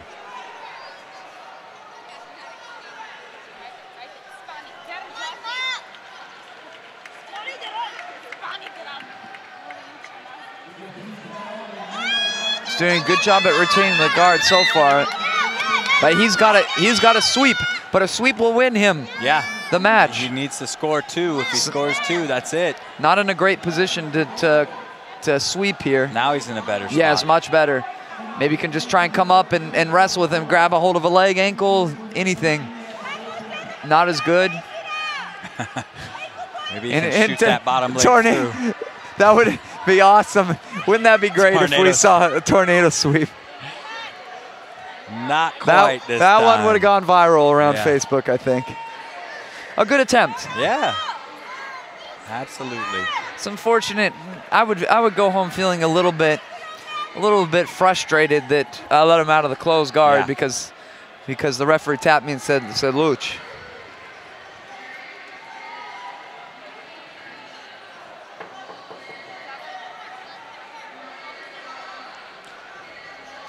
I'll bet that will never happen again.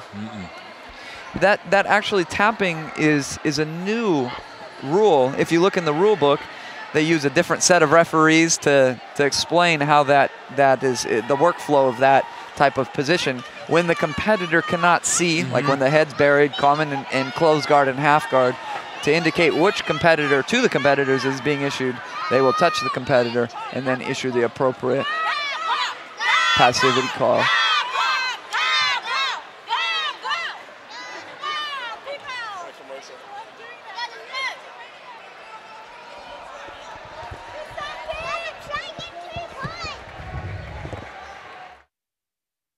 Upcoming IBJJF events include the Moscow International Open, gi and no gi, November 7th and 8th in Moscow, Russia.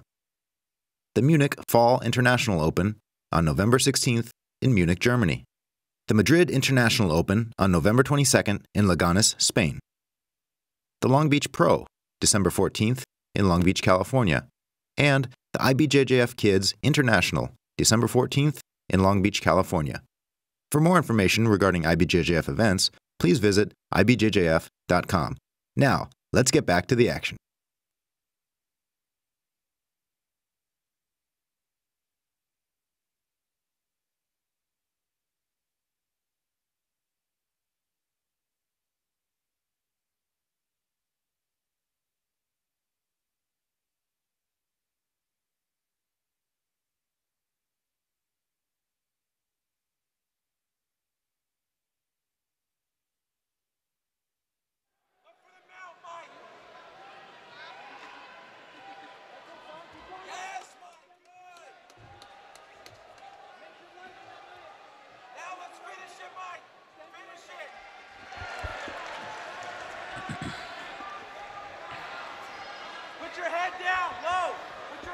We're back here, Felicia O on the bottom.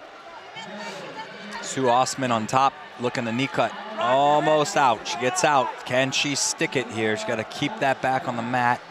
Yep, she's able to do it. 3 points.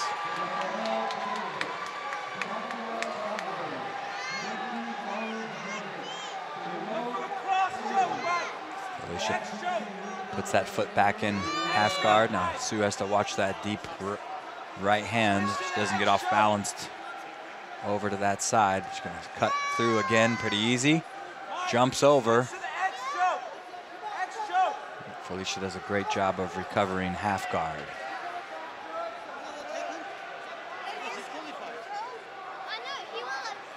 Now back to full.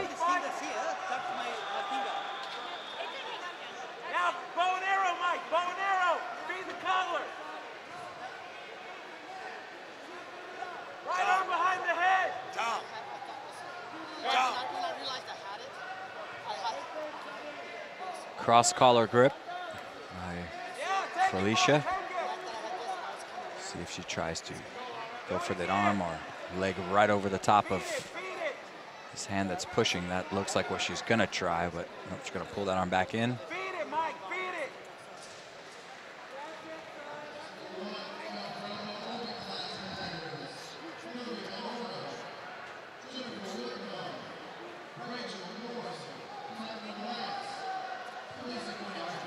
Right now, she's working the posture of Sue Osman down, but no real attack. See if she can get over that shoulder there, start to get an angle in the closed guard. She stood up briefly with Felicia and she went to underhook the leg. She changed her mind, came back down, and is now just pushing on the leg. Get your right foot back out, Mike. Get it back out. Nice job of get your right foot out. Steps over the leg, tries the X-pass around, but finds herself in the butterfly position. kind of almost like an X-guard sweep by pushing the leg and extending up. Similar in nature. Back to mount. Back to No mount. actual X-guard proper being set up. Felicia lifts. Sue needs to backstep. Nice lift by Felicia. Sends her, launches her. Being tenacious with that single leg. And she's going to get 2 for that. Yes. So the score is 2-3. Yep, omoplata attempt, I think, coming, but Felicia's going to drive, looks like drive forward and win this position. Moves to a knee slice. Yeah, she's going to, Like good position. Yep. Yep. Impressive margin to come back from in these short matches. And she does. She gets the guard pass. Yeah. 5-3 with 1:30 remaining. It would be wise to go knee on belly, I think, maybe earning a comfort 2 points. Yeah, because 2 is cutting it close here. Cross face. She's able to pin her now. Now she could get that knee on stomach. Movement slowed down quite a bit.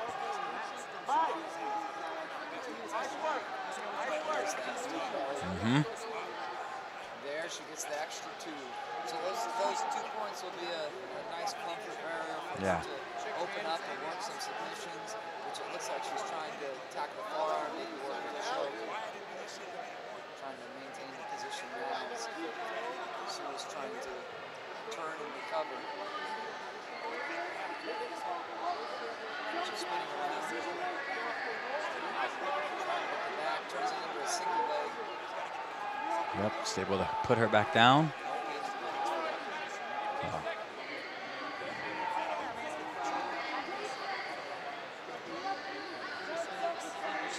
Sue's got a good left leg position. Got to pull that elbow in, but didn't quite do it.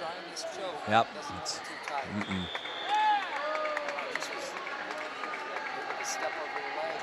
Yeah. If she can grab a thumb and grip with the left hand, it would help being able to pass either way.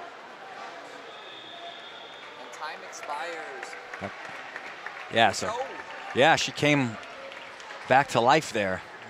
It's actually, is that the first match we've seen today that's been overcome from a guard pass? Yeah, you could be right.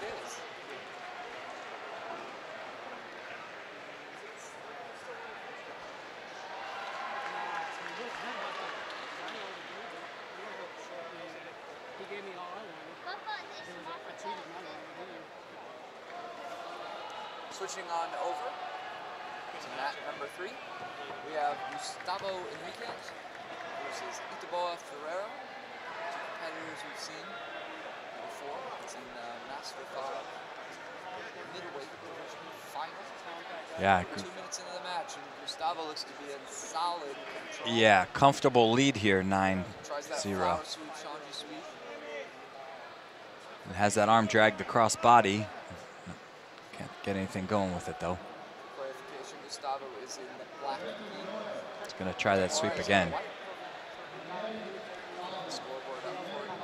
Yep, he's got the grips to do it again.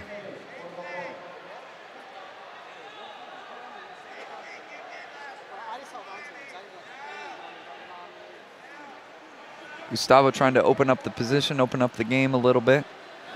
The likes of that flower Triangle. sweep. Ooh. Flower sweep to triangle.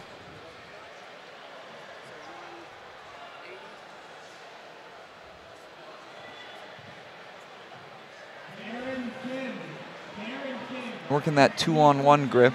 First thing he's going to look to do is strip the grip, which he does. His idea is to cross the arm and work for the back.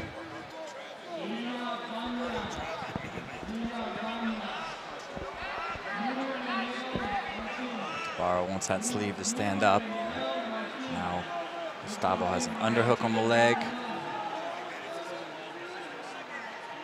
Interesting the way that he folded in that leg. Yep. Did you see that grip? Yep. That sweep was made possible by that grip. Yep. Kind of folding in and collapsing. A beautiful, that is a crushing 6-point move. He didn't really need the points at this point in the match. But another six makes it 15-0. he can really afford to open up and work the submissions, work the arm locks, the chokes. Yeah, he's moving up a little higher now. Yeah, underneath those armpits makes it very difficult. Yeah. Tabaro really needs to get those elbows back down. And he's trying to buck up. Interesting. I would love to see that escape, the armpit escape. Yeah. Well, if you stay high enough up there. Now he's got an angle for the arm or the collar. Could maybe switch to a gift wrap from this position. He does. He recognizes it. You could go to a straight jacket grip, pulling both arms across the chest and sit to the back.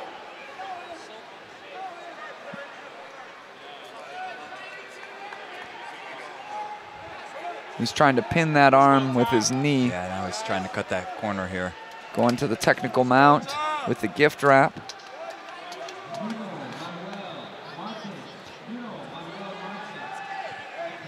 Potentially trying to take the back. Let's see. I think if he was looking to take the back, he would have done so already. Yeah, it looked like he was thinking about maybe sitting back and dragging him across body and taking the back. Maybe switch to an arm lock here, the 10 seconds. Yeah. He looks up at the clock, he knows it, so let's see what he goes for. He's gonna have a tough arm lock proposition. He's just gonna ride it out. Yeah. 15-0, Gustavo Enriquez, representing Infinite Jiu Jitsu. Masters 5 middleweight champion.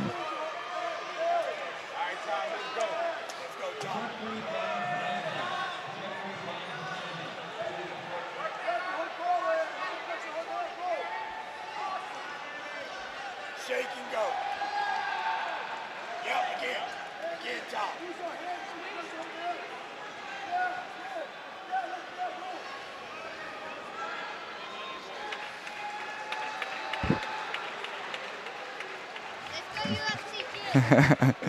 He looks excited. He's all done for the day. Yep. Shake, Tom, shake. Moving over to mat 10, we have Steven Tafoya versus Van Olivier. We've seen a little bit from Van recently. 3 minutes into the match, no score on the board. Steven is on bottom, Van is on top.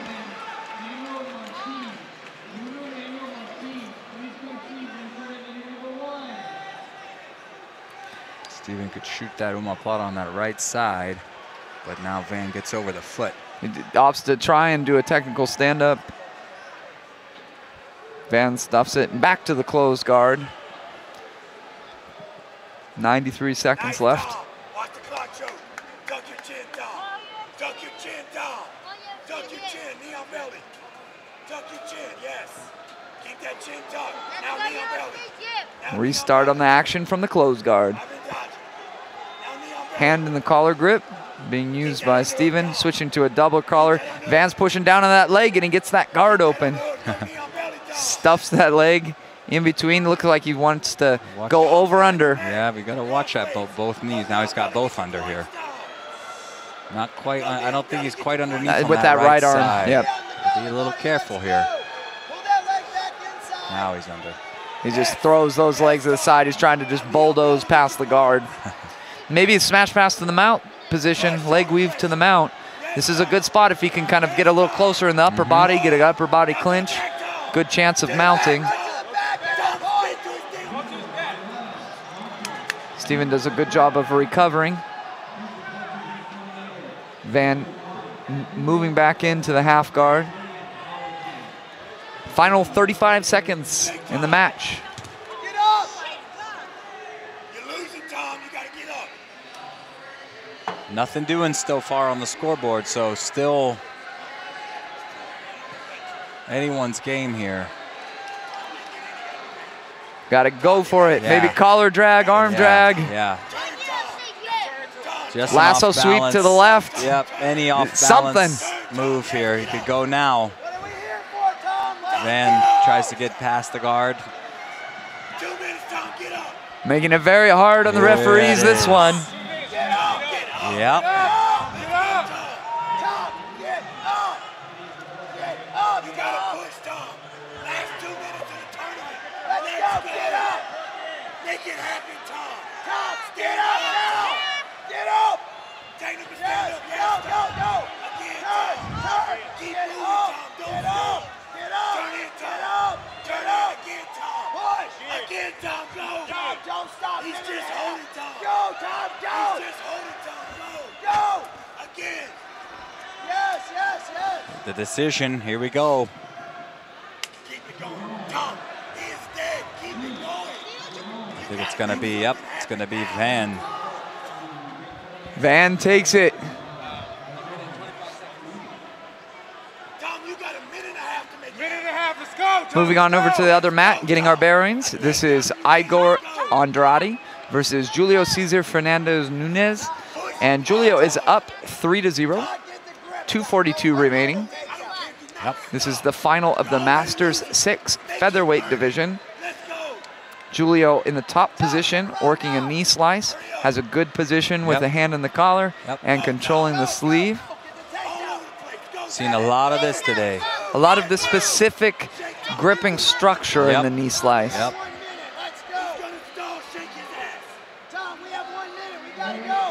Do you think that's indicative of the age division, or because I don't know what would make this versus a thumb in grip and grinding the forearm into the neck? What would make that better for? Yeah, I think it's just that they're able to get to this position more often. You know, it's rather than inverted de la Riva, spinning underneath, all the positions to keep the knee cut at bay. We don't quite see as much of that. So guys are able to get a little deeper into the knee cut. There's a slower pace, and they're able to get kind of in that, or almost past, and they get the sleeve and the collar.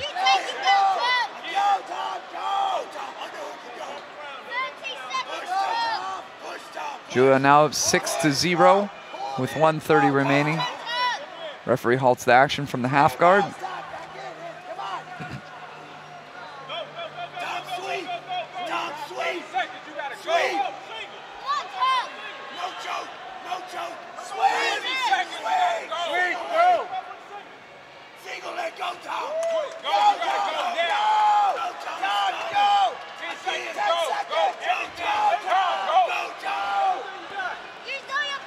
Working past the half guard.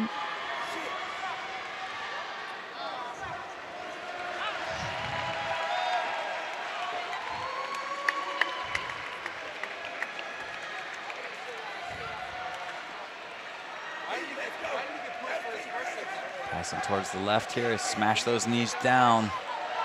We might see a mount to see if he helps his other leg out. Nope, he's gonna separate a little bit.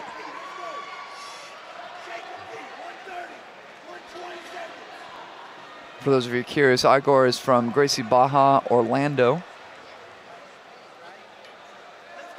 He lives in Florida by way of Rio de Janeiro.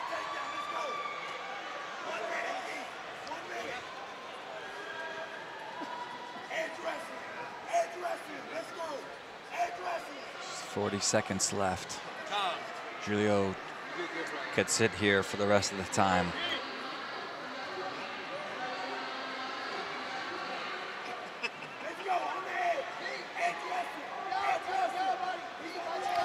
Pins that leg Cross down, choke. or pins that arm down.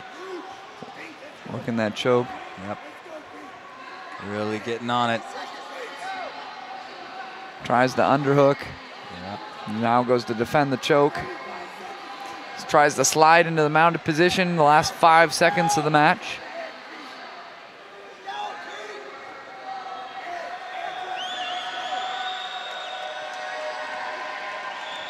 Very nice performance out of these Master 6 competitors.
on this mat, we've seen about 45 seconds of action versus Tom Rusing versus Stephen Campus. We've seen one match out of Tom before, Gracie Baja Corona. My guess is a ripped wardrobe. That would be my guess is why they're not going. Yeah, the athletes are not near the mat area. So on mat number 3, though, we have the open male Master 1 open class final. Abraham Marte, Thiago Almeida.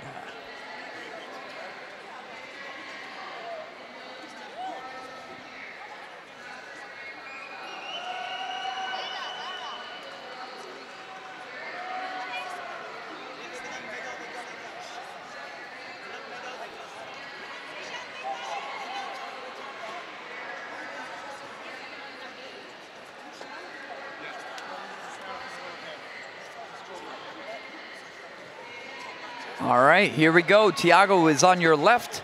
Abraham Marte on your right.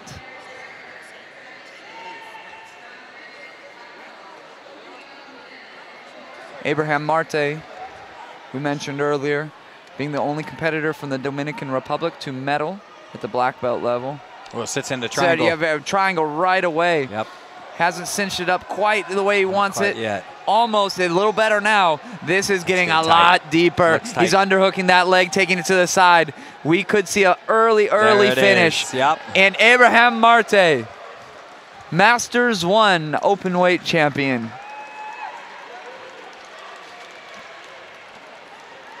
In quick order, that was 33 seconds long.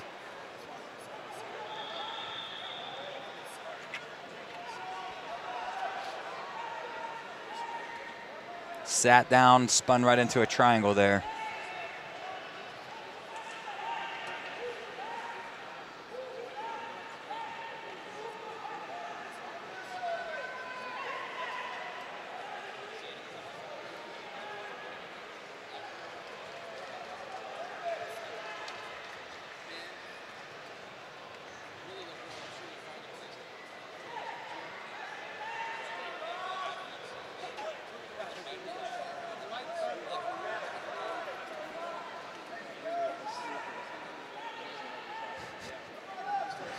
All right, back over to Thomas and Steven, which action has resumed.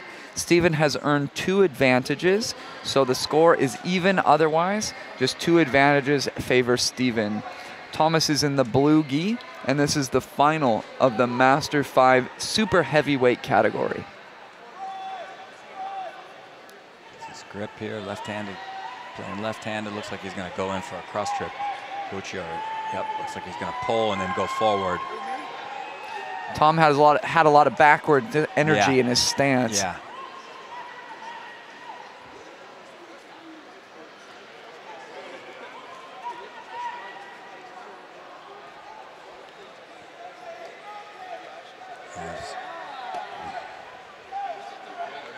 Memphis is trying to get in there with some footwork to pull him forward, but he's got his hips very far backwards. So maybe he should elect to enter with the potential trip and then hit a snap down, a hard snap down. The opposite mat, we have the Master 2 open class final. Roberto Godoy. This is Haneri Albuquerque. Drop Seyanagi. Almost able to get it. Tom is able to keep good base and forces a guard pull from Steven.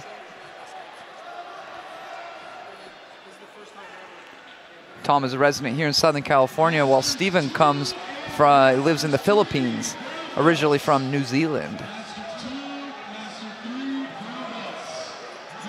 So if we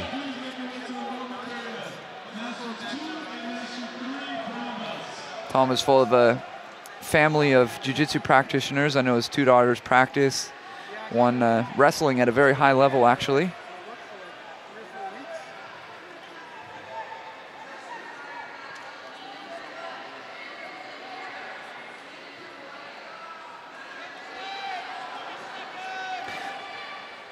Some arguing about the position, and back to action from the closed guard.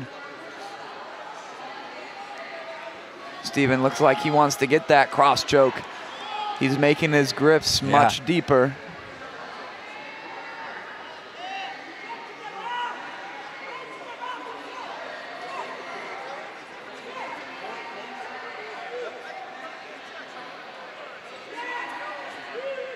Tom not looking too worried, but Steven's giving it the gas, it looks like.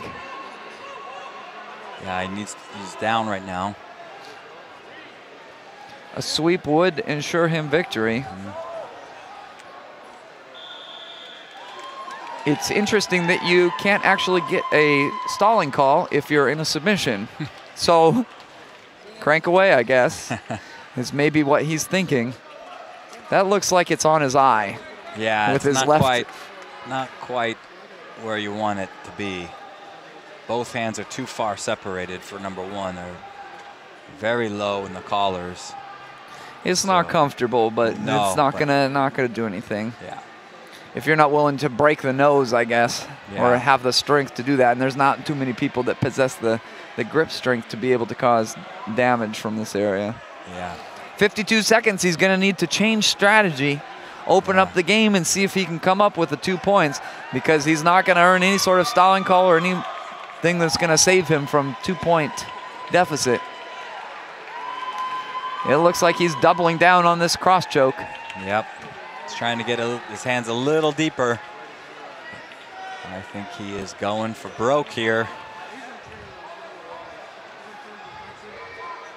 At most, it'll earn him an advantage. Yeah.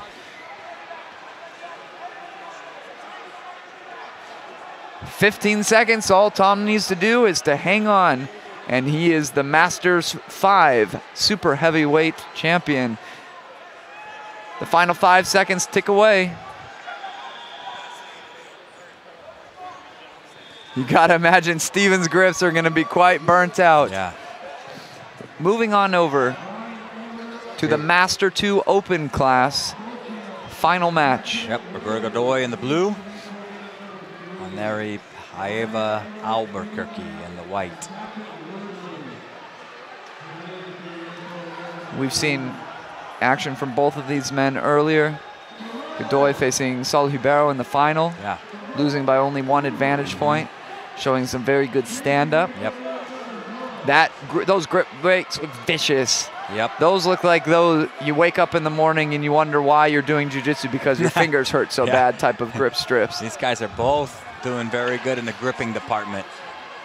It's both struggling to get good collar grips. Albuquerque using a double sleeve grip.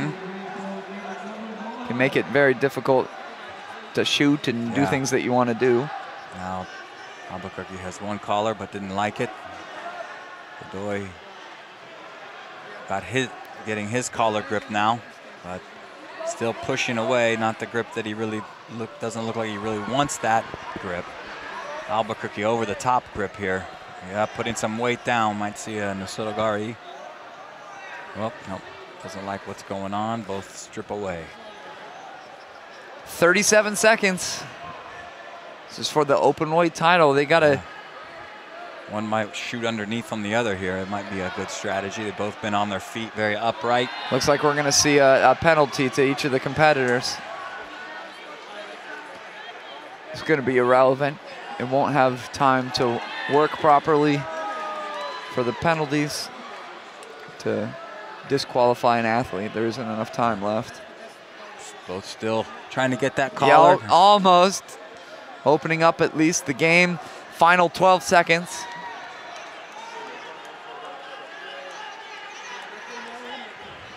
Cross trip attempt by both guys. 1 each. And time expires. Ooh, this will be a tough decision here. It's tough for us to judge too because we came a couple minutes into the match. Yeah. I think it was pretty much the same before we got here. Both guys very aggressive on the grip fighting. So what we're gonna see after they tie their belts, their gis, center referee will take 2 steps backward, have the side referees stand up. He will step forward with 1 leg, Oh, Yep. and then when he does, all 3 referees will render to their decision. Majority decision. Goes to Godoy. We can quickly switch over to the other mat. This is Brian Beaucamp on the white, and he's looked really good in his beginning. He's got very high-level judo.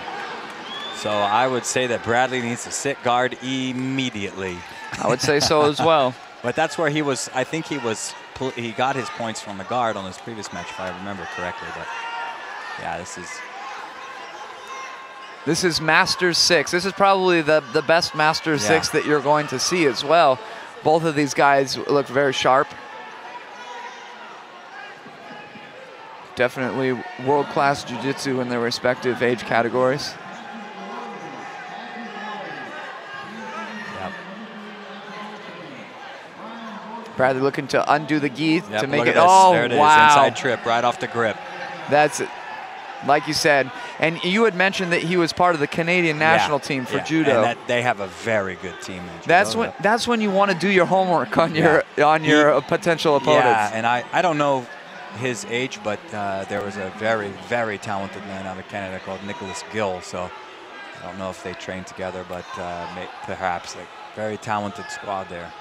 Interesting that the 2 side referees overruled the center referee. Center referee awarded an advantage, meaning that they went out of bounds and was just going to restart from standing. 2 side referees overruled, awarded 2 points to Brian, and now Brian's working to pass the guard. Bradley does a good job recovering the closed guard. Really nice. And I think, if I remember correctly, maybe I'm not, we've seen so many matches at this point, Bradley looked like he had a good guard. I thought I remember him being on the bottom and looking good in the beginning, so. I believe he won his previous match 9-0. Yeah. Was that him? Yeah, I think so. So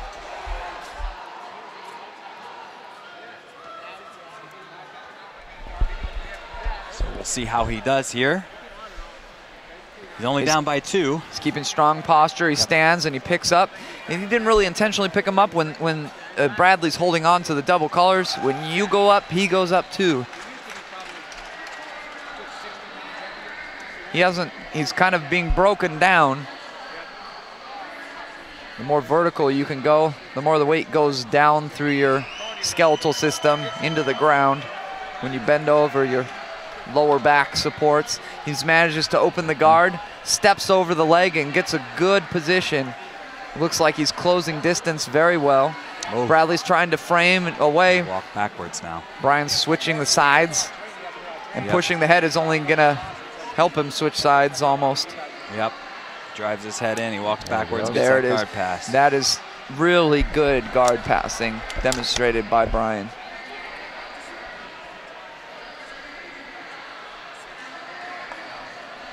Tries to step over a little too soon, allowing Bradley to regain the half guard, but it's not such a good position to be regained. He's recovered half guard in a flattened out position.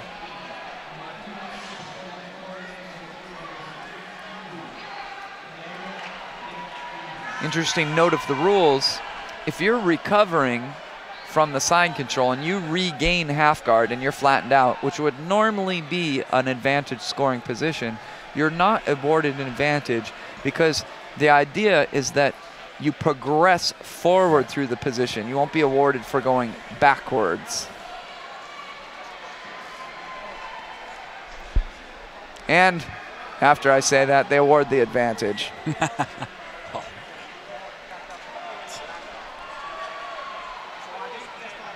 Pressuring forward now here. Can't see that left side, but what kind of grip he has over there. He's got this leg, looked like he almost stapled down. Yep.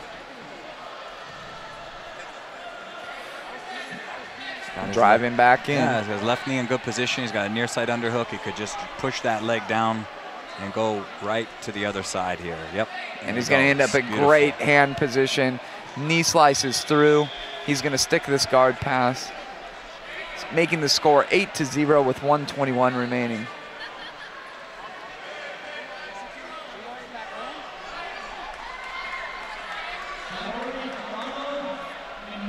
Nice. Loops it over and mounts. Brian looks absolutely amazing today. Yeah. He looks like he can compete with just about anybody, actually. Yeah.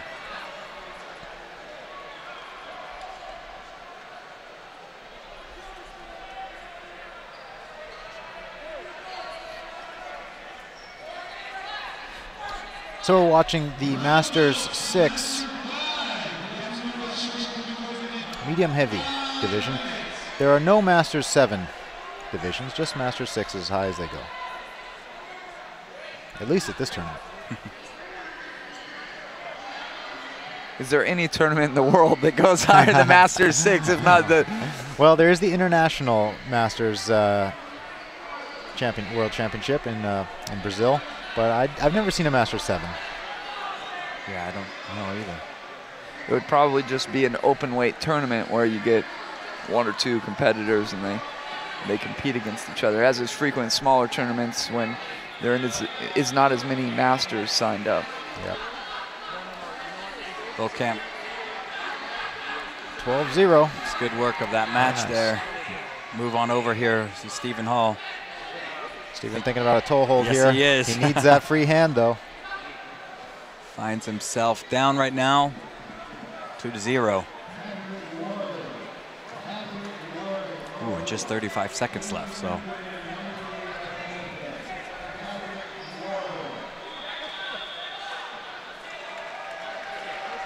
So he may think about that more and more as time gets closer and closer. Pass will win, though. Still thinking about a toe hold. Yeah. It's looking like his better option. Yep. To go for the guard pass or go for the footlock. Yeah, at some point you got to go code red. Yep, there we go. Let's go for the knee bar. Hey, coming close here. Yep, yep. It's got to get that left leg in better position. Extend your hips. Yeah, it's left leg. Oh, he lost it. Left leg is just a little out of position there. You see that behind. Or is that his right leg? Right leg was out of position. It was a good effort. Yep, it was. He just couldn't get that bottom leg brought through there to isolate that leg enough to bring his hips in.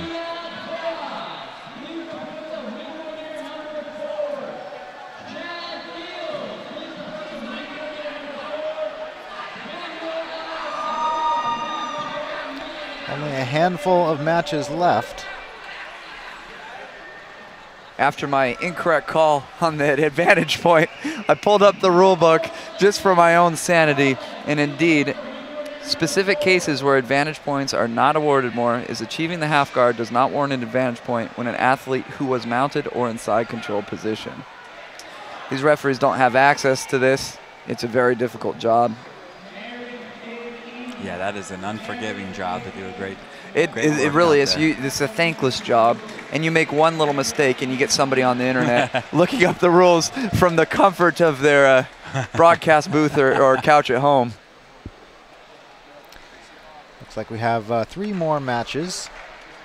Here we have Jill Baker, who we've seen earlier today, new black belt, taking on Leanna Dietrich. And this is the final of the Masters 1 Open Class Division. Jill quickly pulling to the guard. This is a rematch, is it not? Did you see this earlier today? Trying to remember Jill's opponent.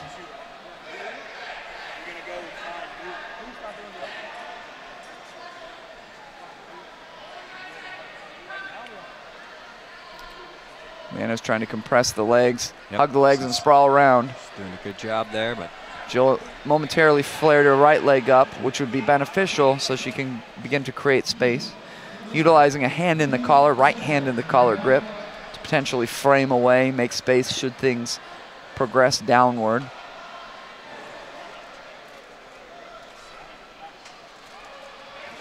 Jill doing a good job at recovering the butterfly guard position. Working over the top belt grip, tries the hook sweep, but ends up compressing her legs. Leanna doing a good job of maintaining her base and getting the smash pass position.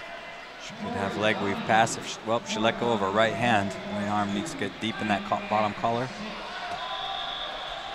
Further and further past the guard.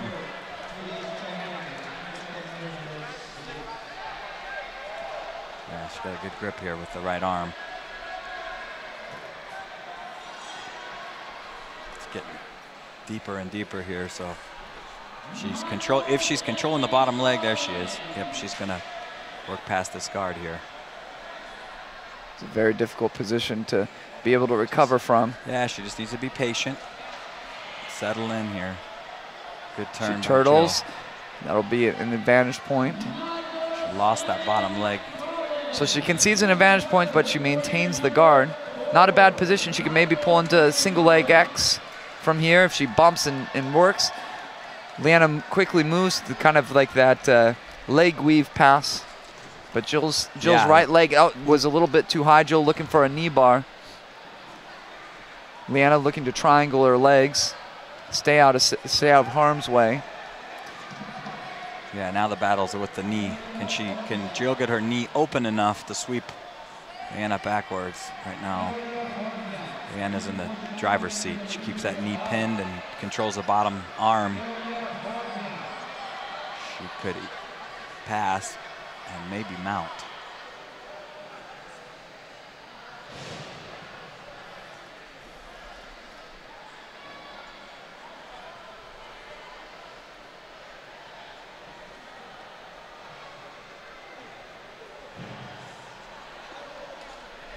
Still continuing along from the same position. Liana's right arm is going to be very, very strong to return her back to the mat. Yep.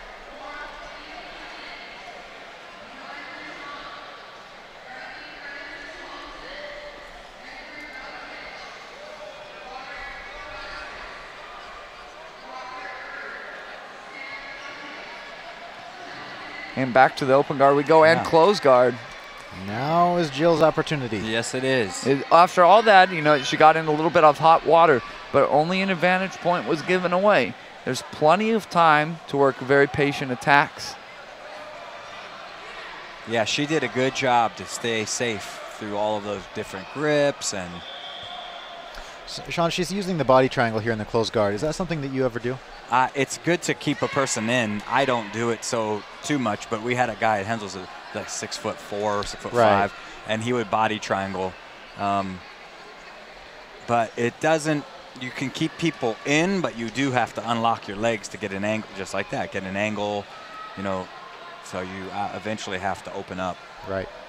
Yeah, you need long legs, or you do. Sometimes I do it with children. Yeah, relatively thin-bodied opponent. And Liana can always backstep over that leg. It's a cool finish if you're inside the guard and somebody triangles their legs. You can step around that triangled leg and get a pretty cool finish. Mm-hmm. This indeed is a rematch of the Master 1 middle heavy division, where Liana was able to achieve the victory over Jill. It's nice when you get a second chance. Yeah, it doesn't happen often. Well, Jill has her shot here, so she's got to get this left foot back out to the hip. Liana doing a really good job of stepping over the leg, closing distance, and maintaining this nice wide both knee base from the open half guard.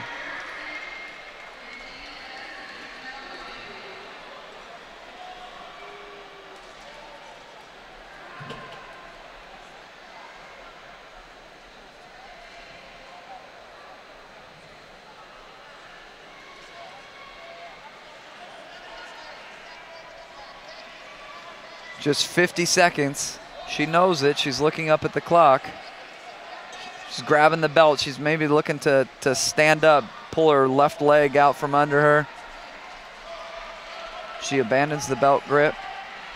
Yeah, she needs to bring that bottom leg out. Get that sleeve control. Unless she's just trying to sweep, get underneath right away. She got to go. She'd off bounce to the right and try to get underneath there then. 25 seconds.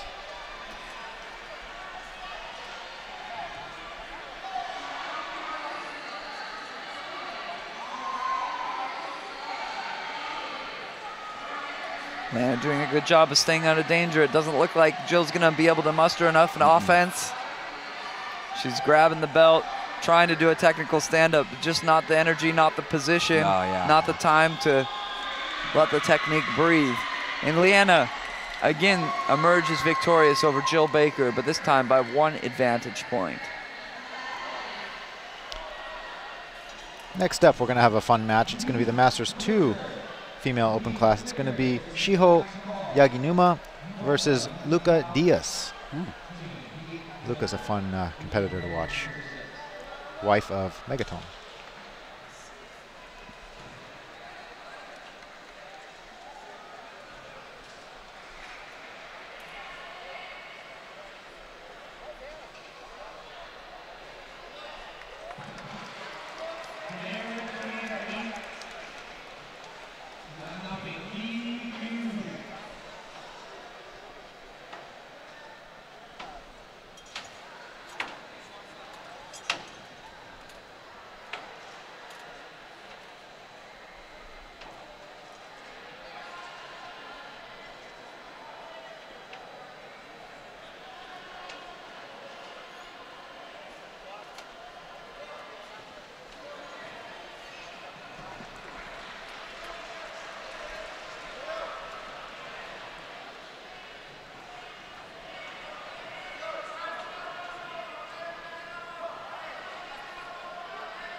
Two more matches to go, guys. Maybe 3.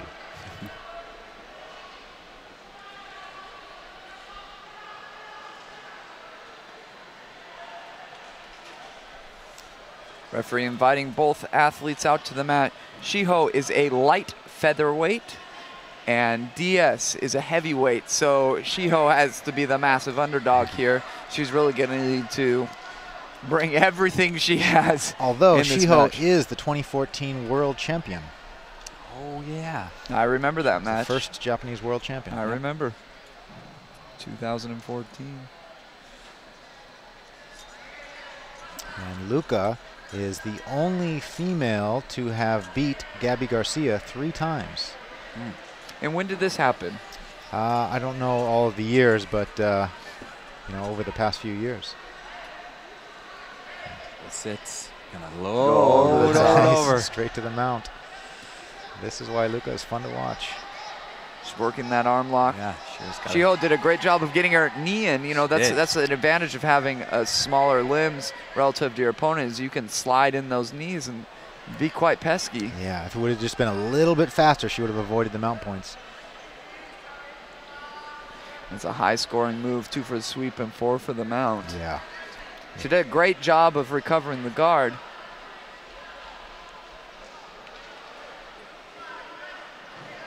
Looking to hip escape all the way back. Remove that left leg, but she has control of that leg. She's going to try and walk around, drop the hips. Control this wrist right now for Shiho. Control that near wrist. Uh-oh. Try to have a crossface now. Yeah, she does. Shiho may be able to get to her 4s. Good guard recovery. Yes, excellent. Yep.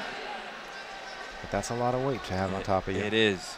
I actually like to see her tested in this manner. Yeah. Because it kind of shows what she's able to do, given a good amount of pressure, and she's done, you know, very well considering the light feather to heavyweight disparity in the match. Yeah. Yeah. She can turn, keep that belt grip, Shiho, and get the control of the bottom leg with her left arm. She can turn and potentially go from top, and then when Luca drives her way back, squirp out the other side and take her back. It's a tricky little maneuver, but it's it's a good one, but now she's getting too far past now. She's losing the top knee. Yep. Yeah, steps around, establishes the guard pass. Nice technical pass there. Yeah, very. You want to watch the bread cutter now. There she's going for it. Dropping her That elbow looks to like the a mat. lot of pressure, and it is. She taps out. Very nice technical performance Yeah. by Luca Diaz. Yeah, excellent. And good performance by Shiho. And that was a little weight disparity to deal with, and she did a good job. Masters 2, female black belt open class champion, Luca Diaz.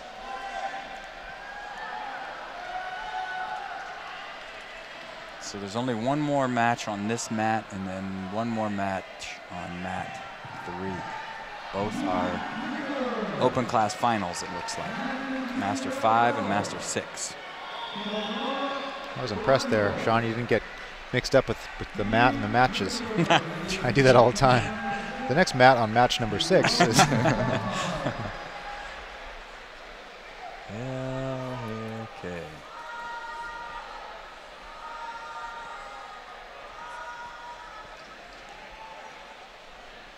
So maybe mat 3 is setting up to go here. Mat 3 is the Masters 6 male Yep. open class. Brian Beauchamp, Patrick Worley. Yep. And I was talking to one of the refs earlier, Dave Jacobs. He was saying that Beauchamp's brother was on the Canadian Olympic judo team. Ah. And I think Was he that what- was, I don't know, I thought I had read that he was also on the national team. I don't know. Maybe it was his brother. But you're going to see. Either way, he has some good judo. He's got some high-level judo. Yeah, it's nice. Were you with us in some of his other matches? I was watching, yeah. He showed some really Yeah. great jiu-jitsu. Yeah. And judo. Yeah. Yes. So it'll be interesting here. We're going to see a very quick guard pull or a very quick throw. So Patrick is in the blue gi. Brian is in the white gi. it's done inside trips both times as soon as he's laid the hand on the collar. Saw a nice Uchimata earlier, but he had a little more time to set it up. This is enough time to set it up. Wise The guard pull. Wise, but he's shown amazing top pressure Yeah, too. So oh yeah. could be Very darned strong. if you do, darned if you don't. Yep. Immediate guard pass, earning the 3 points. That knee on belly looks not so comfortable. Sliding right over to the mounted position.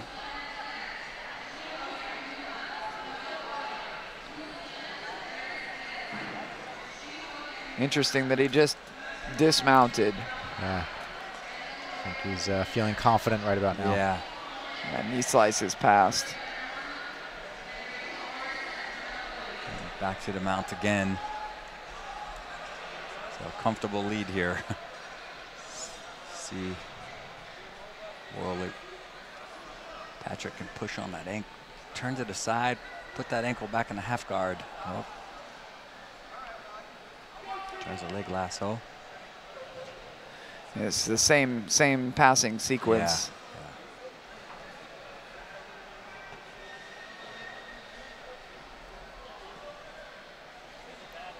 Patrick would need to somehow get in top position. Maybe off of defending an armbar or something like Yeah. that, stacking and coming on top. Because on top, Brian's gonna have his way.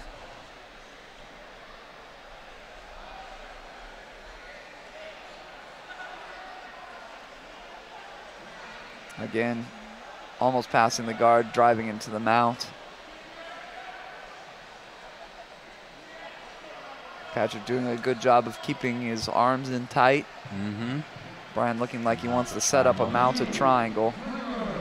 So maybe if he falls back for it and Patrick can get out, maybe that might be his path to the top.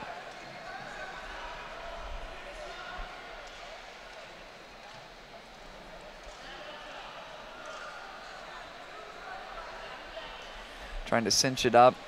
Patrick still has that left arm on the inside, which could make it challenging for Brian to cinch up the position the way he needs to finish that triangle choke.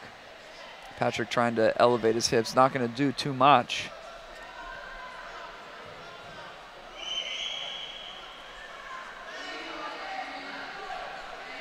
So the potential of working maybe like a shoulder locks on Patrick's right arm from this position.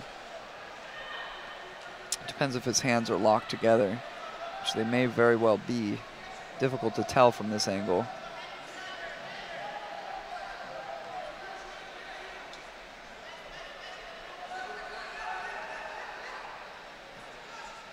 Yes, open that up now. He abandons the mounted triangle. Both guys look up at the clock. Brian wants the submission. Yeah. You can tell he's going for this arm lock. Patrick keeping his arm inaccessible. Brian really bearing down on this grip with his right hand. Trying to control that arm. So again, Patrick making it difficult by keeping his arms in tight. So he takes the back. Oh, that grip is going to go in deep. I don't think he's getting out of that grip. That is super tight. Yep, now it's getting It's on tighter. the chin, but yeah, it didn't matter. Brian is a beast. Yeah. I don't know who can stop that guy in the Master 6 division. I don't think there's anybody. I think he should move down to Masters 5 next year. Yeah, maybe he should move down every year. So his closest match was his first, where he won 9-0 against Bill from Alliance. So if we move over to mat 10, I think this is the last of the black belt matches. And this is a rematch. These guys have fought in the finals of their weight class. Yep. And Thomas, I think, is the one that. Yep. By narrow Tom margin. Rousing from Gracie Baja Corona. 2 minutes into the match. Now this time it's a little different. So Stevens up by one advantage up by point. one advantage.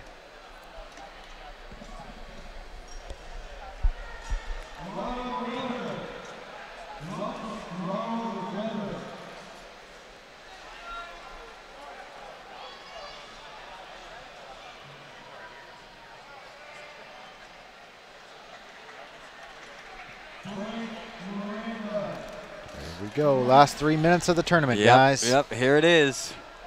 So finish it off strong, boys. Yeah. Steven has shown like pretty good judo grips, but Tom's been a bull. Yeah. That's how he won the first one, is just off a failed takedown, and then he bulldogged Steven over. So Steven might be a little bit more cautious this match. yeah.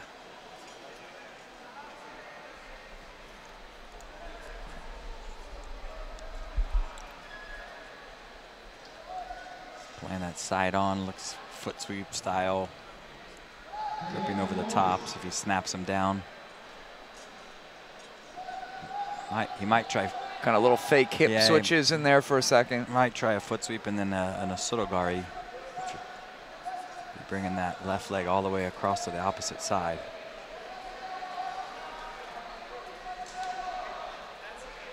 This grip over the top's good for that.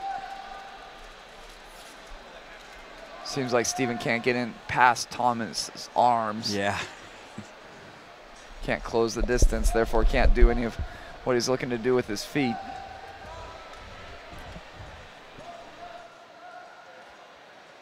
But it's gonna, even though Steven's initiating the action this far, Tom's gonna need to really go because he's the one behind on the scoreboard.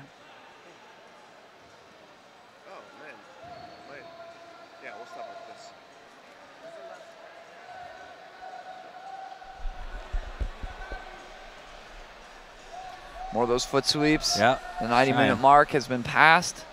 We're gonna see some, whoops, circling. Referee, side referee stands up.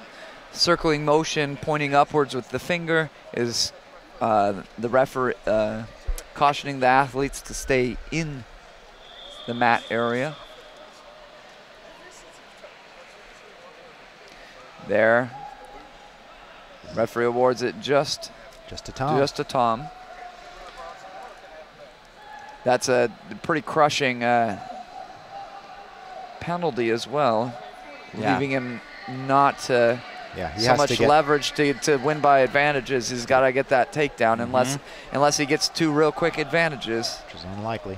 Yeah, because the main way they've got to the mat on the last one and this one were failed takedowns that Steven tried, and then Tom sort of bulldogged him over. So Tom really hasn't tried any takedowns yet. So if Steven's wise to this, he's just going to keep doing this kind of thing. Tom's got to start to go for one here. Yeah.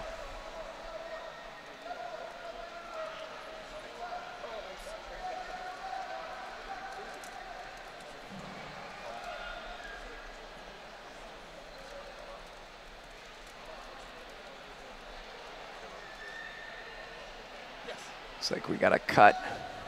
Let's take a moment, guys. I want to ask you what your overall impressions were of today's event. You know, the thing that strikes me right off the bat is 2 things. One, how much deep half guard that I saw throughout the tournament. I agree. And 2, how much we saw the knee shield position.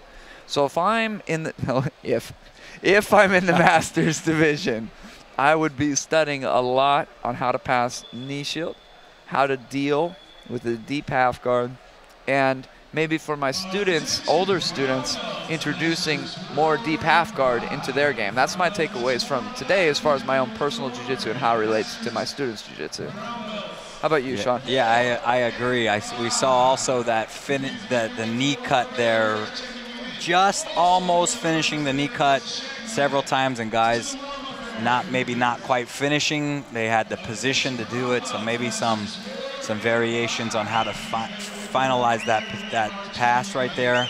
And then contrary, maybe some different counters to the knee cut for the Masters, because we didn't see as many counters. That's why I thought we saw guys getting so deep with knee cut. We didn't see guys going under or using reverse De La Riva or things like this. Speaking of which, not only do we not see Barambolos, but we didn't see De La Riva guard. Not much De La Riva. I mean, you don't need to do Barambolos to do De La Riva guard. Hardly saw any De La Riva, and I saw no reverse De La Riva. Yeah, not one. All right, back to action here. The final 30 seconds of this match. Tom had a lot of time to think about his strategy during that blood timeout. Looks like he's just going to go forward, and he's going to keep coming. Oh, there he goes. He gave it a whirl. But he's back up. I gotta love it when he puts it on the line. Just didn't coast it out. Got to get to the back, Tom. Yep. Almost. He really went for it. He's going still. 5 seconds tick away. And Steven is going to get revenge. Yeah. 1-1 on these two for the day. Well, you got to imagine that's nice. They both get gold medals. It is, yeah. But yeah, and just carrying on our conversation before, for me, 2 things stood out. 3 things. We just talked about the open guard is very different today. The open guard seemed to be just a way to get back to the closed guard or to half guard. And a lot of deep half guard, which surprised me a bit. And also more stand-up. Even guys that you could tell didn't have a lot of stand-up experience, they weren't quick to pull guard. They would still just try to stay standing for a while, which you don't see in the adult division. You know, we watched mainly the black belt divisions, but I would have been interested to take in and see what the up-and-coming senior belts are doing, because some of these guys have been black belts for 15, 16 years, so they learned in a different era, where we're seeing a lot more masters learning scratch jiu-jitsu, and they're starting as masters. So I'm kind of curious to see what the state of jiu-jitsu is for the, I don't want to say older jiu-jitsu practitioner, but for the mature jiu-jitsu practitioner coming up through the ranks now. Yeah, with 12 mats going on all day long, you yeah. can't watch them all. Yep. But thank you, guys. Thanks for the great commentary, as usual. And thank you, the viewer out there, for watching. We couldn't do it without you. So on behalf of Dan Lukart, Sean Williams, and myself, Budo Jake, we thank you for being part of the 2014 Masters World Championships here on IBJJF TV. And stay tuned to the IBJJF Facebook for more announcements on when the next live broadcast will be. We look forward to being with you guys again next time. Thanks again, and we're out. Upcoming IBJJF events include the Moscow International Open, gi and no gi, November 7th and 8th in Moscow, Russia. The Munich Fall International Open on November 16th in Munich, Germany. The Madrid International Open on November 22nd in Leganés, Spain. The Long Beach Pro, December 14th in Long Beach, California. And the IBJJF Kids International, December 14th in Long Beach, California. For more information regarding IBJJF events, please visit IBJJF.com. Now, let's get back to the action.